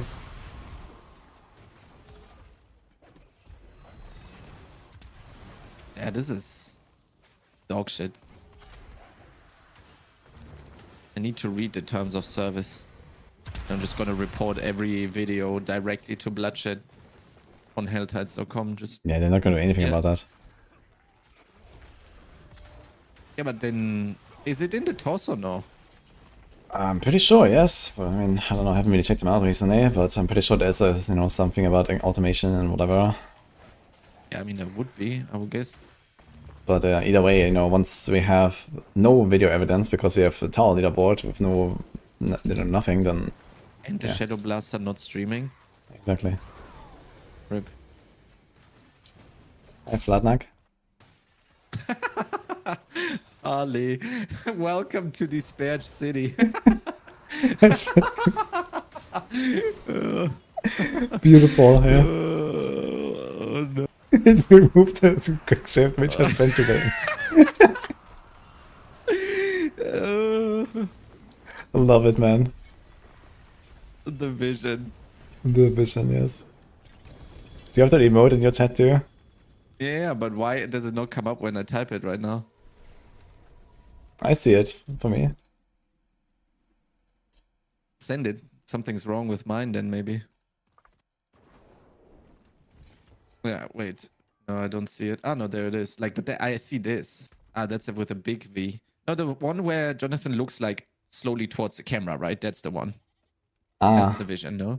no, Is it no. not? The vision is The vision is the one with the red face and the red glowing face and the eyes. glowing eyes, yeah, Yeah, exactly. no, I see that. I see that. But in my chat, it's a capital V. So that's why it's not showing. That makes sense. Yeah, for me, I changed it to capital V. Yeah, but people usually use the lowercase, so you can see the funny Jonathan face every time. Yeah, when someone... that's true. Yeah. I love 7TV. It's so good. I had people like Makindo rated me, I think yesterday, if I remember correctly. And he had a lot of people not knowing what 7TV is. So I was like, holy. We got a lot of people into 7TV. You educate them about how to use Twitch. Exactly.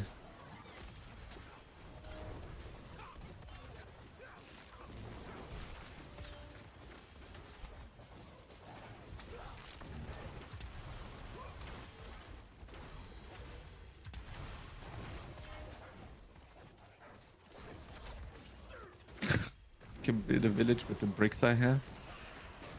Yeah.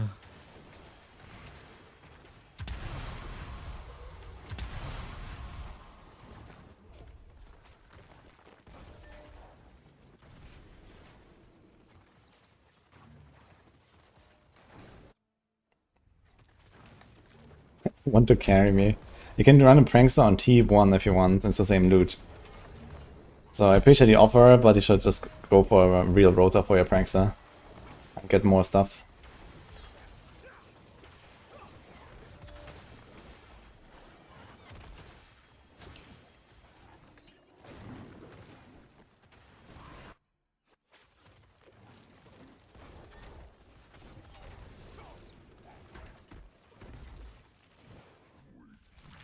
I've been on Twitch since Justin TV days and I don't have 7 TV. Yeah, that is definitely a boomer attitude. You should get it right now. Yeah, I mean, 7 TV is insane. They did not nerf the pranks at sigil drop rates.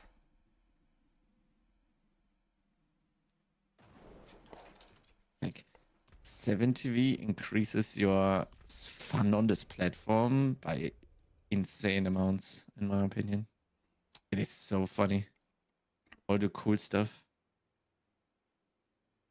Dispatch part 3 only. I mean, that one is not completely bad. Like GA max life, GA cooldown is okay. And fortitude, you roll something else. Like you roll, I don't know, heavyweight Yeah, or this whatever. is a very good neck. What do you mean? It's actually really good. It's not dispatch. Yeah, this is very good.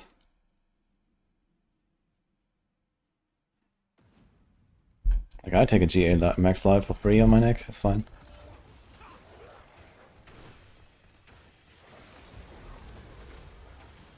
You roll with a fizz. The cooldown is nice. Yeah.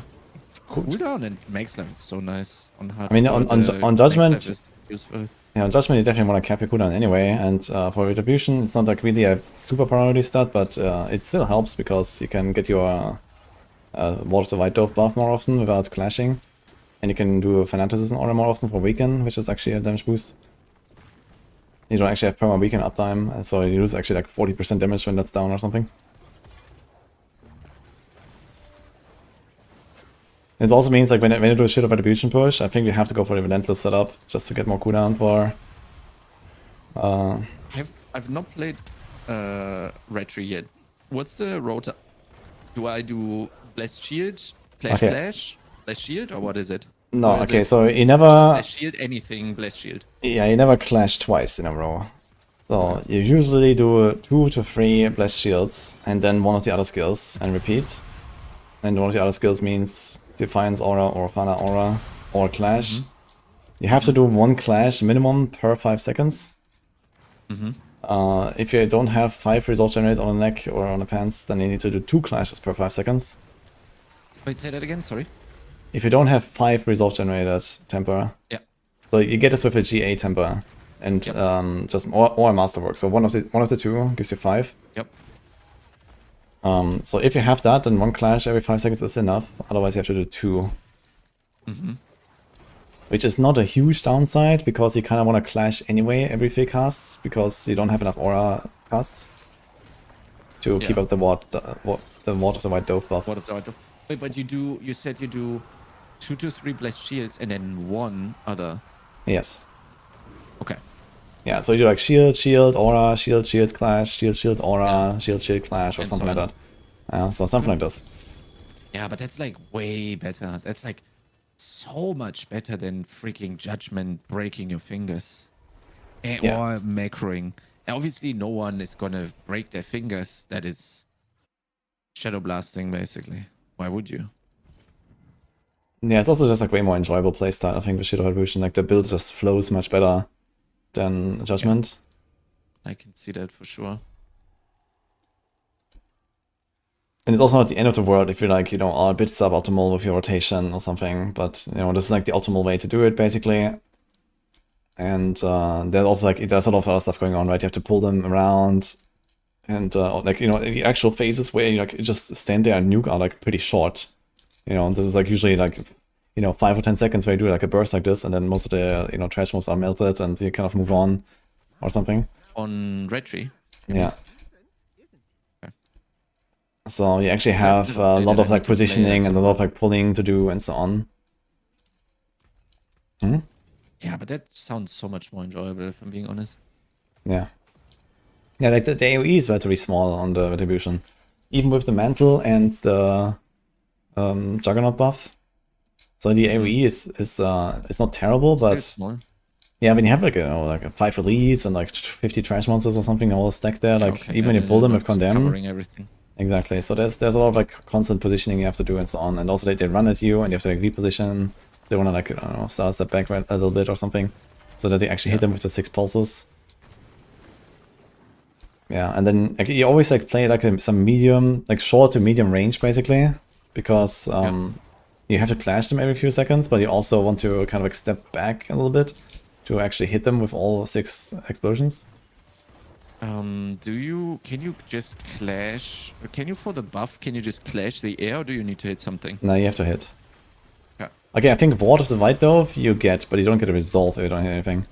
And I think you don't get the clash buff itself, so you have to do a clash buff at least every 6 seconds anyway. With clash. Yeah. Yeah. So you want to hit with clash every 5 seconds. As well. Yes. Yeah. Okay. I see. Yeah, so basically the strat is... During combat, right? Yeah, the strat is you do a clash and then like, you know, stutter step a few steps back and then it's clash again and so on.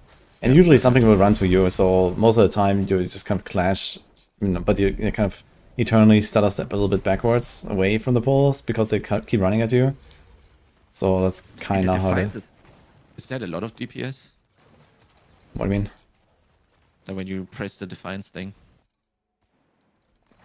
You mean for the board of the White Dove? No, you have like the Defiance Rite of Thorns, no? Okay, the active does the damage active. as well. Yeah, you Yeah. forgot about that, I think. Okay, So- it's no damage, I see. Nah, this is... I think it's like... I'm not sure exactly how much it is. anything. Maybe it's like the same as 1 pulse or so. Maybe it's not terrible, but it's not really like a big thing because he's placed it like once every just 10 trying seconds. to understand the priority between the auras, right? Yeah, so Defiance is just for Unstoppable and for the Ward buff. And Fanaticism is important And because Fanaticism of... is more important than... Yeah. Yeah. You have the Weaken buff there, so that's kind of big. Yeah, okay. Oh, perfect. Yeah, it's just already... I haven't played it, but it sounds just so much better. So much nicer to play and so much more fun to play as well. World boss in 3, by the way. Are we going there? Yes. Okay. Then last run in World Boss then. You guys know why I'm having trouble switching my armory after doing Paragons? Yes. There is this Paragon bug, right? Where you need to remove a point or something. Okay, so if you have a Paragon board that enters from 2 different directions, then this bugs out the armory. And in order to prevent that bug, I think you have to have like 1 or 2 points left when you save it. And the other thing could be just that it doesn't equip all this stuff because there's runes conflicting.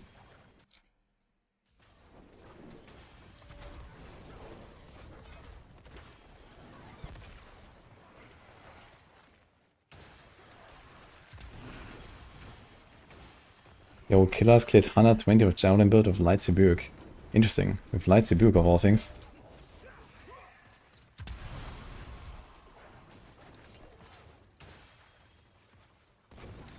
It's pretty good.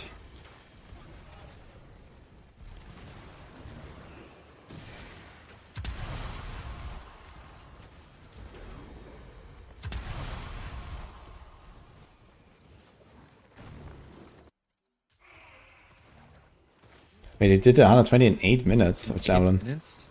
Okay. Oh, we got a new contender. He does have a lot of damage, to be fair. Like, the Javelin is legit. What's the gear like?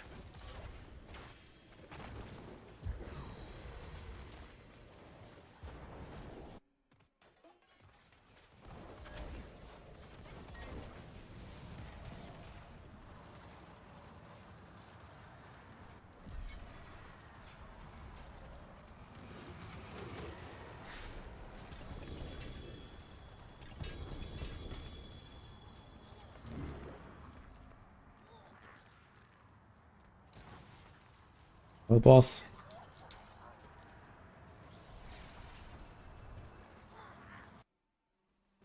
Does Understanding give more gear with more players? No. But you save 37.5 million gold per run.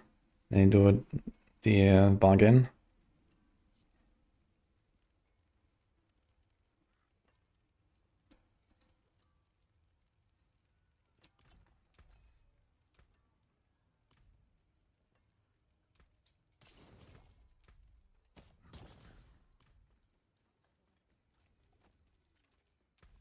I do. Not bad. But you could do much better.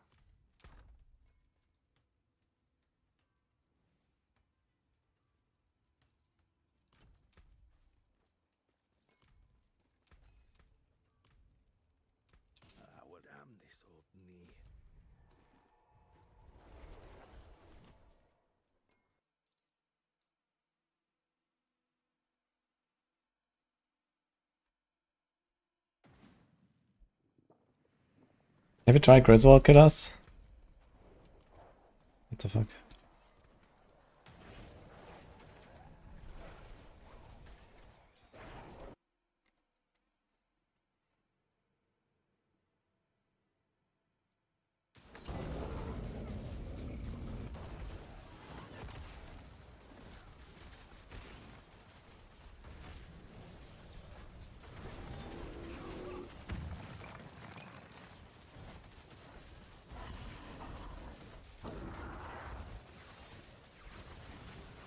Yeah, let me know how it goes, Chris.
Yeah, you can temper crit on ancestral items. Do you know if you can temper crit on non-legendary recipes? No clue.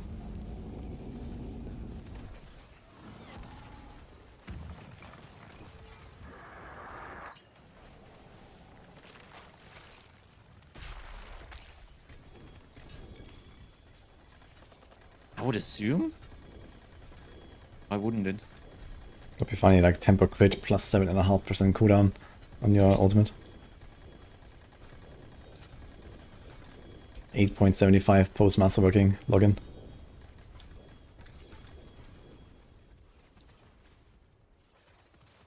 Yes, Panda has one on his ass.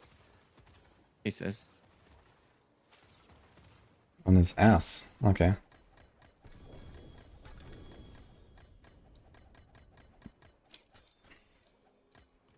Sounds painful.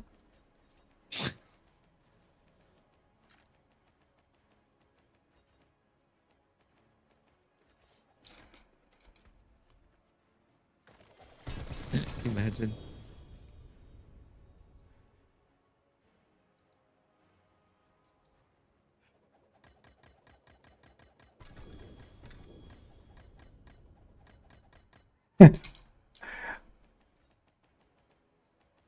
Yeah, blacksmith taking the hammer. Ouch.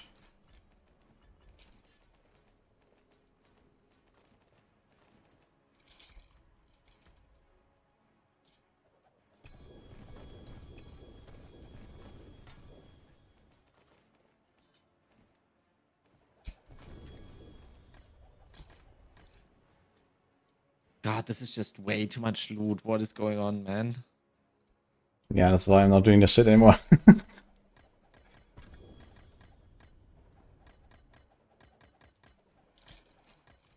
I guess you could, like, at some point maybe stop doing the whole, like, you know, teleporting around thing. That's still annoying. Yeah.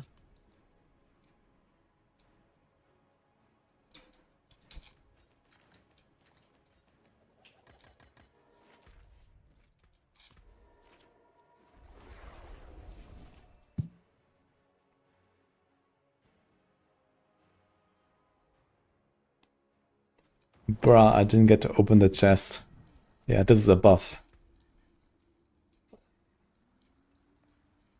Sanity buff.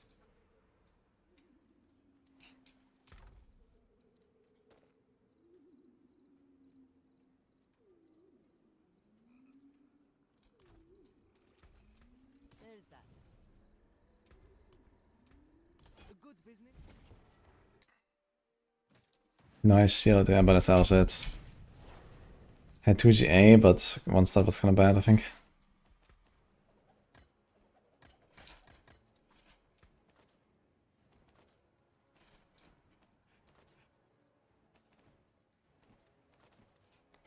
Ronix has 5 left. What the hell?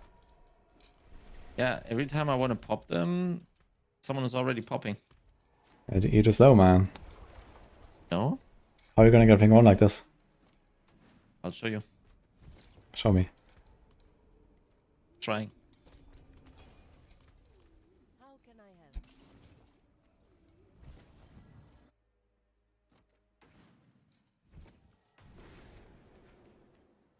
Not an efficient blaster. I'm trying to save any sanity that is left. You can't go to 0. That is very dangerous. Well, I mean, the more efficient you blast, the faster you're done with the blast, and the more your sanity is left. Isn't that the calculation, maybe? No, it's very close to 0. Okay, so you're trying to like slow burn. Yeah. Like every time I wake up, it's like it's gotten back a little bit. Then I log in, try to slam a stash of tabs, a stash of pants, and then I realize I don't have Neath Iron. I need to run my 300 Belials. And then it's like back to almost 0. How about you slam at the end of the stream and not at the start? I just don't slam anymore. I think that's probably gonna be more sanity saving. Okay, then what are you doing though? I don't know, just fill up the stash. Oh, Set, how's it going? Hi, Celebrite.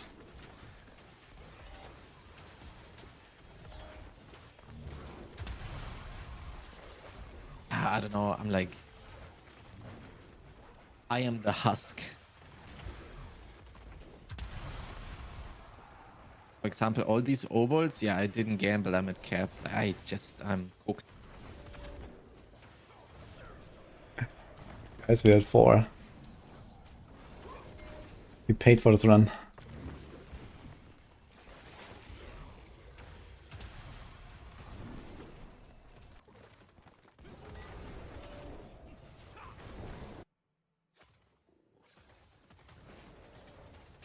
It's better to slam your head in the card or in the beginning to get the pain out of the way. Maybe actually it's better to slam at the end, at the start of the stream, because then the pain is over, right? Yeah, that actually worked pretty well for me yesterday. If you slam at the end of your stream, you're already you're like always know, oh, the dispatch is coming closer, it's getting closer. But if you don't slam, if you slam at the beginning, you're not gonna slam. There's no the dispatch is only gonna hit the next day. Until then, you're gonna have recovered. Maybe that's actually the strat. I mean, yesterday, like, you were keeping me waiting at the start of the stream, so I used like the first 5 minutes to slam the 7 boots, and I actually got the chakra, so... Yeah, I asked you for the city runs yesterday when I logged in, but you were busy or something, and maybe you were doing your own thing. Oh. And then I slammed my boots, and that's why I got the chakra boots. It was like in the first 5 minutes of the stream. Okay, so I need to do that again. I need to do that too. Mm-hmm.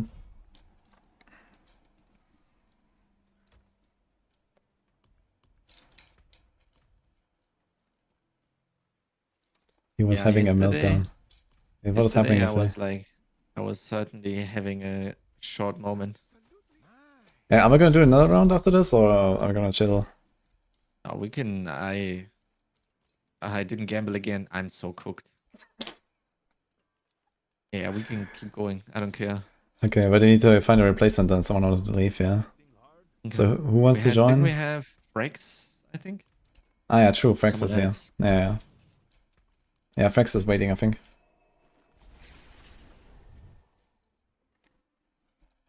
Yeah, yesterday I had to blast Dragon Ball Z motivational music on stream, else I would have collapsed.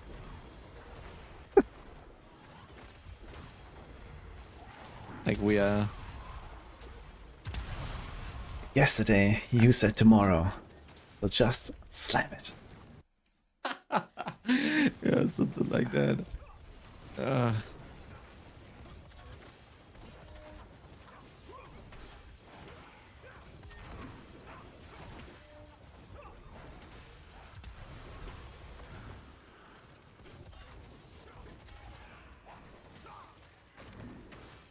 Okay, Frax is ready in 20 minutes. Okay. Okay.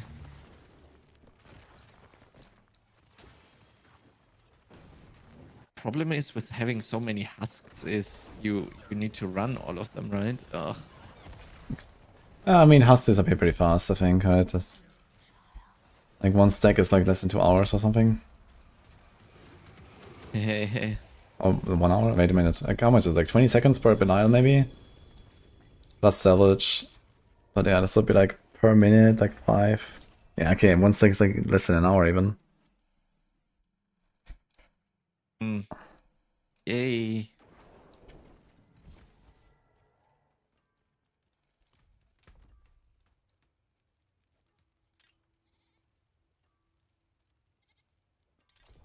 Like, I know it. I'm gonna slam the Starless. Or I'm gonna have full gear on the day of tower. Then I'm gonna take 1 day break. And then I'm gonna start. As they come, so they go.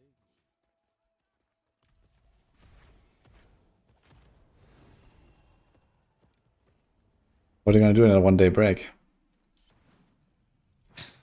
I'm gonna sit outside on a bench and feed the ducks.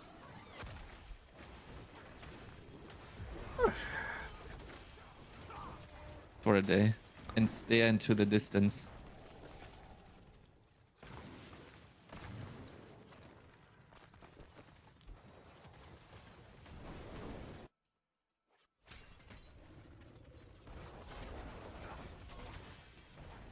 Sit outside and play D4 on a laptop? Nah, just not looking at a computer screen is probably gonna be a good idea.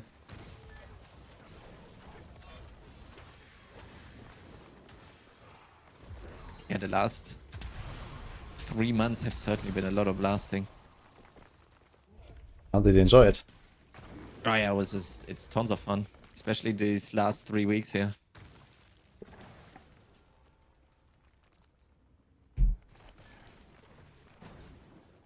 Sounds sus. Do we trust him, guys?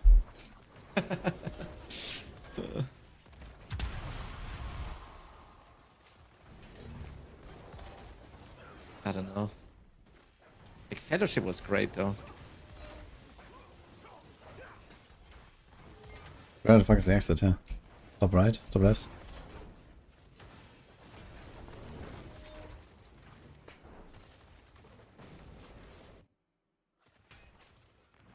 Wonka says, when I retire, I'm going to raise goats.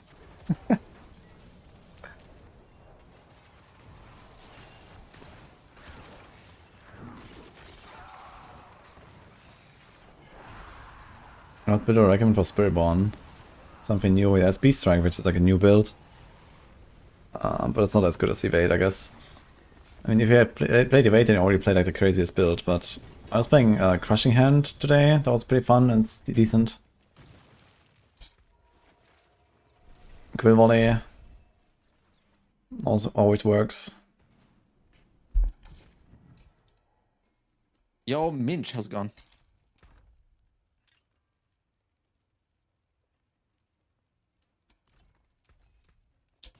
Stick to the trees and keep safe.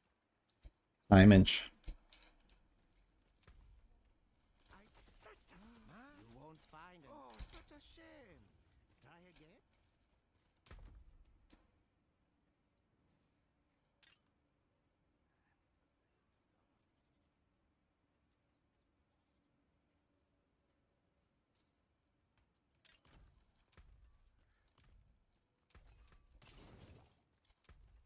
Open, connects.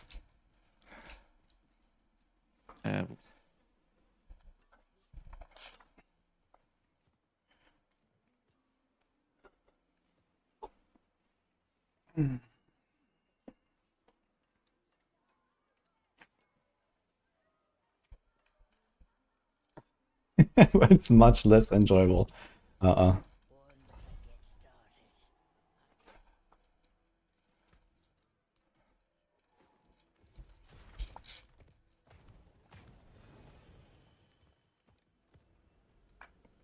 Hope the trend of having chronics on stream continues. Yeah, I mean, it continues until Simon decides to flip the switch again. Or until the Chronix finally breaks. So one of the two, I guess. There's no breaking. Okay. I do not allow myself to break.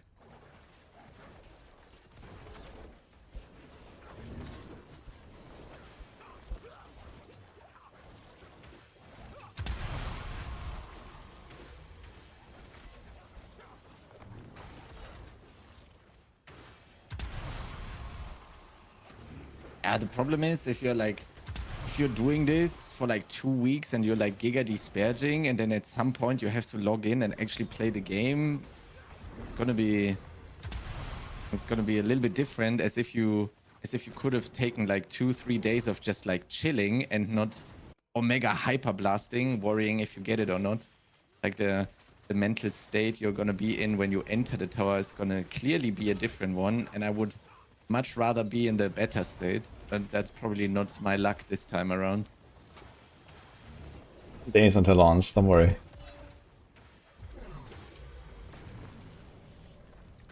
Like, we are only 60% of the way there, basically. And you're missing like one crucial item and a bunch of smaller improvements, no? Yeah. Like, yeah. It's actually not as disparaged as I make it out to be, but, you know, if I would just sit here and be like, yeah, I'm good, you know, everything is fine, I would be lying. But if I would sit here and be like, yeah, I'm a little bit disparaged, but it's okay, then we wouldn't have this much fun, you know? Okay, so you disparage for our amusement. No. Okay. I try to mask it as that, so I detach myself from the actual level of disparage.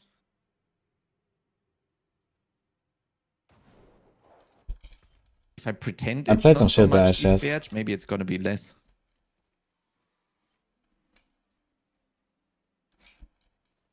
Maybe it's gonna feel less bad. Very funny looking glove.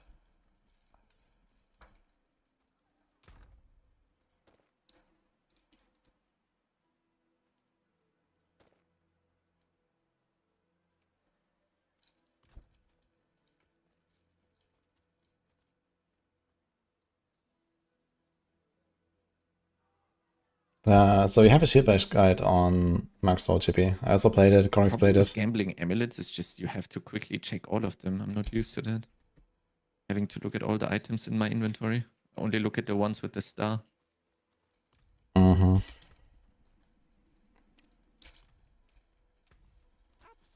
that I do so, it was marvelous seeing you. Okay, Gris is leaving, so... Ah, yeah, right. Just trade me, Gris.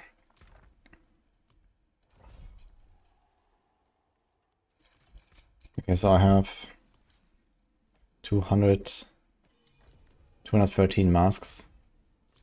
Yeah. Enjoy.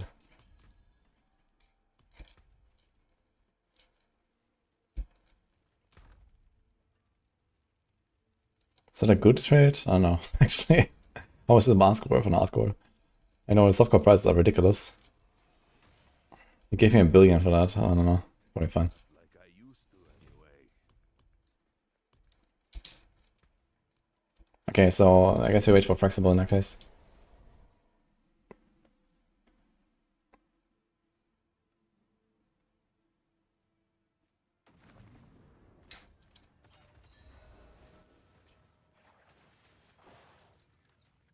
How big of a dent have you put in the goblin kill count farming opposite for slams?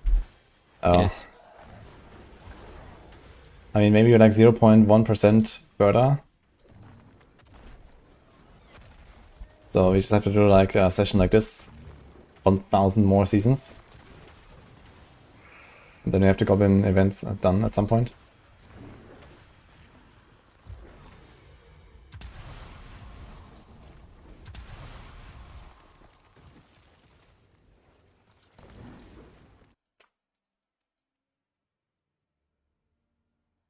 I mean, 200 something is like 20 Orivore summons. Huh.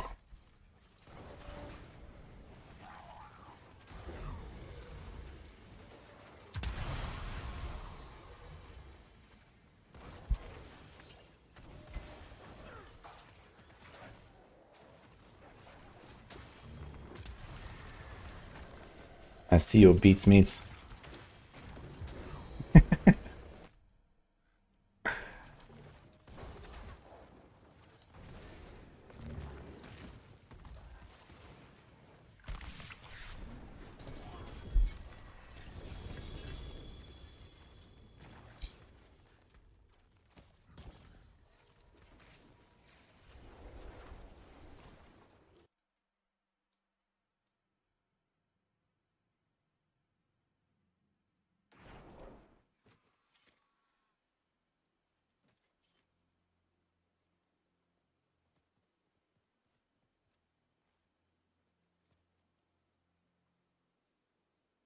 This one and one more. Okay. And then we wait for flexible. Maybe gonna clean my stash a little bit. It's getting kind of full. Yeah. I definitely saved too many necks, but I think I'm easily gonna slam an inventory later after the session. Problem between me and slamming stands Duriel. Quite a lot of Duriels. What do you need Duriel for? Neath iron. I have 9 right now. Yeah, okay, but yeah. Yeah. I mean the thing is like if you can hit a temper, or you can hit one of the passives, and it's kinda okay. So if you have like 2 passives and a temper, there's like 3 stats that you can hit with the Master Orc. It's actually very easy, and like I think if you want to settle for not the 100% perfect outcome. No, I need to beat Woody. Yeah, then I mean, I don't know, dude.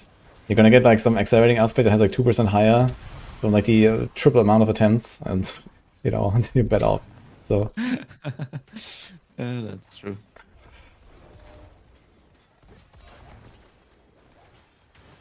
like hitting the resolve generated, for example, is fine. Hitting on guard is fine. Resolve generated, is that gonna be 6 then? No, it stays at 5. 5. Yeah, it doesn't matter. Like you want 5 or you want any number. So Yeah. with 5 it's 1 slash, and with any number it's like you don't even have to go to 3 from the temper. If you have a 750 neck, you can just roll 2 and go. Cool. Yeah, okay, it might be that you know, if you get this aspect for the extra maximum resolve, it could matter. Ah. Wait, is that buffing your damage then? Yes. Holy. So that would be kind of nice to have if you get it on, like, in my case, I think I would like it on a Shroud or so. But I have it somewhere. I have some pens of it, but it's also my Stardus pens, so... So basically I need to slam Stardus neck, and then I can use our pens. No problem. It's also gonna happen, which is gonna increase the dispatch multiplier on me. That's the same as of Kevmar, Trinket Scale, Holy Light Hour build. It does, but it's not the amulet I want to use. But it's like okay for the start.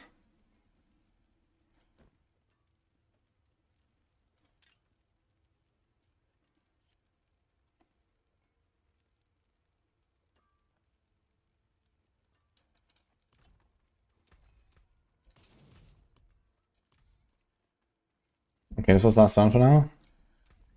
One more. Okay. Now that just now that is sure to get some compliments.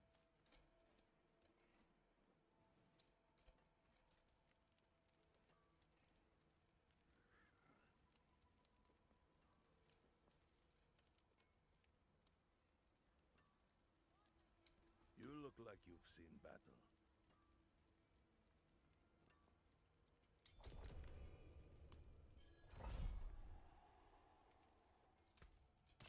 Ready for a massacre.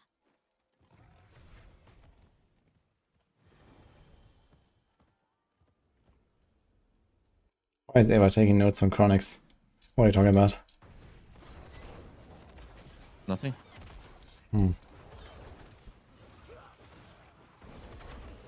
Maybe. No, I actually don't know what you would be taking notes of from what I'm doing. I'm playing very inefficient and disparaging. Don't take any notes.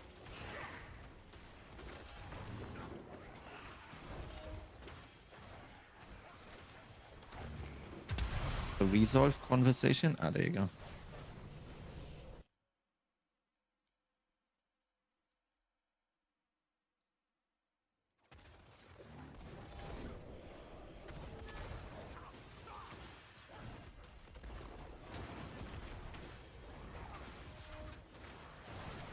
Yeah, the problem is like when you have this extra maximum resolve, then even with the +5 on the neck here, you have to go 2 clashes. But it is what it is, I guess. But technically this could be a DPS downgrade in some scenarios where you now have to do more clashes. Or maybe you forget about doing the second clash or something. Like it's not that easy to do the build perfectly. Because you know, I have so much shit to do all the time. It's actually kind of tough to play correctly.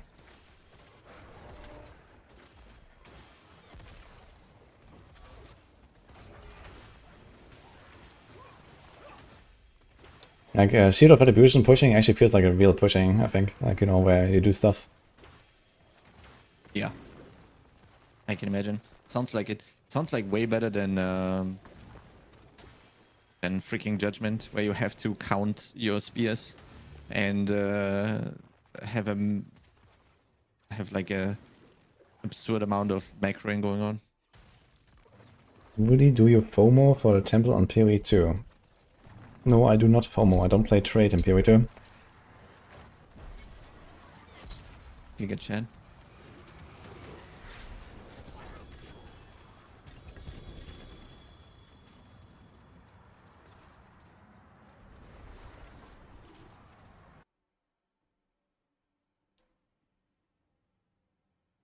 Hit Doombringer Sanctification on Nerf Prediction instead of over crit chance sank.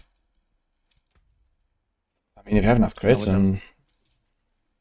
You know, if you have enough crit, then sure, but Doombringer doesn't really help you. You know, it's a bit of defense, okay, but that's it.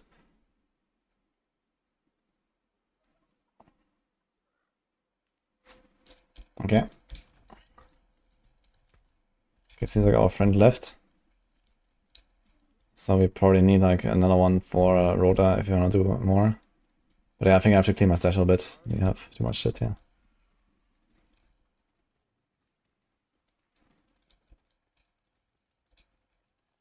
Do we have the most powerful Z-bar for Rakim? Well, you can now start sanctifying and get extra brawling skill ranks or all skill ranks. And then it's Disparage Lyle. Mm-hmm.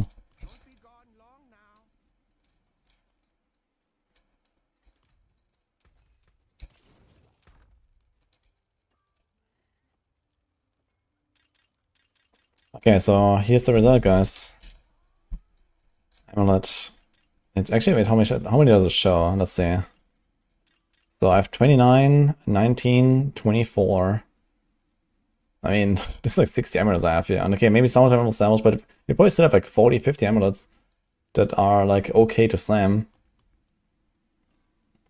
And how long was this? 2-hour 45 session. 40 runs. So on average, per run, I got 1 neck that I saved. Roughly. That's really good, actually. That is not terrible. I mean, okay, my stamina are not the highest, I guess. But, yeah, but maybe you in know. a normal season they wouldn't be either. I don't know. Yeah. Although maybe this is a new season, a normal season now. Who knows? You will forever live in the Spirit City. What do you mean?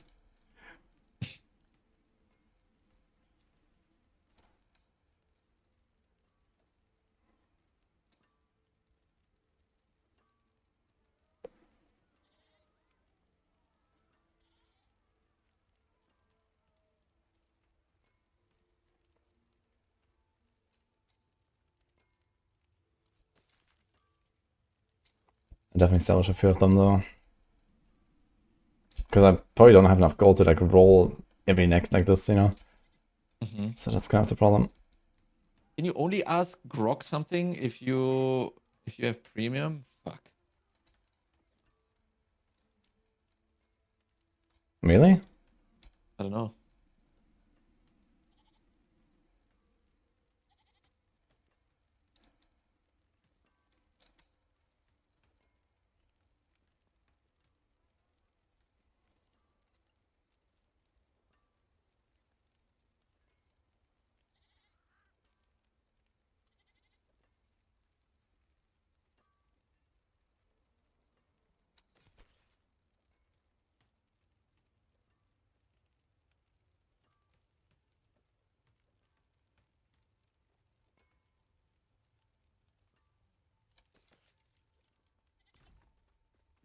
like you've seen battle.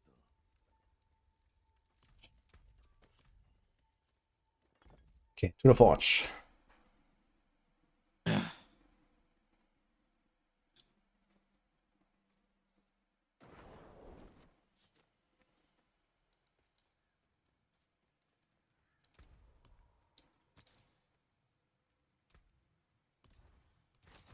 Let's see, I have 13.5 billion gold. Let's see what happens with this inventory of next. Does this mean I'm gonna send Belials in the meantime? Holy. Go for it. I mean, do you not have stash issues? I can't get rid of them anyway, right? So, dude, good question. Is 12% lucky hit chance better than 33% additive? Because you have more Ahu Quacksprox, right? Yeah, it's actually, I don't know, especially with the Hone tech. I don't know, like it's kind of, that's the problem. I kind of need to play it more to understand exactly what could be more valuable. And 33 damage will go up to, how much is that gonna be? 40-ish, roughly.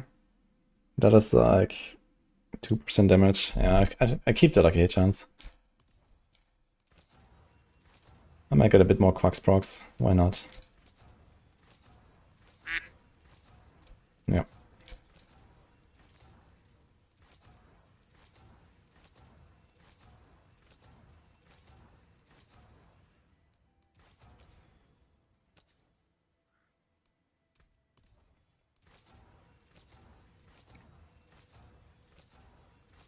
Oh, 7 gold, yeah. Yeah, that's gonna be fun, guys.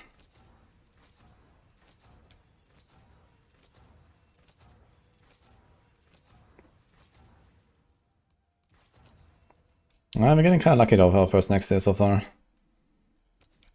4 next done with less than 100 million.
I think it kind of sucks that the passes don't roll to 2 anymore when they masterwork, like they used to do.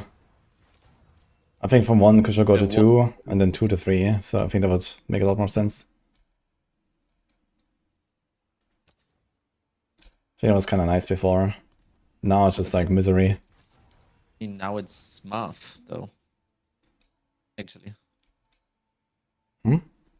Now it's actually Marth, though, no? Yeah. But I found the old system better. So you are the person making the game easier, huh? Caught. Caught.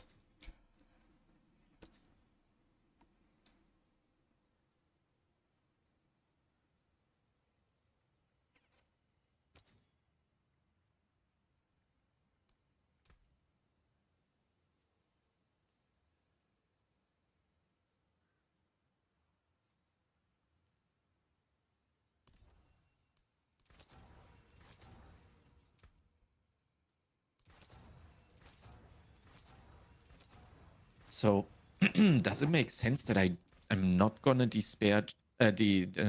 sanctify tonight? I'm gonna sanctify tomorrow in the morning, huh? Yeah, a fresh tank of hopium and Maybe that is actually better for my for mental. Actually sanctifying in the morning, maybe. You might actually have a point there, not gonna lie.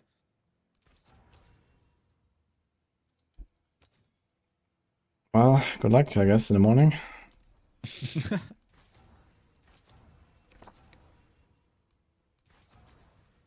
Thank you.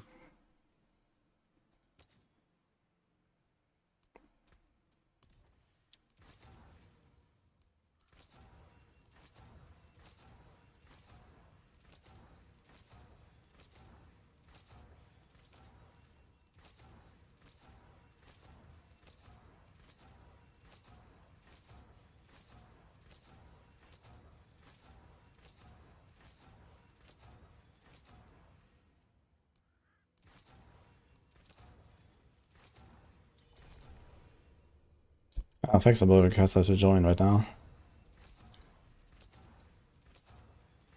You wanna go right now? Or should we wait a little bit?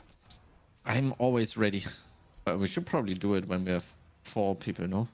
Yeah, we need a fourth then. Anyone else for Radiance? 50 million runs?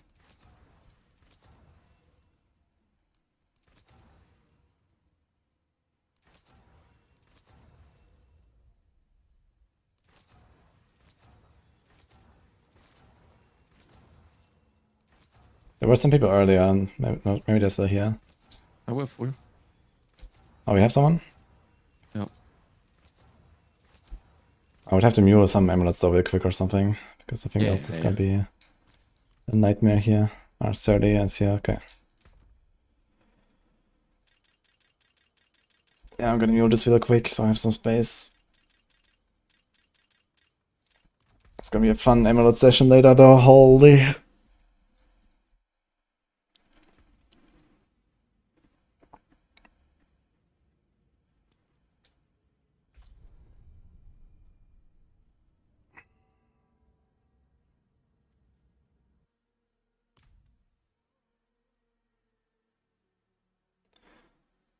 Why have lag spikes in D4? Maybe it's like the, like ray tracing or something? Or DLSS? Or try to turn off crossplay.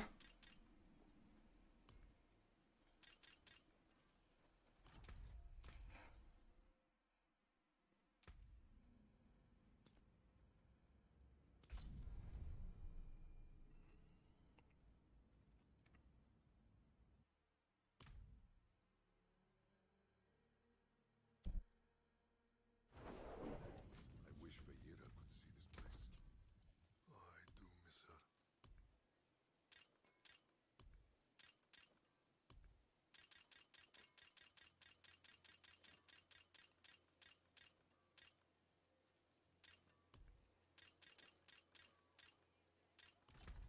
A lot of fucking necks on the session, man. I should probably only save 2 passive ones, right? Next time. No. It kind of depends at which stage you're doing them, though.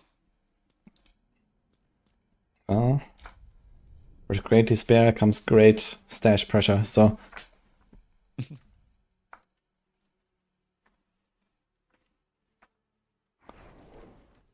Alright, invite me. So we do another round of 5. Mm-hmm. Or more. I don't care. Yeah, I mean 5 is like a nice number, and then, you know, we can do another round or something. Dude, I got 2 Scrolls of Escape today. Mm-hmm. I think they buffed it a little bit. I don't think so. I was just farming Helltide. But actually, one came from I Helltide, got and one another actually in dropped here. City now recently, actually. Yeah, I got one here in the city as well. Yeah. And that is certainly not a lot of mobs that we're killing. Although, probably more than like at other places, but still.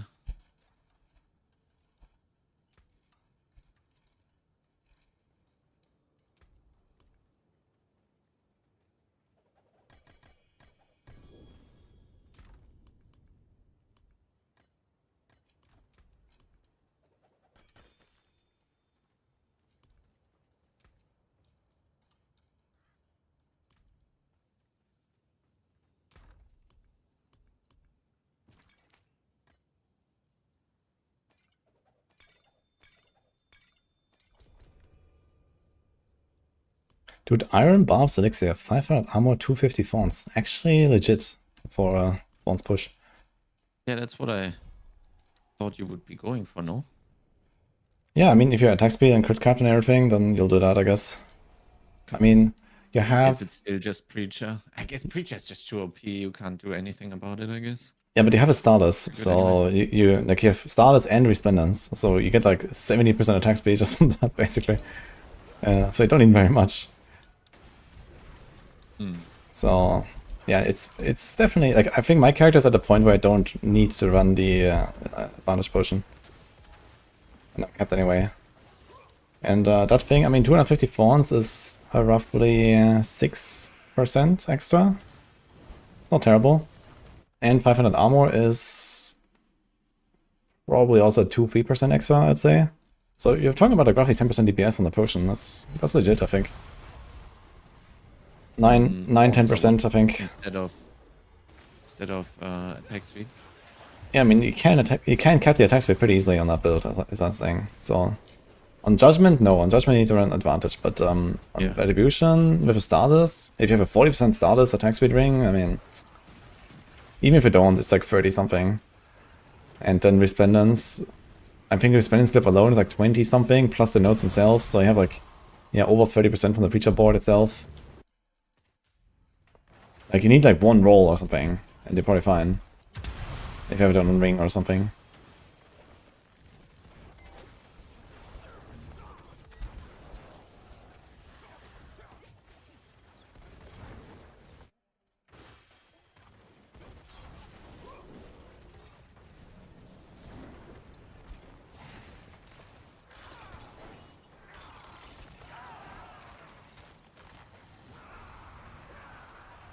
Why does this game blow up 40 if iron? I still don't get the masterwork I want. Oof. Did you temper before you masterworked? Yeah.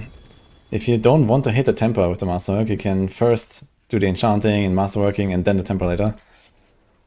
It's a mythic. Yeah, that is actually hilarious then. It's a mythic? Holy.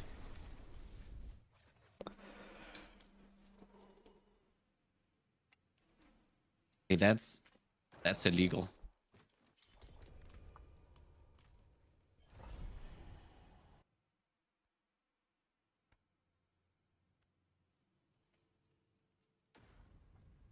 How many Ulva kills do you need to get the last 15 paragons roughly?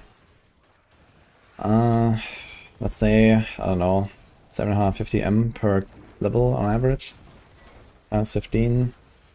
So like 10 billion XP for the last 15 levels. Yeah, that kind of checks out. It's probably a bit more. It's probably like 11. So in that case, you get a 5 M per Urivar. So like 2,000 Urivar kills or 24,000 materials.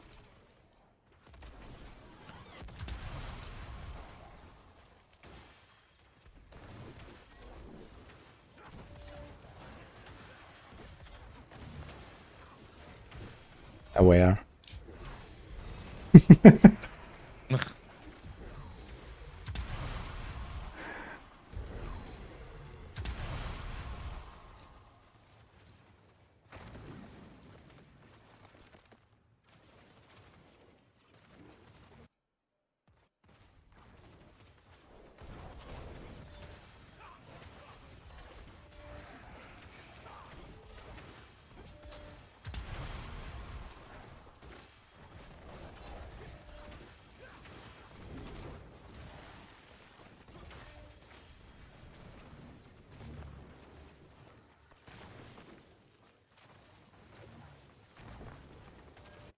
You need to jam a little bit here. What jams are on? I'm gonna put on some night stop now.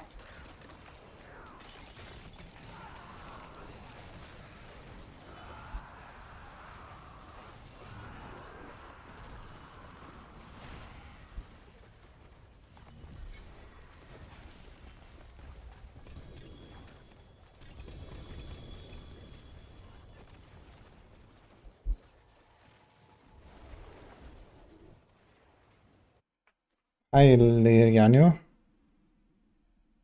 Is my Heartseeker rogue up to date? They differ quite a bit. I'm not sure what they differ exactly. I could take a look. But I was playing just my plan a bit much. I think it's mostly a key passive difference. And maybe some skills.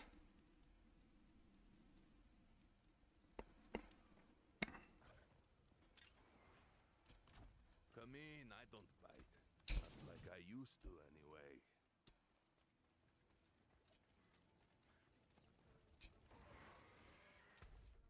Where is you? Now that's absolutely extraordinary.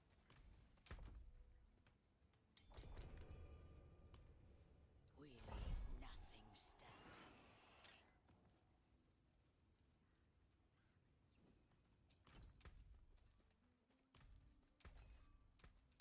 Make something new with these.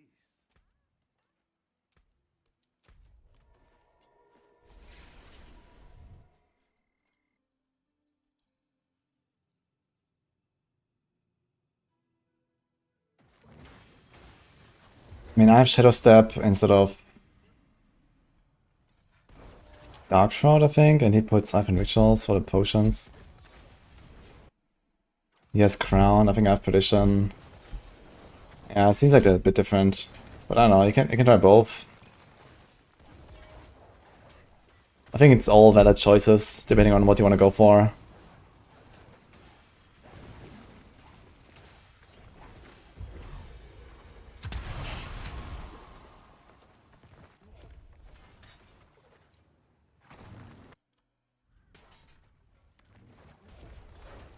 Will I try to be? Not this season.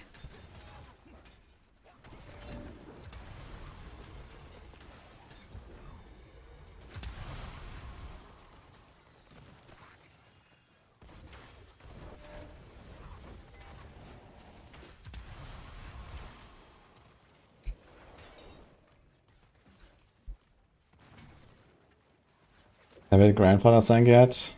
Yeah, like 7 times. Grandfather a day keeps the doctor away, guys.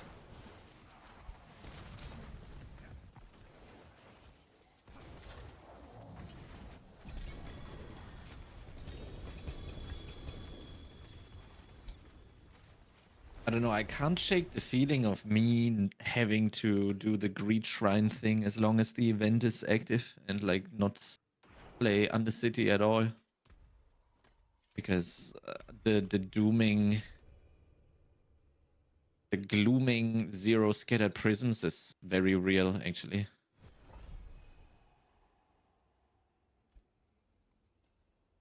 Yeah, I would be curious to hear how this goes when you try it for like a day. The Greed Shrine farming or what? Yeah. Yeah, because like, event is not gonna come back. But I can do this every day after the 6th regardless, right? So it would be smart to stock up on prisms as much as possible. Yeah, but you also might like overfarm prisons, right? Yeah, but I don't know, at the end of the day it's like easily 2 weeks that I still have time, right? So even if I do over prisms a bit too much, then yeah, I don't know. It just sounds like this is probably not the best use of time right now. In terms of like overall account resources or whatever.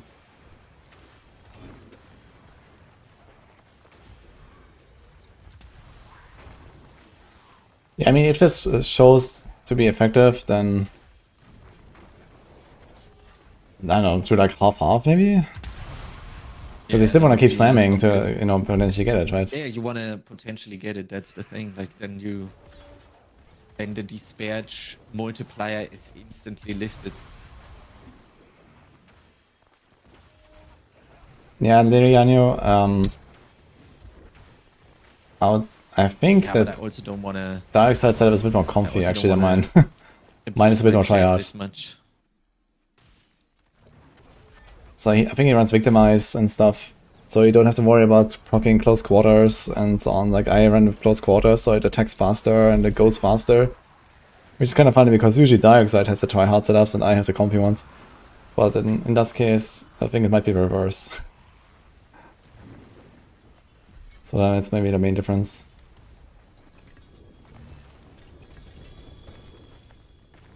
I mean, or I just start doing gloves, for example. That works too, right? But you only have like half of the amount of gloves.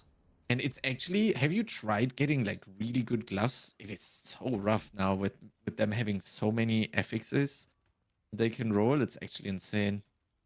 It's Yeah. like tough to get like actually good gloves.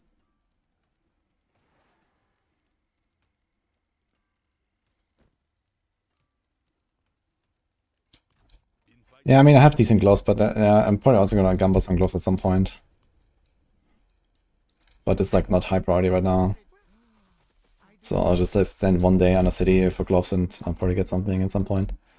Yeah, that's true.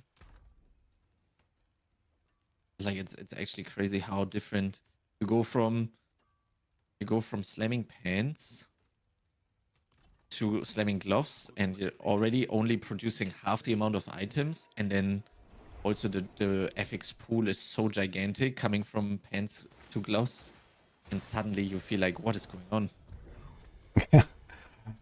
You're not gonna slam shit. It's very noticeable. The difference is insane. Go back to rolling around on your spirit one.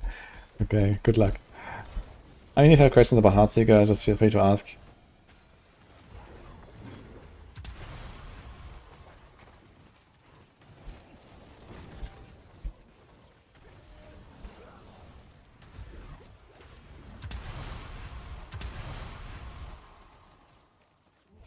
Did I say that name correctly, by the way? Lirian New, also Lirian Nev?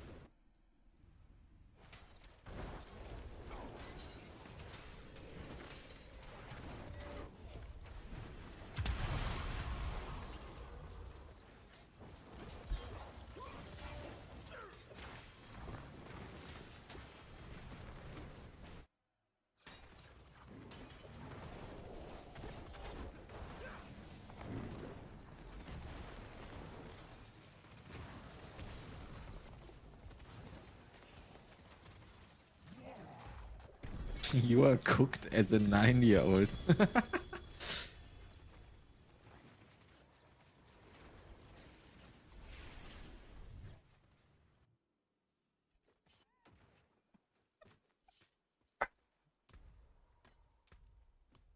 You are cooked. I know where you spawn. Uh-oh. It's like the digital equivalent of I know where you live. Yeah, probably. Actually.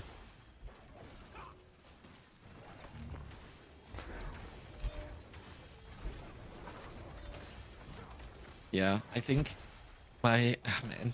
Oh, my God. Oh. I have to do, like, some Belials as well at some point. To be able to slam that my whole stash. That is just, like, it's just piling up. Oh, no. It's just the stash is full now, so I have a new problem now. New problem unlocked. It's full of what? Slammable stuff? Oh, no. Okay, so you can roll and temper and everything at all first. Yeah, then disparage Lyle then dispatch for like 3 hours. 3 hours and then slam it, yeah. And then clean the stash. Yes. Great. What an amazing time. I'm looking forward to it. I mean, on Belial, you actually get loot, you know, so you might get some good stuff there. I don't care about any loot though. What do you mean? You get a big Griswold or something? I do have 2 big Griswolds. I have 3 big Griswolds. One 750 with a Starless, one 4GA, and one 3GA with 24% quality. My Griswolds are cracked. Shit. Yeah. The only thing between me and rank 1 is the Starless. My gear is insane. It must be I'm just missing a 50% damage multiplier. I'm just legit. I don't care. I'm just gonna slam it on one of these next now. I don't care. I'm just gonna pick the best one and I'm just gonna slam it on there. I don't care at this point. Yeah, just We're do winning, it. boys. We're gonna win. I don't care. I'll just slam it now. Okay.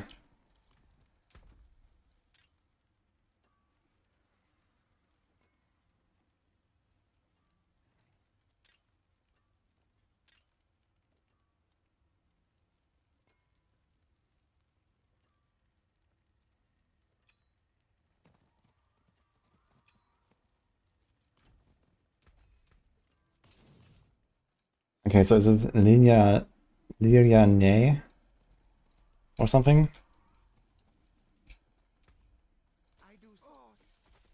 I kind of had that vibe from that name with what you explained.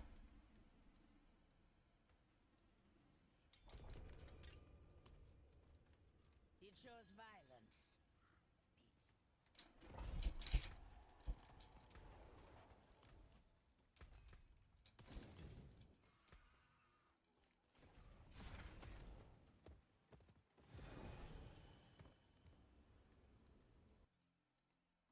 You imagine the next generation and the amount of despairs they will have to carry growing up with shit like tribute farming in Undercity.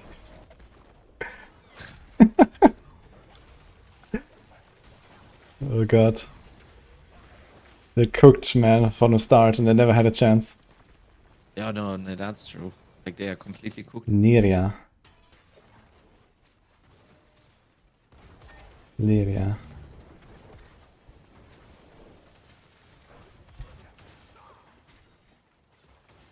I'm running and Radiance Tribute with the 50 million bargain right now. Dirty.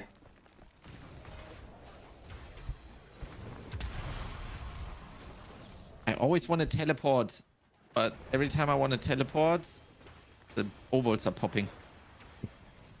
Yeah, pet can pick them. Have you not put your pet back? No, I have it, but it's like basically almost ready to teleport me, and then it pops. Yeah, Righteousness is for Judgement. And you can get all characters individually flat max, so all characters have their own individual purified essences. Yeah, Grim Hobbit. I'm actually curious what you're going to say, Woody, to this. Like, what's the main damage of Holy Light, or from Oradin, basically? He was asking about Judgement build. Is it Fire Dawn, or is it Judgment? Holy, see how cooked I am? Yeah. Can't even read anymore. Yeah, so for Oradin it's actually interesting because it's fire and holy. Yeah. And okay, the passive gives you both, so it doesn't matter.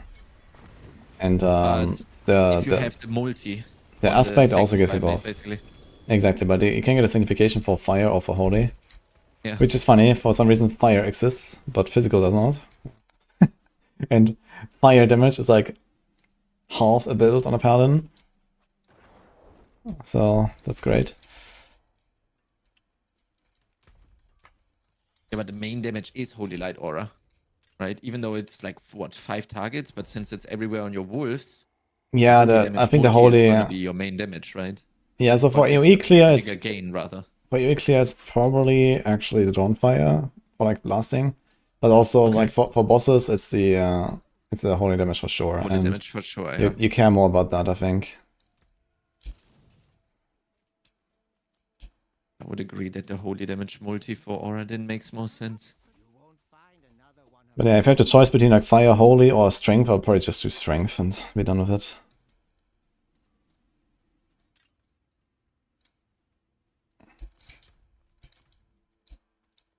You look like you've seen battle.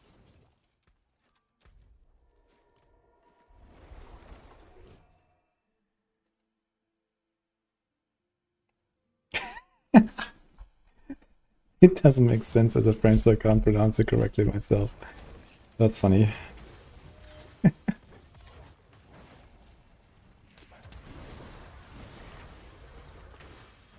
was gonna say Lyria. Easy.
you have the same problem that when you open the stash and you instantly right-click an item that it's basically not moving into stash?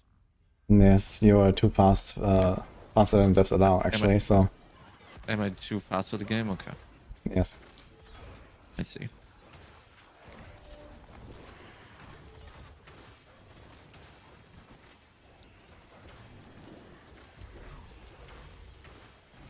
It's probably like some giga scuffed anti-dupe measure or some shit. Yeah. I mean, was it always like this? I don't think it was always like this, was it? Yeah, I think they might have introduced it at some point, maybe for that reason. Yeah.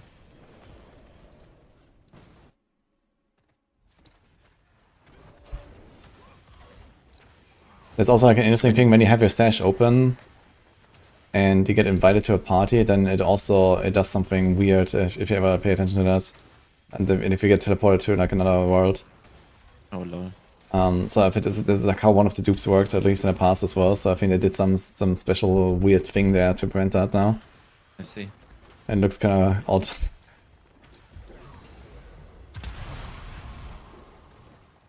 I think I've seen it like like every stack that you have of everything in your stash is like set to 1 or something for like a split second. And then it like resumes back to like what it was or something, like, yeah. So I think they did some really wonky shit there to prevent the dupes. Oh my god. Yeah. I mean, it worked, so good job, I guess. Yeah.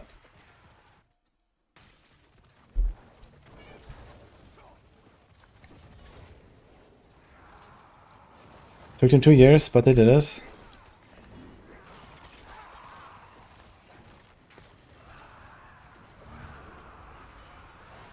Oh, by the way, the bartering at the mercenary den is like 1,000 coins is 1 prism.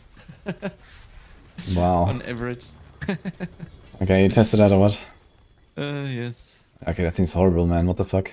Yeah, it's awful. So what am I gonna do with my... I have 42,000 of the shit. Yeah, I mean, that's not bad then. 40 prisms, login. Better than nothing. But like, Is there nothing else I can get there? You get scuffed. Not really. Like, get Forgotten Souls, some Veil Crystals probably, but... I mean, Soul's It's not not bad. really Is that from worth- material bag or what is that, a masterworking bag? Yeah, the Salvage Cache or whatever it's called, I think.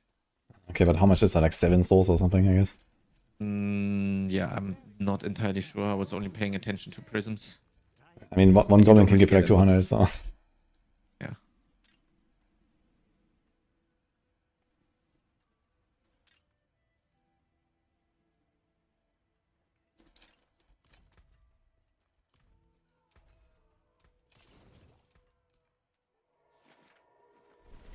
Mana City, Goblin meaningfully improved drops on higher tiers like Ascendance and Radiance.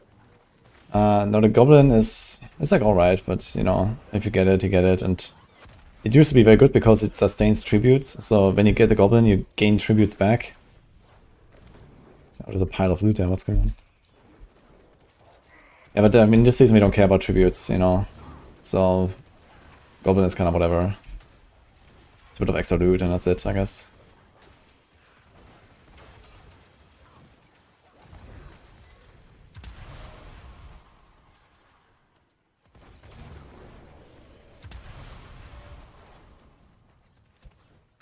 How do you apply vulnerable early in the build? I mean, wolves can do vulnerable from the save rune. And otherwise, I think late game is like full rune from the Frost Nova. Otherwise, you can also just roll like a hit vulnerable effect on glove or ring. Imagine I could exchange Optusite for Neath Iron.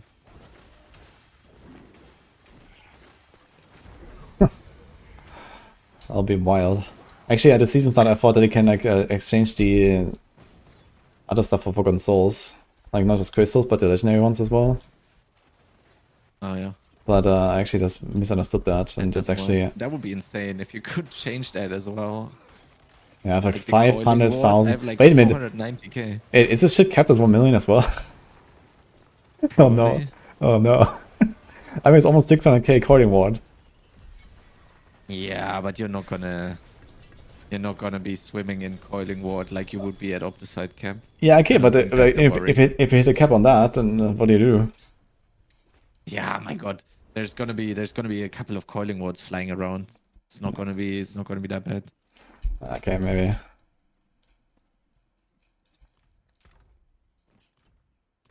Like Opticide cap is just uninstall. Go new account basically.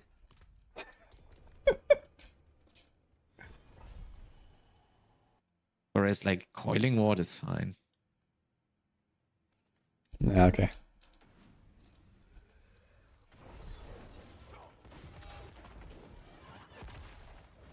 Like, oh man, just, oh god.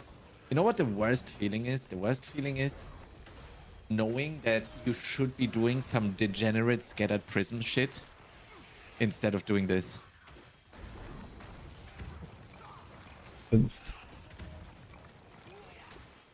Okay, but I need people for that now.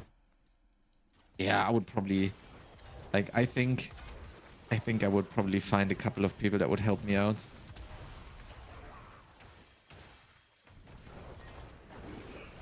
Yeah.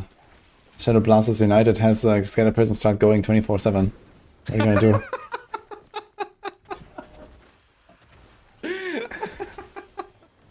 Shadow Blasters tonight.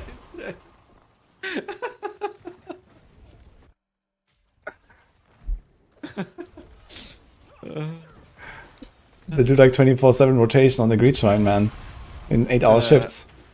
Random 9? No, wait, what was the name? Was it Random 9? Random 9, yeah. Yeah, Random 9 has like 24 hours scatter person rota going on easily. Yeah, he's just sitting there, he's like, what are you guys talking about, man? I have 39,000 Scatter Prisons. Yeah, I'm at scatter prison cap.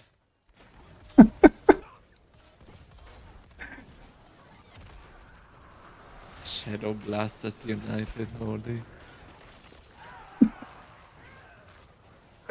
You thought you're just fighting against one, huh?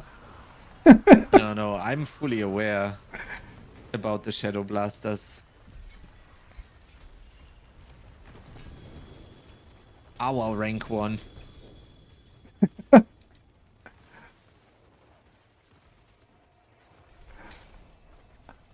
Yeah. Oh. Any amulet enjoyers?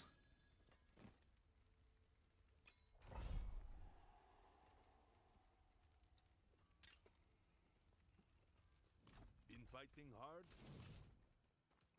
hard? Link is broken. Wait, what? Why? Too many GAs. Why? Well, that's the shaded reason, actually. That Wait, breaks the link. You don't see the thing or what? No, like, look at the chat. It's, like, broken. It's not broken. I can click it. And Oh, Frix also said good link. Oh, wait, maybe it's working. Doesn't work for him either. Yeah, exactly. Yeah, I think my account has reached critical disparage levels. Now it's like self-destructing or something. Every day, one random mythic sanctification is just getting deleted from the possible pool. Oh my so, god. So, like, on a clock. Just have to hope that the status is not yet deleted. But you don't know. Yeah. I got... What was the first one? Oh yeah, I got 2 grandfathers. I got 2 Nezikims. 1 Shaco. And no Starless. No Starlucies. For whatever reason.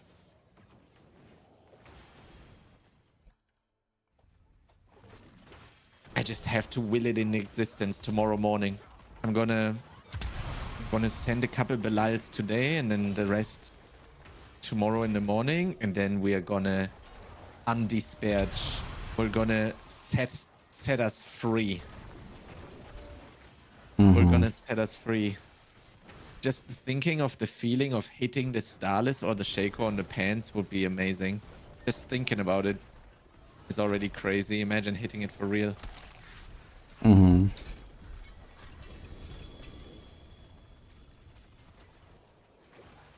I don't know, maybe I imagine. when is Sunday? I think I'm just gonna go to church or something. I don't know, man. At this point I do everything. Okay, one day of feeding the ducks, and one day going to church. Yeah, maybe same day actually. Praying to Iron Jesus. Yeah, literal Iron Jesus. Oh no. Uh-oh. Not again. Someone is bugged again. It really, man, what? Why does that happen? Poor Dijo. Yeah, exactly.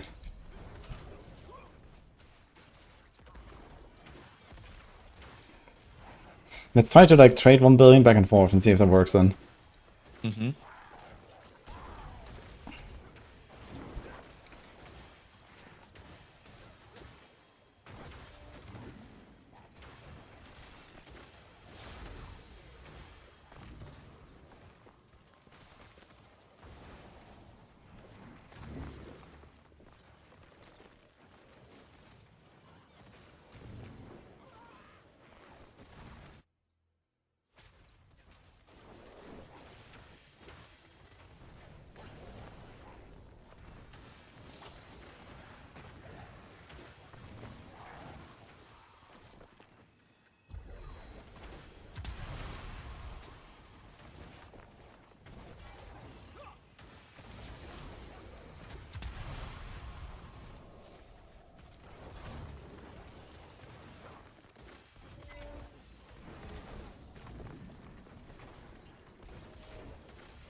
How many? Like, the prisms are certainly gonna differ from normal greed shrines to T4 greed shrines, right? Yes. I mean, I wonder if you can even get scattered prisons in normal. Yeah. Because you can only use So them I on would accessed need items. So I would need to boost 3 people at once to T4 and give 3 people at once, then run around for me and search greed shrines. The funny thing is that still sounds worth.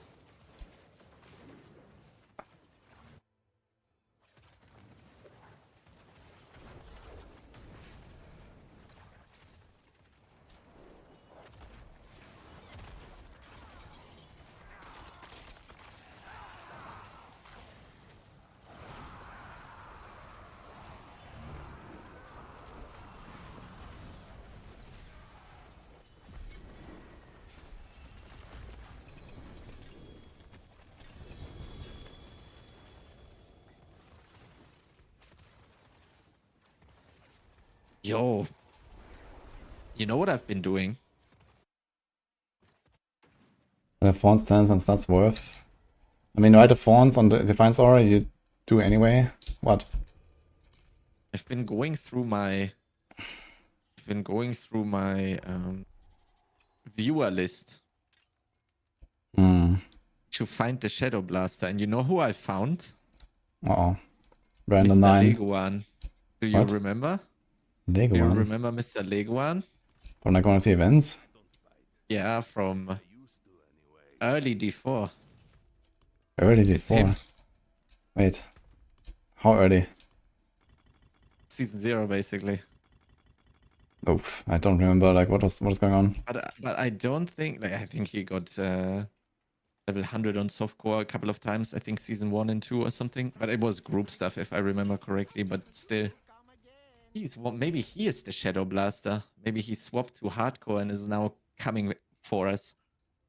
Mm-hmm. We need to unshadow the Shadow Blasters. I don't know. I Call them out now. I think a 2 Shadow Blaster wouldn't even have a Twitch account. Oh, true. Literally living under the radar.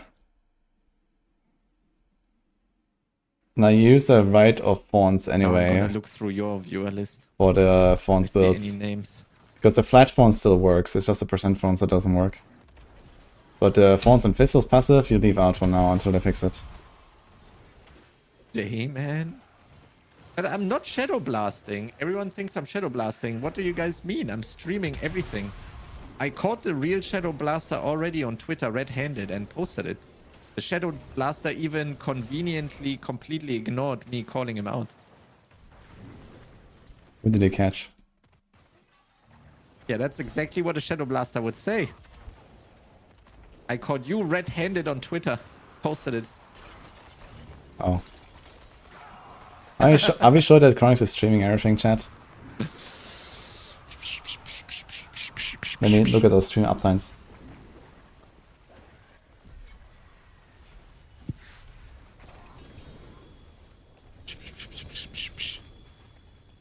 Stream stats, uptime versus time played on hardcore, and we can check. Yeah.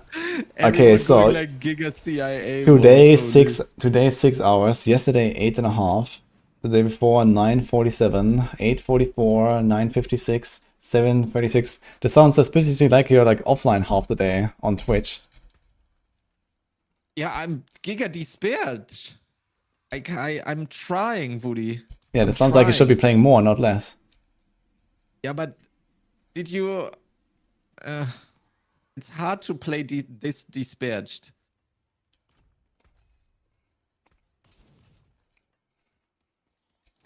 Hmm. He does start his stream a little late. Oh no. Now I'm disparaging even more because I'm being called out for not streaming enough. Oh my god, why did I do this to myself? I could have been playing WoW Classic right now. Yeah, with the full German guild. Good luck. Yeah, I would just talk English to anybody. I would just talk English all the time. Okay, I need you to trade me 1 billion gold, by the way. This thing doesn't open. And it's so funny that this doesn't work. I only have 2 billion myself, though. 2 billion. Wait, how are you gonna roll your shit? Okay, both gonna trade 1 billion. Okay, let me try this actually. Wait, decline. We both traded 1 billion. I wonder if that works. Okay, send it. Dude, if that works now. What? Rip. Rip. Okay, trade me 1 billion now. Let me try. No, let me try to open. Trade me. And I'm not gonna put anything. Is Nezekim good for Aradin? Nine. No. See, I'm already talking English. What do you need? Give me 1 billion.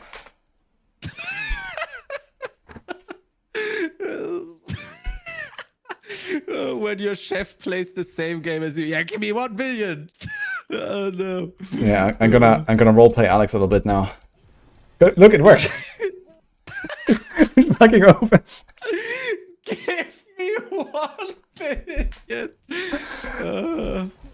I love it. I'm poor. I'm at 1.1. Help.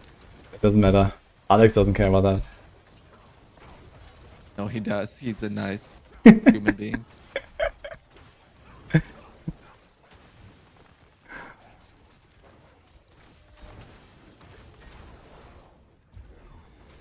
How much gold do you have without the billion? 13. What? Did you trade that much? Not really. But, you know, I've found a bunch of pits lately because of leveling Gliss on my alts. And... Yeah, I mean, it can't be the thing. Because, like, all my gold that I have left is traded. Like, I've sold so many Dawnfires. The Dawnfire tax office is already haunting me. It's crazy because, like, this can't be the thing. It's something else. Okay, I mean, I'm selling runes here and there, but not crazy. Like, okay, here and there is like a guy buying like 2 jar runes for 500 or something like that. And I sold like a Temerity 4-star for 3.7 yesterday. Holy.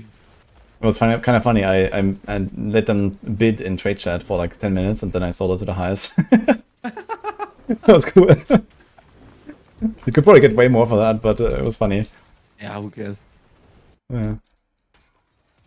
Yeah, 3.7 Bs. Yeah, I already have starters on Temerity, so I'm not gonna try to sell more of them, so... There's no point.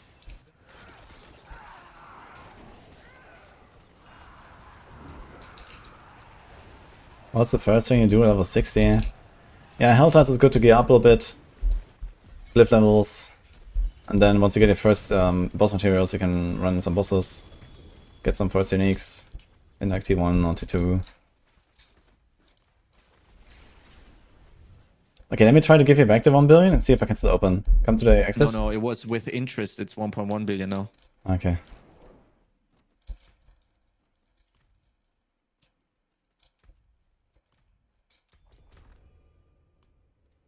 Wait, I'm running. I have little legs. Okay.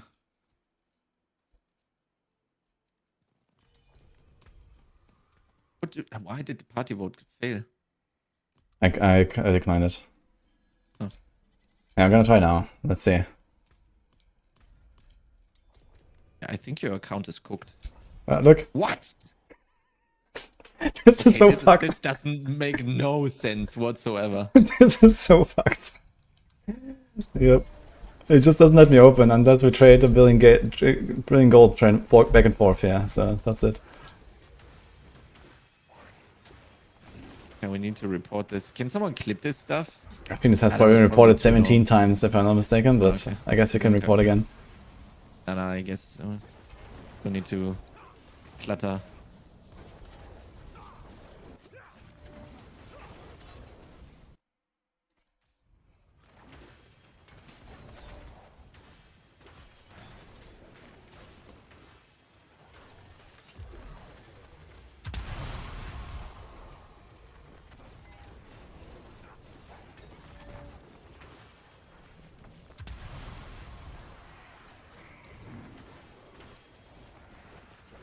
What is happening with the portal? Yeah, for some reason sometimes I can't open.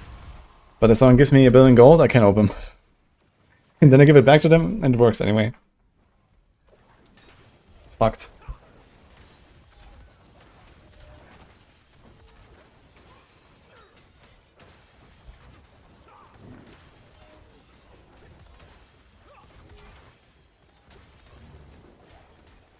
Are the devs going to keep the sanctification mechanic in game? Every time I think about this, I remember the Rex summary. And he had a quote where it's like, yeah, they have been talking about the Chaos Armor mechanic, and I think they said everyone liked Chaos Armor, so we don't bring them back. And I'm very scared for this to be the case again with sanctification, because everyone loves it. So naturally, they wouldn't bring it back either, right? Exactly. Screw these guys. They're having fun in our game? Let's talk. Oh no.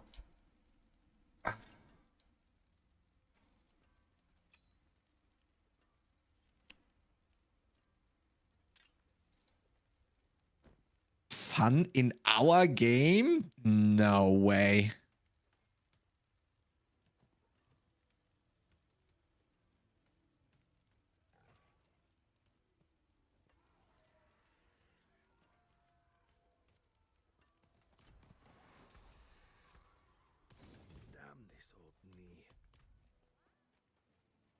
You know what the problem is? Even if I slam a Shaco on my pants or a Starless on my pants, I'm still not done. Because I then need the other thing still.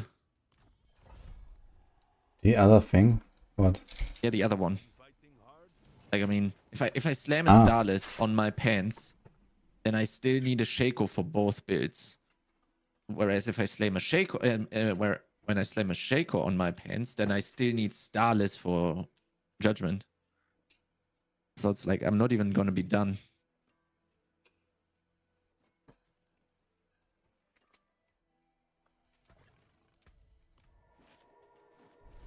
Okay, it's almost really cool, Pop. Okay, but you only have to send the moods then, right? But they have Grandfather.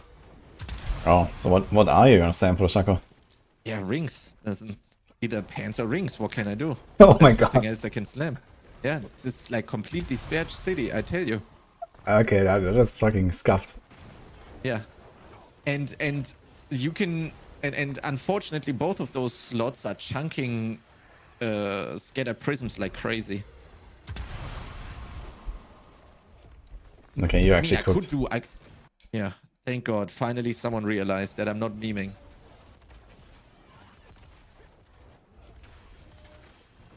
And then you realize you actually had to get +5 clash pens at some point, or +7 clash pens. Yeah, I'm just gonna not do that, I think. Are you not gonna go for a Clash build? Maybe I have the Clash build already. The one with Fist of Fate and Azeroth? Mm-hmm. And the double Andariel? Mm-hmm. Which Paladin build would I recommend that is not Origin or Judgment? I would say Invade. Brandish. Brandish is fun. Hammerden is fun too, I think. What else? Everything with the Argent Veil ring. Yep. Yeah, Hammerden, I guess. If you see the Argent Veil ring, you log in. It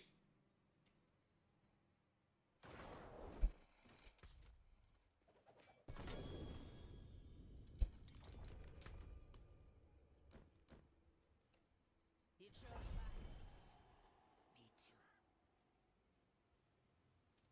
I started to only roll amulets instead of... My stash is completely spared. Oh my god. I'll make some mules. Yeah, space some mules? Yeah, How much? I think 4. Okay, that sounds pretty good. Sounds good enough to procrastinate for half a day. Yeah.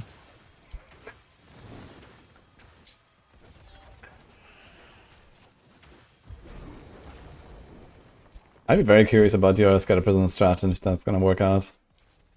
Yeah, I don't know if I have the power in me to do this. I mean, you just have to FK at the Greed Giant after a bit of setup. Yeah,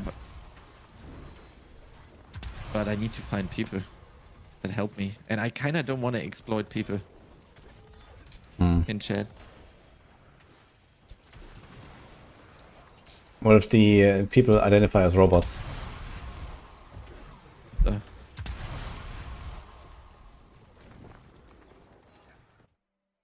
How's that gonna work? I don't know. These days can be anything.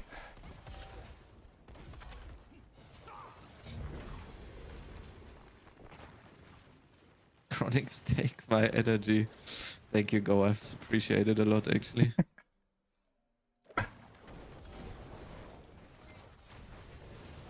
How do you FK the Greed Shrine to replenish in the open world? Well, I'm up to free slavery if I had chance to help. Jobless and totally free. Oh no. holy. I'm not gonna exploit chat this much. Okay, so the way that you start is you FK the Greed Shrine with your Oradin, and then other people come and click the Greed Shrine on their own. And they get a fresh Greed Shrine, and they spawn a fresh Goblin, and you can leech that Goblin kill. And then you just rotate people around.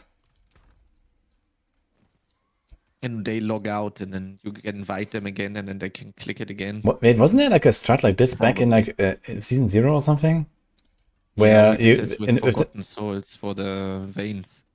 Yeah, okay, that was that, yeah, in Helltide. But also, I thought in like the shrines they refilled when you TP'd in and out of a Nightmare Dungeon or something. Wasn't that a thing? Not sure. No, okay. Temptations and delights. You won't find absolutely extraordinary. Whatever, it was something like that.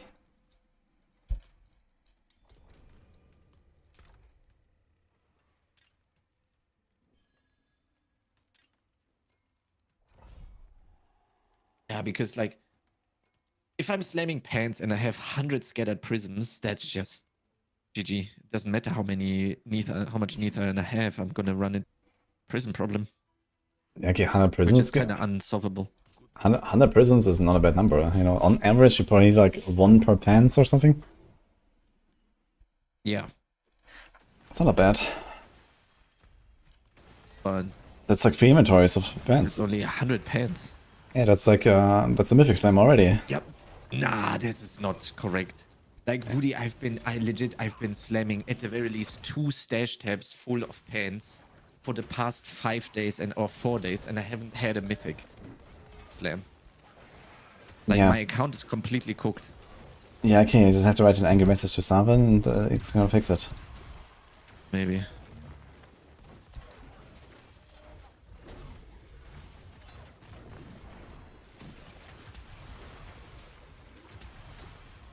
I even tried crafting the jewelry bags from the jeweler. I have tried everything this game has to offer. How did you reback? God awful, holy. Almost crashed my veiled crystal economy. It's like, this must be the best feeling, man. Woody is on voice, that's like super comfy, all his builds geared out of the wazoo, has like multitudes of mythic sanctifications. Yeah, I just need to Meanwhile, decide. you're just listening to me losing it slowly over the past 2 weeks and just laughing at me 24/7. Yeah, I just need to decide where I want my grandfather to be, you know? Yeah, exactly. Hopefully one day the roles are reserved and I'm gonna cherish this moment so much. But there's never ever gonna be a grind like this again, right? Right? Right? Oh my god. Why did I say this? There's certainly not gonna be a Tom and 10 Uber Mephisto that requires like GG sanctification every gear to even like survive his ticking Dawnfire effect. Hmm.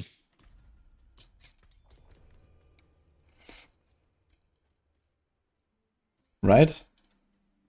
Yeah, maybe. You're right. But I mean, like, then I would do it, and then it's no problem. Exactly. No problem. This is the new More norm. Chronics, finally someone says it. What if like next season they say, we heard you, man, we're keeping sanctification in the game.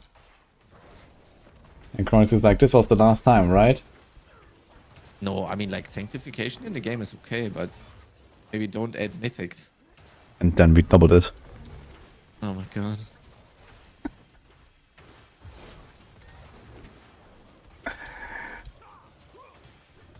I don't know. I think I'm just like giga unlucky the last. Oh my god, no!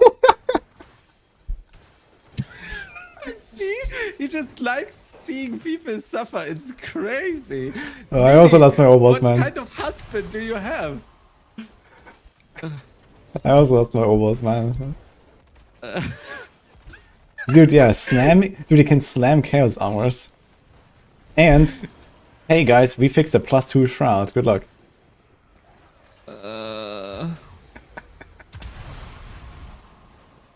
Sanctification can now double proc. Oh my god. With a 10% chance. You can now duplicate your sanctification. You can now get a grandfather and replace your most important passive on the neck, yeah? Lol. No, it just duplicates. It duplicates. Affix replace just replaces 2 affix instead. Holy.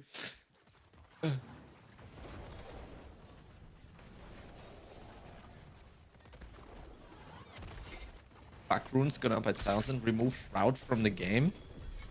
Dude, if they actually turn on the +2 Shroud, then hallelujah, man, holy.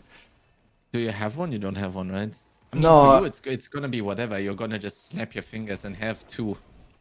Yeah, as I said, I think I got 2 times 24 quality on Shroud so far. And I think 1 time 23.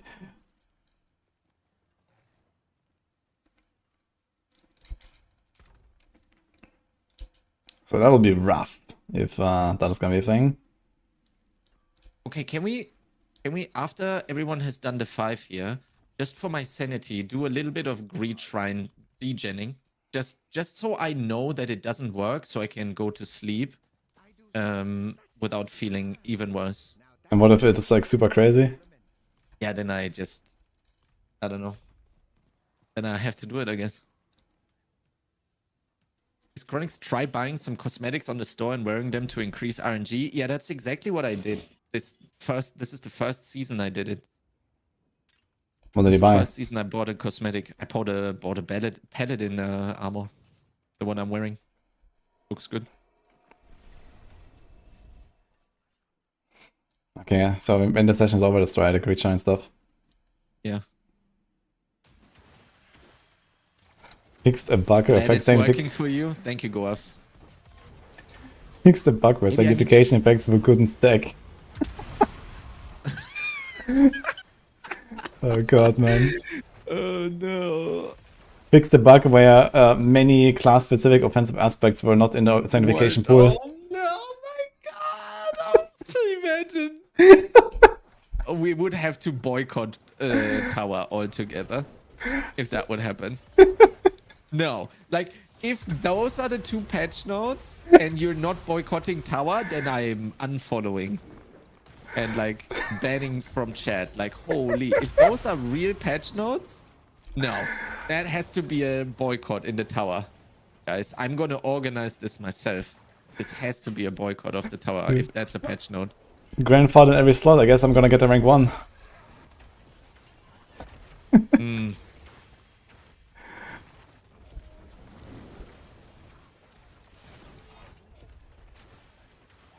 Fix the bug where redirected force was not in the Paladin sanctification pool. Oh my god.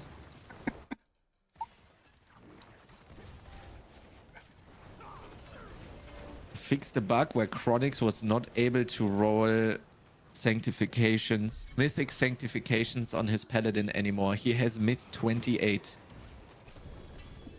There's a counter.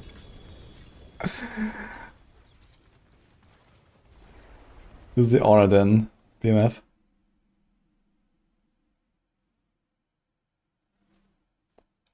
They want us to play for the whole January for the 11.2 SSF season. Holy man. Are you gonna log in? I don't know. What do you mean? Woody, I haven't hit 1 mythic sanctification in the last 5 days. I am at the brink of Despair City. And you ask me if I go do all of this again in SSF 11.2 when it launches in February? Yes.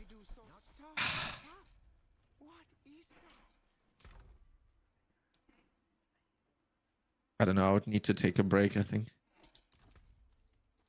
Yeah, just shoot some galvanic shards and then log in again.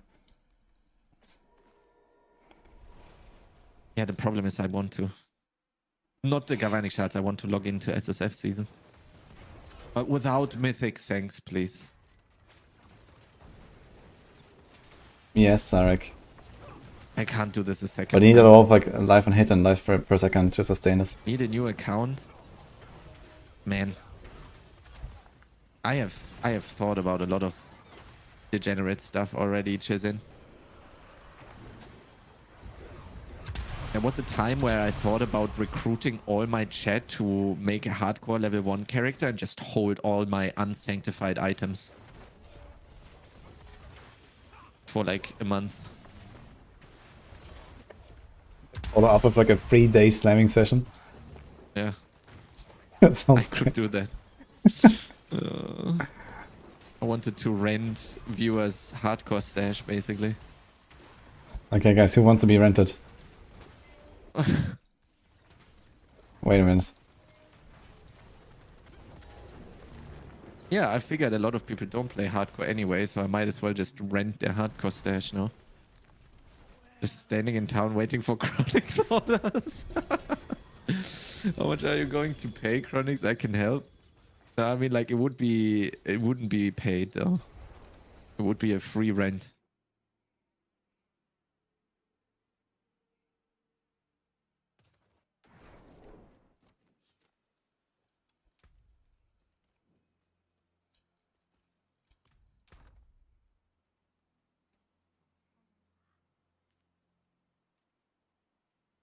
Nothing in this world is free. Oh, what do you mean? Our content right here, this is free. Maxroll is free as well. And Dispatch multipliers. They come for free too when you just play this game.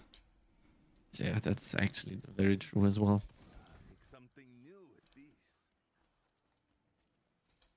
Click ads on Maxroll for payment. Giga chat. Thank you for your service. In World First Raiders use viewers and such to help them, so why can't D4 blasters? Because Woody isn't doing it, I'm not doing it either.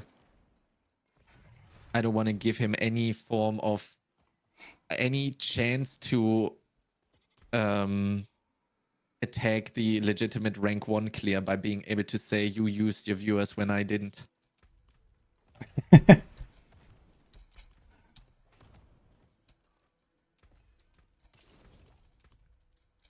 Chronix is a man of honor. Yes. We're Protector fighting fair. of the light. Yes. Guardian of Sanctuary. Yes.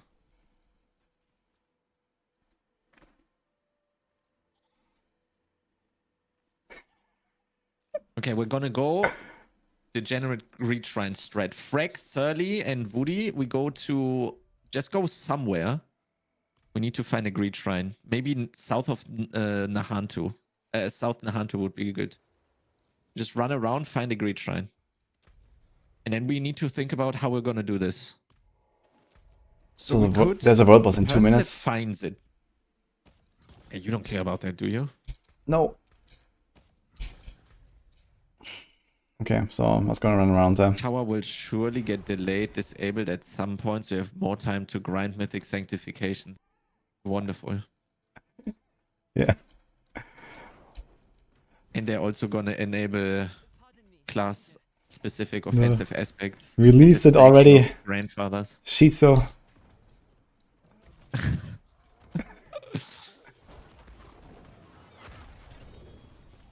Okay, guys, we're looking for a Greed Shrine. And then don't click it.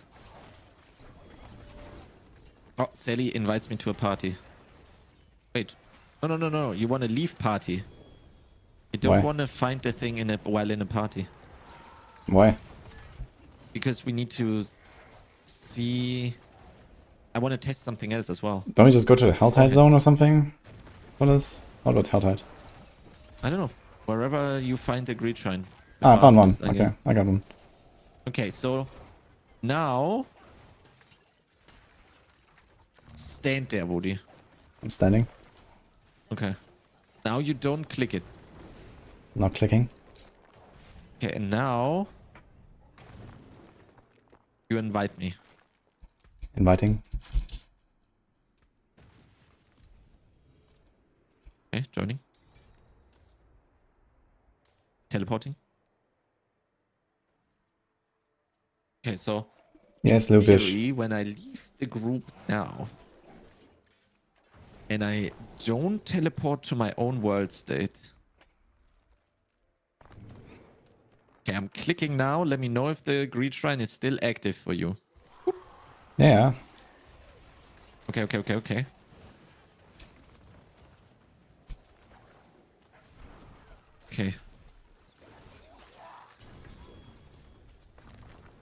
So it's just a normal goblin. Wait, it's gone. Okay, thank God. Wait, is it alive for you? Is it there or no? No, it's gone. I don't see it. Oh, thank God. Okay, so this doesn't work. Oh, thank you, Blizzard. Well, no, no, wait a minute. This is, I think, the zone reset because it's a full hour. We just got the Helltide. Oh, okay. Maybe not thank you, Blizzard. Okay. Oh, Search we go again. Trans boys. Oh, Frex invites me. Okay, teleporting to Frex. Okay, so I'm coming down now too, right?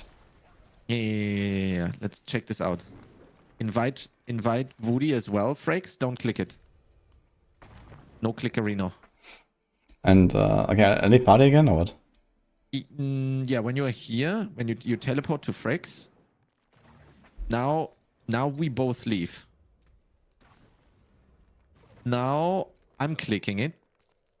Okay. Woody and Frex, let me know if it's still clickable for you guys. Yeah, I mean, this has nothing to do with party. Like, the Greed Shrine is always clickable for everyone individually. Yeah, I'm just making sure.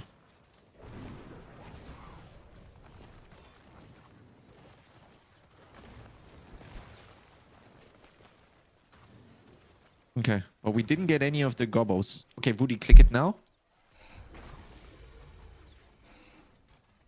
Well, no monsters coming out. Oh. They're onto us. It's not always a cursed one, it seems. But it doesn't need to be cursed. Okay, wait, Frex, don't click it. Now I'm gonna leave game.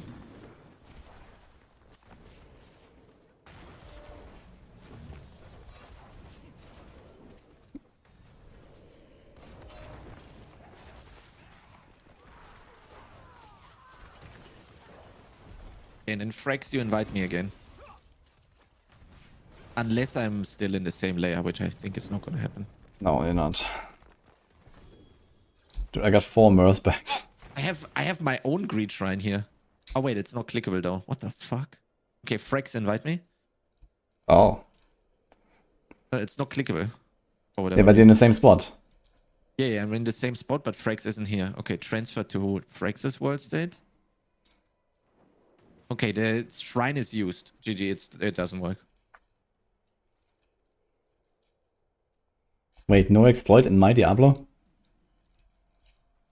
I just want prisms. Zave! I think it's more like an Aaron angle, but yeah. Aaron! Okay. We can do the cellar. Let's go. Okay, let's go into the cellar. Wait, you're not in the party. Puzzle time.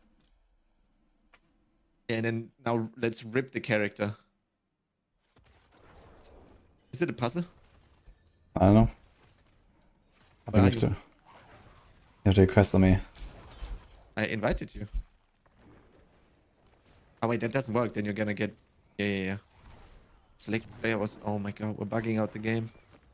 Mm-hmm.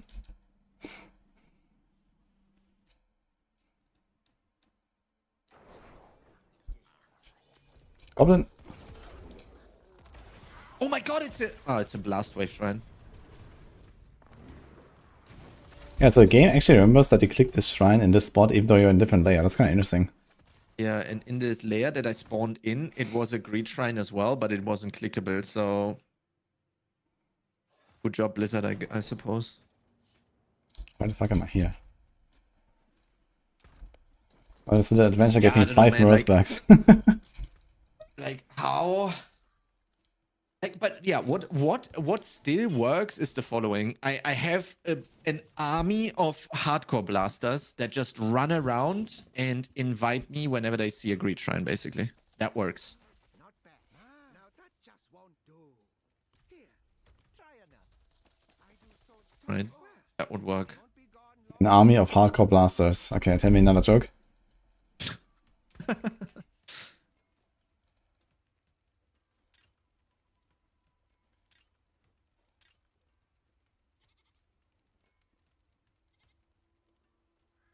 It's just helping.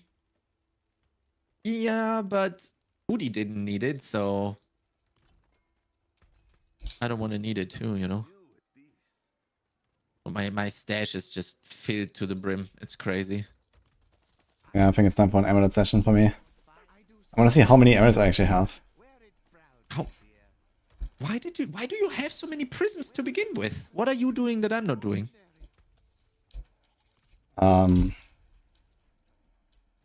I don't know. maybe they spawn, maybe they drop in the pits, I don't know. I'm running a lot more pits than you, I guess. Yeah, I haven't been in a pit in ages. But then you're never ever gonna get like two pits, two prisms at the same time from a pit, are you? No. It's gonna take ages then, you know, to like even have like, because like we have a substantial difference, right? You say you had 300, I'm at 100, right? I mean, I also just haven't slammed anything that requires prisons for a while, so there's that, right? I got my pants a while ago, and then I was doing boots for like 4 days now, so... Yeah, it was... And then a few mythics here and there. Like, but I mean, there are some learnings here, right? For the future, if it would come back. But this is good, right? Like, you just slam the stuff that requires prisms. Unless we get another way of getting more prisms at some point, which is certainly possible as well, right? Like, you would just send into pants first. Mm-hmm. To get anything, and then you would do rings probably, and then you legitimately make boots last. because that one is going to be the one that you're going to just, let's say you need 4 mythics, you have 3 on all the other spots. So, and then you just send onto boots forever to get the one that you're missing. Because the FX pool is very small compared to the other slots, right? You gamble it for 25. You don't need a prism. You could even do 750s if everything fails, right? And you wouldn't lose too much. Yeah, that's the play. In the future.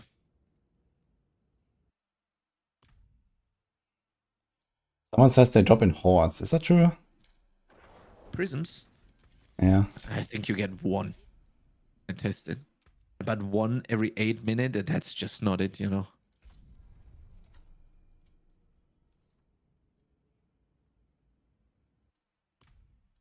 I already asked Ava how much DPS am I losing for missing a strength socket. He said 1.3%. I mean, if everything fails, I'm just sending the pants unsocketed. I don't care. What can I do?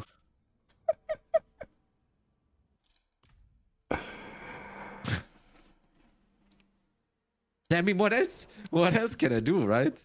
We're not gonna roll. Yeah, I don't know. That's like cursed.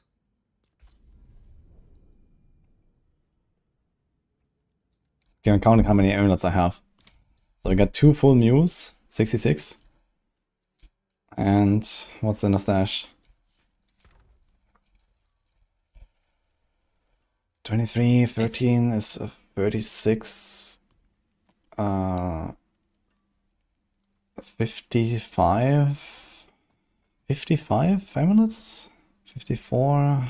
It's like 110. I think there were like a handful of amulets in my stash already or something. So like something like 100 amulets plus roughly that I kept now.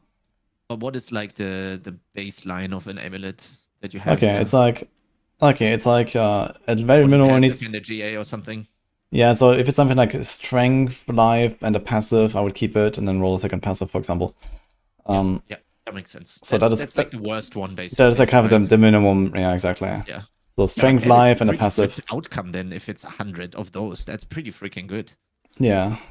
So I have plenty of these like strength, life, passive next, and then sometimes I have like a cooldown roll and instead or something, or sometimes a crit roll or something. So yeah. I'll be right back.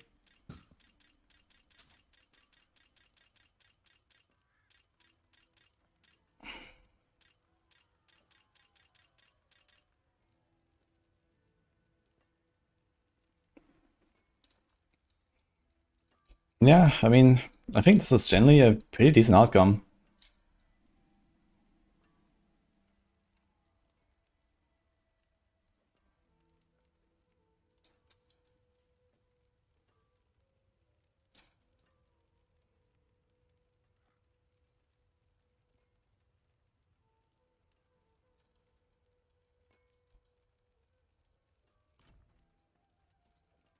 Time to go for the forge, guys.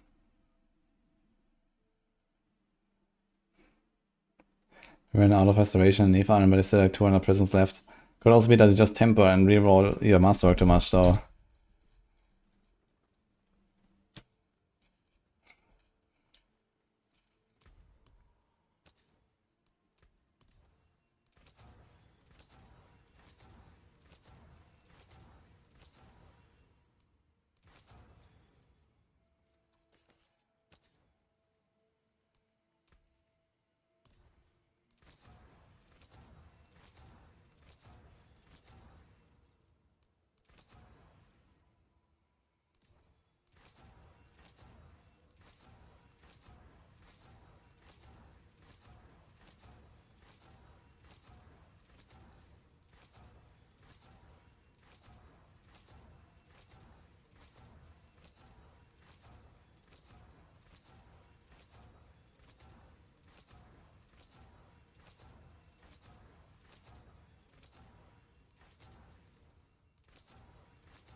thinking about Shield Bearer versus Beacon for this build. Yeah, Shield Bearer has like 110 multi and Beacon is 90.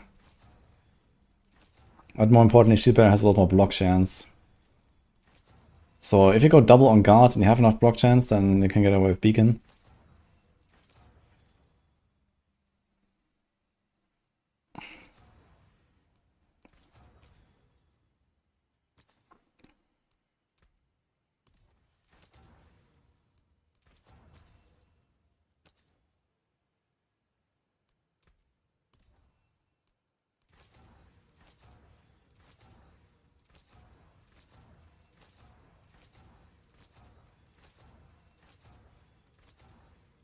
I'm running these to be Celestial Strife and On Guard Temper for Judgement build, but I mean that's pretty universal anyway on this class.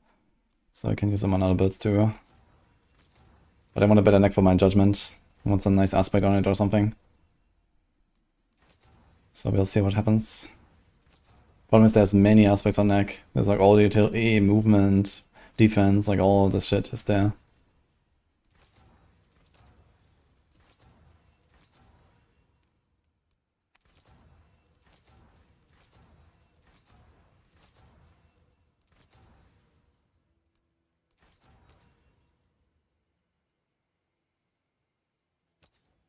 That is a really good neck, man. That's the best one probably.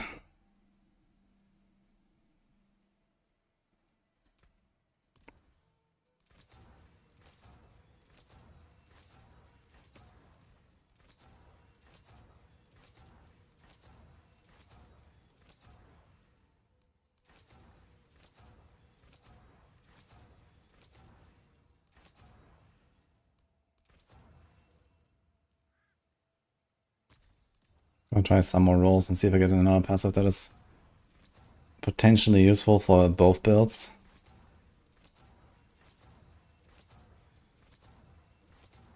Yeah, but maybe it's just a waste. Yeah, this one is kind of sick.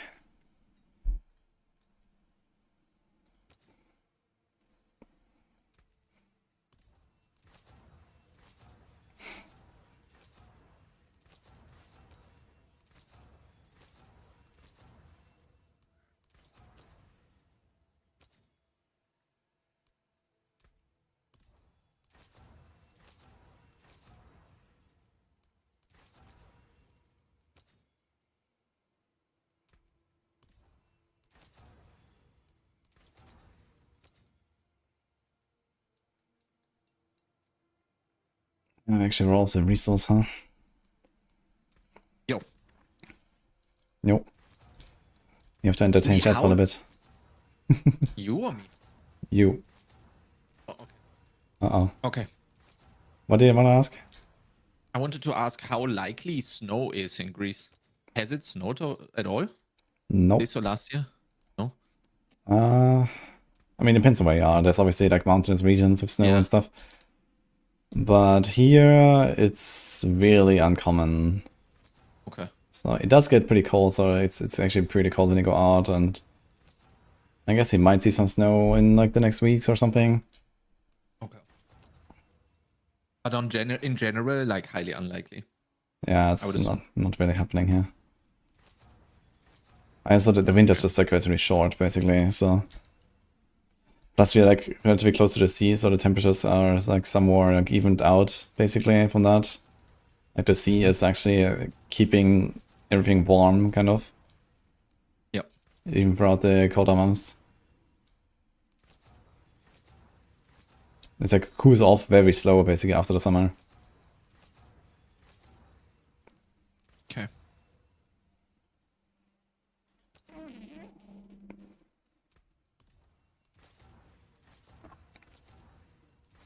I need more gold. Didn't you have like 12 billion or something? Yeah, and after the session it's gonna be like 2. Oh yeah. Better sell Dawnfires.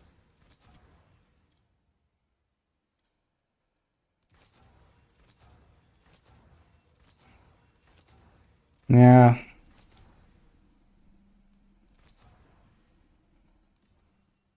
Okay, so entertain chat. What are you doing?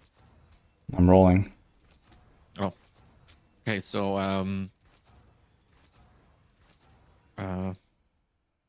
actually these Yo, nice the model. chat sessions are very therapeutic. They help me offset the rising disparage levels a lot. So thank you guys for that. To Woody and Woody chat. So there's that. Ah, that was too fortitude. You can fix that. Oh no.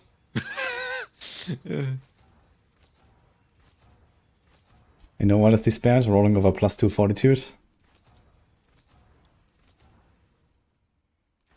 Yeah, I'm gonna send some amulets as well with my 2 billies. And now I'm gonna spend 500 million. Oh wait, Big I forgot I mistake. don't have Nether and Rip. Yeah, I need to send Belials. That's what I'm sending.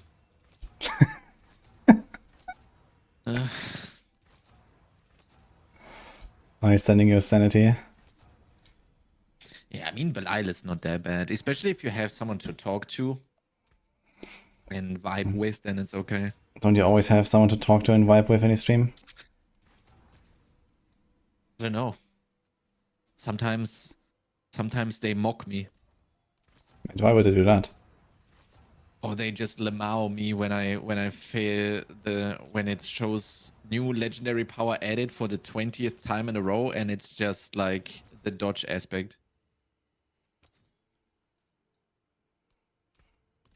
Anyone on EU who can sell some bug runes? JK faked. I have good news. You can trade with the whole world except China.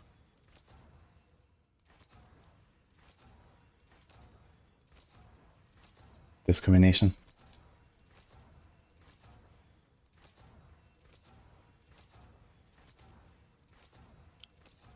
See, Wonkas is doing it to me already.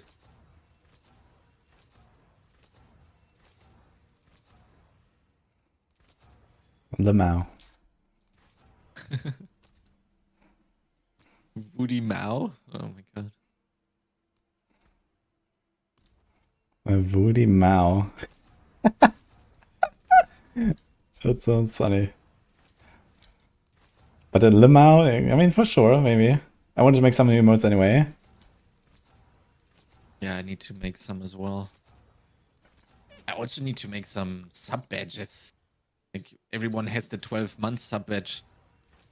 Oh, I need to fix that too at some point, actually. And they would already have the 24-month badge as well, but I don't know. Keep forgetting. Use this one for now. Nice. That one's actually really good. The Khan Lamau.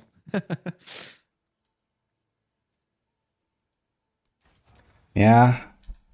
It's just hard because it's like so small.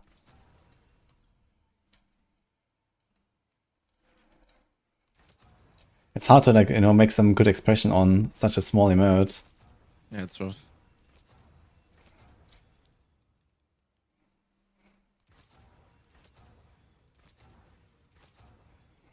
Okay, 1 billion gone. I'm like through half an inventory. Yeah, I think I had one inventory 2 billion on average Yeah, it kind of checks out. when I did amulets. Yeah.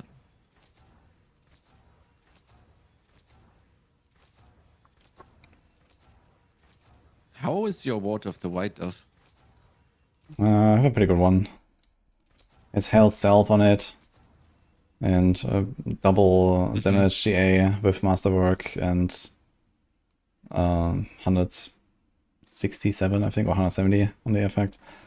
It's alright. It's missing like 5% or so from that, but it's okay.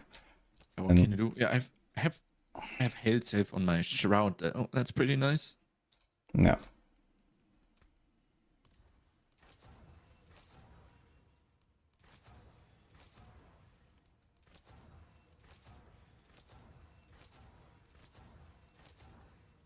Did you already make any crazy amulets? Or are you just rolling them all? Yeah, I'm just rolling this inventory, and you go inventory by inventory, basically. So I'm just rolling this now, and then we'll see. I mean, I have the best one that I made so far.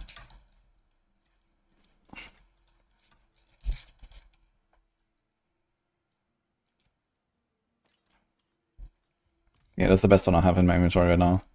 Okay. Oh yes, holy moly. Yeah, I imagine the strength being CDR. Although, actually, as you said, it's not that useful on Retry, is it? Yeah, I'm rolling next for Judgement now. Yeah, okay. Unless it has Discipline on it, then I'm gonna do Retribution. Mm-hmm. What are the best 2 passives that work across most party builds? Heavyweight, break the line, basically. You want to do it very easily, or it No, you have instead of those on break the line, Griswold I would do usually. Fortified, actually. I mean, that's not a problem. The 45 is not a problem. The bigger problem is that you have Heavyweight and Break the Line already on the Griswold, so you don't want to necessarily have that on the neck. It's still good to have it on neck, but it's not as good. Instead of break the line, I would do Fortitude, actually. Yeah, Maybe best Fortitude. defense and Fortitude, actually. Yeah, exactly. Those are the two. Because of Griswolds, then. Yeah, They that just makes work. the most sense. They just work everywhere, basically. Because you're always fortified anyway, so.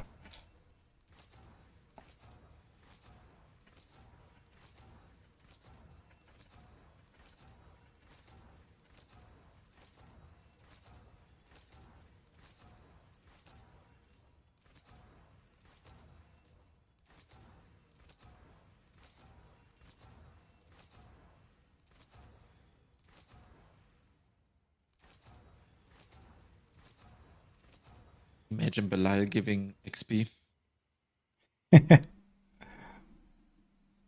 Infona, hello.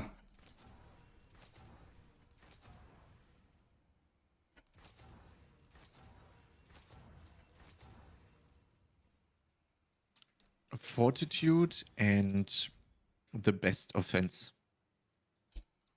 Yeah, there's not much more. There's Iron Sharpens Iron is also...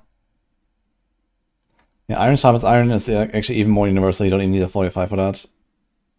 So that's the same, basically. Is any build not fortifying though on Paladin? No. Like, you just have 45 from the Belial thing, worst case, so.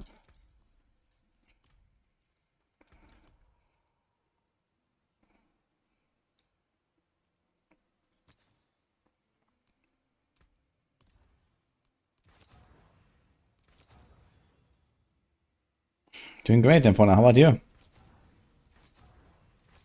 You have a good start into this new year.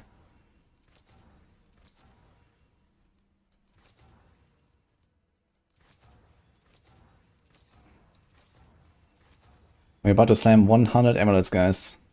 That's gonna take a bit.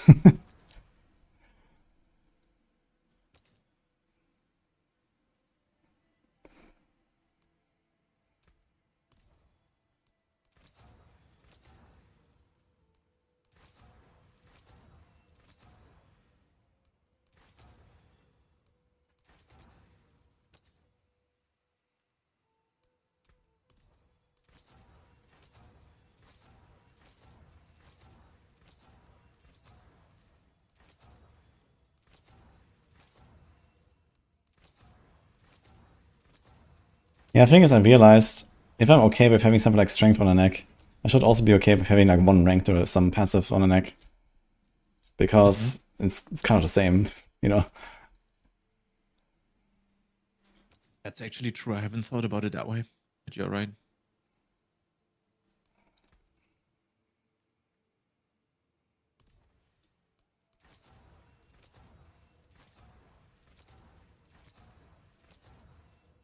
But yeah, if like a passive, like if a neck comes with like, you know, strength life and one passive with one rank, then it's like, okay, whatever, I guess. But as long as the baseline is somewhat met.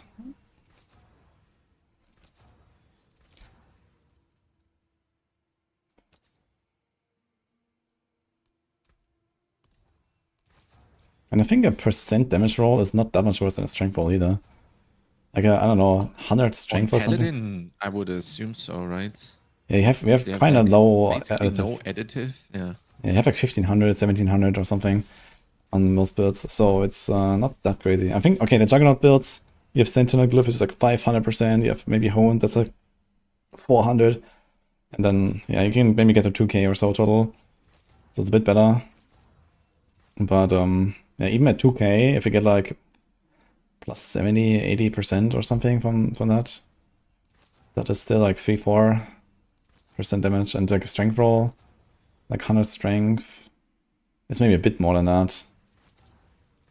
So, but yeah, if you have like really good passives and there's like a percent damage roll randomly, yeah, it's still okay, I think. Like this here, for example, it's not far off from like a random strength life neck. Yeah, that's the thing, right? Like, it's kind of weird. When I look at this, I'm like, nah. But if you think about it for a little bit longer, it's actually what you're saying, right? Like, it's actually not too bad. The 26 damage is going to become what? 30... No, it's plus 25%, right? So... But if you... I mean, yeah, okay, you would never crit it. Never mind. Yeah, it's going to be... So it's what? 25? What's that? 32, 31? 32, 30, yeah, 32, 33, something like that, yeah. And that is... And you have, let's say, 1750 on average, right? On every... 2% more additive, basically. That's not bad. How much strength do you get on one of those? Like 80. Yeah, but that's more... That's way more than that damage roll, though.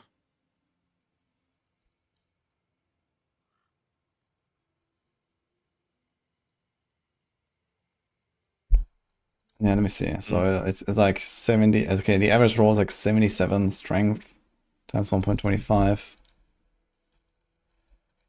JK, you can craft your runes up as well if you want, or trade with other players. Check out the jeweler. You can convert your runes randomly to others, and they have a, I think, 15% chance to go into the next rarity, to the next higher rarity. This is certainly something you shouldn't be spamming like crazy, because you are always operating at a loss. But if you're really desperate for... You did, but no luck. Okay, rip. Then it's basically just trading with players.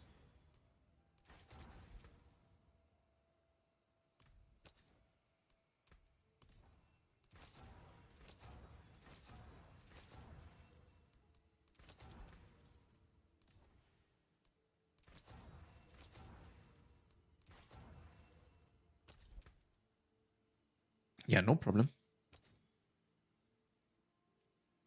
There you go. Labbe can trade you a couple JK faked if you're on softcore. Boom.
Oh, Lizzie talked. Hello.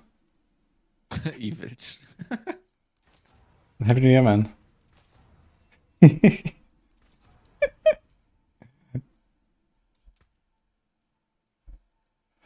he's a guy who wants to buy a Ohm rune for 100. Do I say, okay, I have 30 of them, I'm just gonna give it to him? Or do I say, fuck that guy? And never mind, I have 45 of these Ohm runes. Oh my god. For 100 gold. 100 million. Yeah. Yeah, I guess if they are bargaining or haggling that hard, they probably need it. So maybe just give it to them for 100.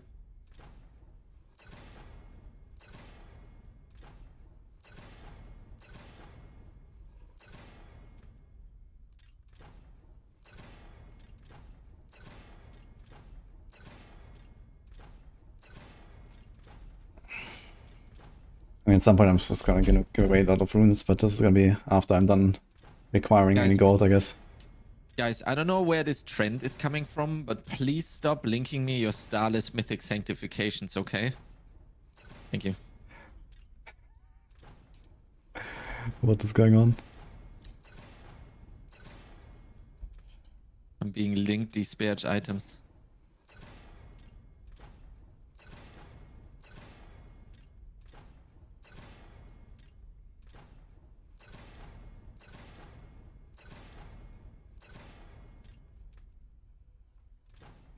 Okay, I asked him for 150 and says no, sorry. Okay then, no sorry. I have to slam Just some amulets. random boots for your aura din. Wait, but how are you spending resource on your non-push variant aura din? Yeah, I mean, maybe they don't wanna get rank 1, you know? Maybe they just wanna play the build and make it good. No, but I mean, like, how are you spending primary resources on aura din? And you can still press the auras themselves. So you don't really keep it up, but it's something. Wait, they have a faith cost? Yes. What? Today I learned. What? Yeah. No way. Holy. What? I legit didn't know they have a faith cost. Yes. I'm blind. Holy, I did not know. Yeah, the funny part is I also never understood why people kept asking me, like, I'm running out of resource on my aura then. I was like, what? What? Then at some point I Now realized. I understand the point that Ava had. What? Huh? I did not know this. That's crazy. I legit didn't see it. This guy plays 16 hours a day, by the way. Yeah, but I keep telling this to everybody. Reading actually makes you a better player. Seems I should do that. Should more of that myself. Yeah, it is very strange though, because there's not really any other skills in the game that have a cooldown and a cost at the same time. It's just the fanaticism and Defiance aura, I think. And this is not a thing normally. It's one or the other. Goavs is a real one. Look, he says, I won't do another Sank until Chronix gets it. I don't want to steal it. That's insane. That's nice. Happy New Year. I swear every time I hear Chronix talk English, he sounds more and more German. Why are people saying that so often? I'm not German.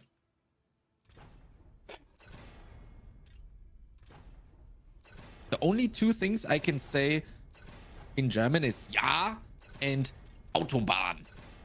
I can't say more than that. So? Yeah, and Woody told me taught me Achtung. But I forgot what that means.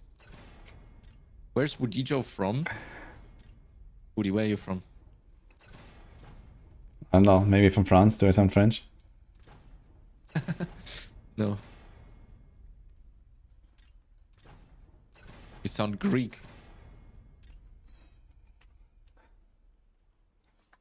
Wait, I'm not German.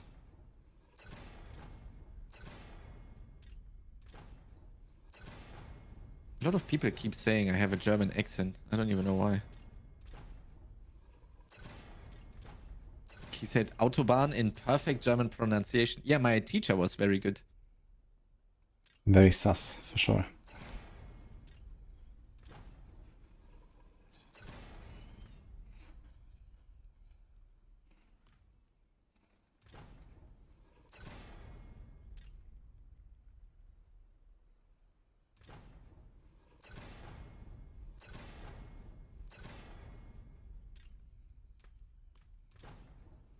Now ready for the final show. Nice puzzle. Yeah, I'm curious. I'm gonna look at Woody's slams as well. Maybe I'm just slamming incorrectly. I don't know. It's clear Chronix is from Italy. Mamma mia! I don't eat enough carbs to be from Italy though.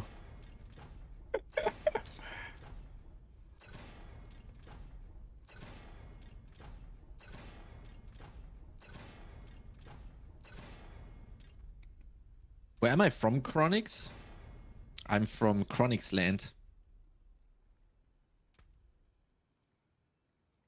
Clearly Jamaican, exactly.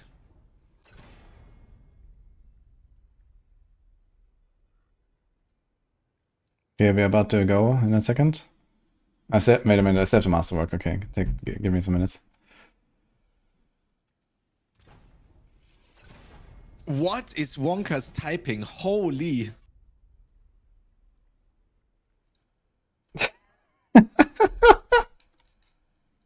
What the fuck? Okay, interesting.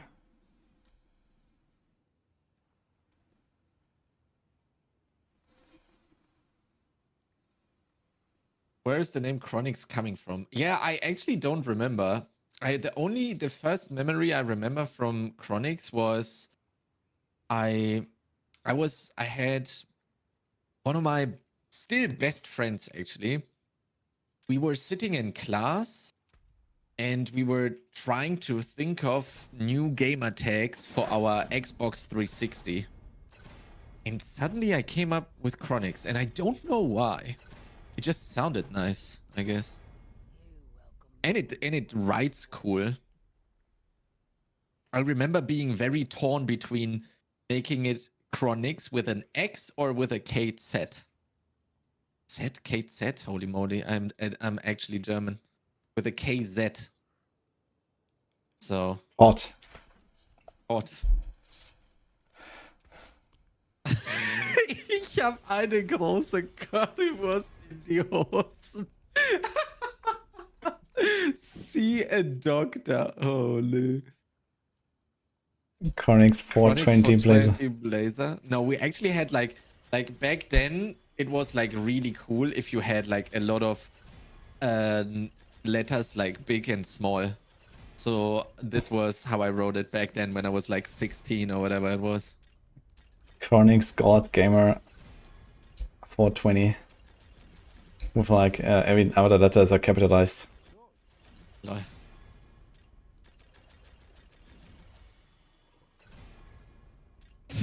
Yo, Danish, how's it going? XX underscore Chronix underscore XX 420. 420 wasn't even a thing back then, was it? Yeah. Or is that something at 69 Chronix 69? No. It was legit just Chronix. Like I typed it above.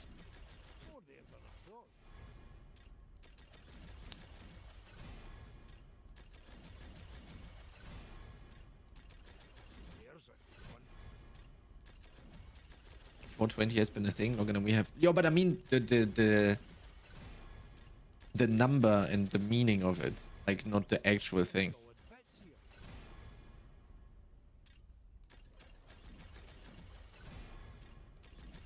The number and the number meaning that is from the 70s? Holy, okay. I didn't know this.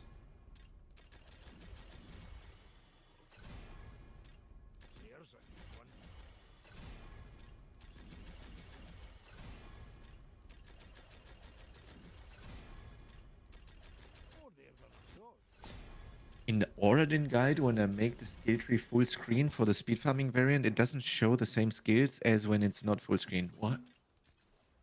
Danish is out here finding bugs like crazy. What's going on? What the fuck?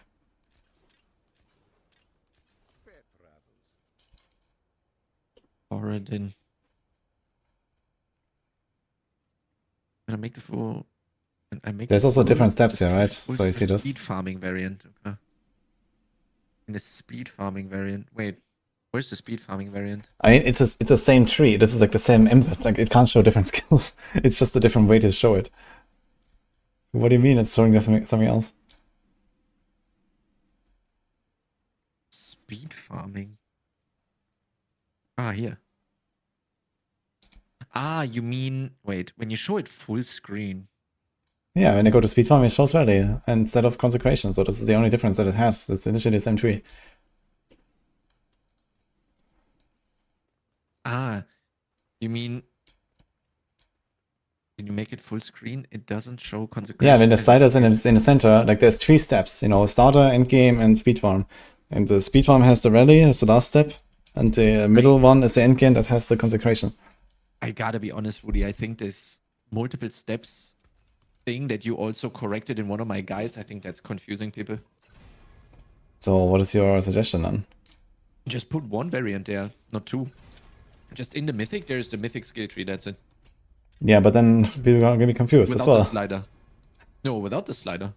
I think the slider is confusing people. I had multiple comments being like, yo, on the whatever build in the whatever variant, it has like different skills.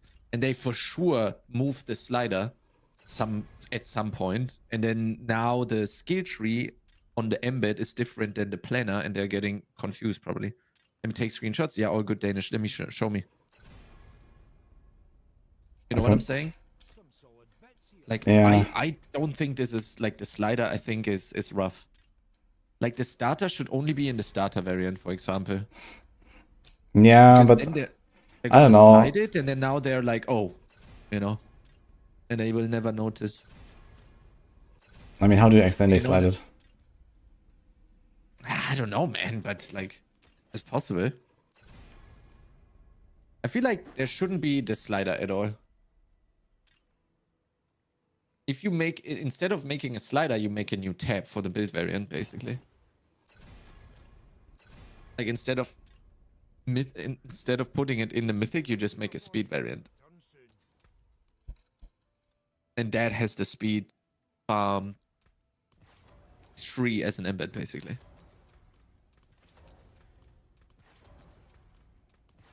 That's what I mean. Wait, I have the receipts now. One sec.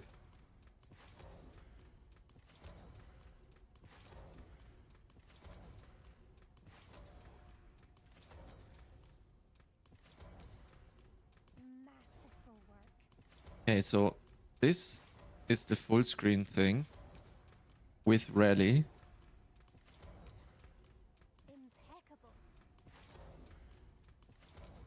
Sending in.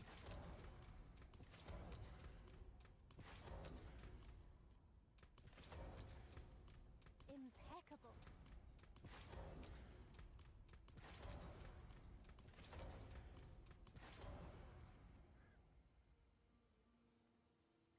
And then it's showing speed farm with consecration. Yeah, that's very weird. It doesn't do that for me, does it?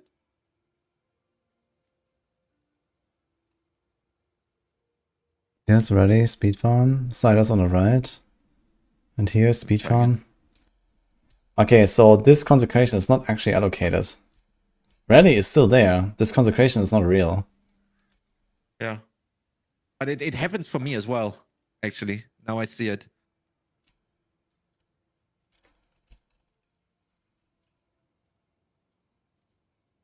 I thought he fixed that. No, yeah, but this consecration is not allocated. Like here it says rank 1 out of 5, and here it says nothing. This is not real. This comes from like extra skill ranks or some shit. I think because of maybe Out of the Fear or something. I'm not sure. All skills. Yeah, like from like the from the skill ranks or something. I'm not sure why this is shown. This shouldn't be there though. Like we told Rift to fix this, but this is not real.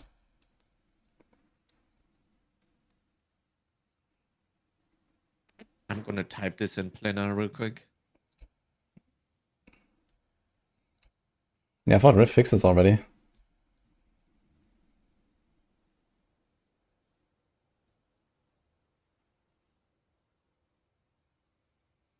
Okay, it's time. Oh. For the first round, I have like 2 more after this. Only cost me like 2 billion gold or something. Holy. Or 2.5.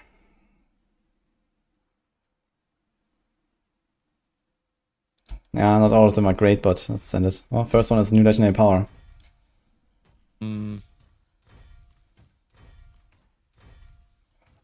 Classic Woody slams.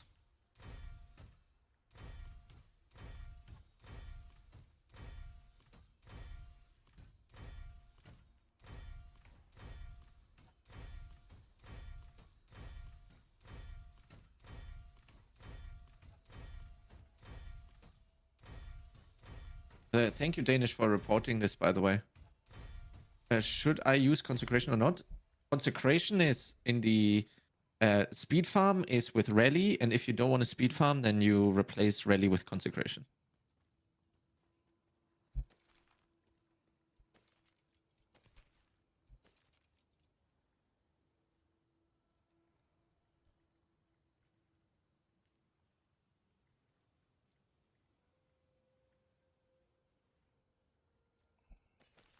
Oh.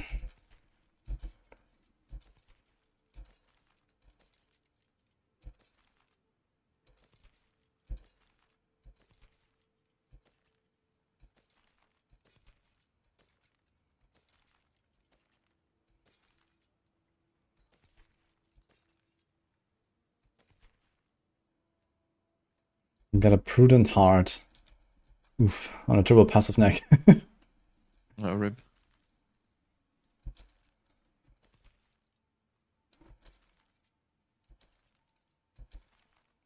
I mean, I certainly wouldn't savage all of them. You could slam them on a lot of ults, no? I'm pretty good, probably. Yeah, I mean, most of them are kind of geared already anyway, so.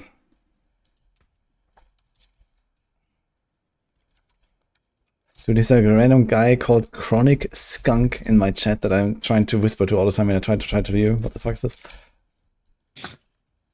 So I guess this is already the best one in this batch here. Yeah, that's pretty good. Yeah, it's a good neck, but no aspect, so. Well, we go again. So how much gold was that inventory? Like 2.5 almost, I think. Okay. Bees. To kind of like benchmark.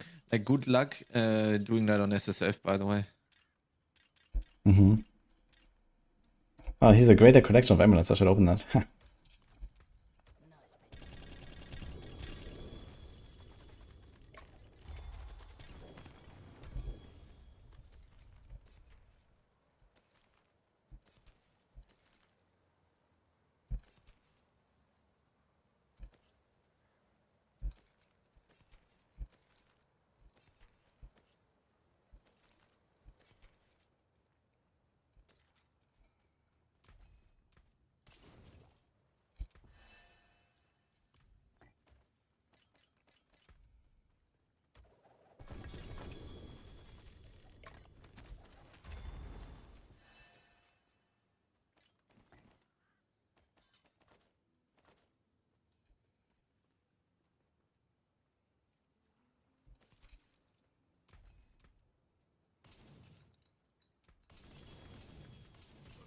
Use it well.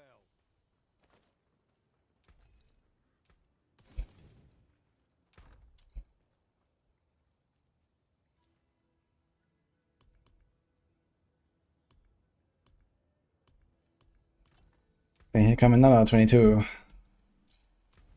I have to roll them. Do you have them? Ah, okay. Nah, I'm doing like inventory by inventory. Yeah. I have 2 full mules that I have to get. This one is kind of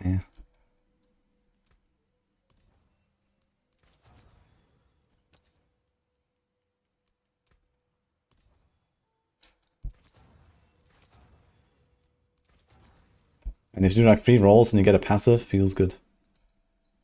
Yeah. Certainly had that quite often when I was rolling amulets. I don't feel like that despaired, to be honest, when you're trying to go for amulets. Yeah, it's just because this class has like 8 different passives they can roll that are all fine, so. Yeah, but normally it's not that's that my easy. future, so I'm good. Never logging in on anything else. Yeah, I think it's a strat. Unless we spin the wheel.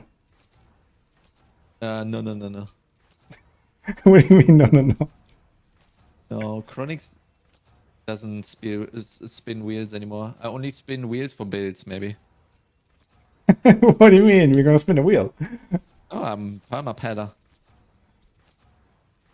Yeah, okay, but at some point you need to play the game properly. No.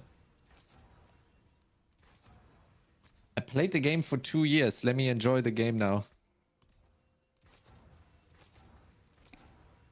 I had to play the game very properly on Necro for a very long time. And very slowly.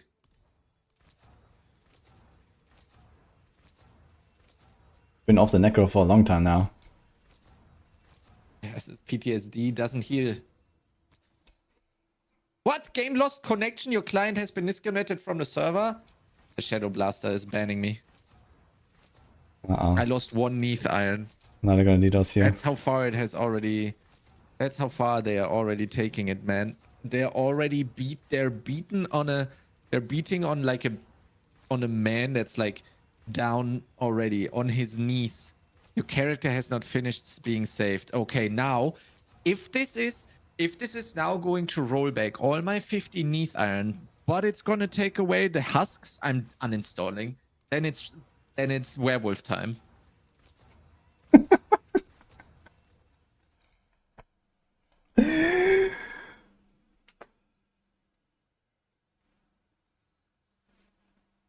Werewolf time into Torchlight Infinite.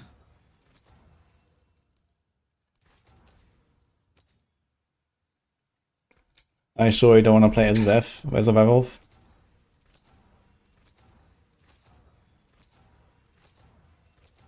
Wait, say that again? I sure you don't want to play SSF as a werewolf? Oh, I'm gonna play SSF as a werewolf. Yeah, okay, good. Yeah, there's no way I'm playing trade in PV2. I thought you're That doing... late. I thought you're doing trade every time. Yeah, I do trade every time, but when I'm like blasting for 30 hours straight on League Start, and then I dunk on the economy myself, and not like this.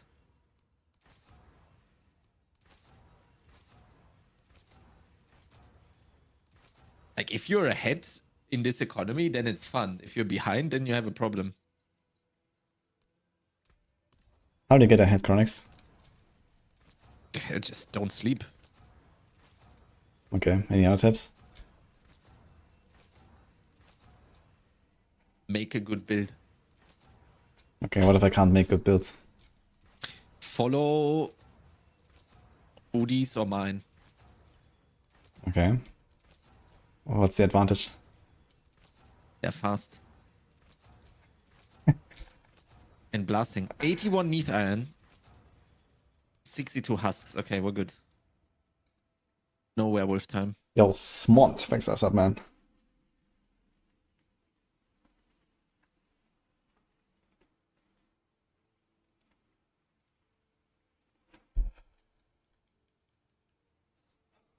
Are we cute Shadow Blasters? Yes.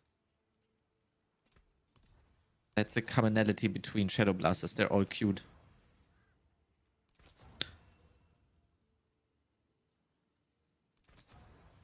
What's the best farming method for Neath Iron? That's actually very simple. You buy husks, and then you do Varshan Belials, and then you sell the Dawnfires, and then you buy more husks. And you sprinkle a little bit of Despairage in as well.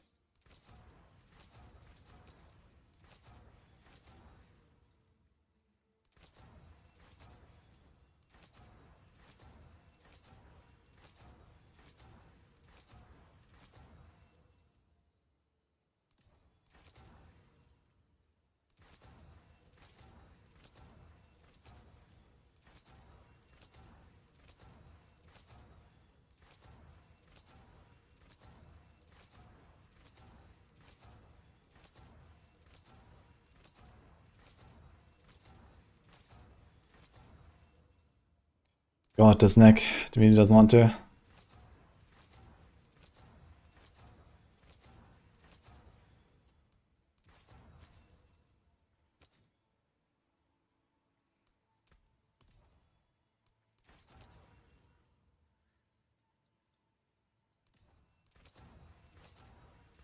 By the way, if anyone finds a greed shrine on hardcore, invite me.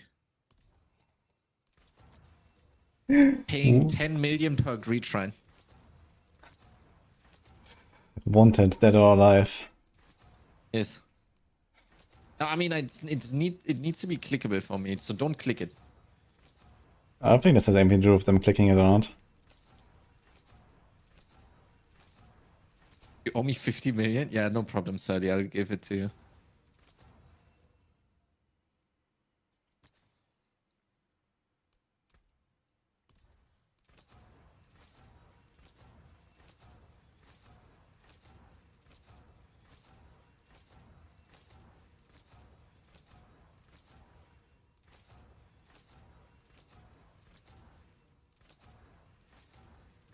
10 mil, that's not enough. Okay, 11.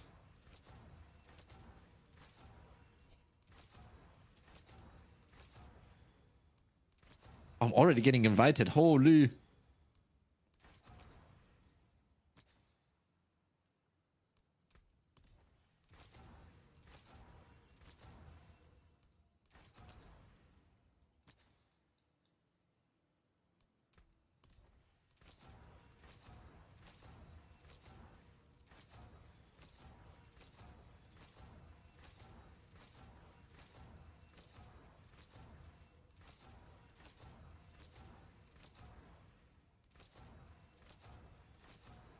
Wait, where is it?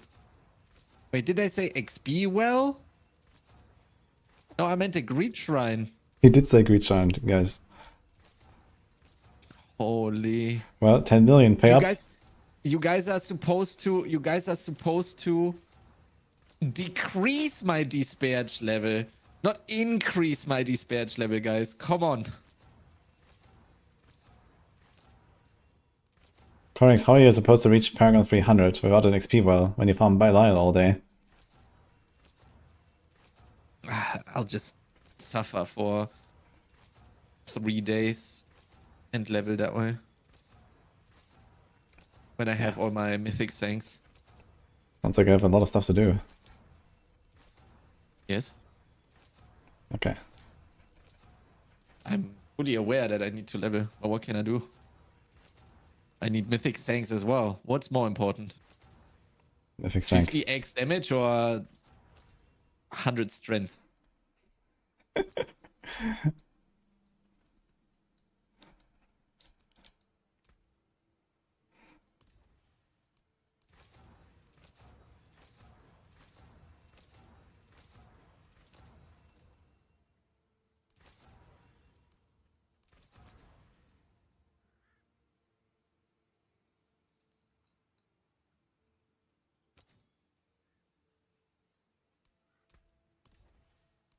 It's sadly, why are you doing this?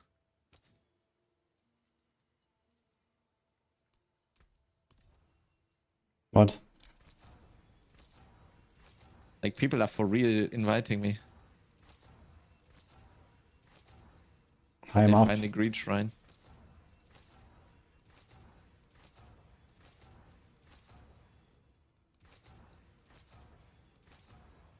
Oh my god, this is a goblin. Oh my god, I got 2 scattered prisms. Oh my god, and 5 neath iron. Holy! No. Insane.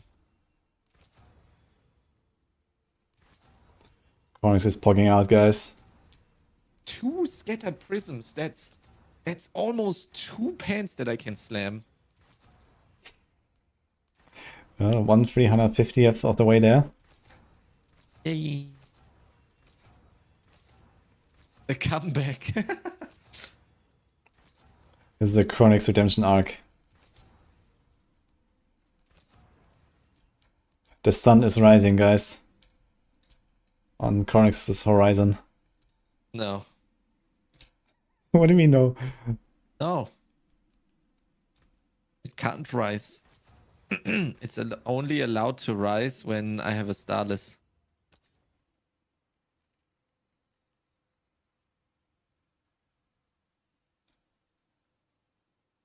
Okay, right now it's still night sky with lots of stars.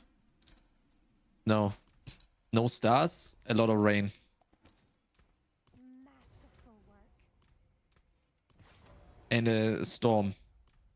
Scary one. And tornadoes everywhere. Wait, I thought you're not playing Druid. Yeah, but someone is. In my dreams. Wait. Chronix is dreaming of Boiler? Uwu? Who will? Sublime.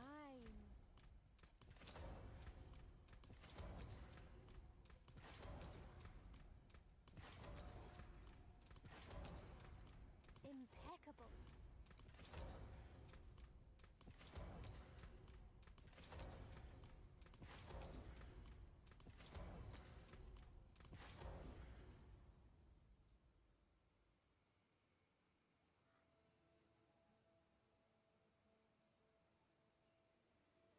This is the story of Chronics. Oh no.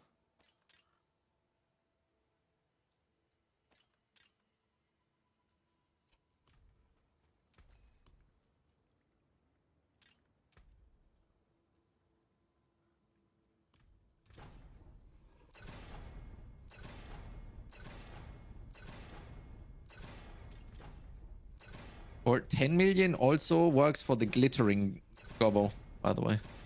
Same thing. Oh my god, 5 prisms. That's crazy. From one gobbo. Uh-huh. Insanity. Getting rich, guys. Rich. I have 111 prisms. Yeah, that's a lot of stuff, man. You should start slamming. No, no, no. I'm too scared to slam. What are you gonna do?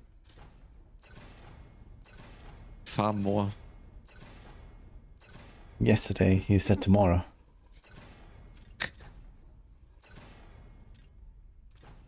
I can't list stuff on Diablo trade. What is going on? Diablo trade is dead. How am I supposed to sustain my Belial addiction?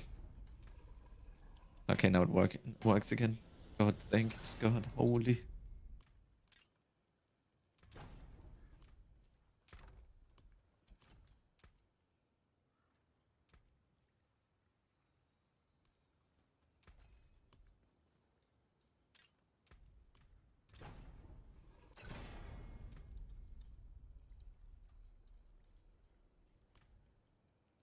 Sally is feeding me greed shrines and glittering gobbles like crazy, holy. Woody, do you want them too? Sure. I wanna see this in action and see how good it is.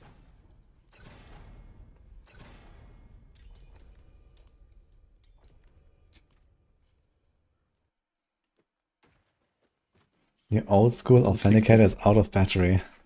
Wait, didn't they like remove that like 5 years ago or something?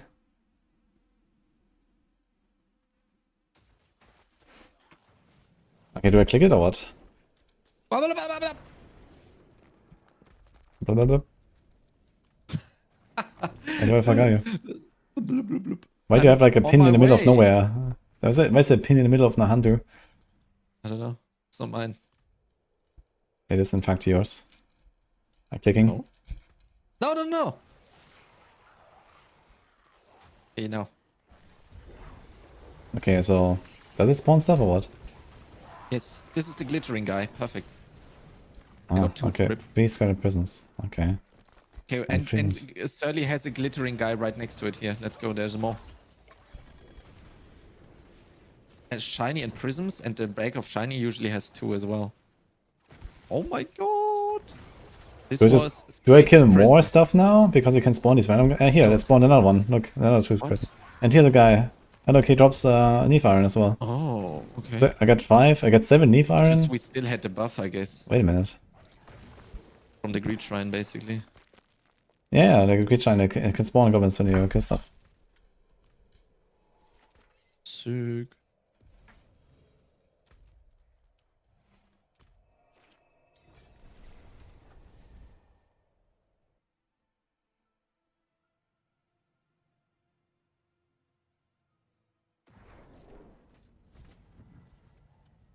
Greed Shrine here as well. Holy, I don't even get to do my Belials.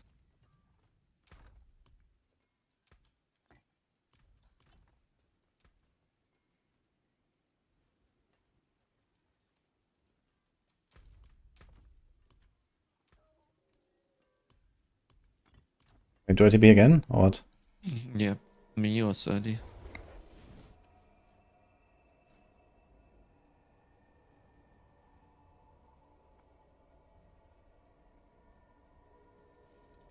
Crashing or something.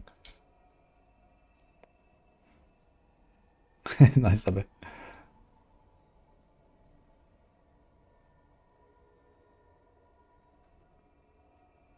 Am I there? I don't know. Doesn't look like it. Okay, I think my game froze when I tried to TP. GG. Rip.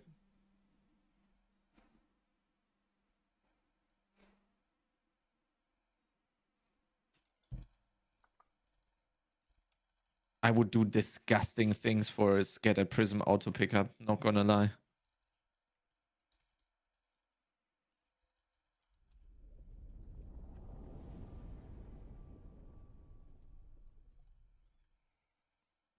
Okay, by the way, a strength roll that becomes 96 strength with masterwork is worth 3.5% damage before armor scaling. So something like 4% maybe with castle. Okay, that makes sense. So like a 40% The damage additive. roll was like what, 2.5 or something max. Yeah, it's like 2.5. So it's kind of whatever. So you can definitely go with like a percent. Yeah, it's actually not that bad. Is the guy still in party? I don't know. Yes, actually. Okay. Invite me. What the? I don't know what's happening. I'm like teleporting around right now. Sadly, you need to invite Woody. I think I need to reinstall a second game or something. It just popped up. What was the error message? Do you guys see that? What was that? What about materials? Nightmare dungeons, would those give what you need? Gotta be honest, I haven't really tried them, but they should only give Opticide. Thank you, Diablo kids. 4 was unable to retrieve necessary data. Please check your network connection. Oh. Okay. I think there's a reinstall angle for tomorrow.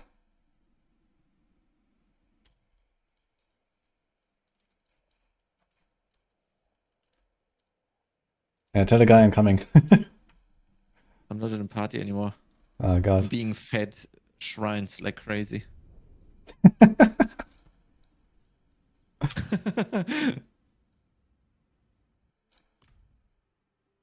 Thank you, Yeah, guys. This is it's amazing. called Treasure Breach for I'm Opticide. up to and Heroic Strong Rooms. 123 scattered prisms. This is going great. Wait, was it flexible?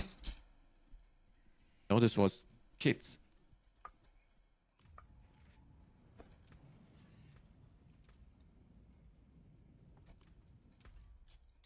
My 5 passive amulet got quality sank, which means absolutely nothing happened when it's sanctified. That's a rip.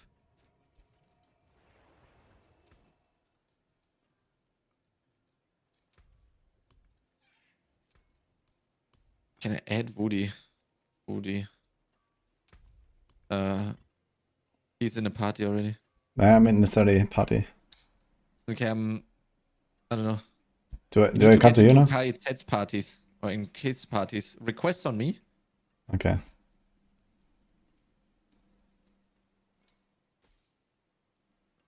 Yeah, I don't really care that much about the shrines. I just want to see it in action. I mean, I've been farming Belials and passively got like, I don't know, 20 scattered prisms. That's pretty OP, not gonna lie. Okay, Sully, I'm on my way. 1 sec.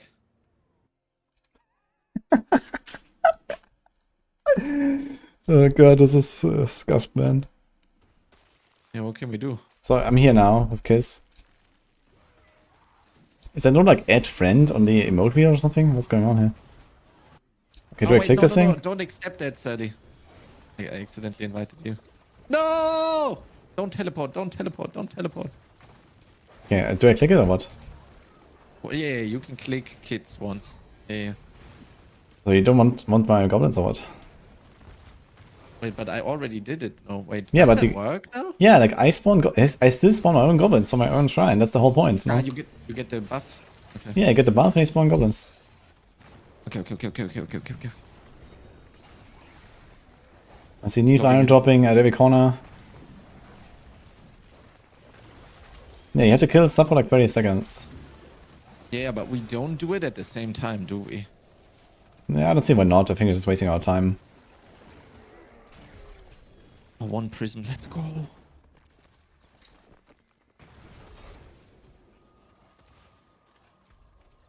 Imagine you do this on softcore. You get like an invite every 2 seconds. I don't know, man. It's like a very scuffed way to play this game, I think.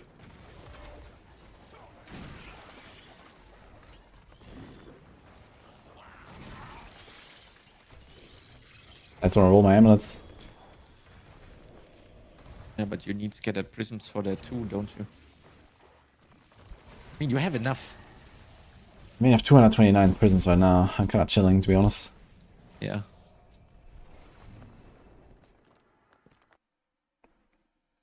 The real strat is having a squad of 12. Basically, what you would do is you would have one person be there. That person teleports always around. That's the person that gets fed the most prisms. And then you invite new people into the greed shrines all the time. And then they click the greed shrines, run around, kill stuff, and they pick up stuff. And then as soon as all of them have clicked that one greed shrine, you go to the next greed shrine, basically. Yeah, that's the most fucked up shit I've done in this game, I think.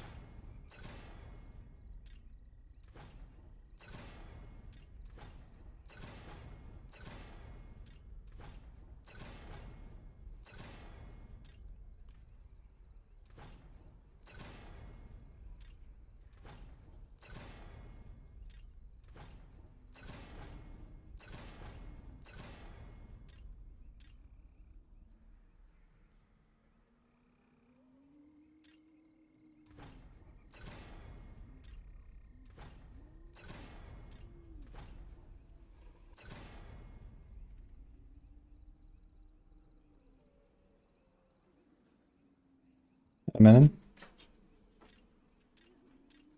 He wanted to come here. Mm-hmm. Finest jewels in Sanctuary.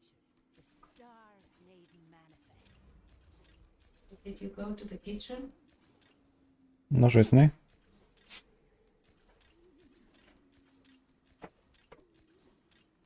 Fare thee well.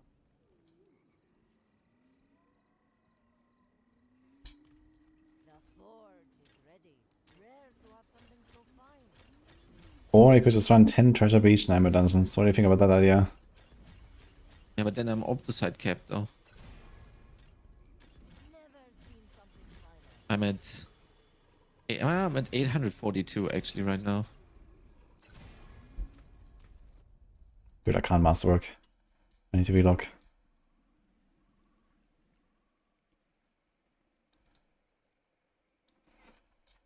I'm gonna get a drink.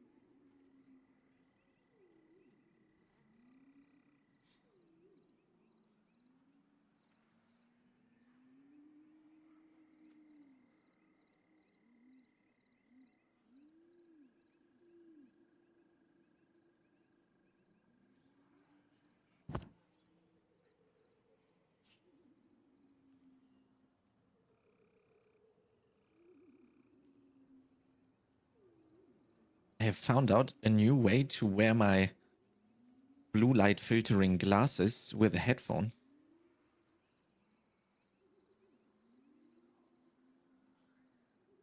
Actually.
don't know if it would be faster to maybe run Vile Splendor Nightmare Dungeons.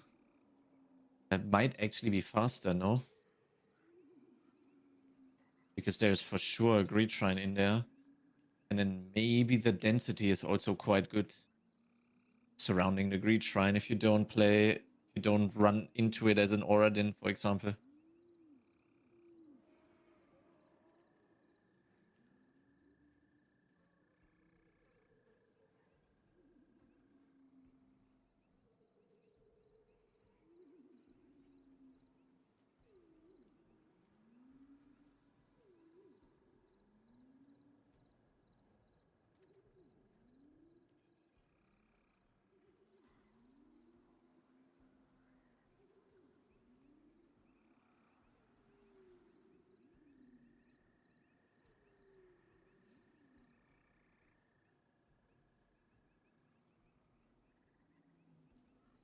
That MRA, those are planner only build guides basically.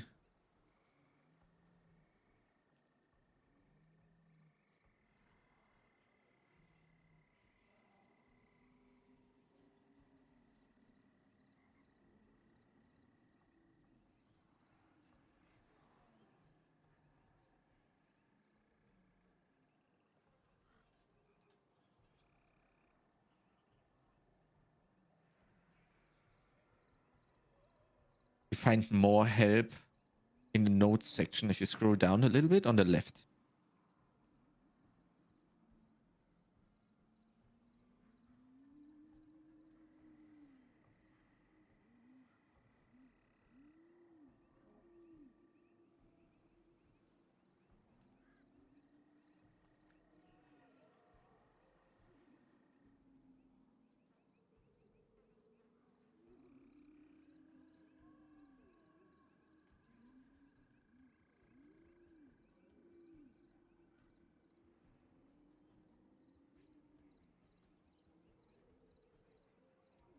Ah, wait, you can't invite when someone is already in a party, right? That's not how this works, I guess. Yeah. Rip.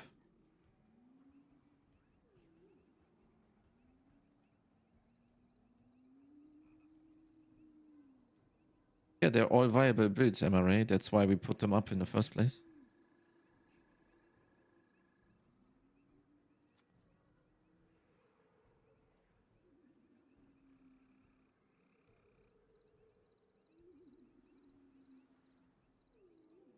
But they have way less hand holding, obviously, because they're not a full guide. They're just planner only.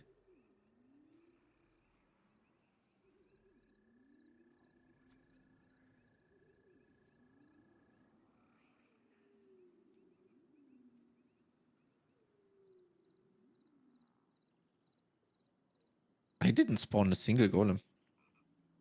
Which of Woody's build are the least viable? None of them. This is not minroll.gg.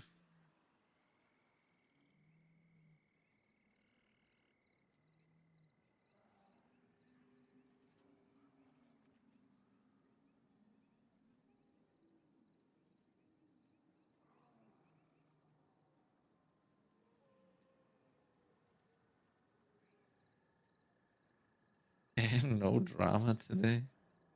Now you gotta go to PoE for that, I think.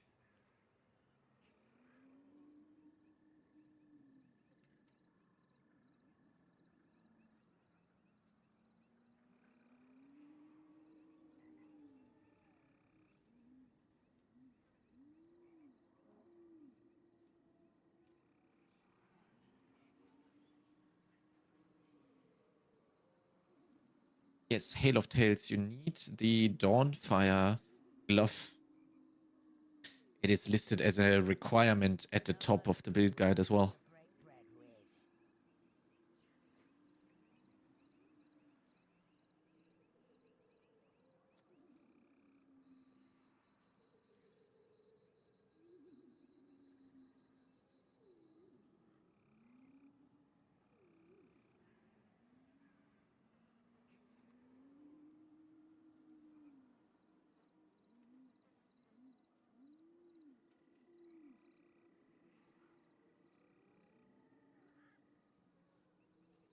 You need Grandpappy Slam Chronics.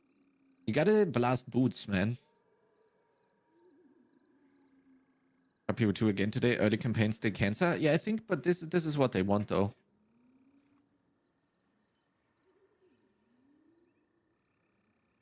I thought that's just a bonus. No, it's a hard requirement.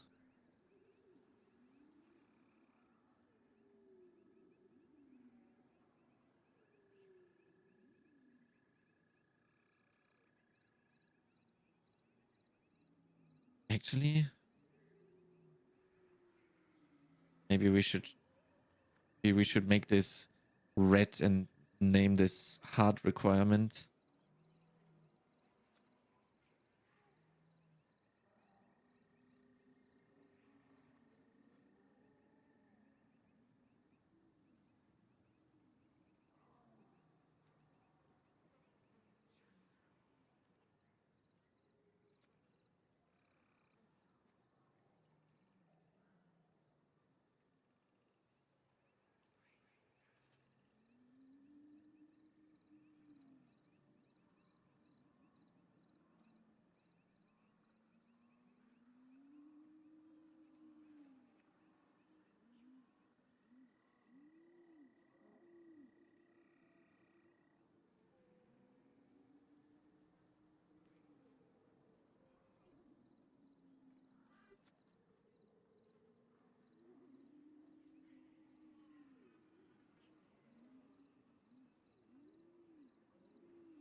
Right.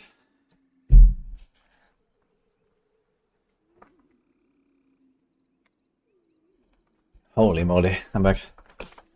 Yep. Oh, beat reached coiling ward cap actually. I just saw.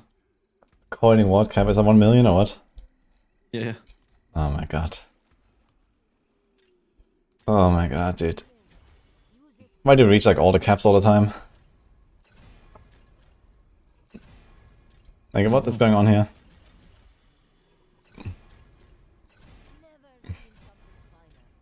Dude, I was walking out of my door, and then it's like a long ass corridor to the kitchen. Mm-hmm. And Nini and Merlin were in the kitchen. Merlin turns around and sees me, and he just goes like a rocket, rushing at me and trying to take my slippers. And then I had to drag him through the entire corridor. Man, he was sleeping all day apparently because he was super exhausted from yesterday. We were out, like, you know, twice actually yesterday. Yeah. So we were sleeping like all day, and now he's like super energetic, and he's going like a rocket, man, all around. Holy! But yeah, it was like a Merlin attack, man. Wait, he rushed basically past you because he knew you left the slippers alone, basically. No, like I had it on my foot. Like he's trying to get it from my foot. I see. Okay. Yeah, so yeah, and then I had to drag him with my foot, through the entire corridor. Yeah, he didn't let go. Yeah, he never lets go. Yeah, and then I was going to the kitchen. I was like getting my drink. I drink a little bit. Like meanwhile, Merlin is fighting with my foot. Yeah, he's fighting. But he was like, you know, target acquired, man, and he was rushing. Yeah. So. Ah, that sounds so cute. Are you still doing your farm? Yeah, I'm doing Belial plus Degenerate Scattered Prism farming. I think you need a bigger army. Yeah.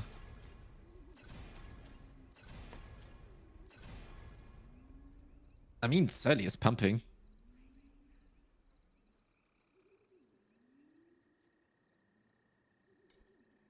Okay, it's time for slamming. 22 next. I'm playing Paladin right now. Just Scroll of Escape. Holy. Goa says just confirmed Andarius sucks on Thorns bless shields. Okay.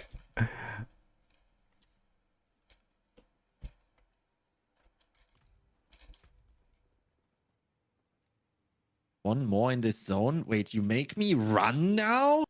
That's crazy.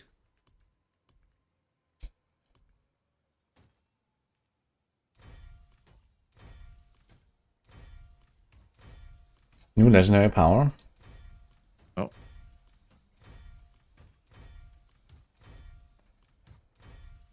When doing this, you should probably do this with Zubo equipped, I guess. What? So you see exactly where you need to run to get more mobs while you have the buff. Mm. I got +3 to core skills, F. Rip.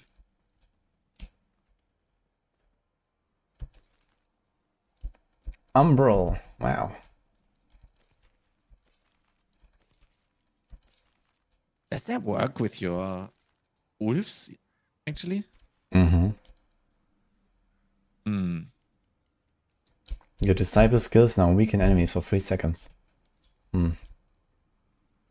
That's a crappy neck. And the thing doesn't even work. Unlucky.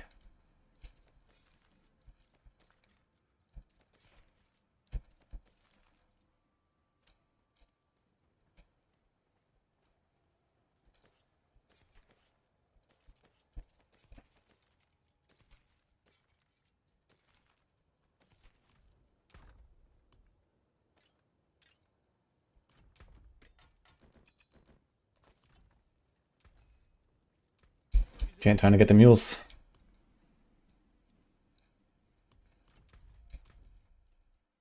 Sally is finding greed shrines way too quickly. I can't even get my Belalt done. So how much did you make already? I'm at 133 prisms. So you made like 30 from this or 40? Yeah, 30. Oof.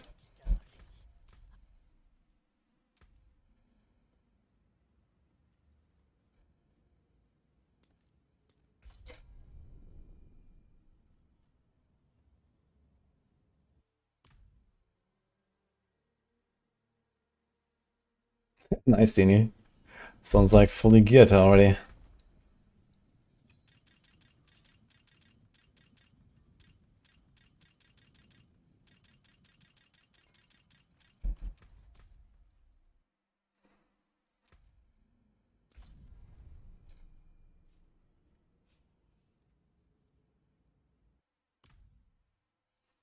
I'm gonna get my kid addicted to RPGs so I have a farming buddy. Easy.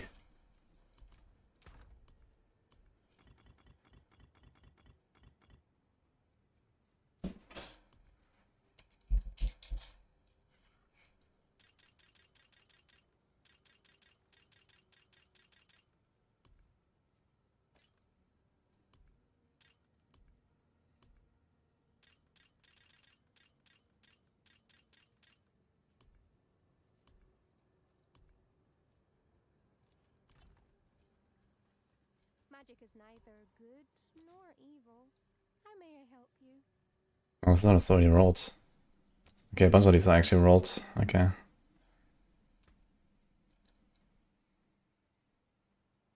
This stuff actually is tons of overlords too. We should have been Yeah. doing this instead of Undercity. Yeah, you get the Merle's bags all the time. Yeah, it's insane. But I don't know, it feels like a pretty scummy strat, to be honest. I don't really want to do this. No, I mean just running around with 4 people, clicking greed shrines and then getting the overlords basically. Yeah, okay, maybe. Instead of Undercity. The scattered prism stuff, yeah, that's completely garbo.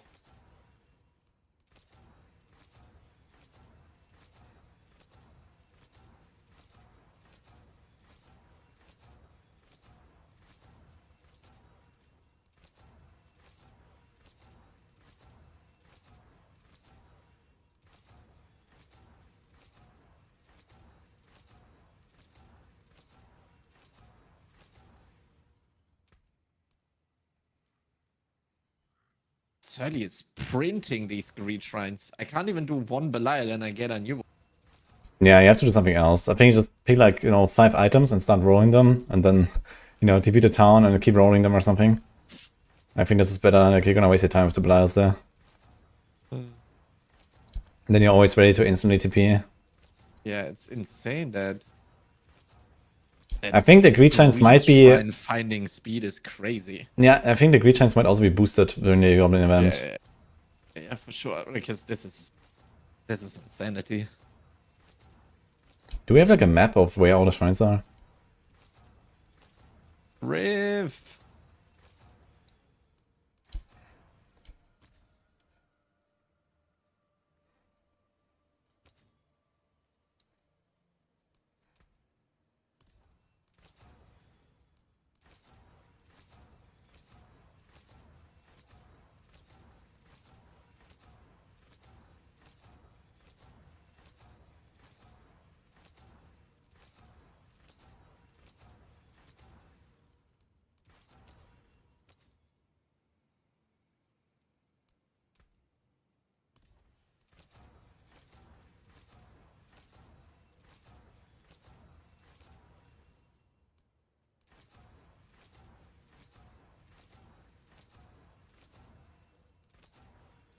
So Chronix.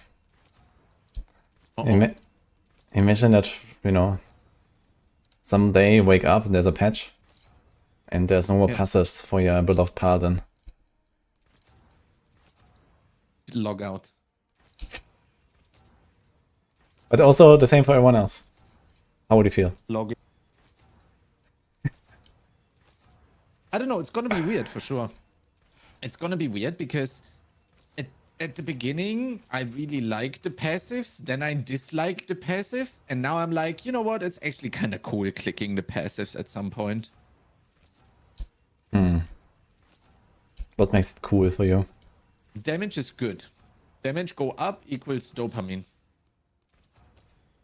But what if you make damage go up in more interesting ways? Yeah, that's exactly what I would prefer. Like, I think Fellowship does an amazing job. Almost all the talents that you can choose are just changing stuff in terms of making it do something else and not just, oh, you deal 10% more damage now. And I think that's way cooler.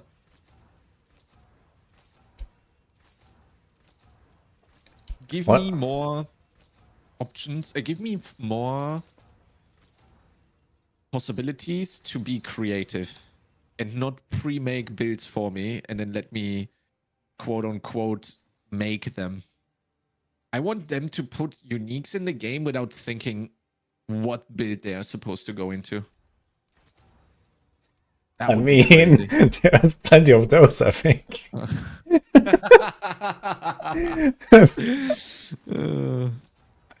What are you saying? I mean, if something says Frozen Orb now deals quadrillion more damage, I think that's not what it should do. I think what it should say, it should be like, I don't know, your frost spells do 100% more damage, for example. I think that would be way cooler. Or it should even cooler would be your frost skills now split after hitting an enemy. And then just put it in the game and then just let me go crazy. Let me actually feel like I am making the builds and not the devs. That's what I want. Okay, another idea.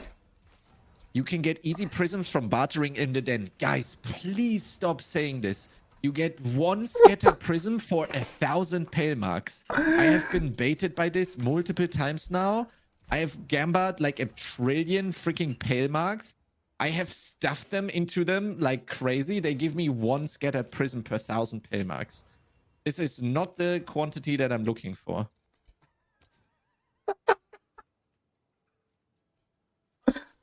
People meltdown. Oh god. You can get so many prisms from bartering. Yeah.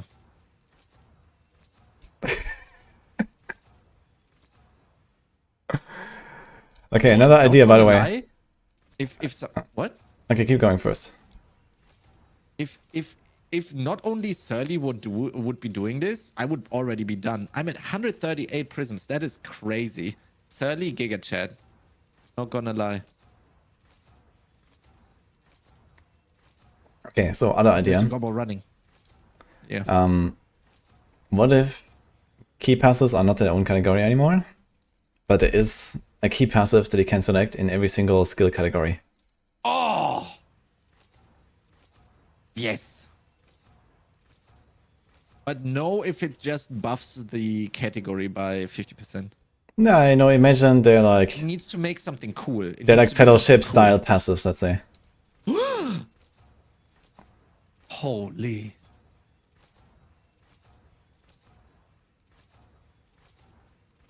Nah. That would be sick.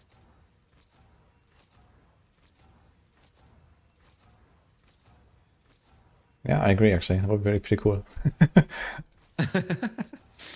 I like my idea. Yeah.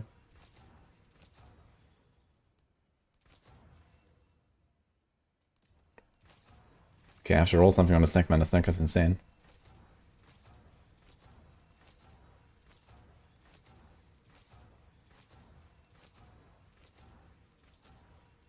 TOS broken, holy.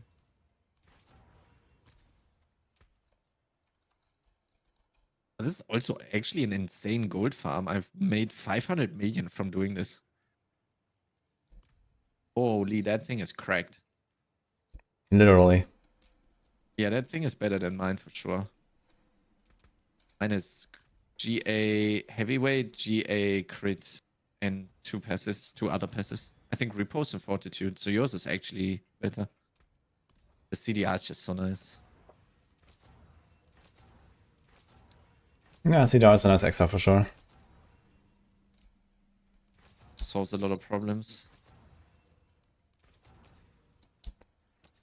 But yeah, if I don't already have CDR, I'm not gonna roll into CDR. I always go for passive.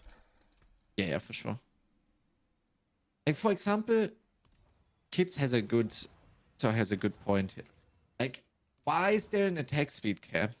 Just let me go ham. I can give some reasons. And I think it's good that it exists. No. Convince me. I can't. Rip. I can say words that make sense, but it won't convince you. So Okay, say words that make sense then. okay, number one, the game's performance and server stability. Number two, screen clutter. Number three, gameplay. Screen clutter omega lol. What do you mean? It is a valid concern, and actually a really bad one at this point. I don't see anything anyway. Exactly. You want to make it worse? Yes. Let me zoom. Give me more dopa. I think dopamine can come from other sources and not more projectiles on the screen necessarily. No way. You think that? No, we need more projectiles on the screen. And then they need to be bouncing and chaining and forking. I mean, that is fun. Yes. Disagree. Wonka's based. No, I mean, like, for sure. It shouldn't be that the servers are lagging, of course. But Yeah, and I mean, we already have that. Like, when there's 10 people at the world boss, it's one enemy against 10 people. Like, the servers just, break. So, but it's 2026. I don't understand, man. I'm no deaf, but make the thing not lag. Like, how is this possible? yeah, this When is... I play PoE and I have like 1 trillion damage instances ticking at the same time, I'm not lagging. PoE can be a lot worse than what we've seen before, when you try. But yeah, generally it's okay, but also generally you're alone. That's true. But in group play and PoE, I mean, the game goes to its knees. So, Yeah, no, that's awful. Yeah, I agree. so you have the same no, problem. The lag in pit is just like if you're not being limited by the damage you can deal, but by the mobs you can pull before the game starts lagging, that's certainly not a cool playstyle. Yeah, and this comes from, you know, exactly this kind of stuff, right? Attack speed, many projectiles, many monsters, density buffs, and so on, right? So this is actually what causes these issues. So you're telling me my ideal ARPG cannot exist? That's not true. It can, but then you have to live with other scuffed things, like, you know, scuffed graphics or something like that. Yeah, no problem. Give me Torchlight Infinite graphic in every ARPG, I don't mind. Yeah, but you don't mind, but many other people do, right? So yeah, people want to play a pretty game. Yeah, but Torchlight Infinite is pretty. I wouldn't say that. Ah. I mean, okay, there's like gacha waifus and stuff, sure, but I don't care about that, right? I just care about the art style is more than enough for me, right? I rather want constant 120 FPS over like what D4 or PoE2 are trying to be. Like, sure, it looks pretty, but I need to cap my frames. yes, I mean, I agree. I'm also like, I'm like more on your side. I just wanna send 165 FPS without dipping ever, ideally. Yes, but many people are not like you. Yeah, that's probably good as well, if I'm being honest.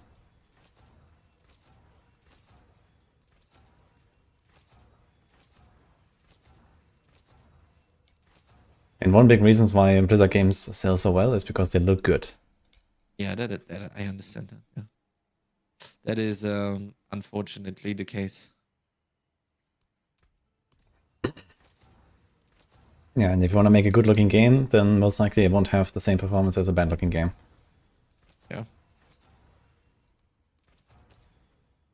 I mean, I'm not saying that they couldn't improve, like, you know, performance and networking and whatever, right? I mean, obviously, even if you play the game normally with normal builds and go to the world boss, you can lag, which is not what should happen. So, you know, we're already at like a breaking point there. All you pool big in the pit, yeah. Yeah, exactly. GG. Yeah, now you have the option to either optimize the game better or you make the game work in a way where this is not what we do, right? Yeah, but having to sacrifice cool gameplay stuff because of performance issues, because you decided to make your game look way too pretty for what it needs to be, that is such a sad. No, I don't think that. For me. I don't think that pulling 50 monsters into like one little clump of in a pixel and then blasting it down with AoE attacks is necessarily the best gameplay this game can offer anyway. I think this is not the ideal that we should be striving for. This is how you play it now, but I don't think that, for example, tower pushing should stay that way. I would love to kite stuff. Actually. Yes, and in general, like, you know, be 50 monsters. I think the game would be more fun when you don't have to pull 50 monsters or you don't have the time to pull 50 monsters, but instead, you know, you kind of like fight smaller packs, but it's like, you know, more action-packed and faster paced and stuff.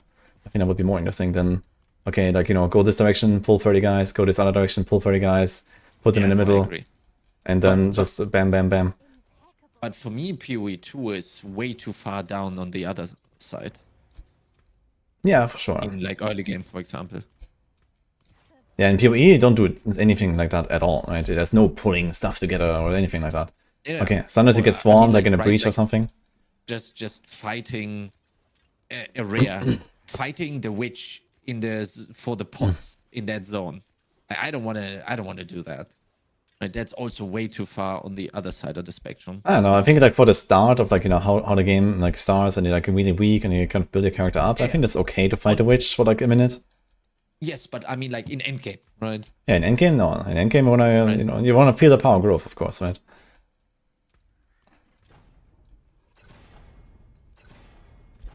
So of course there should be power growth and there should be like, you know, a speed improvement, and this is exactly what PoE2 offers, right? You get stronger and faster.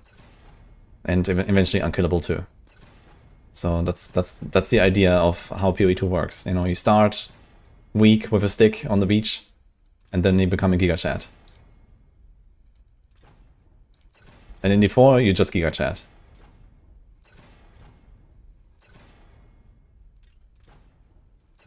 Yeah, that's true.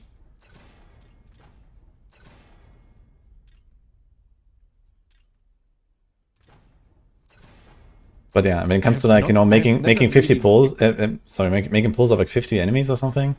And like, you know, okay, this reminds a lot of like D3 gameplay and stuff, but I don't think that pushing has to be just like D3 in this game, you know, it can be something cooler even.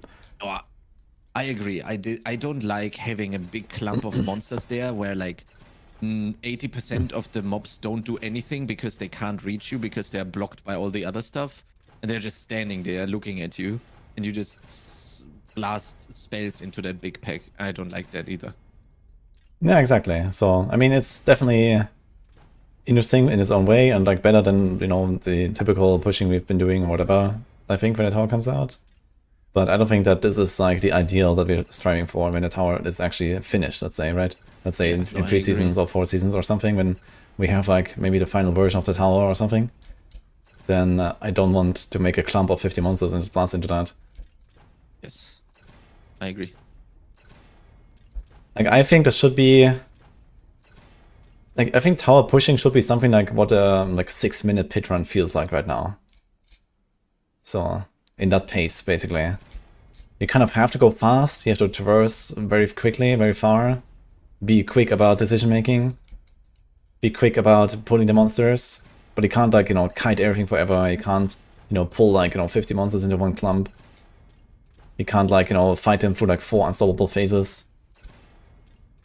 So you go fast and, you know, everything matters, you know, in that little time that you have. So that I think that will be the kind of ideal scenario.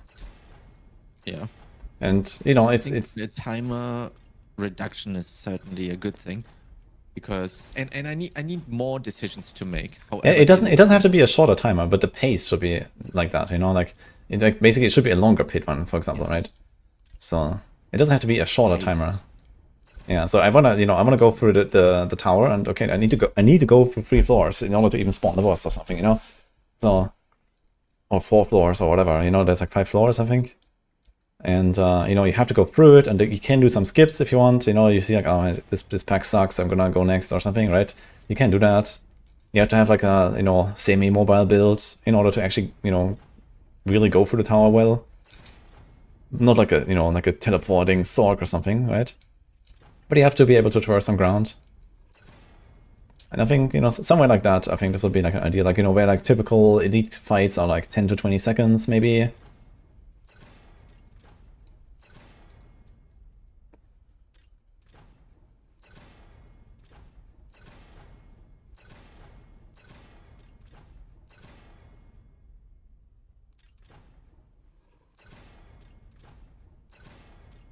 I'm very curious in which direction this is gonna go.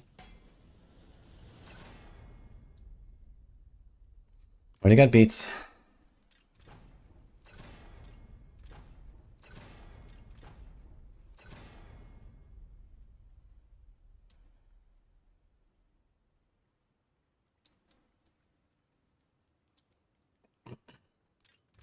Need to check PO2 DB for hidden stats. I got hidden stats.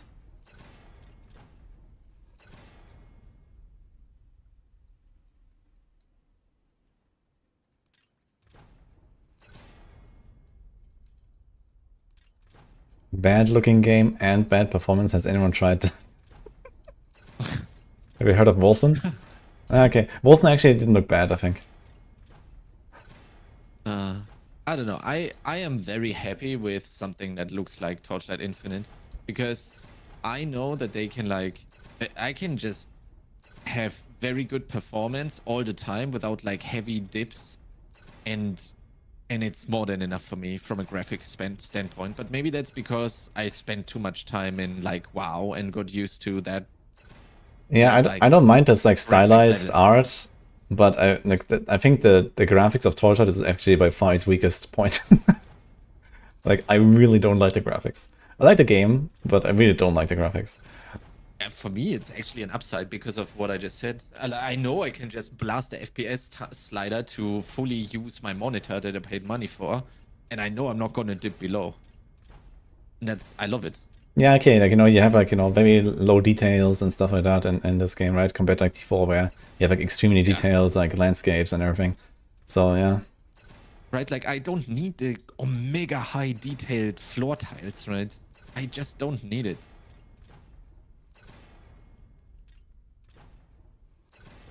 But yeah, I mean, at the end of the day, a good game, a good looking game. Just that I think that is still the biggest selling point in casual gamers. Like they go like, "Oh, this game looks good."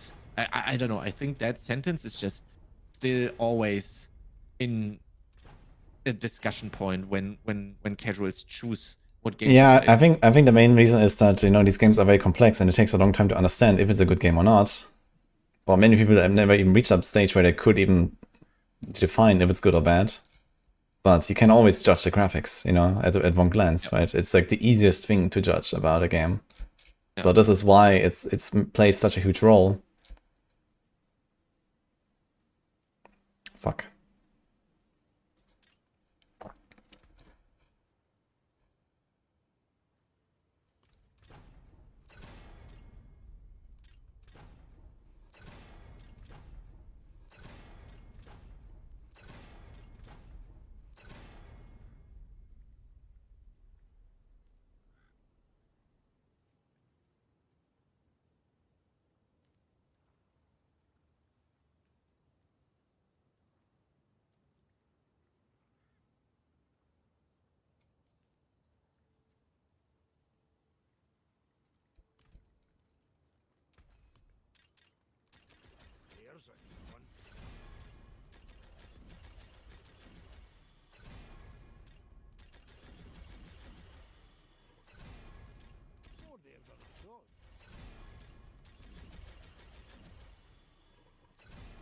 Yeah, two have a lot of hidden shit on them they can't see in game. Can you give me an example?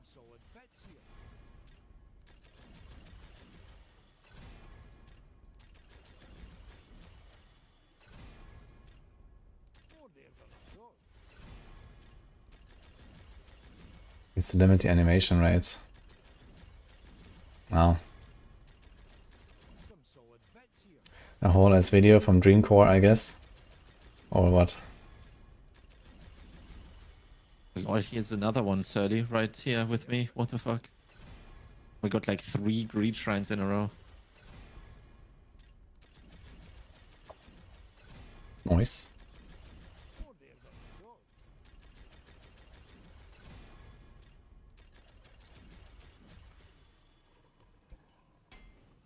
But I think I'm gonna sell my next prankster in chat. Just get some gold to roll my next. Makes sense, actually.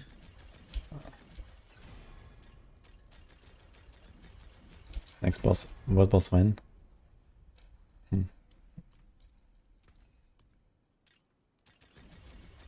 I mean, like a spot goes for like 3 billion, even hardcore, it's kind of crazy.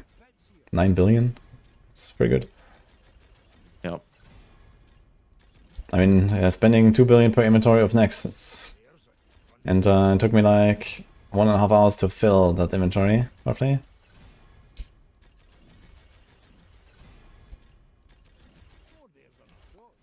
Holy moly, I'm getting so many bags of obols as well from doing this. Yeah, it's crazy. This is actually the best farm ever. I'm just gonna do this now until patch. Farm prisms and obols at the same time. I don't know, this is actually good. Like, I'm not even memeing. Like, I have how many? 1, 2, 3, 4, 5, 6, 7, 8, 9 of the obol bags in my chest right now, in my stash right now.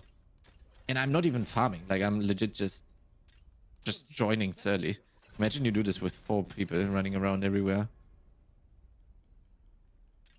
This is like insane obols per hour and prisms on top. What about Neath Iron? And Neath Iron. Unfortunately, I cannot track how many I had because I was doing Belial as well at the same time.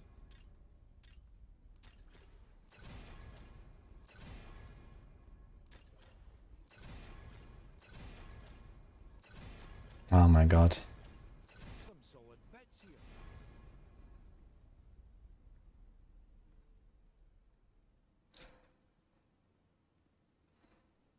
Okay, are we going in?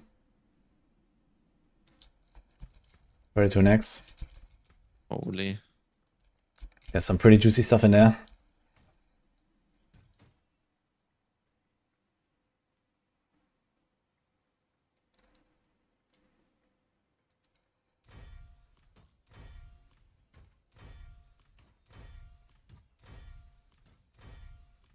1.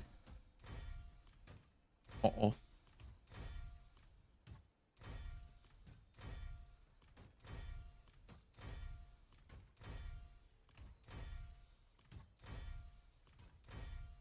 Two.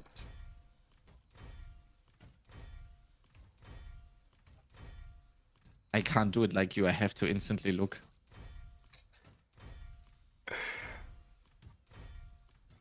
I forget really what. It's like for me taking too long to figure out what happened.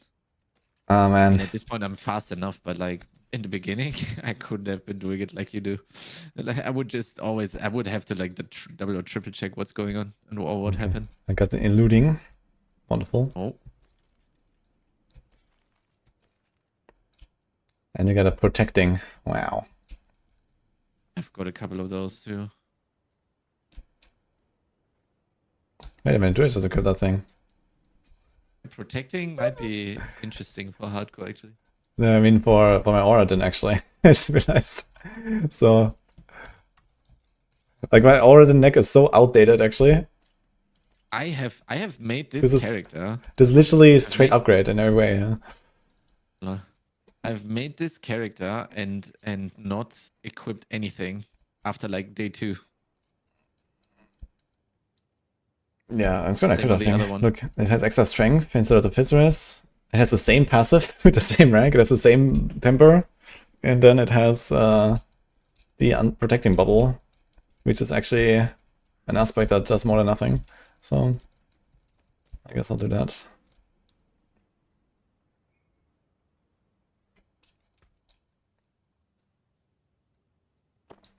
God, what is happening? I can't type.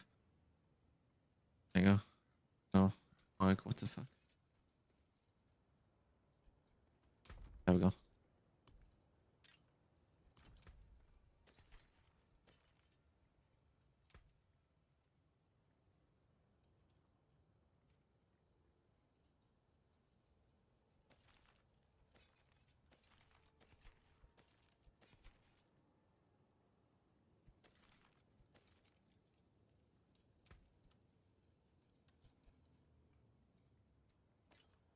Ah. Holy, that thing is sick. Nah, I'm gonna save it as a backup. Yeah, that's really good though. I mean, it depends, right? Like, how much life on hit do you... How many pieces with life on hit do you have on others, right? Yeah, I mean, 1 is usually fine. You don't really need more than this. Just like a normal 11-hit roll, I think. But that's what I'm saying, right? Now you have it there, so you can have other stuff on your other gear pieces.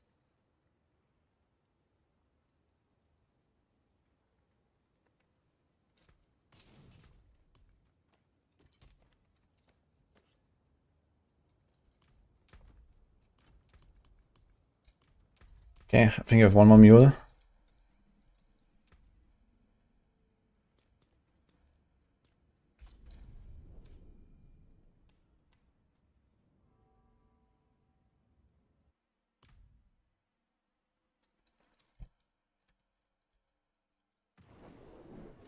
Wouldn't mind a rest.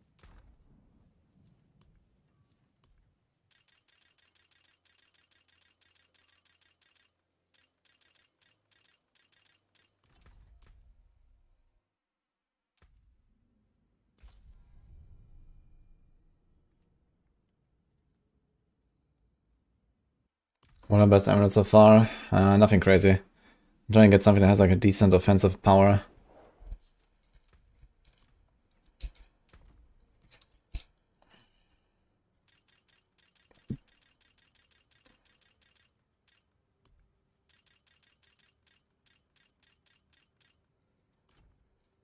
Oh, we go again.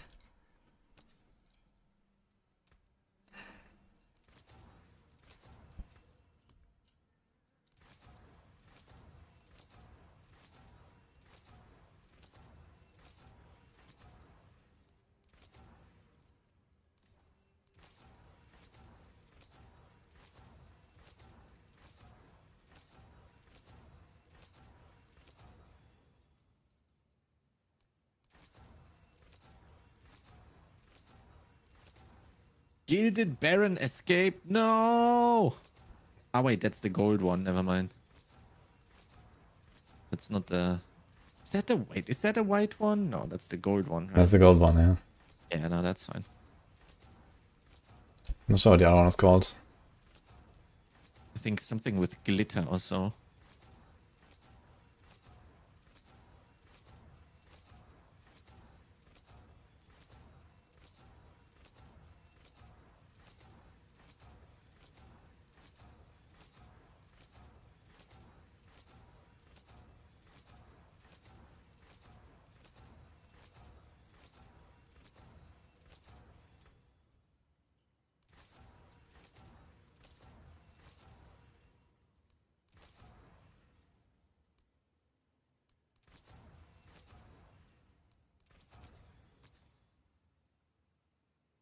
Fuck. There's discipline and righteousness. I guess you can't do that, actually.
Well, maybe he has used his pain marks.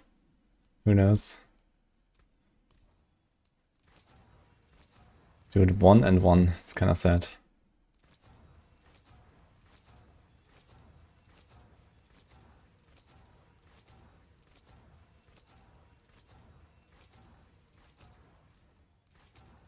Gonna get like another 1 on some passive. It's gonna be a beautiful trio of 1s. And this is discipline. I can't even do righteousness. Yeah.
It leaks. Congress will be more common once Star begins. Yes. But I mean, common is probably a strong word here. It's still like a pretty try-hard, very high-end thing, I believe. And the comms will be triple support and 1 DPS most likely, or at least double support. With like a Pally and a Barb, or the third being the Druid.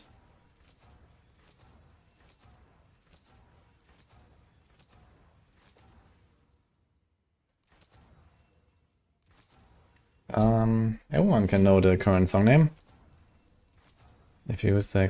song command.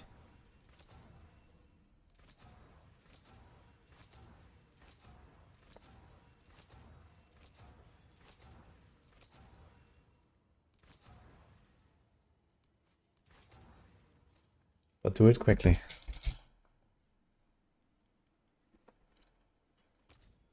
Because there was 1 second left.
Four hours on the city runs, 2 hours rolling an X.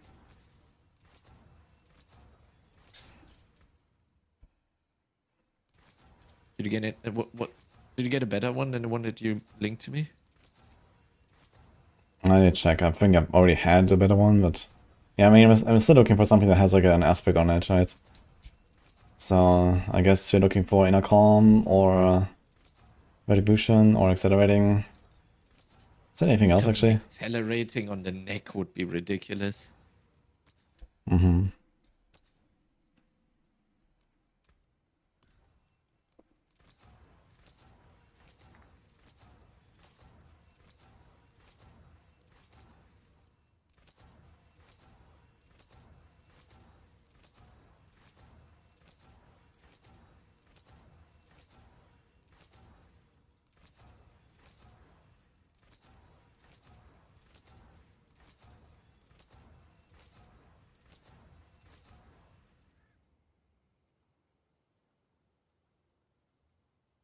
Anything can crit from Tempering, but only on high power 800.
Yeah, I mean, doing this for an hour at the start of the stream and at the end of the stream solves all your problems, actually.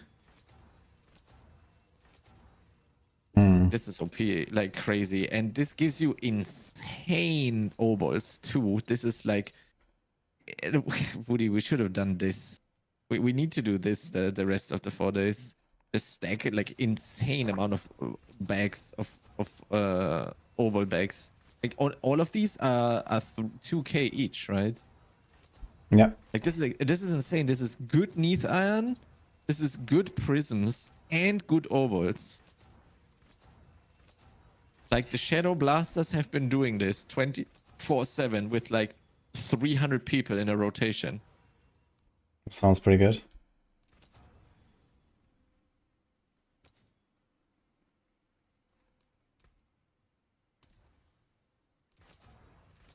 Like if everyone just runs around, goes greed shrines, and then people TP on them, it's gonna be insane.